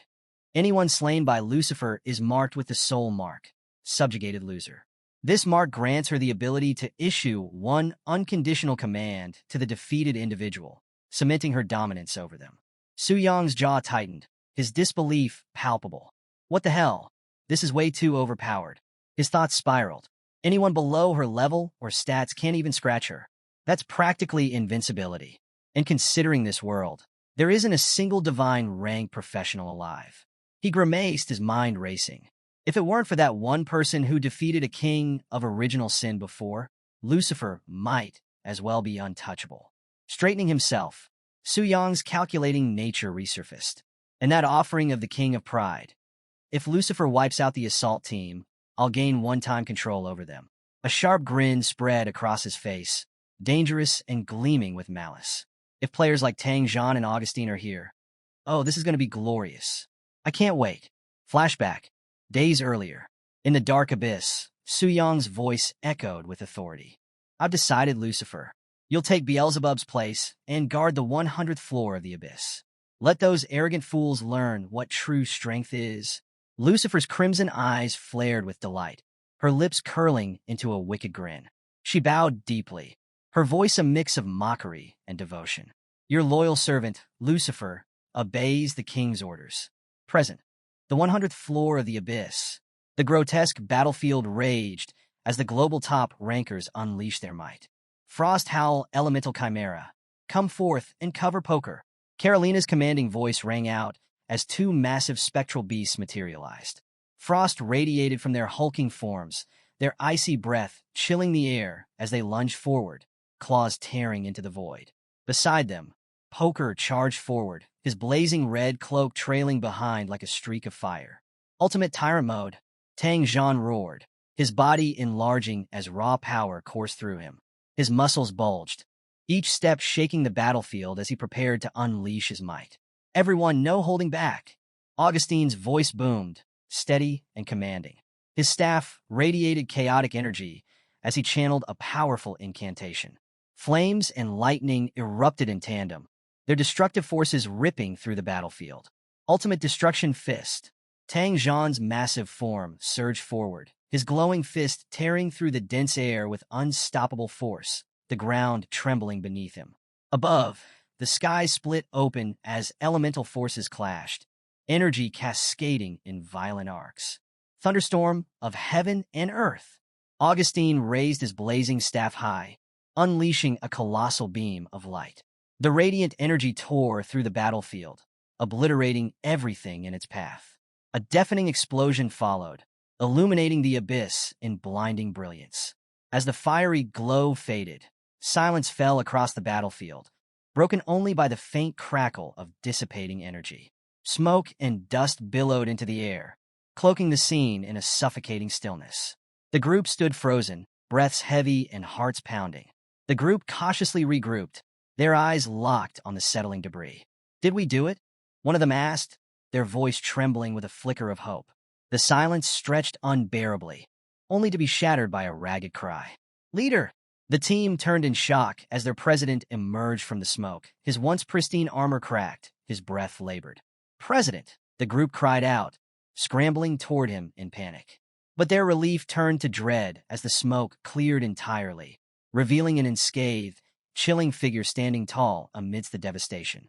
Lucifer, her dark wings spread wide, casting an oppressive shadow over the battlefield. Her crimson eyes gleamed with disdain, and the abyss trembled beneath her suffocating presence.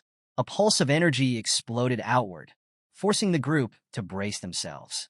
Above her, her health bar flickered ominously. HP, 100%. Her voice cut through the chaos, sharp and scornful. "Why do the weak fight?" she sneered. "Death is your destiny." "Damn it!" Poker shouted, his desperation slipping into panic. "Why is such an outrageous enemy on the 100th floor of the abyss? Our combined full-strength attack didn't even scratch her." Carolina growled, her frustration boiling over. "What kind of mechanic is this? How is this even fair?" Augustine's gaze hardened as he surveyed the battlefield. His voice was steady, but the weight of his words was grave. "Forget mechanics. The boss is preparing a big move," he warned. Tang Zhan's booming voice broke through the rising panic. "Everyone listen up. Activate all defensive skills. Hold the line no matter what." The team scrambled to respond, their focus shifting to survival. Above them, Lucifer smirked, her overwhelming aura suffusing the air. A dark beam of energy began to form in her hands, crackling ominously as it bathed the battlefield in its sinister glow. "My Lord Sovereign," she murmured, her voice laced with reverence. "Your loyal servant offers you a glorious feast. Please enjoy." The chilling words echoed, sending a shiver through the group. Beneath her feet, the inscription "Sin of Pride" glowed with malevolent energy, growing brighter as the beam intensified. The team braced themselves, their resolve faltering under the crushing weight of Lucifer's devastating power, now poised to descend. Boom! The battlefield erupted in chaos as the dark beam slammed into the ground with unrelenting force. The earth shattered, and a massive shockwave ripped outward, engulfing everything in its path. Lucifer's voice rang cold and unyielding amidst the destruction. "The weak shall perish." The abyss quaked violently beneath her. When the dust finally settled, Lucifer stood at the center of the wreckage, her crimson blade pulsing with dark energy. Screams echoed across the battlefield as the aftermath of the blast left nothing but devastation. Dust and debris swirled through the air, and the few surviving team members struggled to regain their footing. "So, in the end, only the three of us survived," Augustine muttered, his voice heavy with grief. The loss weighed on him like an unbearable burden. "Even Poker got wiped out," Carolina added bitterly, her gaze fixed on the wreckage. "And his defense was supposed to be incredible. What a terrifying skill." Tang Zhan gritted his teeth, his frustration bubbling beneath his calm demeanor. "It annihilated everyone else instantly." Then his expression shifted, his eyes narrowing as realization dawned. "I get it now," Tang Zhan said grimly. "It's because only the three of us have ever delivered the final blow to a king of original sin. Everyone else was killed on the spot. No exceptions." The weight of his words hung heavy over the survivors. "This must be the boss's mechanic," he concluded. Augustine snarled, his fists clenching tightly. His voice shook with frustration and rage. "So what if we know this?" he snapped. "The overwhelming power gap makes it unwinnable anyway." A strange, ominous energy surged through the battlefield, pressing down like an invisible hand. The trio's eyes widened as the overwhelming presence engulfed them.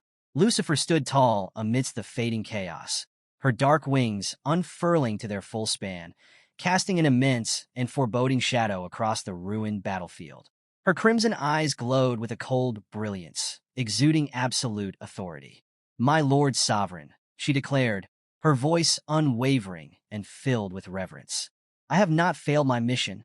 As her words echoed into the silence, the battlefield dimmed, the oppressive aura fading into stillness. Outside the demon abyss, Augustine, Carolina, and Tang Zhan now sat amidst the aftermath, their bodies slumped with exhaustion. The air around them was heavy. Their breathing labored as they struggled to process what had transpired. "Everyone is here," Augustine muttered, his voice hollow, barely audible over the faint crackle of lingering energy. Carolina's fiery demeanor was replaced by a quiet frustration. Her fingers twitched, betraying the tension she couldn't contain. "Damn it," she whispered, the anger simmering in her tone. "What just happened? Who is this person? Why couldn't I react at all? And why were we instantly wiped out?" Her questions hung in the air, unanswered, as the weight of their defeat settled over them. Nearby, a player clutched their arm, their voice bitter and trembling. "Apart from those three great ones, we were annihilated instantly. It was like we were nothing more than dogs on the side of the road." Another voice broke in, shaking with disbelief. "Why would such a strong boss appear on the 100th floor of the abyss? That's not just a boss. It's a god-level entity. How are we supposed to beat something like that?" The suffocating atmosphere grew thicker, a shared hopelessness spreading among the group. Tang Zhan's deep voice finally broke the silence, steady yet grave. "This was inevitable," he said, his tone measured. "We just suffered an unprecedented defeat, and we're only beginning to grasp what we're up against." Poker stepped forward, his voice calm, but heavy with resignation. "The moment she swung her sword, I knew it. We didn't stand a chance. With our current strength, this dungeon is unwinnable." Carolina lowered her gaze, her voice barely audible as despair tinged her words. "But without defeating her, we'll never obtain the weapon of rebellion. Worse, we'll never face the original Sin Lord or access the expansion pack." Steps of ascension to divinity. Tang Zhan's brows furrowed, frustration glimmering in his eyes. His voice was firm, though strained. "And if we fail to ascend," he said grimly, "we'll never break through to face the king of arrogance. It's a vicious cycle." His final words cut through the silence like a blade, leaving the group to wrestle with the implications. Augustine slumped where he sat, his shoulders weighed down by exhaustion and defeat. His voice trembled as he spoke, each word laden with despair. "This is the first enemy, aside from the High Priest, who made me feel it's absolutely impossible to defeat them." His gaze darkened, shadows pooling under his tired eyes as sweat dripped from his brow. "The King of Pride is terrifying beyond measure," he muttered, his fists clenching tightly. His knuckles turned pale, and his hands shook under the crushing weight of the realization. His voice cracked, fading into the suffocating stillness. "This is truly the darkest moment in the entire world." The group sat in silence, the weight of their failure pressing down like a suffocating fog. Deep in the demon abyss on the final floor, the oppressive silence was shattered by the rumbling voice of the original Sin Monarch, dripping with mockery. "The darkest moment? That's true," he sneered, his tone razor-sharp. "But there's one thing you're wrong about." The massive figure leaned forward, his crimson eyes glowing with malicious confidence. With a casual wave of his clawed hand, he gestured as though addressing insignificant insects beneath his notice. "The steps of ascension to divinity will eventually come," he declared. "But the one to advance them won't be you. It'll be me." Dark energy surged around him as Lucifer's offering intertwined with the king's offering, forming a pulsating, ominous shadowy force. The original Sin Monarch's smirk widened, his fangs glinting in the flickering light. "Through these soul imprints, I can issue mandatory commands, sense your every movement, your every thought, even your exact position." His dark chuckle reverberated through the chamber. Far more efficient than any full map view feature. Swirling blue orbs hovered ominously in the void, illuminating the shadowy figure of the king. His crimson eyes glinted with suspicion as he scanned the glowing fragments of suspended souls. "Strange," he mused. "Amidst all this overwhelming negativity, one emotion stands out. Joyful, even." His gaze sharpened, locking onto a peculiar orb glowing brighter than the rest. Could it be, has their mind been damaged? Suyang's claws twitched slightly, his focus intensifying. The orb's radiance grew stronger, its pull irresistible. "And this appearance, is it from the people of Shiva?" As Suyang examined the orb, the scene shifted, revealing a figure clad in flowing emerald robes adorned with intricate golden ornaments. Adder Hazan, level 320, 9th turn miracle priest. Suyang's thoughts raced, the details clicking into place. When speaking of the people of Shiva, they always leave a peculiar impression. not just because of their distinct culture, but also due to their unique position in this era of games. His musings deepened, his tone sharper. Despite the advanced mechanics of this world, they still adhere to their traditional caste system, where the ruling elite control the most exceptional resources. This polarization has led to Shiva's number of legendary professionals being among the lowest of all nations. The glowing orb pulsed, demanding his attention.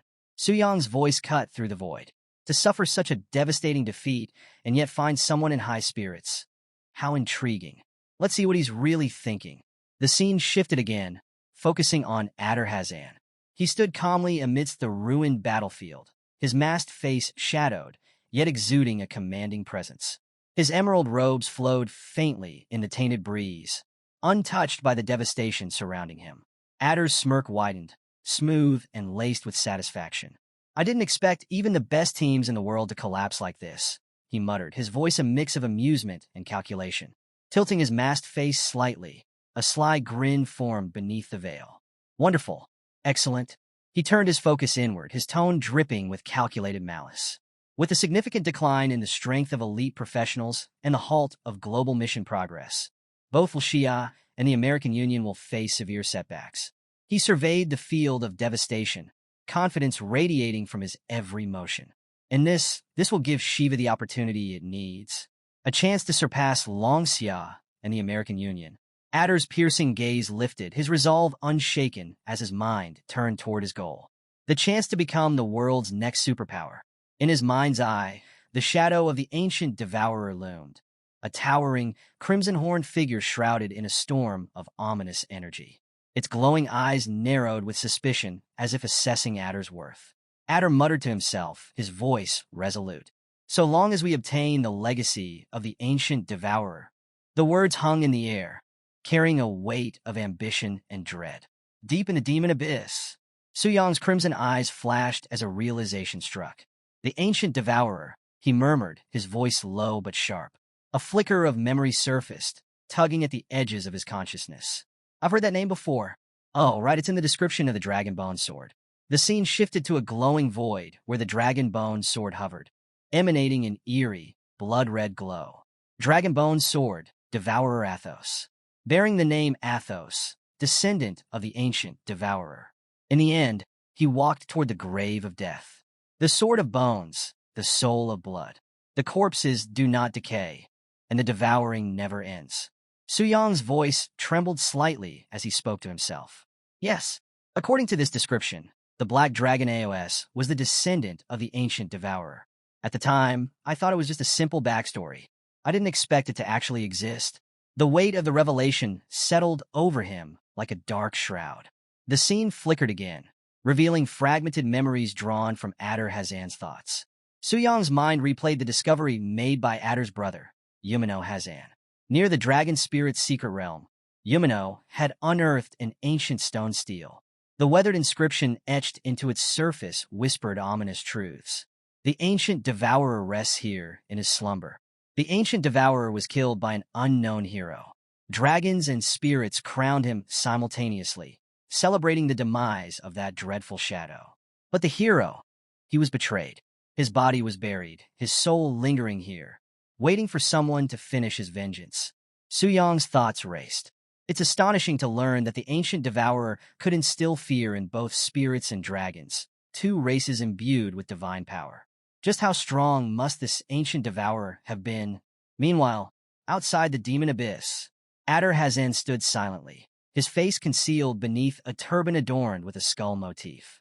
Only his piercing eyes gleamed, reflecting a dangerous anticipation. The world doesn't know this secret, he murmured, his voice rich with intrigue. Only we brothers do. His muffled laughter escaped through the fabric covering his face. While the armies clash above, if my nephew Bijin can enter the dragon spirit's secret realm, the legacy will be ours. His eyes gleamed as he observed the distant figures of Augustine, Karelina, and Tangzhan. At that point, even if we face god-ranked enemies, they won't stand a chance against us. A sly grin formed beneath his mask. It's a golden opportunity, he muttered. Adar's thoughts shifted, imagining the battered figures of Asuhi, Suyang, and Vielria lying unconscious in the dragon spirit's secret realm.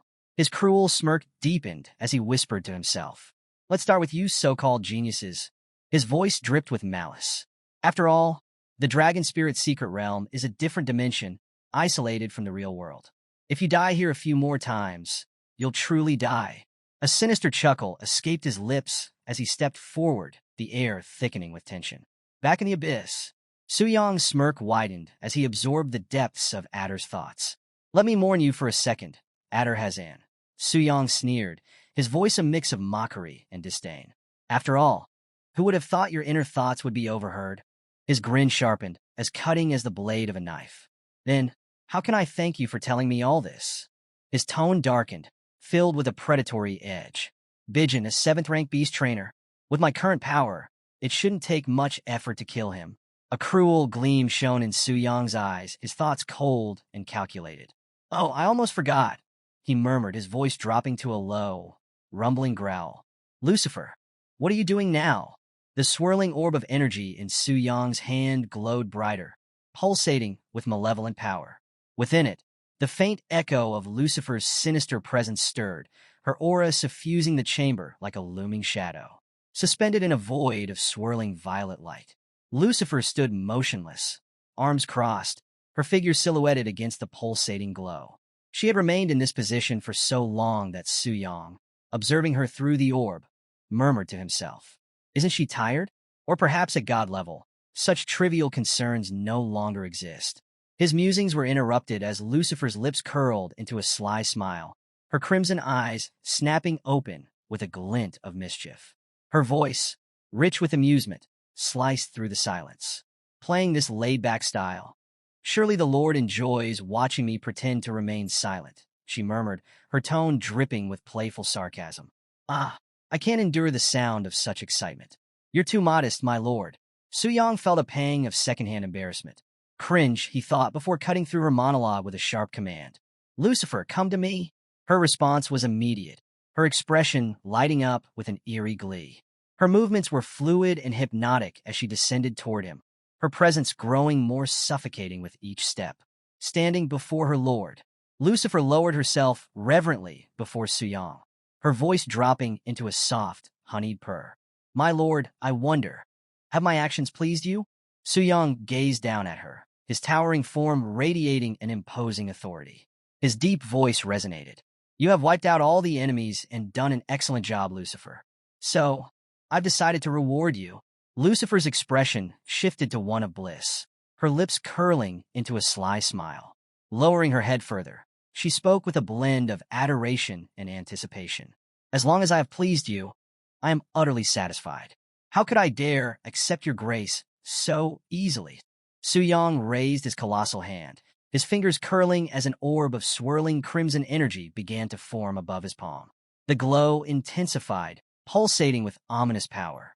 This is a gift from your lord, and you have no right to refuse it, he declared, his booming voice leaving no room for hesitation. The crimson energy surged forward, twisting into a spiraling torrent as it hurtled toward Lucifer. Her sharp crimson eyes widened, her breath catching as the raw power pierced her core. The energy coursed through her body like molten fire, spreading with an intoxicating intensity. Main injection. Essence. The words echoed with ritualistic weight, reverberating through the void. Lucifer gasped, her body convulsing under the surge of power. Her trembling voice broke the silence. It feels so good, so refreshing, she exclaimed, her voice tinged with awe. Her body quaked with power, her claws clasping together as she lowered her head. Yet, her tone grew desperate. My lord, I want more. May I have more? On his throne, Suyong leaned back upon his ominous seat, his glowing eyes narrowing. One clawed hand rested against the armrest, tapping rhythmically as his deep, resonant voice echoed through the void, cold and commanding. Wait until you achieve another feat, now go. Lucifer straightened instantly, her expression shifting into a mask of unshakable loyalty. As you command. In a burst of shadow and light, she vanished, leaving the throne room cloaked in oppressive silence.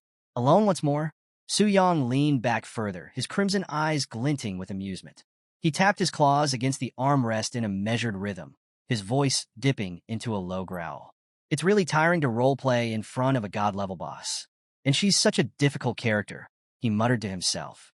A faint glow pulsed from the swirling dark energy embedded in his chest. A wicked grin spread across his face, revealing jagged teeth glinting under the dim light.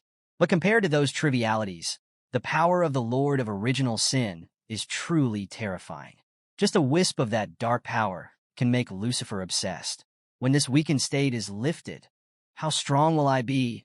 Suddenly, the oppressive darkness of the void was pierced by a sudden brilliance, blinding and unrelenting. What? Su Yang's voice echoed with both irritation and surprise as the light grew, swallowing the shadows. Before him, an ethereal figure descended amidst a cascade of golden feathers and flickering embers. Her flowing robes of white and gold seemed to shimmer with every step, each thread imbued with divine authority. The brilliance of her presence illuminated the oppressive darkness, a stark contrast to the void around her. Her sharp blue eyes locked onto Su Yang, piercing through the shadows, while her golden hair flowed like a celestial halo, framing a face radiating both grace and unyielding resolve.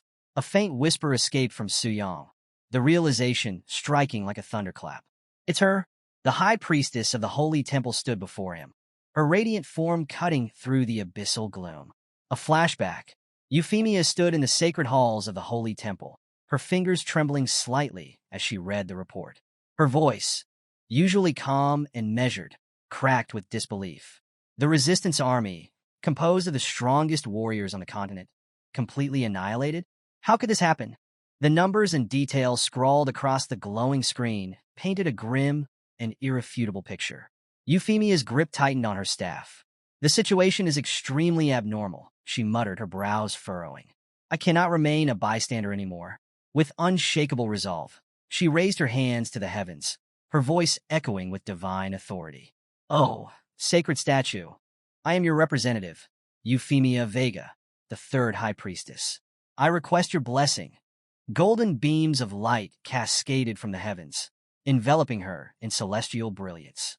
The air trembled as divine energy filled the chamber. Let the holy light shine. Her wings unfurled, their ethereal feathers shimmering with radiant energy. The holy power coursing through her ignited a celestial sigil above her head, pulsing with otherworldly might. System notification. The Eye of Insight evolves into the Eye of Truth. Euphemia's body glowed with unparalleled radiance, her wings transforming into a magnificent display of shimmering feathers. Skill description.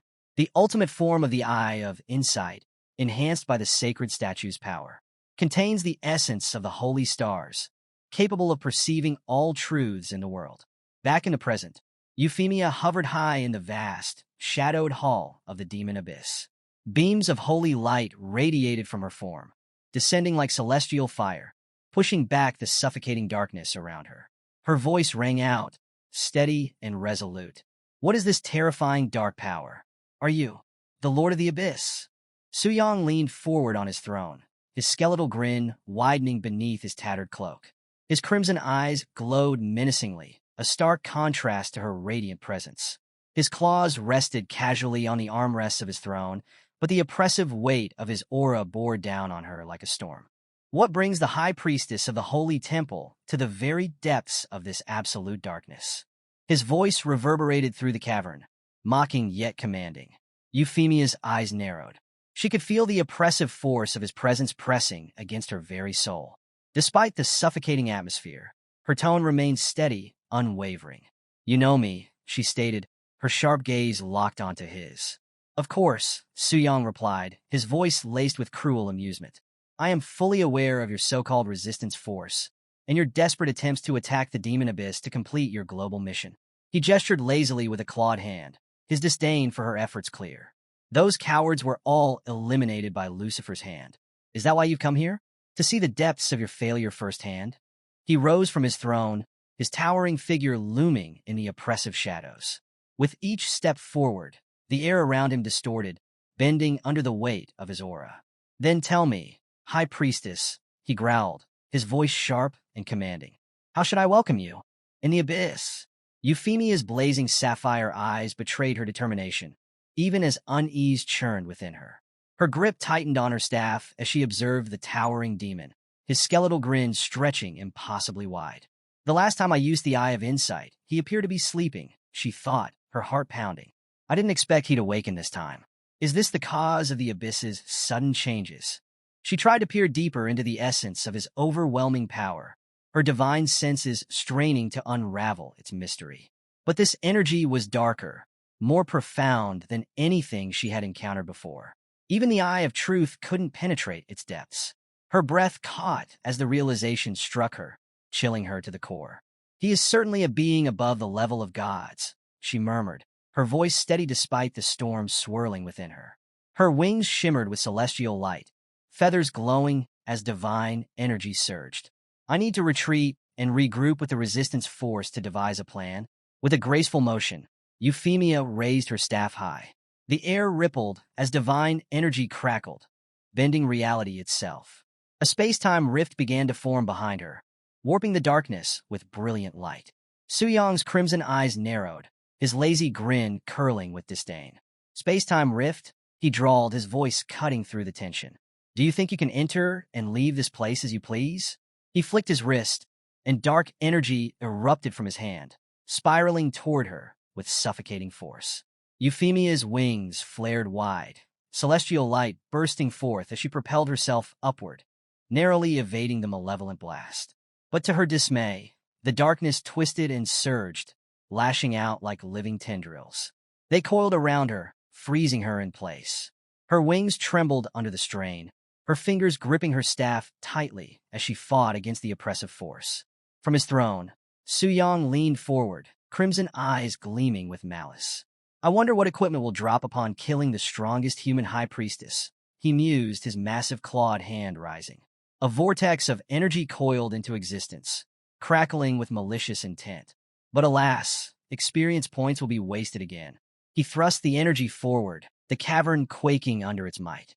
But just as the blast reached her, Euphemia's figure vanished, dissolving into thin air.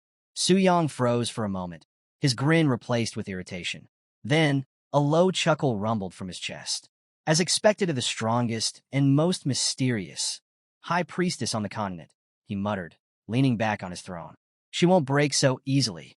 The orb in his hand pulsed ominously, tendrils of raw energy slithering outward like living shadows, seeking a target. Suddenly, a rupture tore through the void, piercing the oppressive darkness. Suyong's head snapped upward, his crimson eyes locking onto the swirling storm above. A jagged rift burned with a searing orange glow, splitting the sky like a celestial blade. Back in the holy temple, Euphemia crashed onto the marble floor, her breath ragged, golden hair disheveled.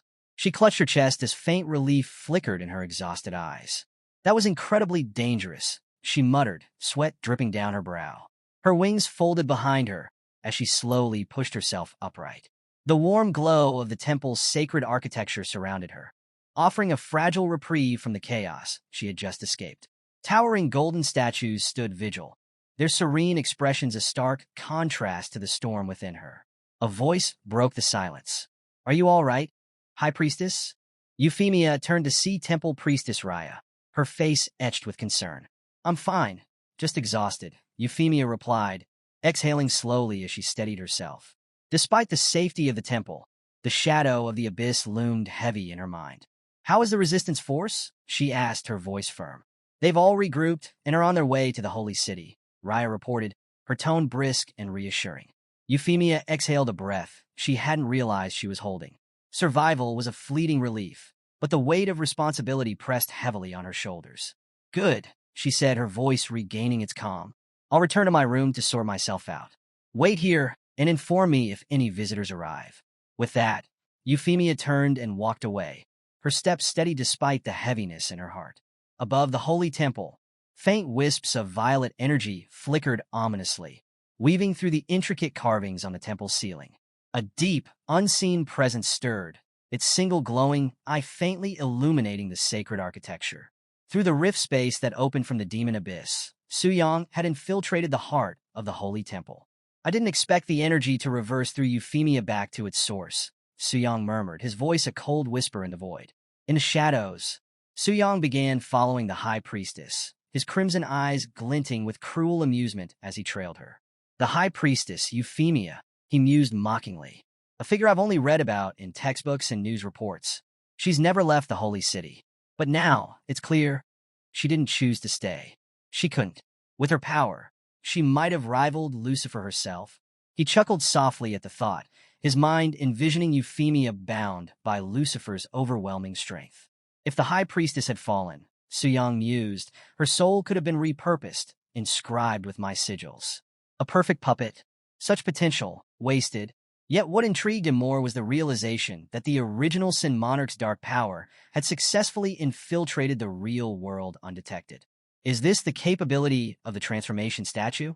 His gaze drifted to the colossal sacred statue before him, its imposing figure looming at the heart of the temple. The sacred statue hub. Suyang's thoughts raced. Currently, all global professions are recorded by the sacred statues. And if nothing unexpected happens, this statue before me is the central hub of all sacred statues worldwide. A sinister grin spread across his skeletal face. Could my power corrupt this monument? He whispered, excitement lacing his voice. Could I weave my influence into its core and rewrite the sacred laws themselves? The intoxicating thought spurred him into action. Let me try. A sphere of swirling violet energy roared to life in Suyang's clawed hand.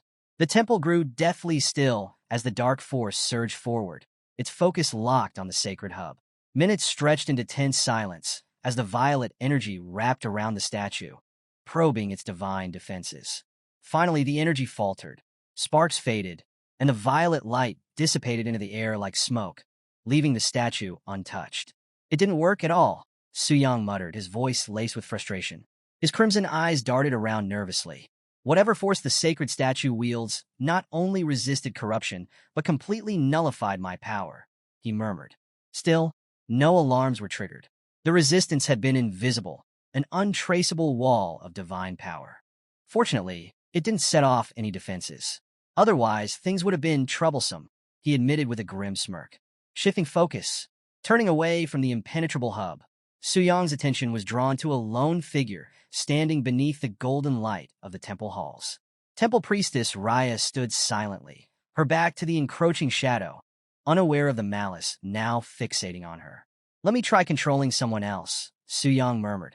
A thin beam of corrupt energy extended from the glowing violet eye hovering above him, striking Raya squarely in the forehead. Her eyes widened in terror as the chilling sensation spread through her body, suffocating her with its oppressive weight. Corruption. Her golden halo flickered as her knees buckled slightly. Dark tendrils slithered over her skin, pulsing faintly with violet energy, writhing like living shadows. Something is invading my body and mind. No, please. Raya cried, her hands clawing desperately at her face as the corruption deepened. The malevolent energy sank into her very soul, consuming her from the inside out like a dark poison. Her once pure aura, a beacon of divine light, twisted into something unrecognizable. Shadows swirled around her as sharp horns sprouted from her head and bat-like wings unfurled from her back. Transformation complete. A status window flashed before Suyang. Name, Temple Priestess Raya. Race, Demon Succubus. Class, Demon Priestess. Level, 130. As her transformation completed, Raya's cheeks flushed red. She lifted her gaze, now glowing with a seductive, dark light. Her voice trembled with newfound devotion. Master, she whispered, her tone dripping with submission. Original Sin Monarch, I am yours to command. Suyang's thoughts. Watching the transformation unfold, Suyang's crimson eyes narrowed in confusion. He murmured to himself, what is this? I understand her power increasing, but how did her entire race change as well? The transformation was unlike anything he had seen before. Could the original Sin Monarch's power cause people to fall completely and transform into demons? Is she now a monster or still a profession holder? The questions swirled in his mind, unanswered and tantalizing. Divine intervention. Just then, the sacred transformation statue pulsed with a blinding golden light. Its ethereal glow surged outward, colliding with the creeping corruption. Suyang instinctively recoiled, shielding his glowing eye as the divine energy pushed back against his influence. What is this divine interference? He muttered, suspicion flickering in his voice. Beyond the temple walls, a tremor of energy rippled outward. Towering spires and golden cities across the sacred lands began to glow, their radiant beams piercing the heavens. The earth seemed to quake beneath the celestial light. Energy coursed across mountains, cities, and distant fields, spreading far beyond the holy temple. A system-wide impact. Su Yong's narrowed gaze sharpened. This reaction isn't confined to her transformation, he realized. It's resonating through the entire system of sacred statues.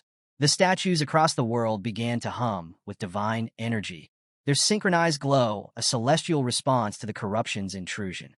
Suddenly, the system blared a global announcement. Global announcement. Version update. Alliances and factions. The intervention of the original Sin Monarch has created a ripple across the realms, influencing the global system. This unprecedented event has triggered a version update, introducing new alliances, factions, and world mechanics. Key update details. 1. Demon Faction Unlocked. The Lord of Sin's power has affected profession holders, resulting in the rise of the first Demon Priestess. This marks the unlocking of the Demon Faction as a playable group. 2. Transformation Rules. Profession holders entering the Demon Abyss who are fully consumed by demonic power, 100%, will no longer lose their minds. Instead, they will transform into members of the Demon Faction. 3. Demon Priestess Advancement. Members of the Demon Faction can rank up through the Demon Priestess, serving as the faction's primary guide. 4. Faction Limit. The current maximum rank for the Demon Faction is Royal Rank. 5. Hostility Rules. Mutual killings between members of different factions will no longer trigger interference from the global system. New features and areas. 1. New area unlocked. Demon Abyss and Demon City are now accessible as major zones. 2. New landmark. The demon statue has been introduced, a monument symbolizing demonic power. 3. Global mission introduced. Mission title, Dominion. Objective. Prevent humans from killing the Lord of Sin before he recovers from his weakened state. Global path divergence. The world's fate now hangs in the balance. The outcome of the global mission will determine which path the world follows. 1. Human faction victory. New content. Stairway to the gods. Result. Humans will slay the ruler embodying sin and construct the stairway to the gods through their own strength. 2. Demon faction victory.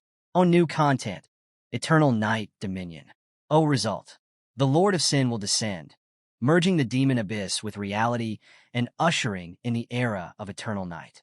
3. Alliance path. Outcome. A bridge will form between the human world and the demon kingdom, enabling coexistence.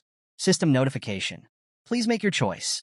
Within the Transformation Temple, a group of players huddled beneath the glow of the announcement interface, their faces a blend of disbelief and unease. The announcement of a new faction. The Demon Camp, someone murmured, their tone heavy with apprehension.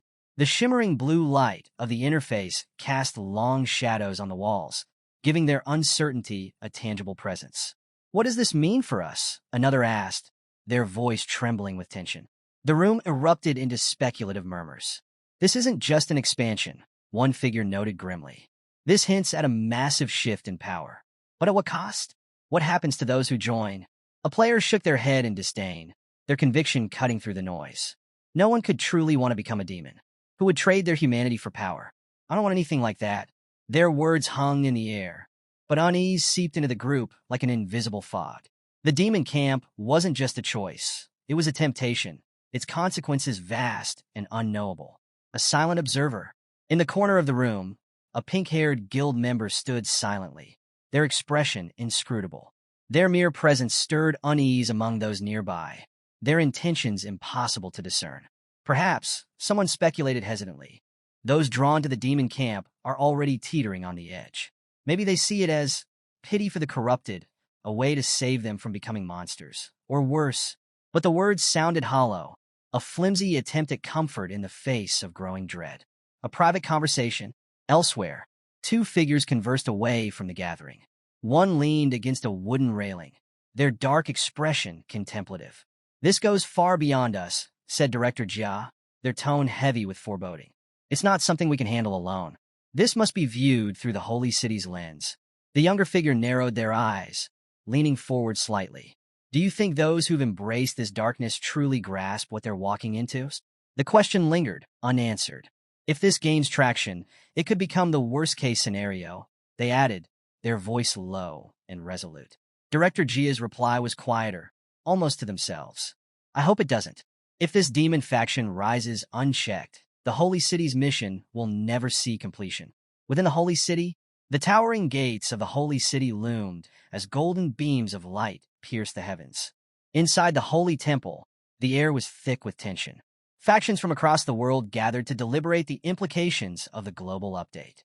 The sacred halls, once a sanctuary of calm, now buzzed with voices of doubt and dissent. Suyang's thoughts. Far away, Suyang observed the notification panels silently, the glowing text reflected in his crimson eyes. I never expected my adventure to lead to this, he thought. The global update had turned the world on its head.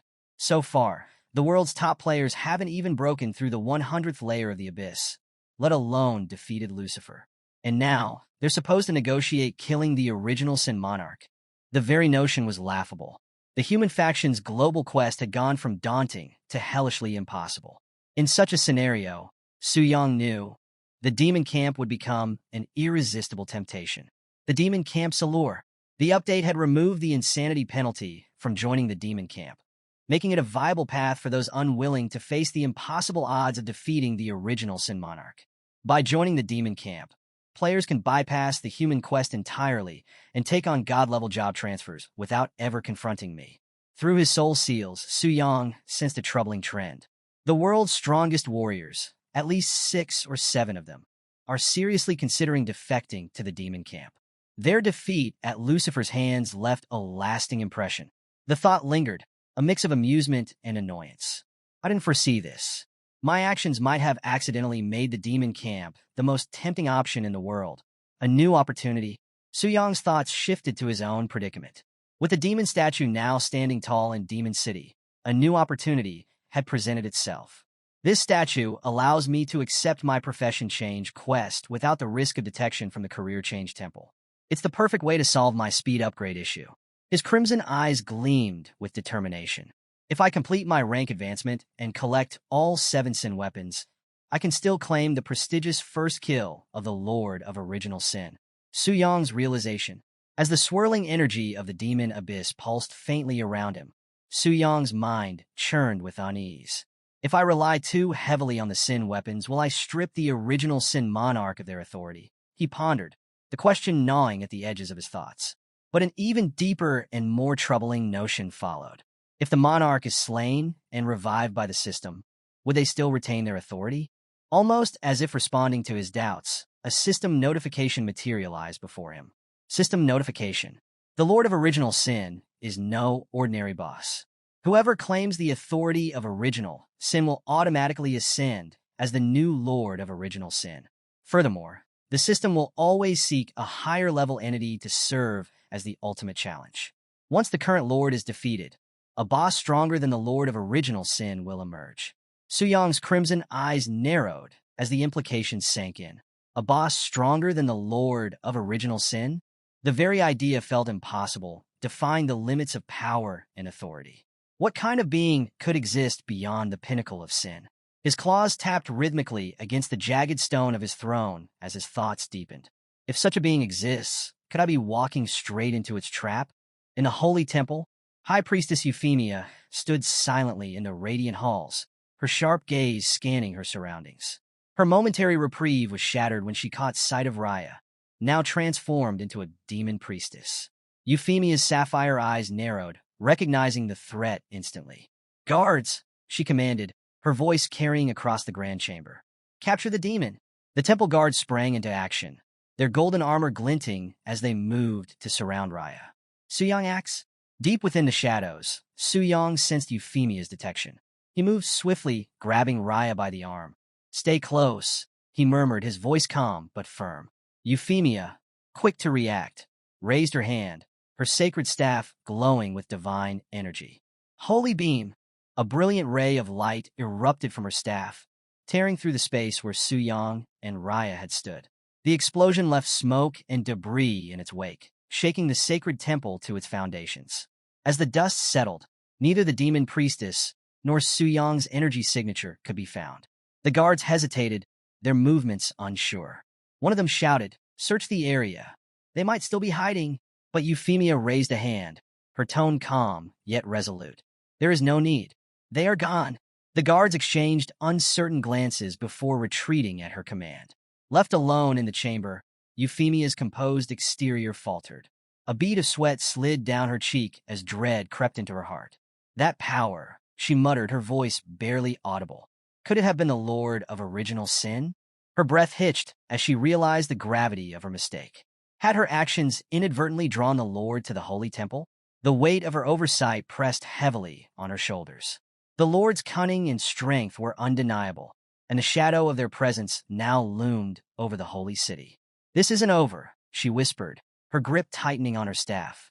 Back in the demon abyss, far beneath the surface, on the lowest floor of the demon abyss, Suyang emerged in the colossal form of the original Sin Monarch. His towering figure radiated power, the swirling void around him bending to his presence. Below him, the newly transformed demon priestess Raya knelt in reverence, her diminutive form barely reaching his knee. Her trembling voice betrayed her awe. "My lord," she whispered, her tone filled with devotion. But Suyang remained silent, his burning gaze fixed on the horizon. Moments later, he felt a shift in the abyss.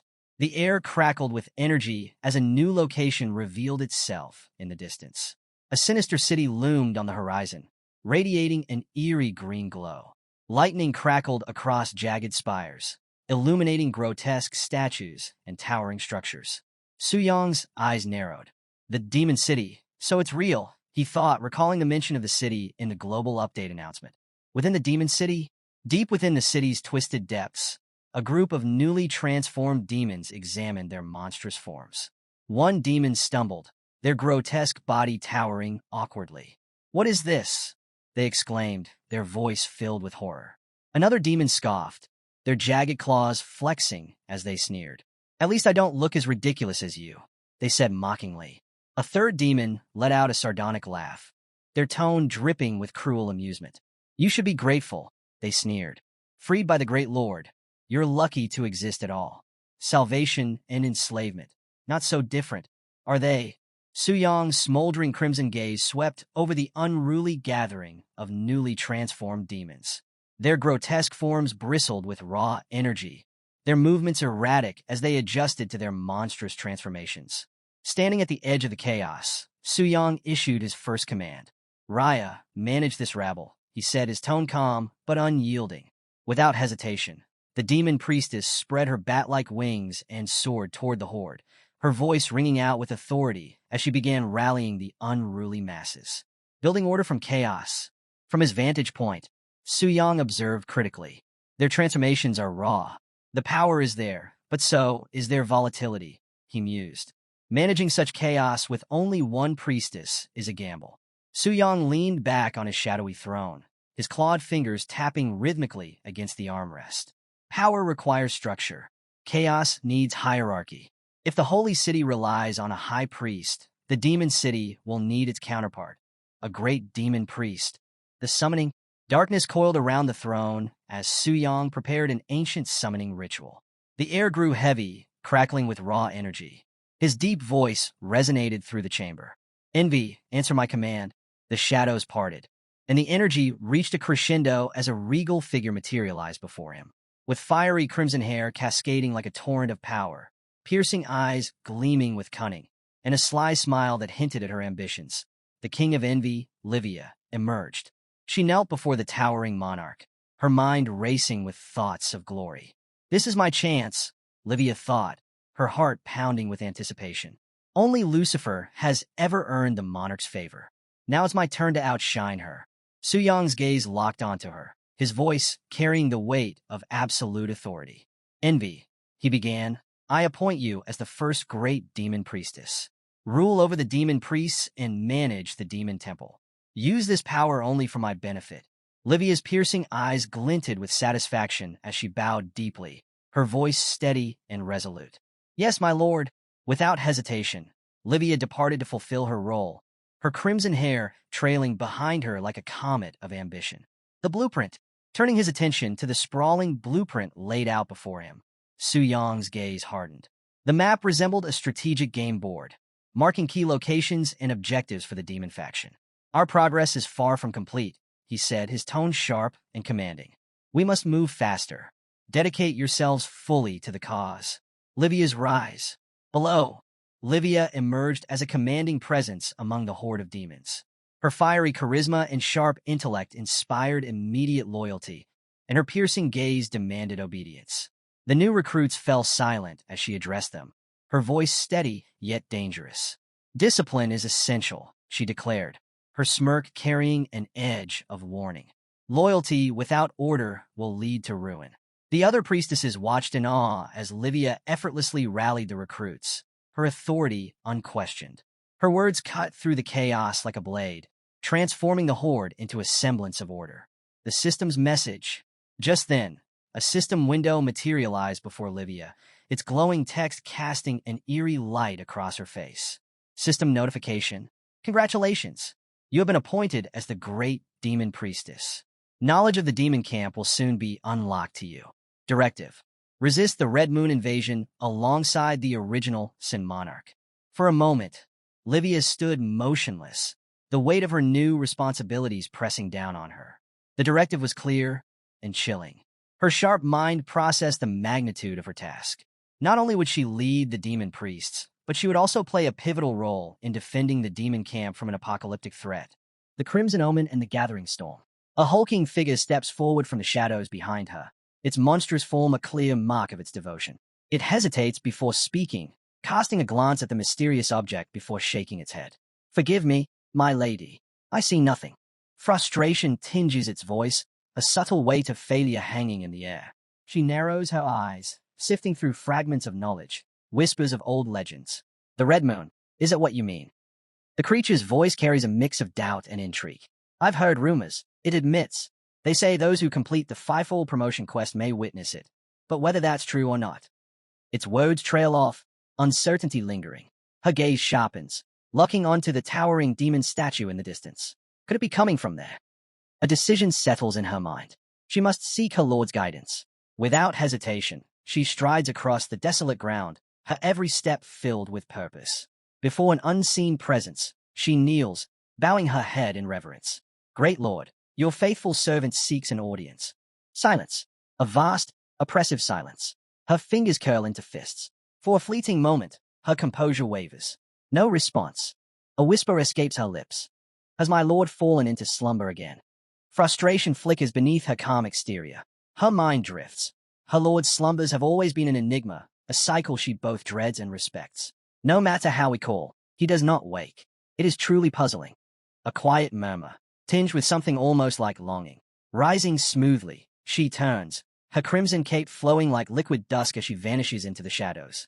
I do not know when my lord will regain his strength, but when he does, he will lead our counterattack against the human realm. Beneath the radiant sun, the holy city stands, a vision of pristine majesty. Within its grand chamber, golden light cascades over a circular table where key figures are gathered. The air is thick with tension. A voice breaks the silence, hesitant yet burdened with truth. Lucifer's overwhelming power, the looming presence of the Lord of Original Sin. Can we truly resist? The words hang heavy, a grim admission of doubt. Another voice follows, its tone edged with resignation. Perhaps, joining them is the only option. The scars of the last battle still linger, wounds etched not only in flesh but in faith. The enemy's influence seeps into human fears and weaknesses, a true demonic temptation. Then, another voice rises, steady and unshaken. Despair is not our answer. A calm presence shifts the mood. Alliances can be forged. Unity is our greatest weapon. We must not allow fear to shatter our resolve. Hope must endure. The words settle over the chamber like an unspoken vow. Morale is the foundation upon which order is built. If it crumbles, so too will everything they have sworn to protect. A plan set in motion. The priest steps forward once more, his voice measured and clear. He reminds them of a crucial truth. The entrance to the demon realm is a one-way passage. No one can cross freely without permission. However, there is hope. The completion of the Alliance quest could change everything, granting them access to the demon realm itself. If successful, this could shift the tides of battle, offering strategic advantages that might turn the war in their favor. A hush falls over the chamber as Tang rises. His tone is firm, carrying the weight of both frustration and resolve. We cannot face God-level beings like Lucifer alone. His words strike deep. He lays out the gravity of their mission, making it clear that they need reinforcements. His solution? The kingdom of elves, renowned for their warriors, some of whom wield power on par with the gods themselves. If they can secure an alliance, victory is no longer an impossible dream. The tension in the room thickens as they absorb his words. The plan is bold, dangerous, but undeniably necessary. Tang continues, shifting the focus to their most formidable enemy. Lucifer is the strongest of the kings of sin. If we can defeat her, it will send a message. No enemy is beyond our reach. His logic is sound. Striking down such a force would be more than a victory. It would be a statement. It would crush the enemy's confidence and ignite hope among their own ranks. His words resonate, a battle cry yet to be shouted. Across the table, Carolina leans forward, her expression unwavering. The temptation of the demon camp is growing stronger. It preys on human weaknesses, offering power in exchange for loyalty. If we hesitate, more will fall into their grasp. Her voice is calm, yet every word carries weight. Then, a man speaks, his armored hand moving with a decisive gesture. An alliance is not just an option, it is a necessity. His revelation surprises them all. He had already anticipated this need and taken action. A meeting with the elves had already been arranged. His foresight earns approving nods. Time is not on their side. They need to act, and decisiveness will be their greatest weapon. The high priestess steps forward, golden staff in hand. The chamber quiets as she lifts it high, radiant energy flowing from its core. A shimmering circle forms in the air above them, its golden light pulsing with divine power. The gathering stands unified, their purpose clearer than ever. And from within the circle, a figure emerges. A cloak of resplendent blue, a presence both commanding and composed. Alan Lawrence steps forward. His gaze sweeps the room, his posture exuding quiet authority. When he speaks, his words are deliberate, each syllable laced with noble pride. Alan Lawrence, level 160 court magician and eldest son of the Lawrence family. I have come to offer my allegiance. The weight of his introduction crashes over them like a wave. In an instant, the tense atmosphere erupts.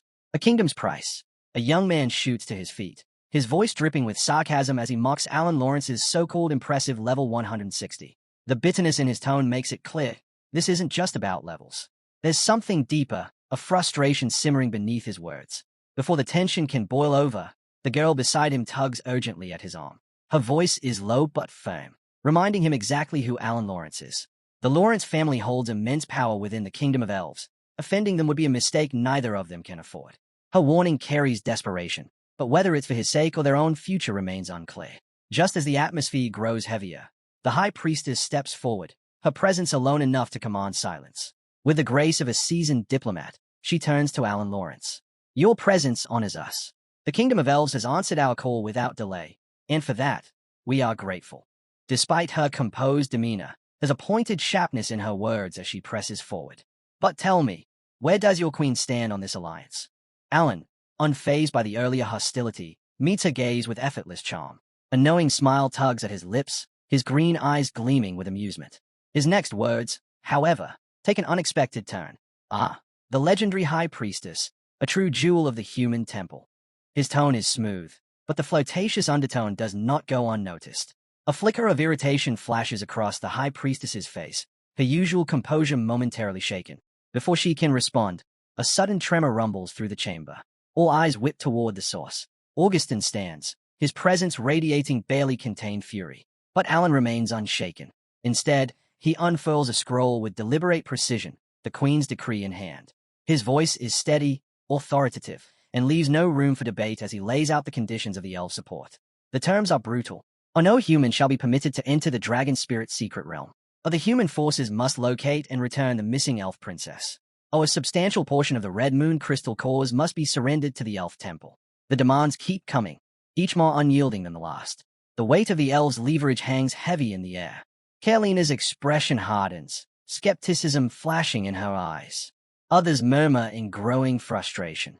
This is absurd, someone mutters, the disdain in their voice undeniable. Tension builds, bubbling just beneath the surface. Then, another voice rises, louder this time, filled with indignation. And what right do the elves have to keep humans from the dragon spirit's secret realm? His words strike a chord. More voices join in, echoing the same frustration.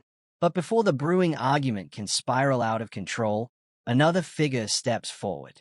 Clad in the distinct garb of the Shiva kingdom, their stance is unwavering. The elves hoard the treasures of the dragon spirit's secret realm, yet it was our kingdom that paid the price to subdue the dragon. Their accusation cuts through the room like a blade. It was our sacrifices that secured the inheritance of the ancient devourer. With that, the fragile balance in the chamber threatens to shatter. The elves hold the upper hand, but the humans are not willing to be pushed aside.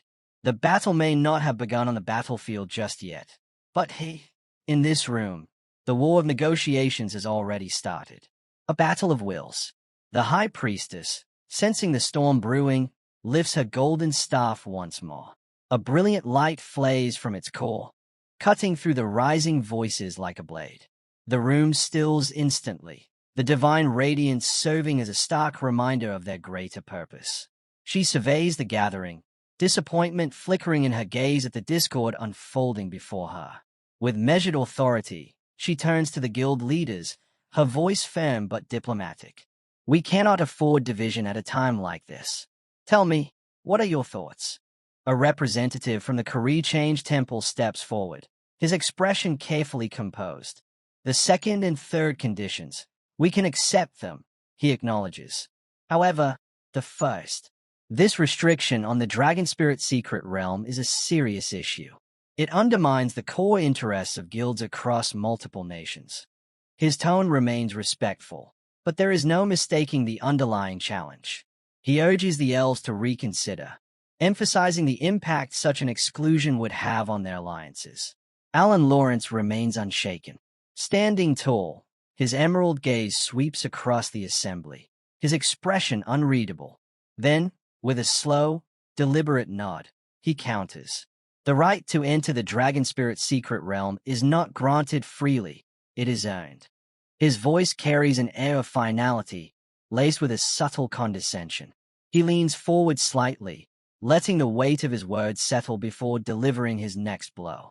Only those who have successfully tamed dragons may step inside.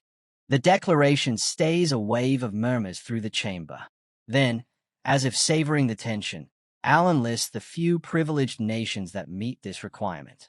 Longxia, the Eagle Federation, Sakura Kingdom, Shiva Kingdom. Silence follows. The implication is clear. Most of those present are already excluded. The High Priestess steps closer, standing beside Alan as if solidifying the elves' stance.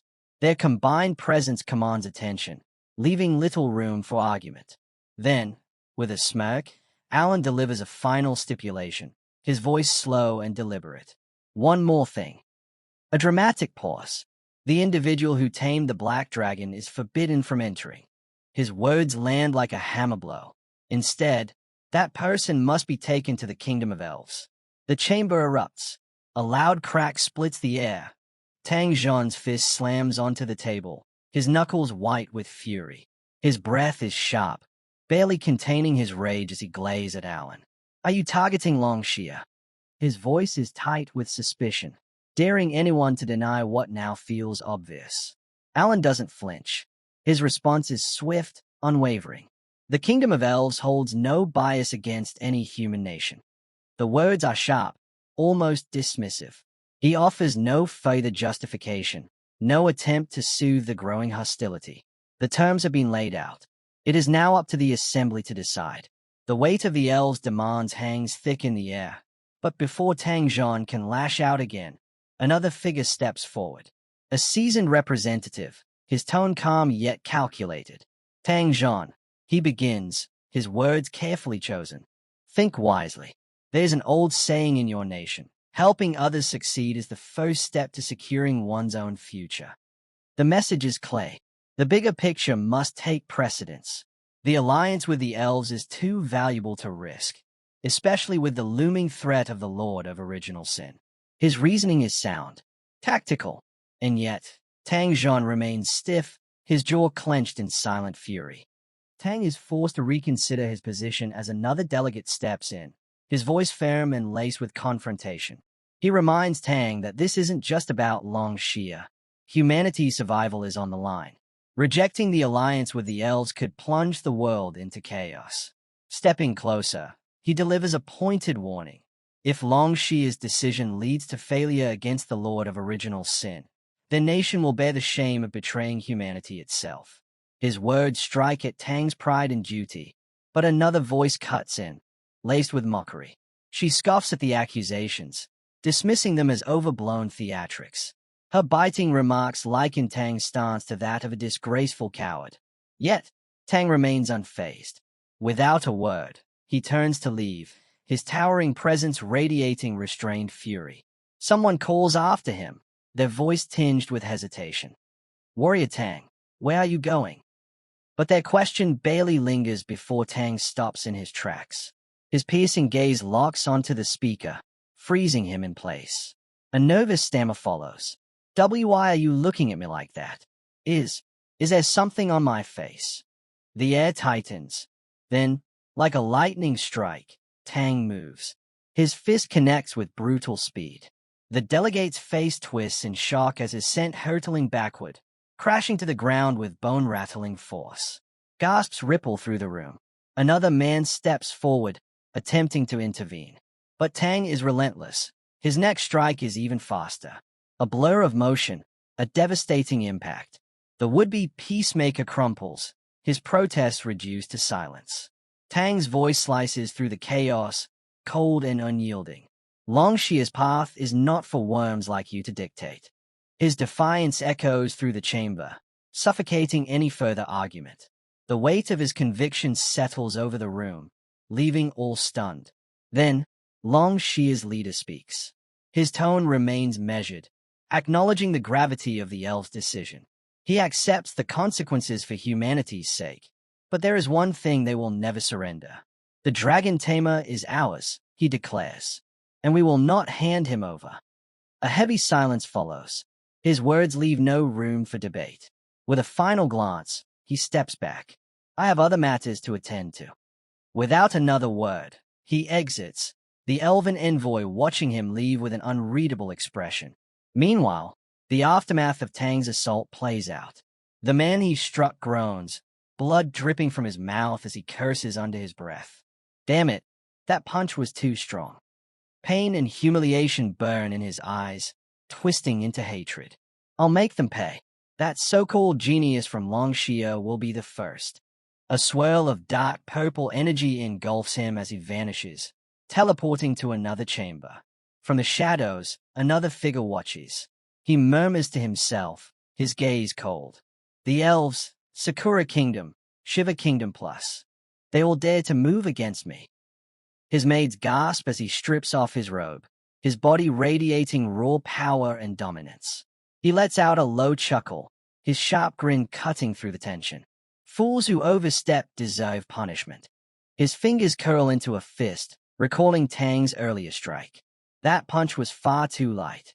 A powerful aura briefly flays around him, but he quickly plays it off, motioning for the attendants to continue massaging his shoulders. Inwardly, he focuses on suppressing the overwhelming energy, an uncharacteristic slip on his part. He's always careful to keep his presence concealed, avoiding unnecessary attention. Seated in a position of effortless authority, his mind drifts to recent events. The attacks from Sakura and Shiva were expected, but the Elven nation's deliberate targeting of him raises unsettling questions. Why single him out? He replays past encounters, searching for connection. Could it be related to Avenge Akare? Or perhaps is linked to the Black Dragon? It's hard to believe they would go this fast simply because he killed the beast. Determined to get answers, he decides to speak with Lilith, a woman shrouded in mystery yet invaluable in her knowledge. When the possibility arises that Avenge Akae's death might be the cause, Lilith immediately dismisses it. Avenge Akare, according to her, was a liability to his own people. His demise wasn't a tragedy, it was a relief. She delves deeper, revealing the truth about the elves. Outwardly courteous, yet riddled with deception and internal power struggles. Their politics run deeper than mere revenge. The realization clicks into place. This isn't just about past grudges. He's been drawn into a complex web of palace intrigue, far more intricate than he first imagined. Memories of the Black Dragon's reign loom in the back of his mind. The elves have always feared the beast, seeing it as a harbinger of chaos, tied to the ancient Devourer's terrifying legacy. That fear has shaped their actions, driven them to act out of paranoia and desperation. As the forest scenery passes, his thoughts shift to the dragon spirit's hidden realm. It holds more than just the Devourer's legacy. It harbors the nameless hero, a figure still shrouded in mystery. The elves' hesitation, their eventual concession to grant access, all of it points to one undeniable fact. They believe they can claim the legacy first, leaving nothing behind for anyone else. A memory surfaces, a desperate plea. You promised. The words strike deep. He meets Lilith's gaze, his response firm and unwavering. His promise to protect her was absolute. But keeping her hidden won't be easy. The elves have made their move, proving they see Lilith as more than just a person. She's an asset, a key to something far greater. Her curse is both a burden and a weapon, one they won't hesitate to use against her. But surrendering her, letting them dictate her fate, that's not an option. The weight of the Black Dragon's legacy continues to press down on the present, intertwining with his own battle. The elves will exploit every opening, every shred of visibility she's gained from their recent conquests. Time is slipping away. Relocation might buy them time, but countermeasures are necessary. He needs a plan. His resolve hardens. Lilith isn't just an ally. She's a promise, a challenge to the chaos the elves wish to unleash. And if they think he'll simply let them take her, they are mistaken. A subtle chime interrupts his thoughts. A notification flashes across his interface. A message from Tang Zhan. He straightens slightly, his expression calm despite the tension simmering beneath the surface. Whatever comes next, one thing is certain. He won't let them dictate the terms of this game. The show is just beginning. The air in Su Yang's residence grew heavier as the god of war, Tang Zhan, arrived, his very presence radiating authority. Su Yang, fully aware of Tang Zhan's formidable reputation and unshakable will, greeted him with careful politeness, masking any lingering doubts beneath a composed exterior. Tang Zhan wasted no time. His tone was grave as he delivered unsettling news. The upcoming exploration of the dragon spirit's secret realm. Due to unforeseen circumstances, your participation is now in question. The words landed like a thunderclap. A ripple of tension filled the space, hinting at unseen forces pulling strings behind the scenes. The weight of political maneuvering surrounding the coveted realm was undeniable. Su Yang's frustration flared, his disbelief raw and unrestrained. Why? I've already tamed the Black Dragon. Why am I being excluded? His aura crackled with surging energy, betraying the storm raging inside him. Yet, Tang Zhan remained steady, his voice unwavering. This is the will of the Elven Nation. They're not just denying you entry, they want us to hand you over. The silence that followed was suffocating. Su Yang's heart pounded, his voice sharp with accusation. And what did you tell them? Tang Zhan's expression softened, just slightly. Of course not, he answered firmly. The Abyss conquest is at a standstill, and for the sake of diplomacy, we can't ignore every demand. But handing you over. He met Su Yang's gaze, unyielding. That is something I, Tang Zhan, in your homeland, Longxia, will never allow. Su Yang's frustration wavered, giving way to a rare moment of quiet reflection. He had always known where Tang Zhan stood, but hearing it now, so absolute, so unwavering, moved him in ways he hadn't expected.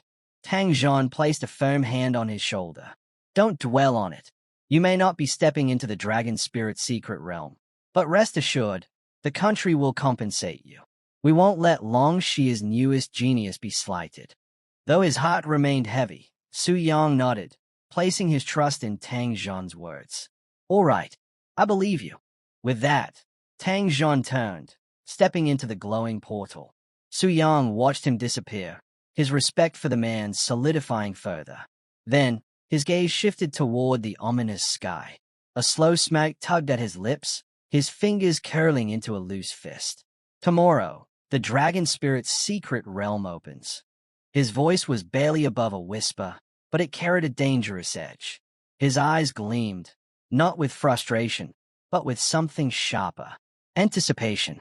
I wonder, are the two ninth-ranked powerhouses from Sakura and Shiva ready for the surprise I have in store?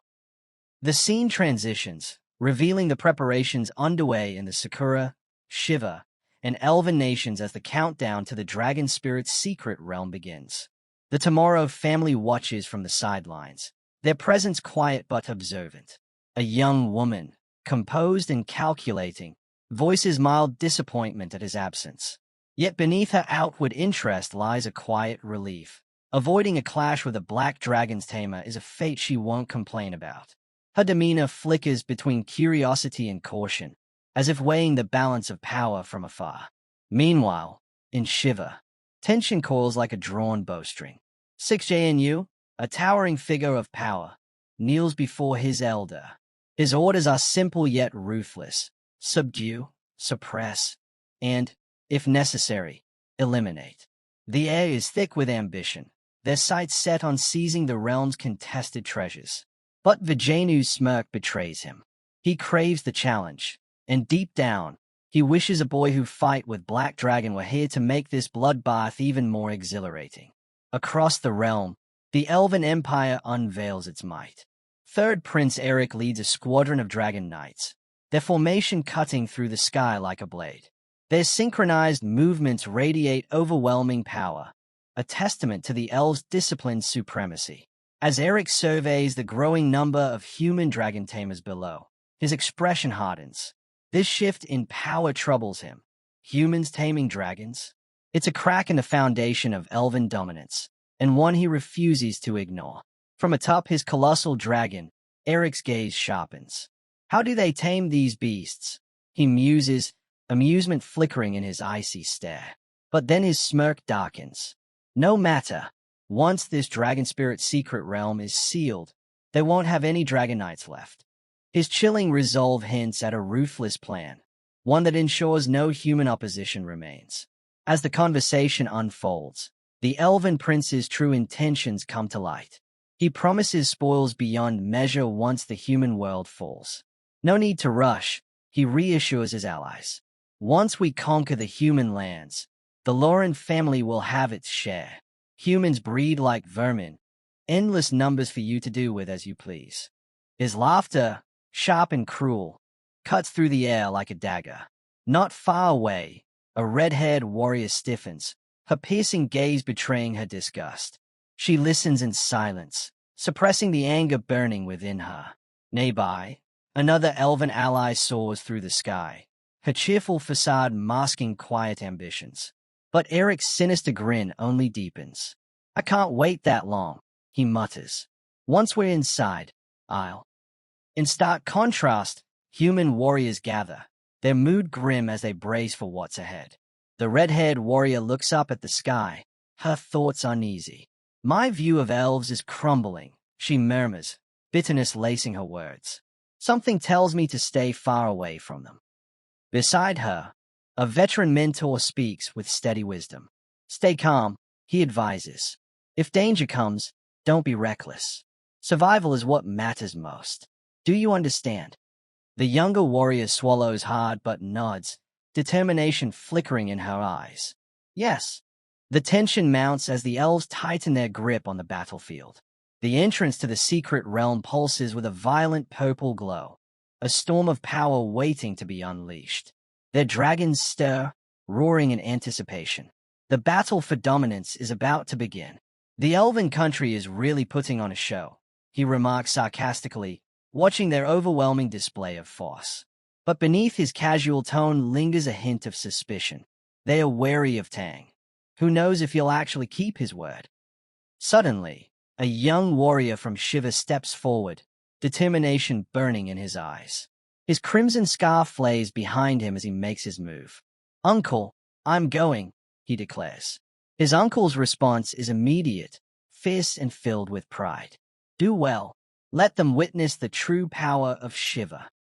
Nearby, a sneering voice cuts through the tension. Little beauty. He leans forward slightly, smirking. Want to team up with me later? The girl's expression twists in visible discomfort. Her lips press into a tight line, but she doesn't dignify his words with a response. Instead, she simply lowers her gaze. Her silence is a protest louder than words. Below them, the ground pulses with an ominous glow. The air hums with an eerie energy as the swirling purple circle etched into the stone intensifies. Faint spikes of power burst upward, signaling something ancient and dangerous awakening beneath them. A whisper of excitement escapes him as he watches the ritual unfold. 6 new lambs from the elven country. He mutters under his breath. What a bonus. They have no idea we hold the stone tablet that bends dragons to our will. A tremor shakes the battlefield, and part of the rocky terrain crumbles under the growing force. His eyes gleam with unrestrained glee as he envisions the impending slaughter. Killing them means 8 dragons for us. What could be better than this? The earth cracks further, debris cascading down as dark energy surges beneath the surface, ready to explode. The anticipation thickens with every fracture in the ground. Then, a thunderous force erupts. Augustin, cloaked in crackling lightning, unleashes his devastating might. The battlefield trembles under his raw power, but something is wrong. His movements are unnatural, controlled, manipulated. His will is no longer his own. He is nothing more than a puppet, his immense strength serving another. Above, the true mastermind watches with a sinister smirk. In his grasp, a glowing sphere pulses, the Augustin's very soul, trapped within. Controlling such power is intoxicating, his grin widening with satisfaction. But his gaze remains cold, calculating. This isn't just a spectacle. Behind him, the black dragon, an overwhelming force of destruction, looms. Its crimson eyes burn with primal rage, waiting for the command. The protagonist's voice cuts through the storm of energy, resolute and commanding. Follow your bloodline. Devour everything. In an instant, a pillar of fire erupts into the sky, consuming everything in its path. The sheer force of the blast shook the battlefield, sending shockwaves that ripped through the earth. Cracks splintered across the ground as debris and embers filled the air. Onlookers barely had time to react before the devastation spread like wildfire. Damn it, Augustin's lost his mind. We have to stop him, warriors shouted, scrambling to their feet amidst the chaos.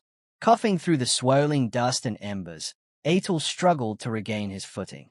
The urgency in his voice was undeniable. If they didn't act now, there would be nothing left to save. But before they could even regroup, the attack came, fast, ruthless, without warning. A blade sliced through the air with terrifying precision. Steel met steel in a violent clash, the impact rattling his arms. His breath hitched as he staggered back, shock flickering in his eyes. Damn it, why are you attacking me too? The warrior before him wasn't himself anymore. His eyes burned with an eerie red glow, half his face darkened by some unnatural force. Force command activated. The battlefield trembled as the warrior let out an inhuman roar, his blade crackling with a sinister energy. His strike came down like divine judgment, raw power surging with unstoppable force. But his opponent barely flinched. A sigil ignited beneath them, pulsing with unnatural energy. Then, light exploded from the ground. A violent pillar of raw destruction erupted, swallowing everything in its reach. The shockwave shattered the earth, sending bodies hurtling through the air. Above it all, the true mastermind watched with a smirk, his eyes gleaming with cold amusement. The force command lasts only 1 minute, he mused. Let's see how much chaos they can create in that time. His smirk widened as he stepped back. I'll take my leave now. Below, the battlefield convulsed with destruction. Then, just as suddenly as it had begun, the control lifted. The aftermath was nothing short of a nightmare. Augustin blinked, his senses returning, his hands still crackling with the remnants of a spell he had no memory of casting. What exactly happened? His breath hitched as his gaze swept across the battlefield, now reduced to smoldering ruins. Bodies lay motionless, the air thick with smoke and the acrid scent of destruction. The land itself had been scarred beyond recognition. One chilling truth settled over them like a suffocating weight. No one survived. Augustin's stomach dropped. His voice wavered. Why did our minds and bodies lose control like that?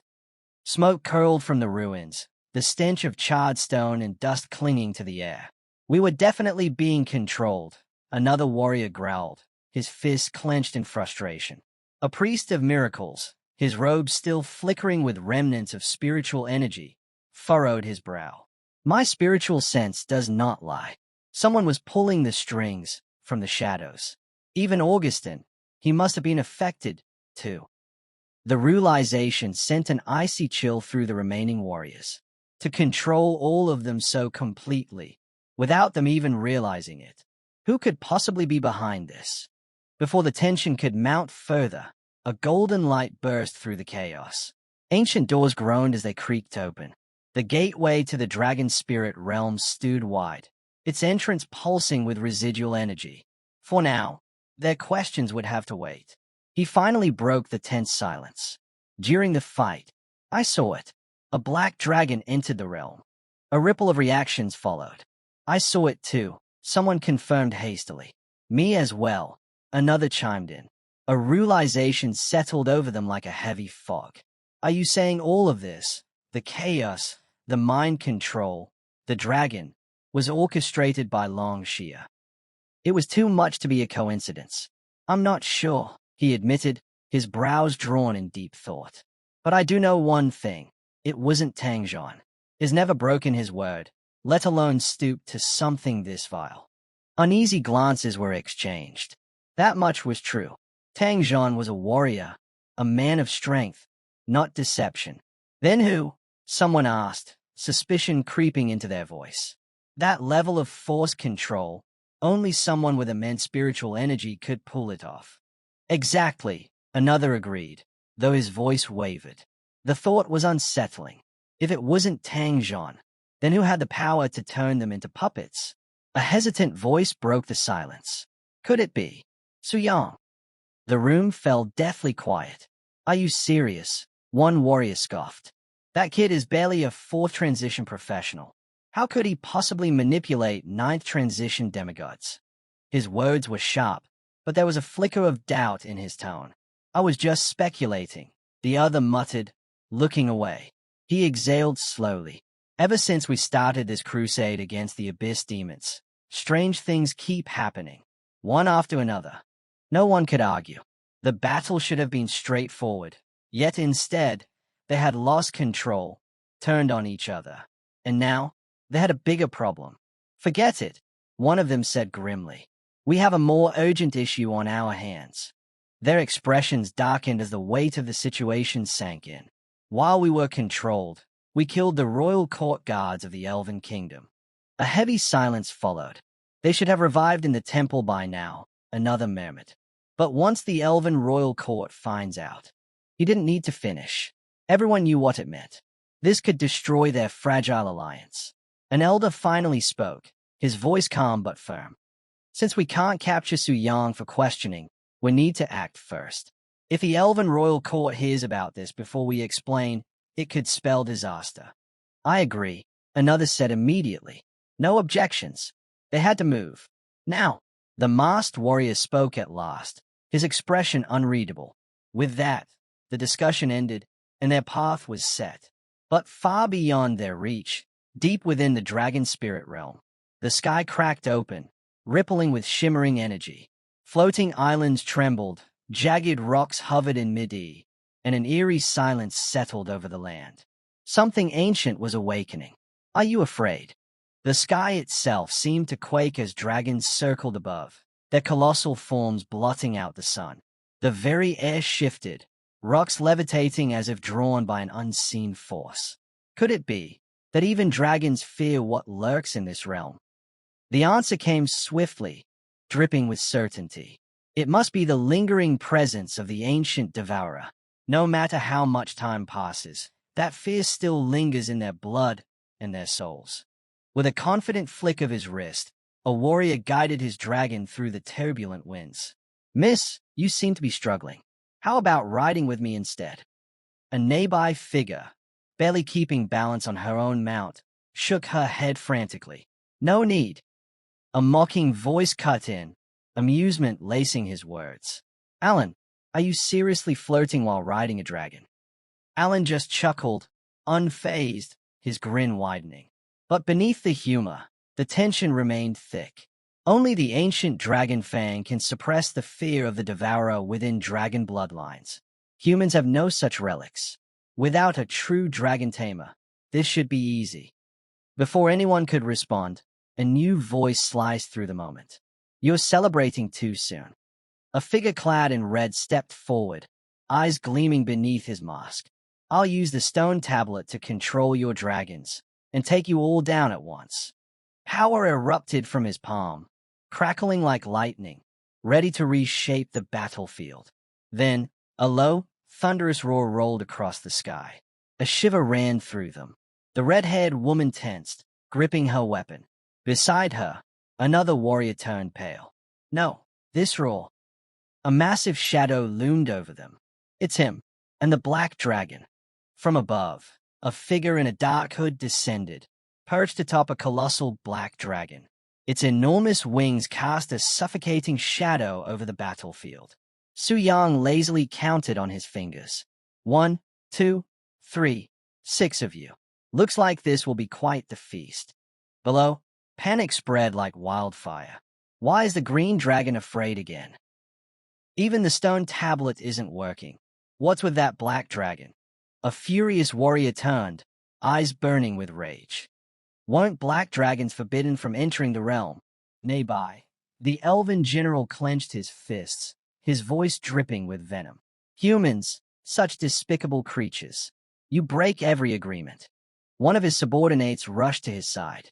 Your Highness, the dragons are in a panic. They can't fight. Frustration flashed across the elven prince's face. What are you afraid of?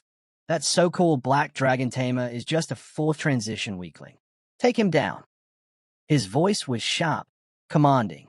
I'll handle the dragon myself. Yes, Your Highness, came the immediate response. And with that, the order was given.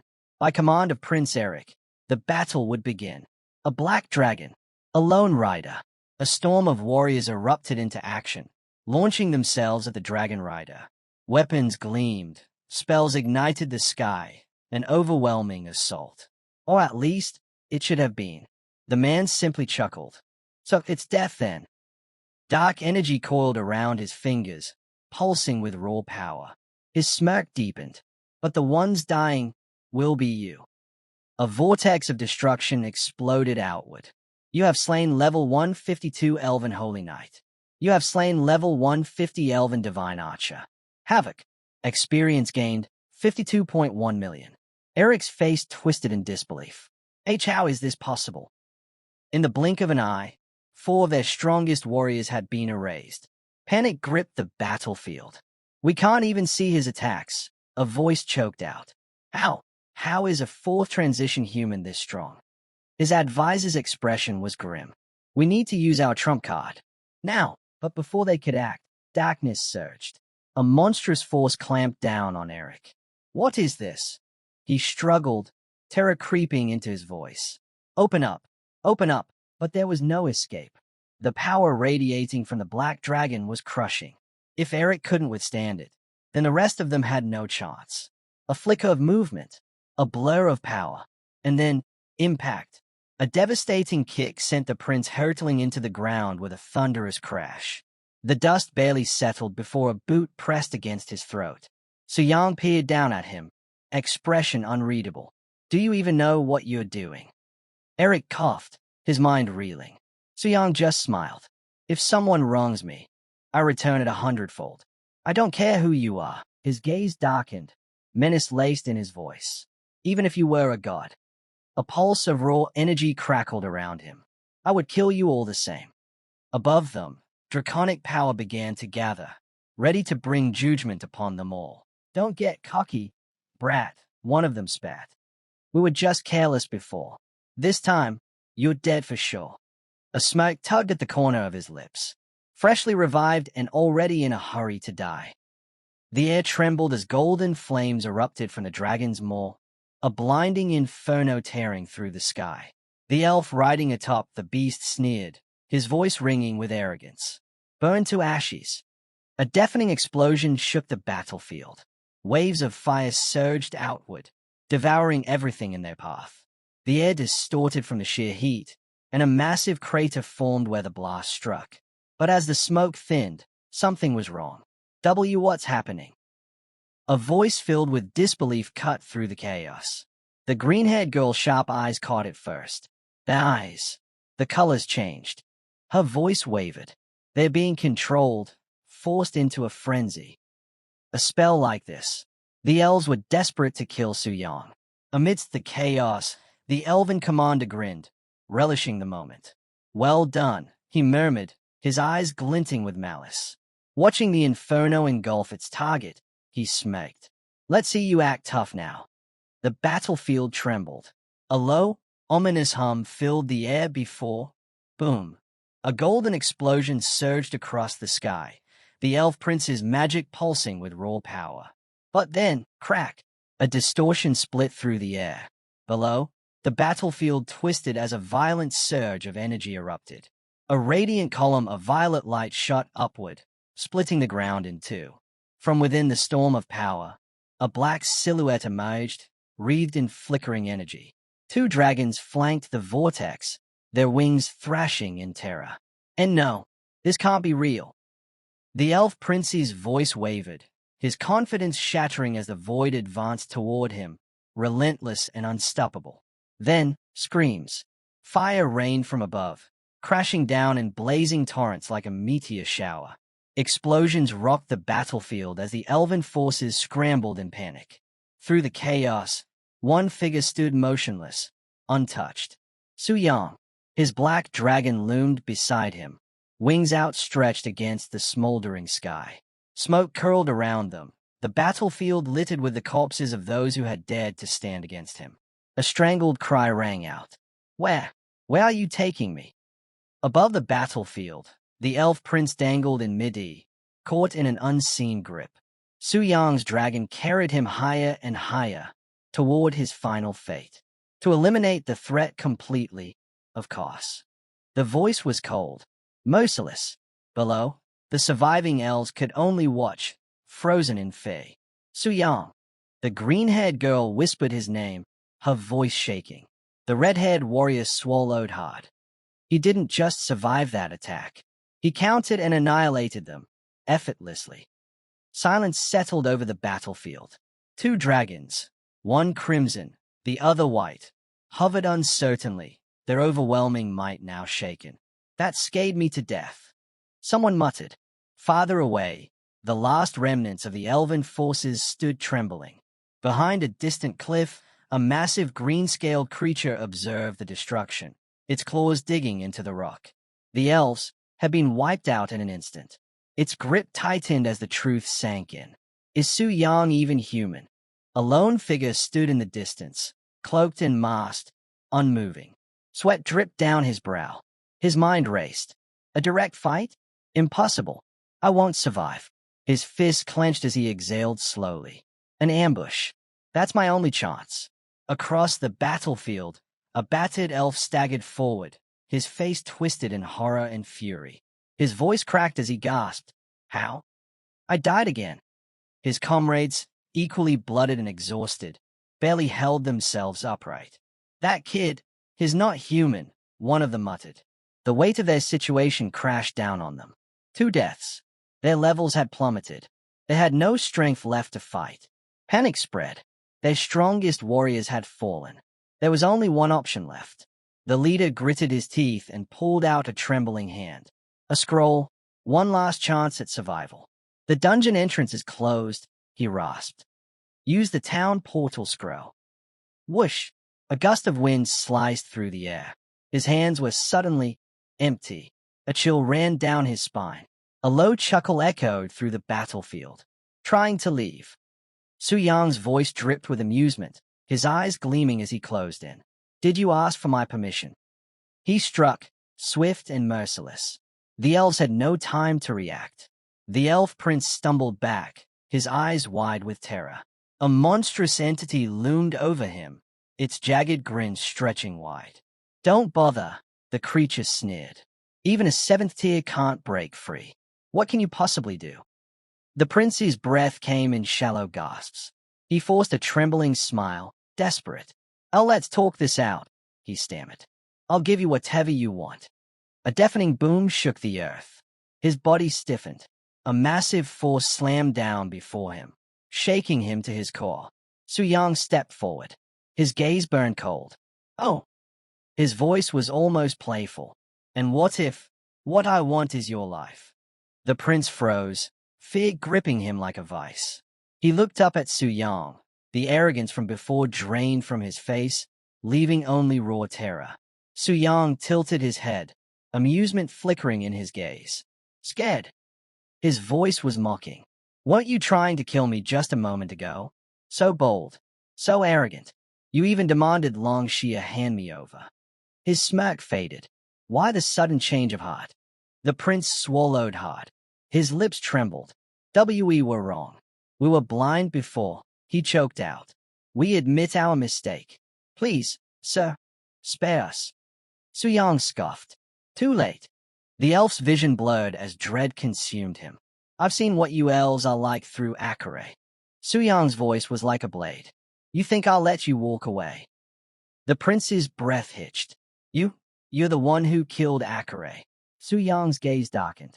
I'll keep killing you, he whispered, again and again, until your levels hit 0 and you can never revive again. The prince's world shattered. There was no escape. His scream tore through the battlefield, raw and desperate. He flailed, grasping for salvation. But none would come. The elf's trembling hands reached out desperately. Stop! Aren't humans supposed to be our allies? Su Yang moved like a phantom, his speed unnatural, his presence suffocating. The elf's frantic gaze darted around, searching for an escape. If I don't make it out of here, your entire race is doomed. A deafening impact shattered the ground as Su Yang struck with unrelenting force, dismissing the elf's plea without a second thought. An alliance? Su Yang scoffed. Impossible. The elf gasped, choking on his own words. You can't defeat world-level bosses, complete advanced world quests, or unlock divine tier classes without us. Don't you care about that? Su Yang's grip tightened, his voice like ice. Nope. The next moment, the elf's body was sent hurtling down, an explosion of rock and dust marking his end. A system notification. Elf Knight Aegis, Elf Warrior Karen, Elf Mage Baheim, and Elf Archer Havoc have been completely eliminated. Silence fell over the battlefield. It wasn't just a victory, it was a massacre. Deep in the writhing shadows of Su Yang's prison, the last surviving elf warrior trembled. His voice cracked with fury. Coward, using tricks to win. Let me out and fight fair and square. Su Yang tilted his head, unimpressed. Sure. With a flick of his hand, the dark prison unraveled, freeing the elf. Wasting no time, the warrior summoned his power. Blades of wind howled as his weapons surged with magic. You asked for it, he roared. Weapon enchant, storm gale slash. His eyes burned with confidence. Die, human. But Su Yang didn't move, didn't flinch, as the elf unleashed his ultimate technique, Storm Annihilation Slash. A massive tornado erupted, ripping through the battlefield. The very air howled as a lethal vortex formed, swallowing Su Yang whole. Huh, you deserve it. The elf sneered, watching the cyclone consume its prey. Then, his smirk vanished. Through the raging storm, a lone figure stepped forward, untouched. What? How are you still alive? Su Yang casually dusted off his sleeve. His HP bar remained at 90%. A 7th tier attack. Not bad. Stronger than that silver dragon I fought. The elf's face twisted in horror. My full power strike only took 10% of your HP. That's impossible. You're not a 4th tier class. You're not even. Su Yang lunged, his presence suffocating. You finally get it, he said, a wicked grin forming. I'm a boss in human skin. System notification. You have completely killed level 1 Fairy Knight Eric. Hidden behind a rock, a cloaked figure trembled, eyes wide with terror. Not even an ambush would work on this monster. He clenched his fists. I have to tell my uncle and father. They're the only ones who can handle him. Just as he turned to flee, a system notification flickered. You have completely killed level 1 Beast Tamer Paiganu. The black dragon finished its meal, crunching bones with eerie finality. Suyang barely glanced at the notification. The dungeon warnings were real. They were all dead. Two women approached, one furious, the other uneasy. Forget those elf scumbags. Why did you kill Paiganu too? Suyang wiped a speck of blood from his cheek, expression unreadable. Because the Shiva Kingdom had already planned to kill us all here. I just took him out before he could act. Pure self-defense. His gaze darkened.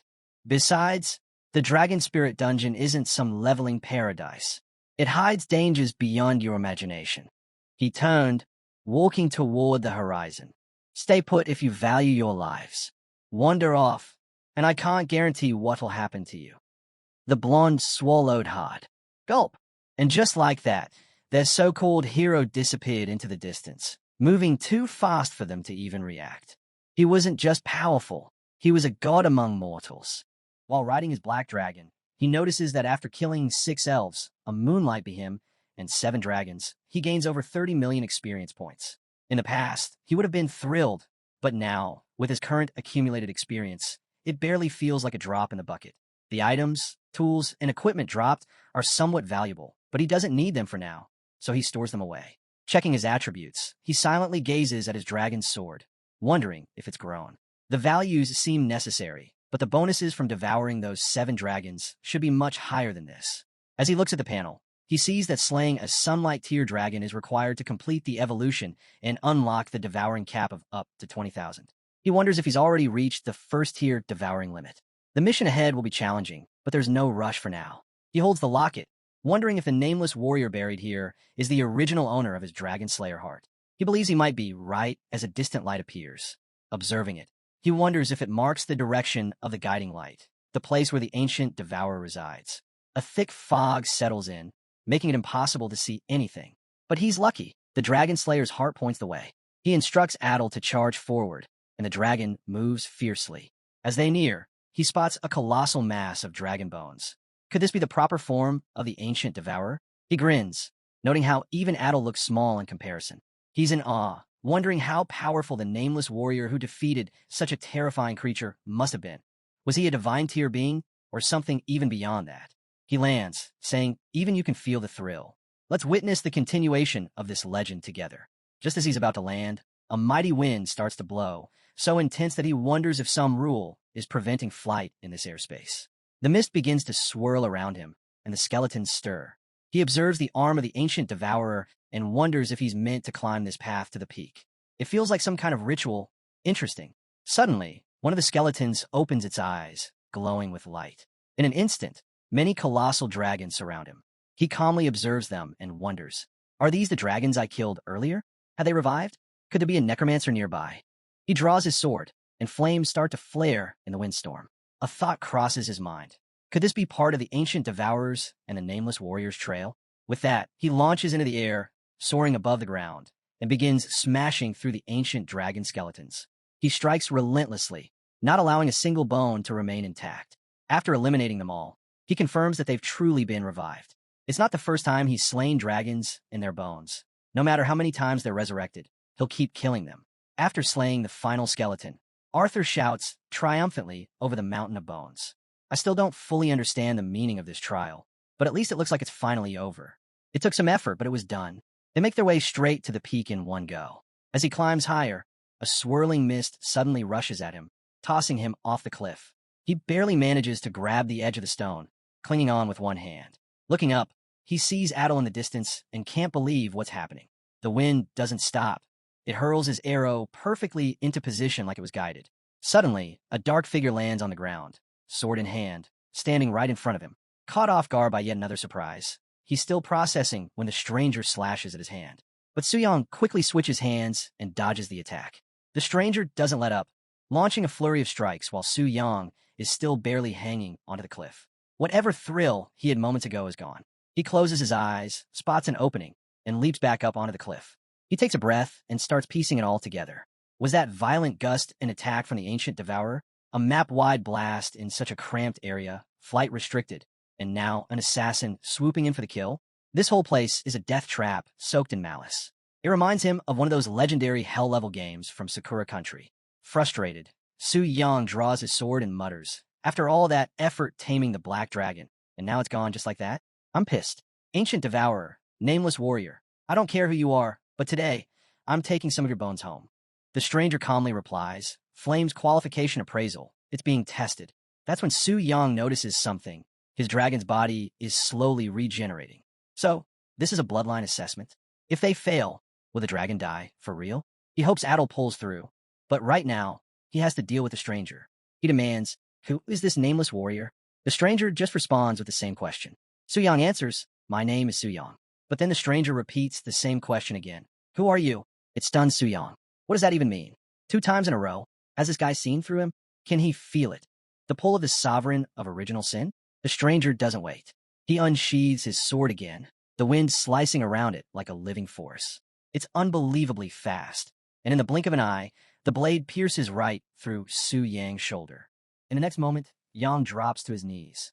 Strangely, even after taking a direct hit, he feels no pain, and his health points haven't dropped at all. Confused, he mutters, "What's going on?"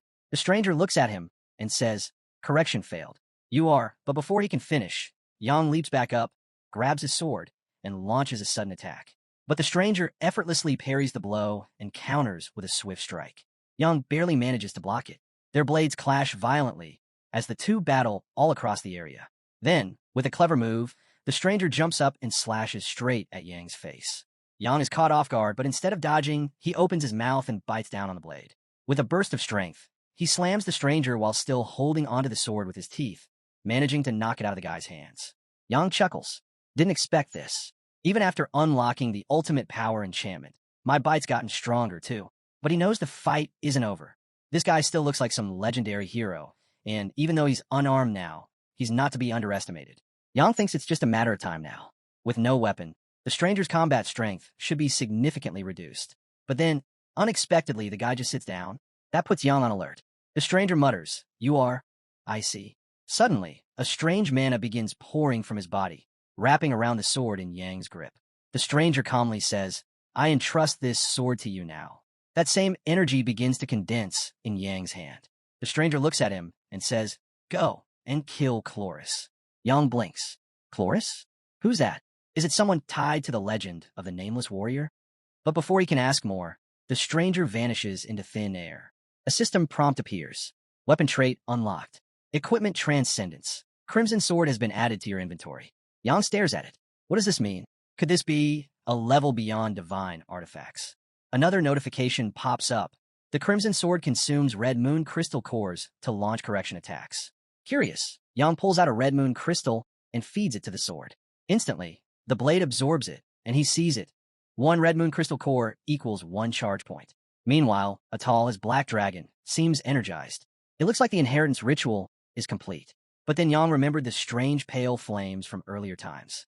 A new system message explains. Necro Flame has been devoured by the dragon. Creatures burned by this flame will be transformed into undead beings. As long as Adol's power remains, these undead cannot die. Yang's eyes widened. This sounds a lot like necromancy. He just turned his black dragon into a necromancer. In the next moment, the bone dragon stood behind him, revived, but something was different. Yang realized they had become his adult subordinates. Now, soaring through the sky with his dragon trio, a thought crossed his mind. If he lets Adol devour elite monsters and bosses, he could raise an army of powerful undead disasters. This isn't just necromancy anymore. This is Lich King-level power. This inheritance might actually be close to invincible. He glanced at the skull dragon and noticed numbers floating above its body. That wasn't there before. Could it be connected to the Crimson Sword? To test it out, he activated corruption. But the moment he drew his sword, all the undead around him instantly vanished. He stood there stunned. A notification popped up. Correction activated. Crimson infection level increased. 111. The entire area began buzzing with an overwhelming surge of mana. Yang was frozen in shock. This wasn't just a normal attack. This was a rule-level effect, one that erased even undead beings that should have been able to revive. "This is crazy," he muttered. Then another notification came up. This one showed 0% cost. No HP drain, no crystal consumption. He blinked. Wait, does that mean it's free? But why were there 2 separate notifications? He remembered that the Nameless Warrior had tried using correction on him, too, but it failed. Could it be something unique about him? Something connected to the system? He asked the system directly if there were any clues, but there was no reply. Fine, he'd dig into it later. For now, his dragon had completed its legacy inheritance, and he had obtained an insanely overpowered divine weapon. This dragon spirit's secret realm didn't give him experience points, sure, but the reward far exceeded anything he imagined. Still, there's one issue. Red Moon crystal cores are way too rare. Right now, the only way to get them is through the Red Moon Invasion event. Maybe the Job Change Temple has more information. So, Yang made up his mind. First, gather intel. But for now, it's time to leave this place. The air trembled as the portal crackled to life, its radiant glow illuminating the cavern walls. Two dragons lay before it, their bodies coiled in intense anticipation. From the distant sky, Mikiko Asaka spoke in disbelief. The exit was open, but how? A surge of magic pulsed through the air as a figure floated above the battlefield. Verlia also questioned the sudden turn of events. Mikiko Asaka told her to go first, saying she would stay a moment longer. Verlia asked if she was waiting for Su Yang. Suddenly, the ground trembled and the two dragons stirred. A whisper passed through the battlefield. He's back. Atal descended like an executioner, and Su Yang lifted his gaze. Atal, calm them down. The great black dragon roared with pure dominance. Even the undead dragons froze and submitted to the Death Lord's will. The battlefield turned silent. The two dragons came to a complete stop. Asaka looked at Atal and quietly observed that it appeared even larger and overwhelming. Has the secret realm made it stronger? Su Yang told them they could leave and warned them not to reveal what happened. Viria hesitated, but Asaka knelt and promised silence, calling him a good person. As she stepped into the portal with a smile, she said, "See you next time." Yang smirked faintly, thinking, so she sees me as a good person. Maybe she really is interesting. The moment passed. Yang saw that the outside was too chaotic to step into without a plan. The wind howled over the jagged peaks, and a strange symbol flickered in the sky. The world had changed with new rules and systems. If humans could become demons, then demons might also be able to join the human faction. He focused on the idea. If that was true, then he could use it to shift the balance of power. Energy surged through him as he floated in the digital void, and his voice stayed calm and firm. System, it is time to confirm it. The system responded as Su Yang gave the command. System, activate multi-action compatibility. The space shifted. His body turned to code and merged with the system core. The abyss of demons stirred with new energy. Now back in his crimson demon form, Su Yang grinned as a notification appeared. The one-way restriction was gone. Demons could now freely enter and leave. Just as I thought, normal demons would just become targets for humans. But what if the one leaving was the sovereign of original sin? Violet energy surged as dark tendrils curled around his fingers. Lucifer, come forth. Lucifer stepped out from the shifting void and knelt before the throne. She said her power was returning, and his glory would soon be restored. Su Yang asked if she could pass through the Abyss Gate in her current state. She answered that she must try.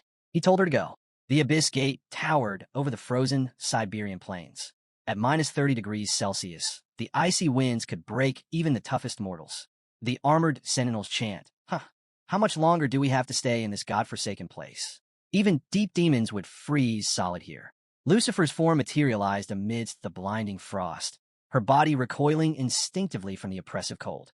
My power is weakening. Their complaints stopped the moment they saw her, a demon. Now that demons could enter the outside world, panic hit fast. Quick, inform the high priest. But Lucifer scoffed. Too noisy. In a flash, her claws sliced through the air. The guards didn't even react before their bodies were torn apart, blood staining the ice. Lucifer's gaze lifted toward the fortress ahead, its towering ice spires gleaming under the bitter sun. At least it's confirmed we can cross the Abyss Gate. Time to report back to my king. Back in the depths of the abyss, Lucifer knelt before the Crimson Throne. So we can enter and exit the Abyss Gate, but our power is limited to the demigod tier. He wondered if it was because the path to godhood had not been unlocked yet. Did that mean the current world could not support god-tier beings? Even so, Lucifer's attributes and abilities were still far beyond those of 9th-turn demigod class holders. Outside the Dragon Spirit's secret realm, there were only a handful of 9th-turn demigods. Defeating them would be easy. He told her to go to the mortal world in his name and punish those who defied him. Lucifer bowed and said she would obey. He gave one last order, bring someone back. That human would act as his proxy while he rested. The world would soon learn what it meant to carry the will of the abyss. Even Lucifer was surprised by the choice. Elsewhere, not long ago, a glowing portal pulsed in a barren land as Augustin confronted Tang Zhan. You broke the pact. Why did Su Yang enter the Dragon Spirit realm? And why did his arrival turn us, and even the elves, against each other? Across from him, Tang Jian stood firm and replied, I have nothing to explain. I don't know why this happened either. A golden-armored figure stepped forward. The royal guard's honor must stand. Once he comes out, I'll take him to the elven court. He looked at Tang Jian. You're coming too. Think of a good excuse. Interrogate me? That only works if you have the strength, Tang Jian replied calmly. Before things could escalate, Asuka and Verlia stepped out of the portal. We are back. Why does everyone look so serious? One of them asked. Augustin asked her, where's Su Yang? And what about the others from the Elven Kingdom? Verlia tried to answer, but Asuka cut her off by replying, we got separated as soon as we entered. Only Verlia and I ended up together. We found nothing of value and barely escaped. A flash of light brought us to the entrance. The others should return soon. The knight in gold remained doubtful. If that is true, someone must have claimed the inheritance. So why are the others not here? His stare fixed on the two. You will come with me to the Elven Kingdom for questioning. Tokago-sama and Augustin chimed in. Stop right there. What are you trying to do? They are with us. You cannot just take them. The knight replied without emotion. If you try to stop me, then forget any alliance. If anything happens to the Elven heirs, you will be held responsible. A voice stepped in. We should focus on what really matters. Our mission is to complete the world's task and unlock God-tier advancements. If we lose the elves, we stand no chance when the sovereign of original sin appears. The knight got impressed by this dude's remarks and said, I will tell the queen you seem cooperative. You are from Shivarite. The man nodded with a forced smile. Suddenly, the sky cracked open, and a dark rift appeared, and a heavy force fell over the land. From that darkness emerged Lucifer, the sovereign of pride. Her arrival overshadowed every bit of tension. I thought someone strong had arrived. Turns out it is just you again, she said. Her power seems lower now, Augustin observed. Augustin used a detection spell. The result was clear. She had dropped to the demigod tier, though her stats were hidden. He did not hesitate. Forget our arguments. Let's join forces and defeat her. This is our only chance. The battlefield shifted. Enemies turned into allies. Lucifer floated above without a care. Come at me, all of you, she said. Tang Jian, take the vanguard. The command rang out, sharp and clear. Without hesitation, Tang Jian surged forward like a missile, fists clenched and burning with fury. Everyone else, back us up. Anyone who hasn't defeated the king of original sin can't harm this boss. Augustin's voice carried urgency, and the team snapped into action. This wasn't about glory anymore, it was survival. So it's all on you then. Tokugawa gritted his teeth, blade flashing with energy. Let's help them first. If it goes bad, I'll escape. Two support skills lit up the battlefield.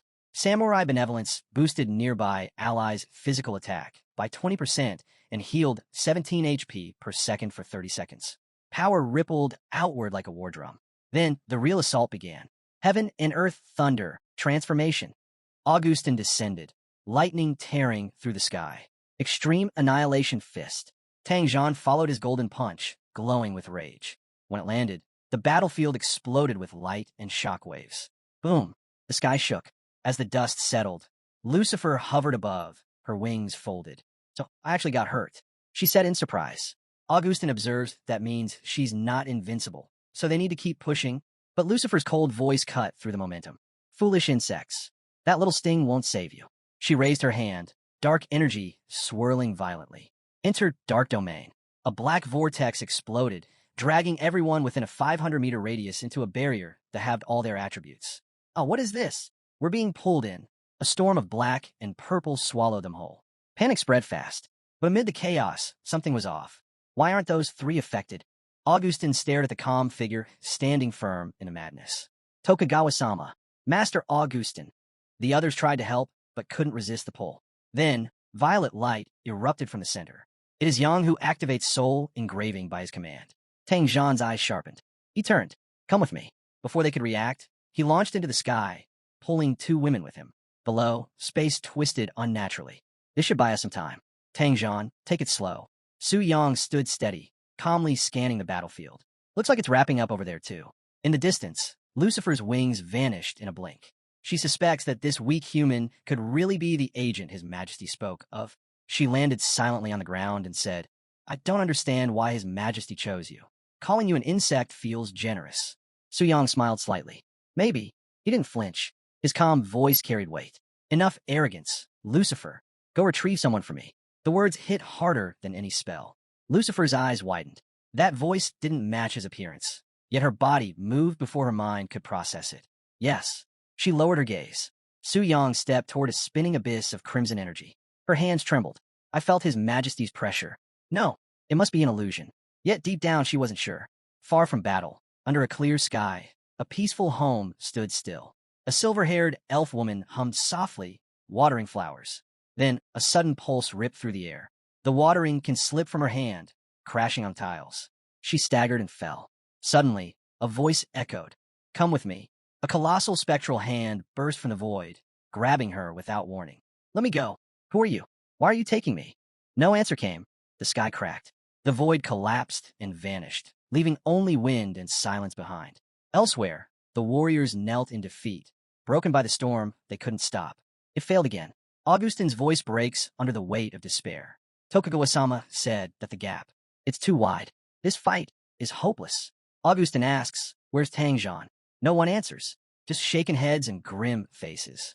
Then Atal steps forward, saying, right before we were dragged into that black void, I saw Tangjean, completely unaffected. It's like Lucifer didn't even see him as a threat. Augustine stiffens. What are you saying?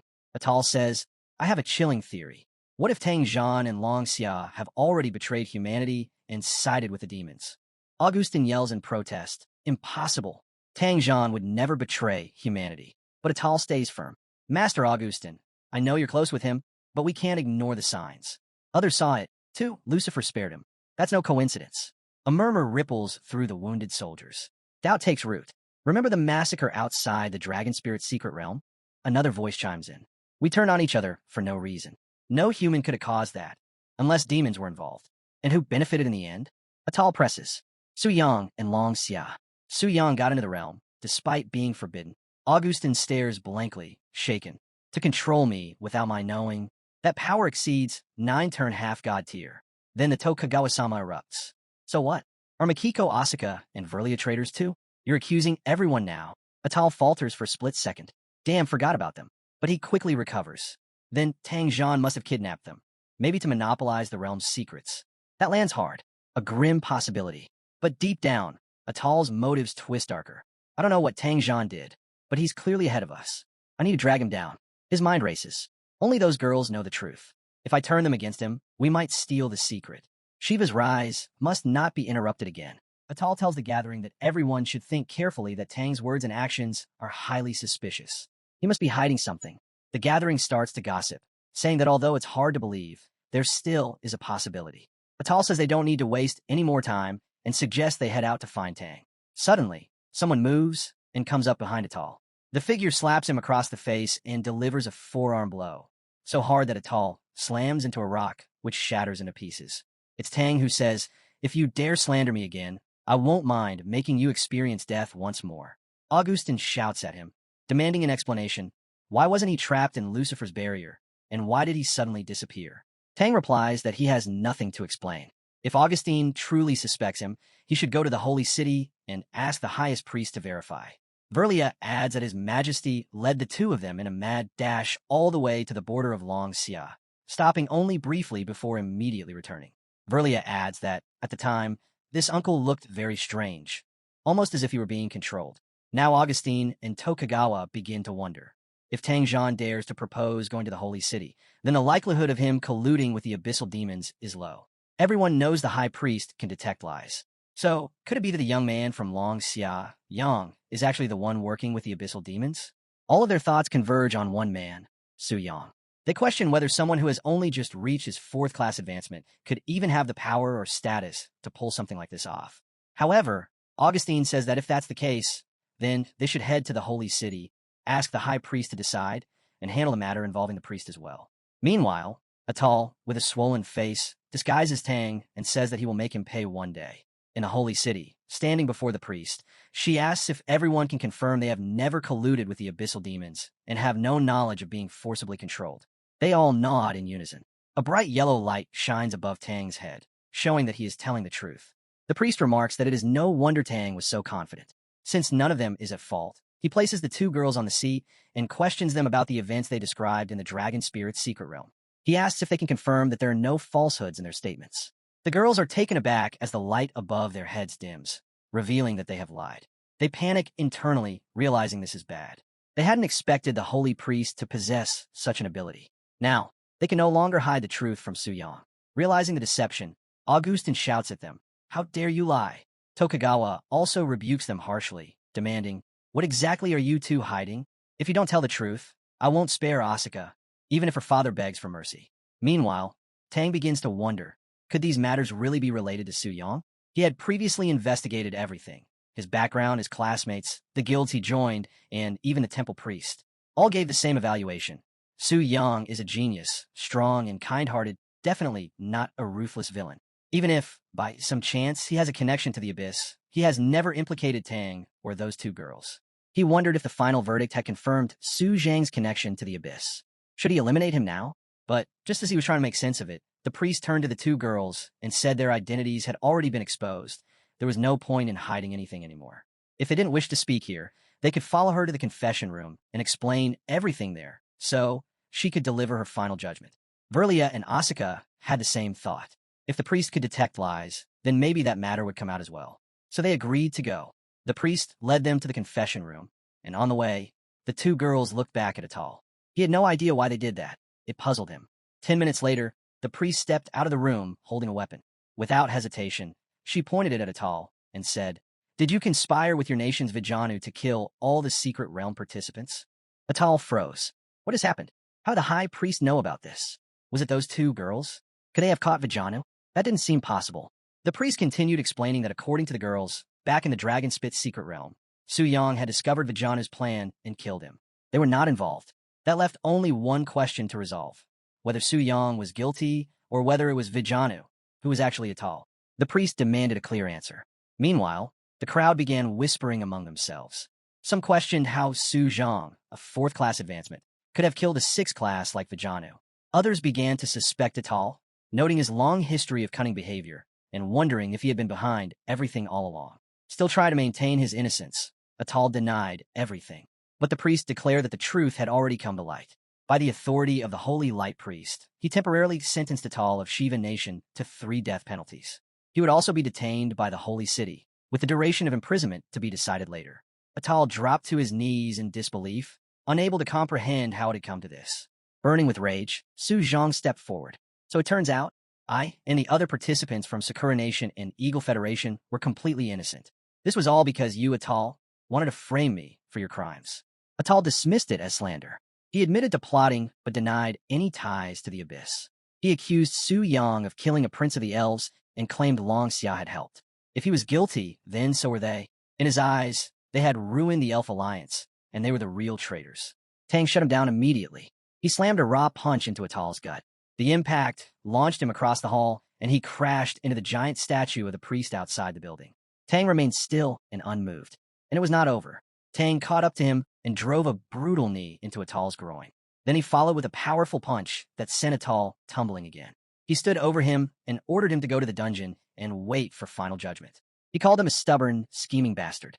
Furious, Atal roared back and vowed revenge. But before he could move, arrows pinned him to the ground. The priest appeared and restrained him. Now that everything had been exposed, Atal thought the Shiva Nation would surely face retribution, too. There was only one thing left to do: flip the table. Brother, he thought, this is my final message before I'm sealed. Tell the Elf Kingdom that Su Yang killed their prince. Then join the Abyss. Side with the demons. Avenge me. He opened a portal and sent the message through. Watching everything unfold, Su Yang thought to himself, if the Shiva Nation is siding with the demons, isn't that the same as walking straight into a trap? Now Atal is behind bars. Yang reflects. Despite how meticulously Atal plotted everything, how could he have possibly predicted that Yang is the ruler of the demon abyss? If the human nation defects to the demon faction, then they'll be mine to command. I'll gladly accept this generous gift. As for you, Atal, just obediently take 4 from me. After all, you brought this on yourself. Don't blame me. As for the Elf Kingdom, Yang muses, apart from Lilith, every elf he's met reeks of arrogance. Deep down, they all see themselves as a noble race, flaunting their pride and contempt like it's a divine right. Anyone unaware might think they all wield Lucifer-level power. They're just a race that once had God-ranked beings. Once I ascend to original Sin Monarch and achieve godhood, I'll show these arrogant elves who are the true rulers. Enslaving one more tier, 11 race, is nothing. Yang ends his thoughts, deciding the meeting has dragged on long enough, and it's time to get down to business. Standing before the Scarlet Withering Monarch, he admits he's been holding back his level progression for too long, fearing attention from the Holy City. But now, with the path clear, he's ready to push straight toward demigod rank. Lucifer watches from the side, clearly unimpressed. She can't understand why the monarch would pick someone as weak as Yang to act as his proxy. The decision makes no sense to her. Yang doesn't bother explaining. He simply tells her to stop asking questions and carry out the orders. Frustrated but compliant, Lucifer follows the command. She admits to herself that the monarch's choices are often beyond reason, and maybe keeping things smooth with the proxy is the smarter move. Still, it annoys her. Of all people, why was she the one tasked with retrieving him? She could have done it on her own terms. A system notification appears, confirming the detection of level 100 with a 5th Revolution advancement quest. Jean observes that the process doesn't seem much different from Shireen's class change, and wonders if it's possible to set up a VIP system for Demon Sectum. Yang confirms he's already planned it out. The idea is to get powerful demons to clear the 5-star advancement quest within the Demon Sectum. If everything proceeds as expected, they'll trigger the Red Moon invasion, where defeating the Scarlet Withering monsters will drop Red Moon crystal ores. He's confident that, as the original Sin Monarch, he can simply order them to hand over the ores afterwards. He reflects on the scarcity of these crystals. The reason they're so rare is that very few individuals manage to complete the 5th Revolution quests. But if he finds a way to mass-produce 5-star professionals through a controlled system, then collecting huge quantities of Red Moon crystal ores becomes a real possibility.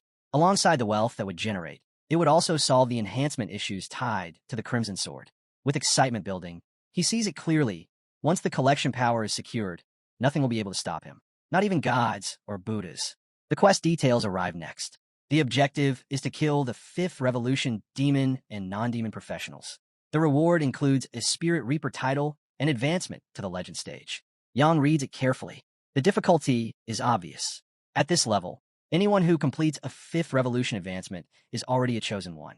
Taking them down while still in the 4th Revolution is no easy feat. He smirks, calling it the perfect filter to separate the truly God-chosen from the rest.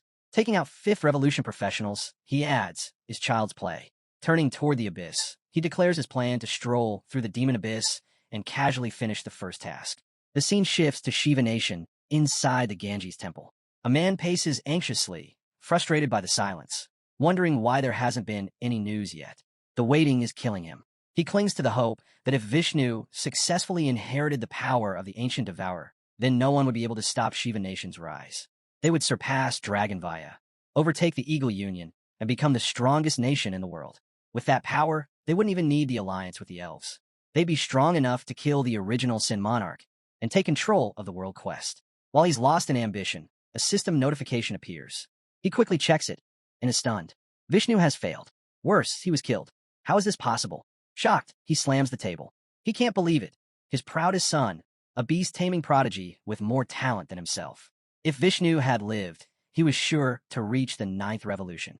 And yet, a 4th Revolution weakling somehow killed his genius son? He curses aloud in disbelief. After a moment, he forces himself to calm down. The truth is clear now. The secret has been exposed. His brother is surely in grave danger. Shireen's class change will soon come knocking.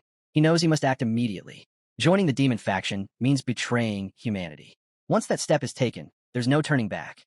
But Vishnu cannot die in vain. With teeth clenched, he makes his decision. Things have come this far. I have no choice. Back in the Holy City, the High Priestess announces that Atal has been imprisoned. Now, the focus must return to the matter of Su Yang. Augustin speaks first, saying Su Yang killing a 6th Revolution like Vishnu with 4th Revolution strength is already unbelievable. But killing the 7th Revolution elf prince Eric? That seems downright absurd. Verlia insists that everything she said is true. They must believe her. Augustin turns away. It's not that he doubts her, especially since the High Priestess herself certified it. It's just that the situation is too bizarre. He wonders what really happened at that moment. Verlia explains that Su Yang seemed to use a strange item to control Eric. She's never seen anything like it. Eric remained conscious, but couldn't move, use any items, or even cast skills. The duration of the effect was unknown, but it remained stable while they watched. Another official commented that it sounded like a binding status effect. However, based on what's commonly known, a lower-level professional trying to bind a higher-level one should see the control duration severely weakened. Verlia agrees. That's the standard rule among professionals, which is exactly why cross-level challenges are so rare. Augustin adds that this rule didn't seem to apply to Su Yang. Either his real level is far higher than known, or that item he used was incredibly powerful, perhaps powerful enough to bypass the level suppression altogether. He begins to consider the possibility. Tang cuts in, saying that no matter what method Su Yang used, at the very least, he was retaliating. He wasn't hurting others without cause.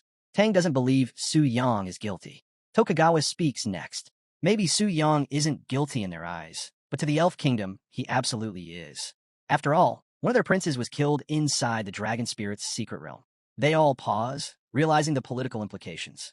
If they can't provide a satisfactory explanation to the Elf country, what will happen to the Alliance? Just then, the temple doors burst open. A man rushes in and whispers urgently into the priestess's ear. With a heavy heart, she slams her weapon to the floor. An emergency has occurred. The meeting is temporarily suspended. Atal has instructed Amino to incite Shiva Nation to join the demon faction. At the entrance within Shiva Nation territory, a soldier stumbled out, crying and barely holding himself together. Broken weapons lay scattered on the ground, remnants of a lost Beatal. Priest Amino stood firm before the Abyss entrance and thought that if inheritance could not make them strong, then the demon faction would. With the original Sin Monarch's protection, they would rise again and flood the Ganges over their enemies. A man approached, and Amino asked about any update. The servant reports that 20,000 legend-ranked professionals had entered the Abyss. Right now, over 1,000 people have completed demonization and are on their way to the Demon City. Once demonized, they will stop initiating attacks. Before Amino could respond, another man hurried up to him. He says that people from the Class Change Shrine have arrived. They've already captured a large group, and many of the untouchables have been persuaded by them. They're no longer willing to go to the Abyss. Amino's eyes widened in shock. He asked if any Brahmins or Kshatriyas left untransferred. The man replied, 70% of the Brahmins have already been transferred, and about 60% of the Kshatriyas too. Amino gave the order to prioritize transferring the Brahmins next. As for the remaining untransferred Kshatriyas, he instructed that they and the obedient untouchables should stall the Class Change Shrine to buy time. The messengers agreed and ran off. Meanwhile, Amino silently wondered if low-caste untouchables could really hold off Shrine's forces. He knew it wasn't likely and that some Kshatriyas would have to be sacrificed, but none of that mattered now. He grits his teeth and mutters that revenge will come. With that, he retreated into the Abyss. Elsewhere, in the 20th layer of the Demon Abyss, the surroundings were shrouded in darkness. A group of demonized blue elves wandered through the Abyss. One marveled at how his base stats had increased about 4% after his transformation. Another added that this had gone up by 6%. Someone joked that he still didn't even know what demons looked like. Another teased that maybe there was a succubi in the Demon City. Still, they were clearly enjoying the benefits of transformation. They knew people from Dragongsia must be jealous of how quickly they were growing. One elf said that once he got stronger, he'd counterattack under the leadership of the original Sin Monarchs and wipe out their enemies. They heard that the elf country holds a strong favor toward their Shiva Nation. Once an alliance is formed, the status of Shiva Nation will surely rise. Suddenly, a figure stepped out from the shadows. It was Su Yang. The elves stared in shock and asked who he was. Su Yang told them to guess. One elf, annoyed and startled, launched an attack. He throws a ball of mana at Yang, and a massive explosion follows. When the smoke cleared, Yang stood there completely unscathed. Calmly, he told everyone not to panic. He was just a guide from the Demon City, assigned to escort new professionals. Everyone panicked, thinking they had just attacked a city-assigned guide. But Yang smiled and assured them it was fine. He explained that he was part of the first batch to join the demon faction and was given the task of leading newcomers. The elves felt reassured and agreed to follow him without hesitation. They reached the base of the Demon City, and Yang explained that as the demon faction developed more, new cities would be built around this area. This place could rival the holy city of the Class Change Shrine. For now, this statue was the Demon Saint statue, the sole resurrection point for all demon faction professionals. Anyone who died could be revived here. The elves were impressed, saying the Demon Abyss was more fascinating than they had imagined. They asked Yang which country he was from. He turned and replied he was from Dragongsia. They were relieved, saying that the country was on friendly terms with theirs. Another asked if there were rules in Dragongsia's Demon City, like in the real world, especially about professionals attacking each other. Yang explained that there were rules. Attacking others inside the Demon City would bring terrifying punishment from the High Priest. One of the elves tenses up and asks, "What about outside the Demon City?" Yang immediately understood what they were getting at and replied with a grin. "Outside there are no rules, and it's all about the strong preying on the weak." The elves visibly relaxed, until one of them noticed Yang calmly cleaning his dagger with a cloth. Confused, he asked, "What are you doing?" Yang answered coldly, preparing to kill these dogs. The elves are perplexed, and fear runs down their spine. But before anyone could react, his dagger slashed through one elf's neck. The others froze in shock. What the hell is this bastard doing? One of them yelled at Yang. But as they retaliated, a swift blow sliced their necks. Yang stood still, watching as the last elf crawled back, terrified. You're crazy. Aren't you afraid of the demon high priest punishment? Yang stared at him and said, any attack inside the demon city will lead to serious punishment. The demon high priest will strictly uphold the rules, but I make the rules. A strange mana surged from his body as he stepped forward and killed the last elf. Outside that area, several other elves ran to report to Lord Amino. Before they could escape, Yang appeared above them floating in the air and told them that since they were already here, they might as well stay.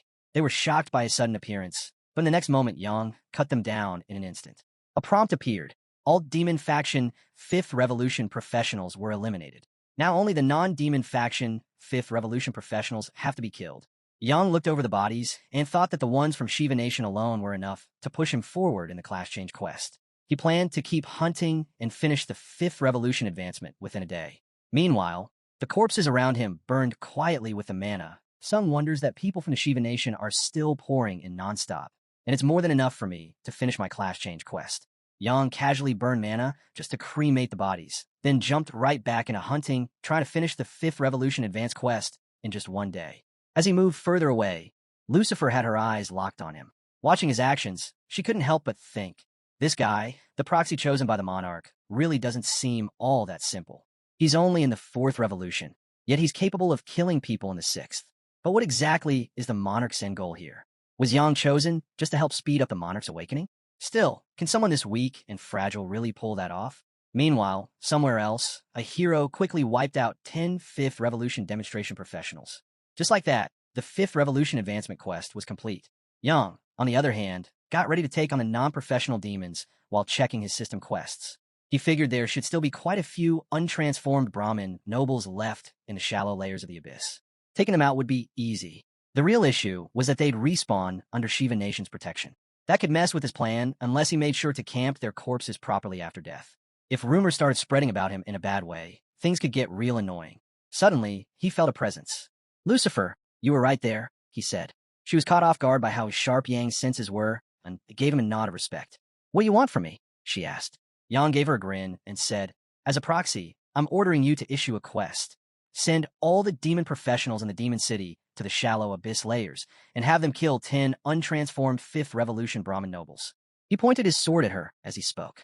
Lucifer's eyes narrowed with irritation, not because she couldn't handle it, but because she had no choice. This weak little proxy dared to order her around, and yet, since it came as a monarch's command, she had to comply, even if just this once. Elsewhere, a bunch of elves were checking out their quests. One of them smirked and said, looks like our boss ain't too fond of these new Brahmins. Another chimed in, then let's go, boys. Time to show these rookies what's what. They hunted the newcomers down without mercy. The Brahmins ran for their lives yelling, hey, we've already joined the demon faction. But the elves didn't care. They slaughtered them on the spot. The few Brahmins who managed to survive felt relieved. They'd broken past the class change screen's defense line again and had entered the abyss. This area had to be tightly guarded now. They started wondering how they'd sneak past, even though they were finally free from those crazy demon elves. One Brahmin said, how about we grab a few Sudras to use as meat shields? Another agreed. Good idea. The Shireen soldiers definitely won't dare kill innocent hostages at random. But the very next second, they were sliced to death. Heads rolled like sliced bread. It was Yang. I felt a little guilty at first, he said, but now it's clear. Killing you is just pest control for the people. He glanced around at the rest, who were just chilling, and added, all right, back to assembly line work. An hour later, every last one of them was dead. Yang had completed the 5th Revolution advancement quest, clearing out both demon faction professionals and the ones outside the faction. Once he wrapped that up, another quest popped up. This one told him to dive into an unknown lair deep within the abyss and solo kill a native demon boss at star rank. The goal? Obtain the crystal core dropped by the boss and fuse it with the power of wrath. Yang was stoked. Finally, a hidden quest appeared. He said, this feels a lot like my last hidden class change quest. That time, I needed the essence blood from the rock abyss earth dragon, but I ended up using black dragon essence blood instead. Now it's the power of wrath. Makes me wonder, what kind of insane result would I get if I used the dark origin power for fusion? After some planning, Yang made his way to visit the abyssal roar first. In one area, there was a massive dragon skeleton. Then suddenly, a barrage of arrows came flying, panning through the scene and scattering wildly. Yang was riding the dragon and heading straight into the lair of the star-rank native demon boss, which had a terrifying level of 150. Sure, here's the rephrased and proofread version in a casual tone, keeping it fun and engaging. Looking at the monster, Yang could instantly feel that sheer demonic pressure oozing off it. The boss let out a thunderous roar. "Who do you think you are, daring to challenge me all alone?" But Yang cut him off mid-roar. "Let's skip the intro. I'm in a rush. Just bring it on." He dropped down from the sky with his dragon's soul, landing like a pro. The demon boss, clearly pissed, growled, "You overestimate yourself. You'll pay for that arrogance and ignorance." Next thing you know, spoons of mana were flying through the air like missiles, all heading straight for the boss. And 5 minutes later, the so-called fearsome demon boss was completely roasted. Charred and confused, he stared at Yang, unable to believe what just happened. "Ow, how could I lose to such a small human?" the boss stammered. Yang shrugged. "It was tougher than the silver dragon, I'll give you that. But yeah, that's about all it had going for it." He looked around, wondering, that's it? It's over just like that? But the boss wasn't done just yet. While lying on the ground, he suddenly unleashed a blast of mana from his mouth, his last desperate move to kill Yang. Laughing, the boss coughed out. "Didn't expect that, huh? My final trump card. A true damage attack that ignores all defense. You're definitely dead now." Smoke filled the air, and then Yang's voice cut through it. "You done playing around?" The boss froze. Yang walked out of the smoke with barely a scratch, smirking. "Haven't you heard the saying? No smoke without injury." "Well, too bad. My HP's only down by 2%. The boss practically started crying like a little kid. "Damn it. Am I the boss here, or are you the boss?" Yang chuckled and, without another word, sliced the boss clean in the next second. "That'd be me, obviously. I'm the boss." As the hero finished dealing with his opponent, he stepped forward, eyes fixed on the shimmering object before him. He wondered if that was the demon crystal core mentioned in the hidden quest. It used to excite him before, but now he could no longer look at it with any interest. Suddenly, a golden energy pulsed outward from the core, and as the light reflected in his eyes, he realized that to gain the dark, primal power of the Lord of Original Sins, one must enter the abyssal depths. The dragon hovered nearby and responded with a low rumble. It couldn't go in right now.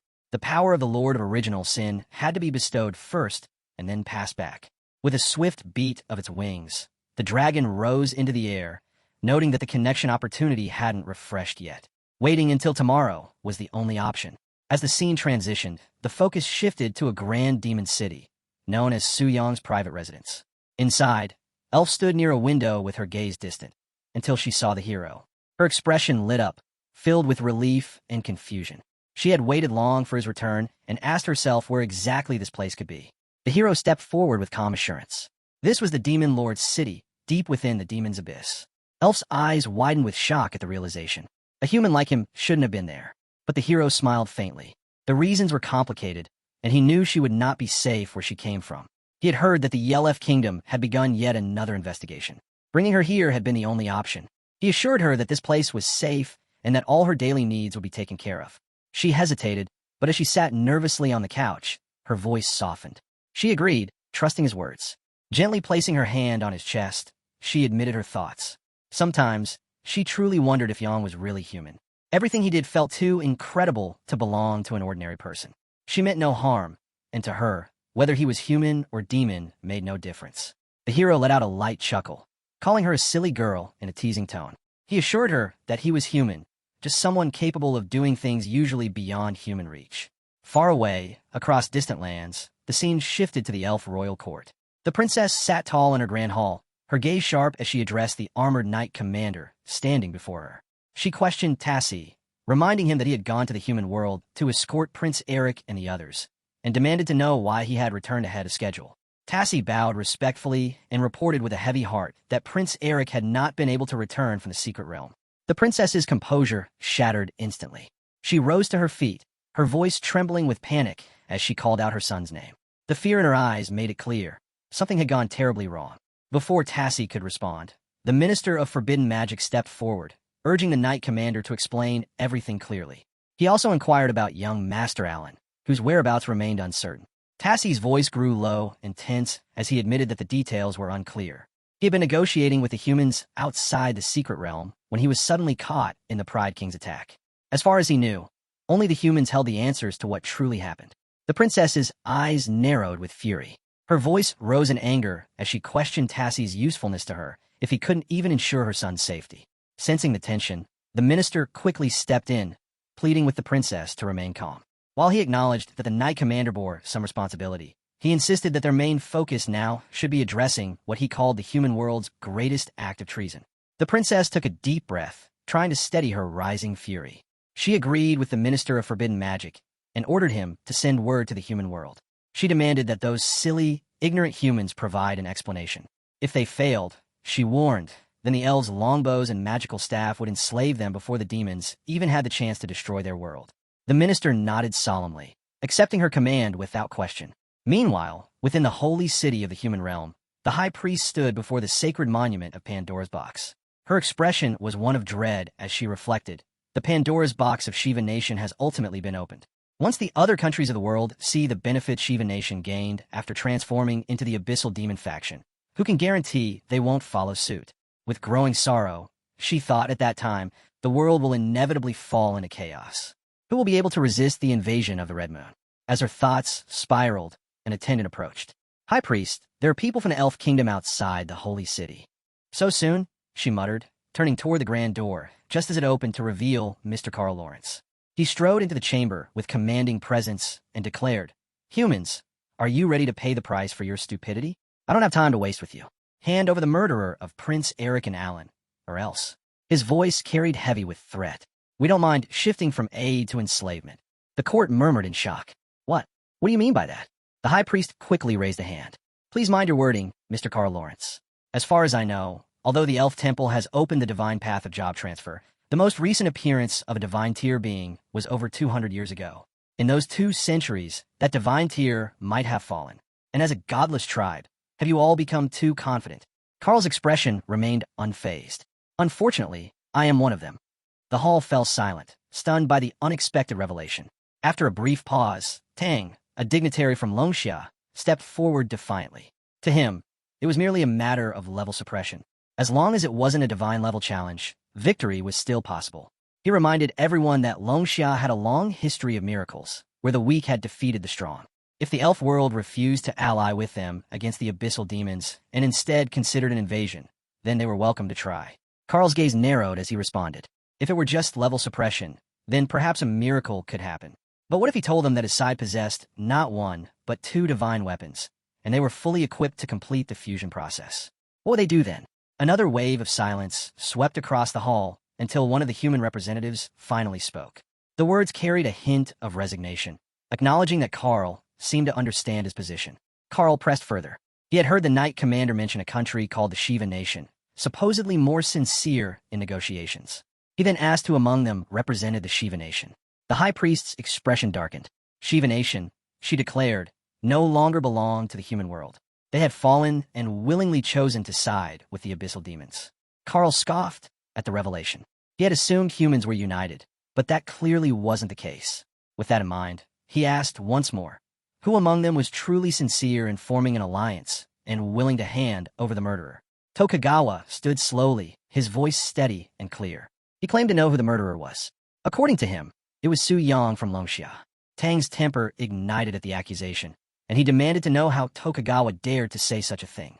Tokugawa defended his statement calmly. Su Yang, being the representative of Longxia and the highest-ranked person present, was using his authority to prevent them from handing Su Yang over to Carl's world. Carl turned to Tang with a chilling presence and demanded to know Su Yang's location. Tang stood firm and answered that he could not provide that information.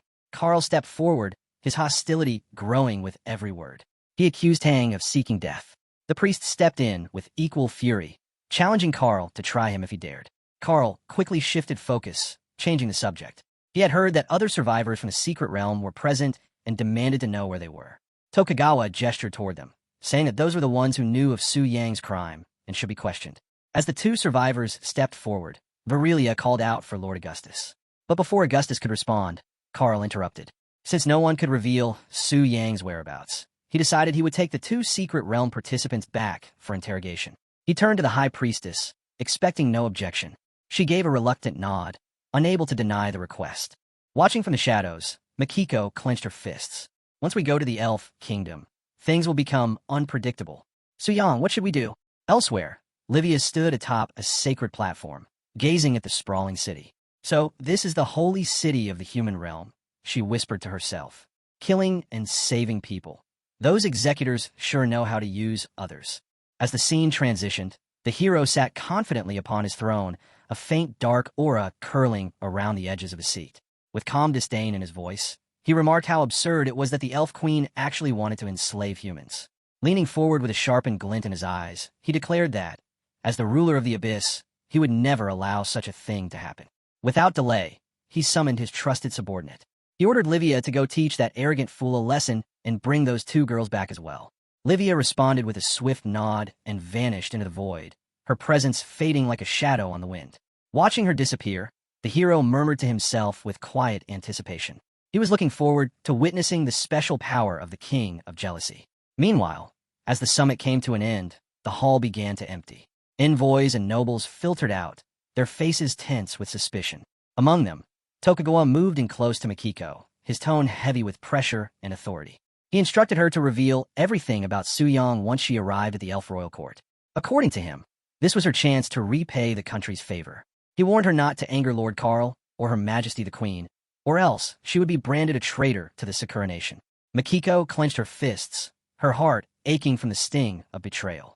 He had once treated her with such respect, and now he stood before her so heartless. Unable to remain silent, Virilia stepped forward, her voice full of indignation. She told Tokugawa he had gone too far. The high priest's frustration echoed through the hall as his staff struck the floor.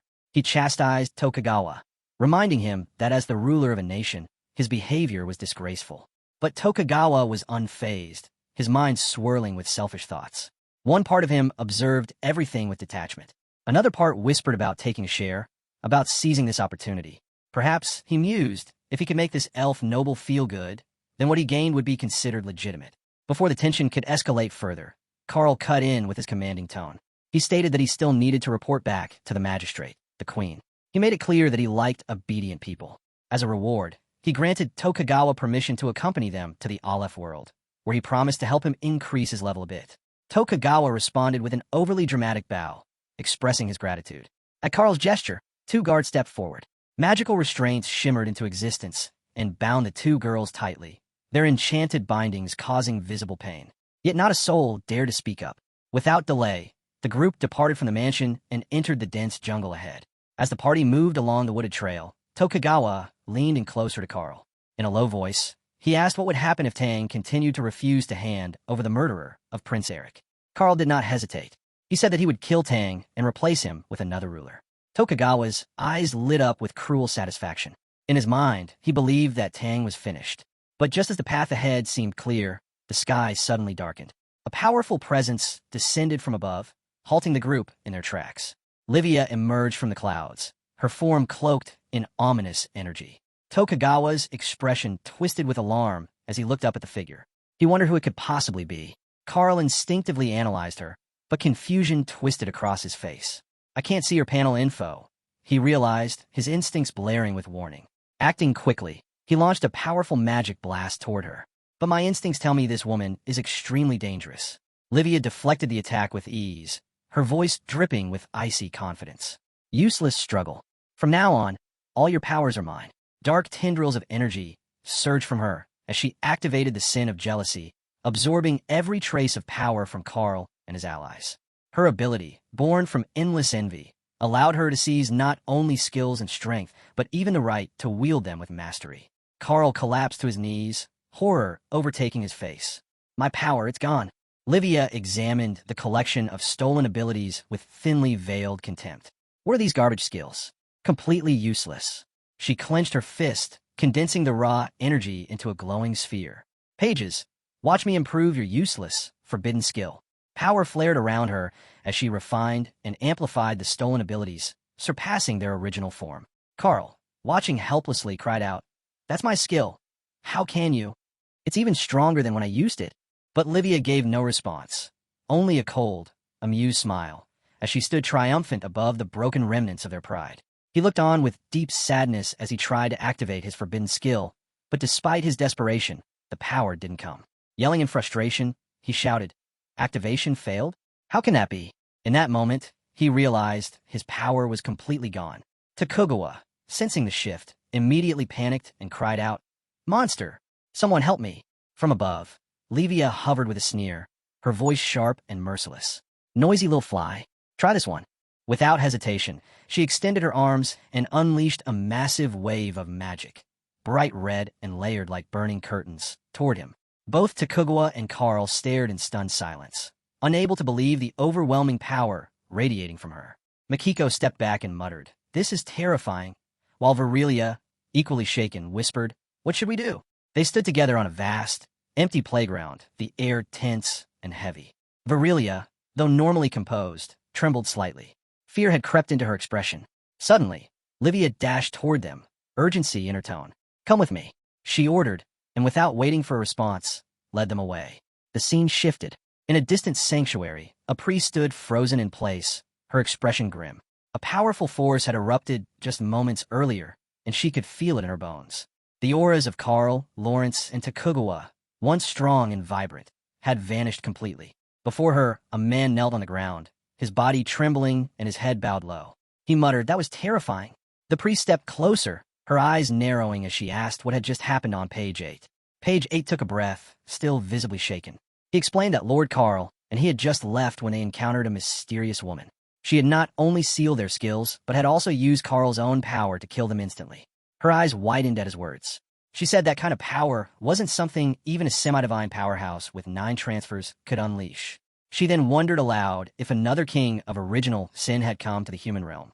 She looked around and questioned the absence of Makiko and Virelia, noting it was strange that she didn't see them. He slowly lifted his head and answered that both Lord Carl and he had been instantly killed, making it impossible for those two to have survived. She frowned, but her voice grew sharp with suspicion. She recalled that Makiko and Virelia hadn't been killed by Lucifer last time outside the dragon spirit's secret realm either. Back then, they had assumed Adder was behind it, attempting to frame Lingxia while hiding his ties to the abyssal demons. But now, Adder was sealed in the Holy City's prison. And yet again, Makiko and Virelia had survived an encounter with a king of original sin. He looked up at her, realization creeping into his expression. He began to ask if she was suggesting something. Yang's eyes darkened as she stated that there was only one possibility.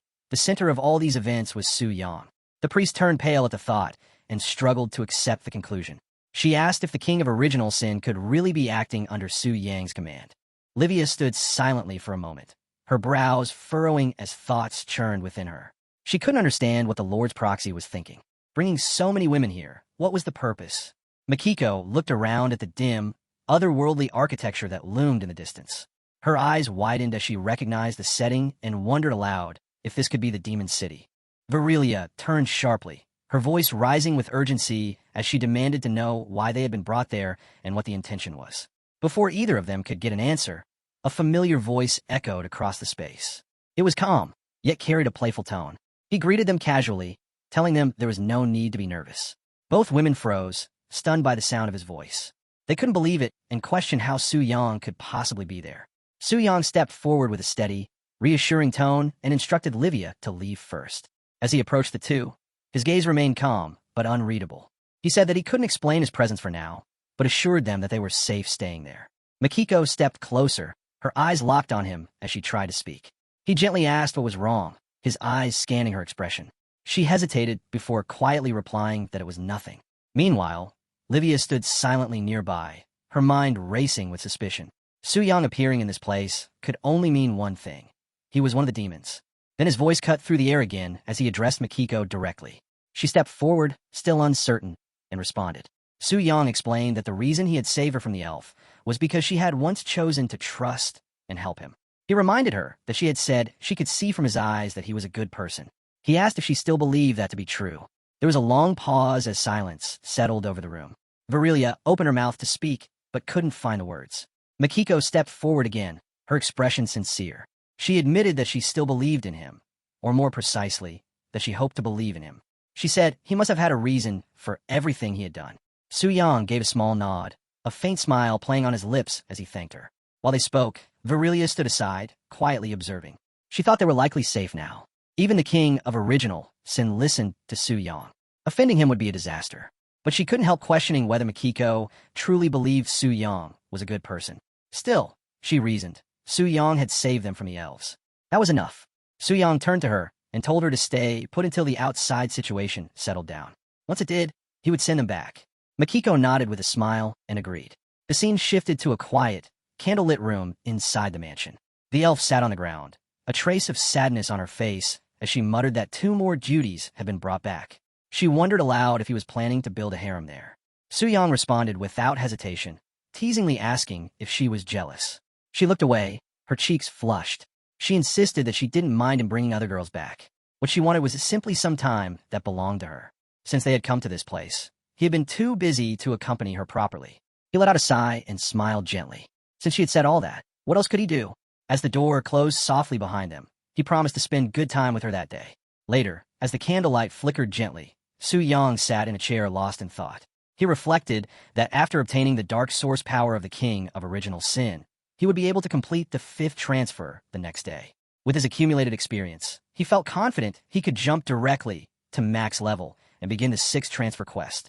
His gaze turned toward the darkness beyond the window. Everything in the demon abyss was going according to plan, but the elf world remained a hidden threat. He considered waiting for the authority of the King of Original Sin to cool down before resurrecting Wrath and sending him to investigate. He stood up and slowly walked to the window. If the elves' combat power turned out to be weaker than expected, then allowing the Kings of Original Sin to occupy the elf world first would be entirely possible. A flicker of ambition crossed his eyes. After eliminating the Lord of Original Sin, he would become the ruler of all 3 factions. He placed a hand on the cool glass. He believed that the human and demon factions could coexist peacefully, but the elf faction, they could only become subordinates. Just as he turned away from the window, a voice echoed softly behind him. Someone expressed anticipation for the surprised expression Su-yang would have upon receiving the Abyss's gift. Su-yang paused, his thoughts shifting again. He had nearly forgotten about the people from the Shiva Nation. By now, those nobles had likely all been transferred over, especially Amino. His eyes narrowed. As someone who always took revenge when owed, it was time for Amino to pay. As the scene shifted once more, high-ranking priests stood in solemn silence beneath the towering spires of the sanctuary. Her expressions were shadowed with doubt and unease. She, cloaked in deep blue robes, stepped closer to the great statue that stood at the temple's heart. Her hand rested lightly on its cold surface, as though seeking clarity through divine contact. All clues point to Su-yang, she thought with a furrowed brow. Could he really be related to the Lord of the Abyss? Her gaze traveled upward, toward the celestial emblem engraved above the statue. She pondered silently. A 5-star transfer. For most geniuses, that would be an insurmountable challenge. But aloud, she finally said, this might be a challenge for ordinary genius.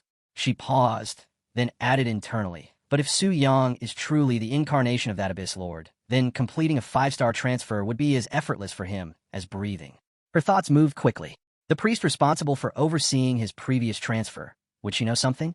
The scene transitioned again, this time to the glowing marble halls of the Job Change Temple in Tianling City, where the energy in the air had grown tense and almost electric. A subtle tremor ran through the sacred ground, and the immense holy statue at the center of the hall began to radiate with an otherworldly brilliance. Bai Ling appeared at the entrance, her eyes immediately locking onto the glowing effigy. She murmured to herself, wondering if this could be the summoning of the holy statue, something that had never happened before. A voice answered her before she could continue. The woman introduced herself as Euphemia, the 3rd Holy High Priestess. Her presence was commanding and her tone unwavering as she stepped forward, her ceremonial robes trailing behind her like woven starlight. She stated that she was there in the name of the holy statue. Bai Ling turned, startled by the name. She instinctively stepped back, barely able to believe it was Euphemia. Euphemia's gaze remained steady as she requested to know everything about Su-yang. Bai Ling repeated the name, stunned. Her voice wavered slightly as her mind struggled to process the weight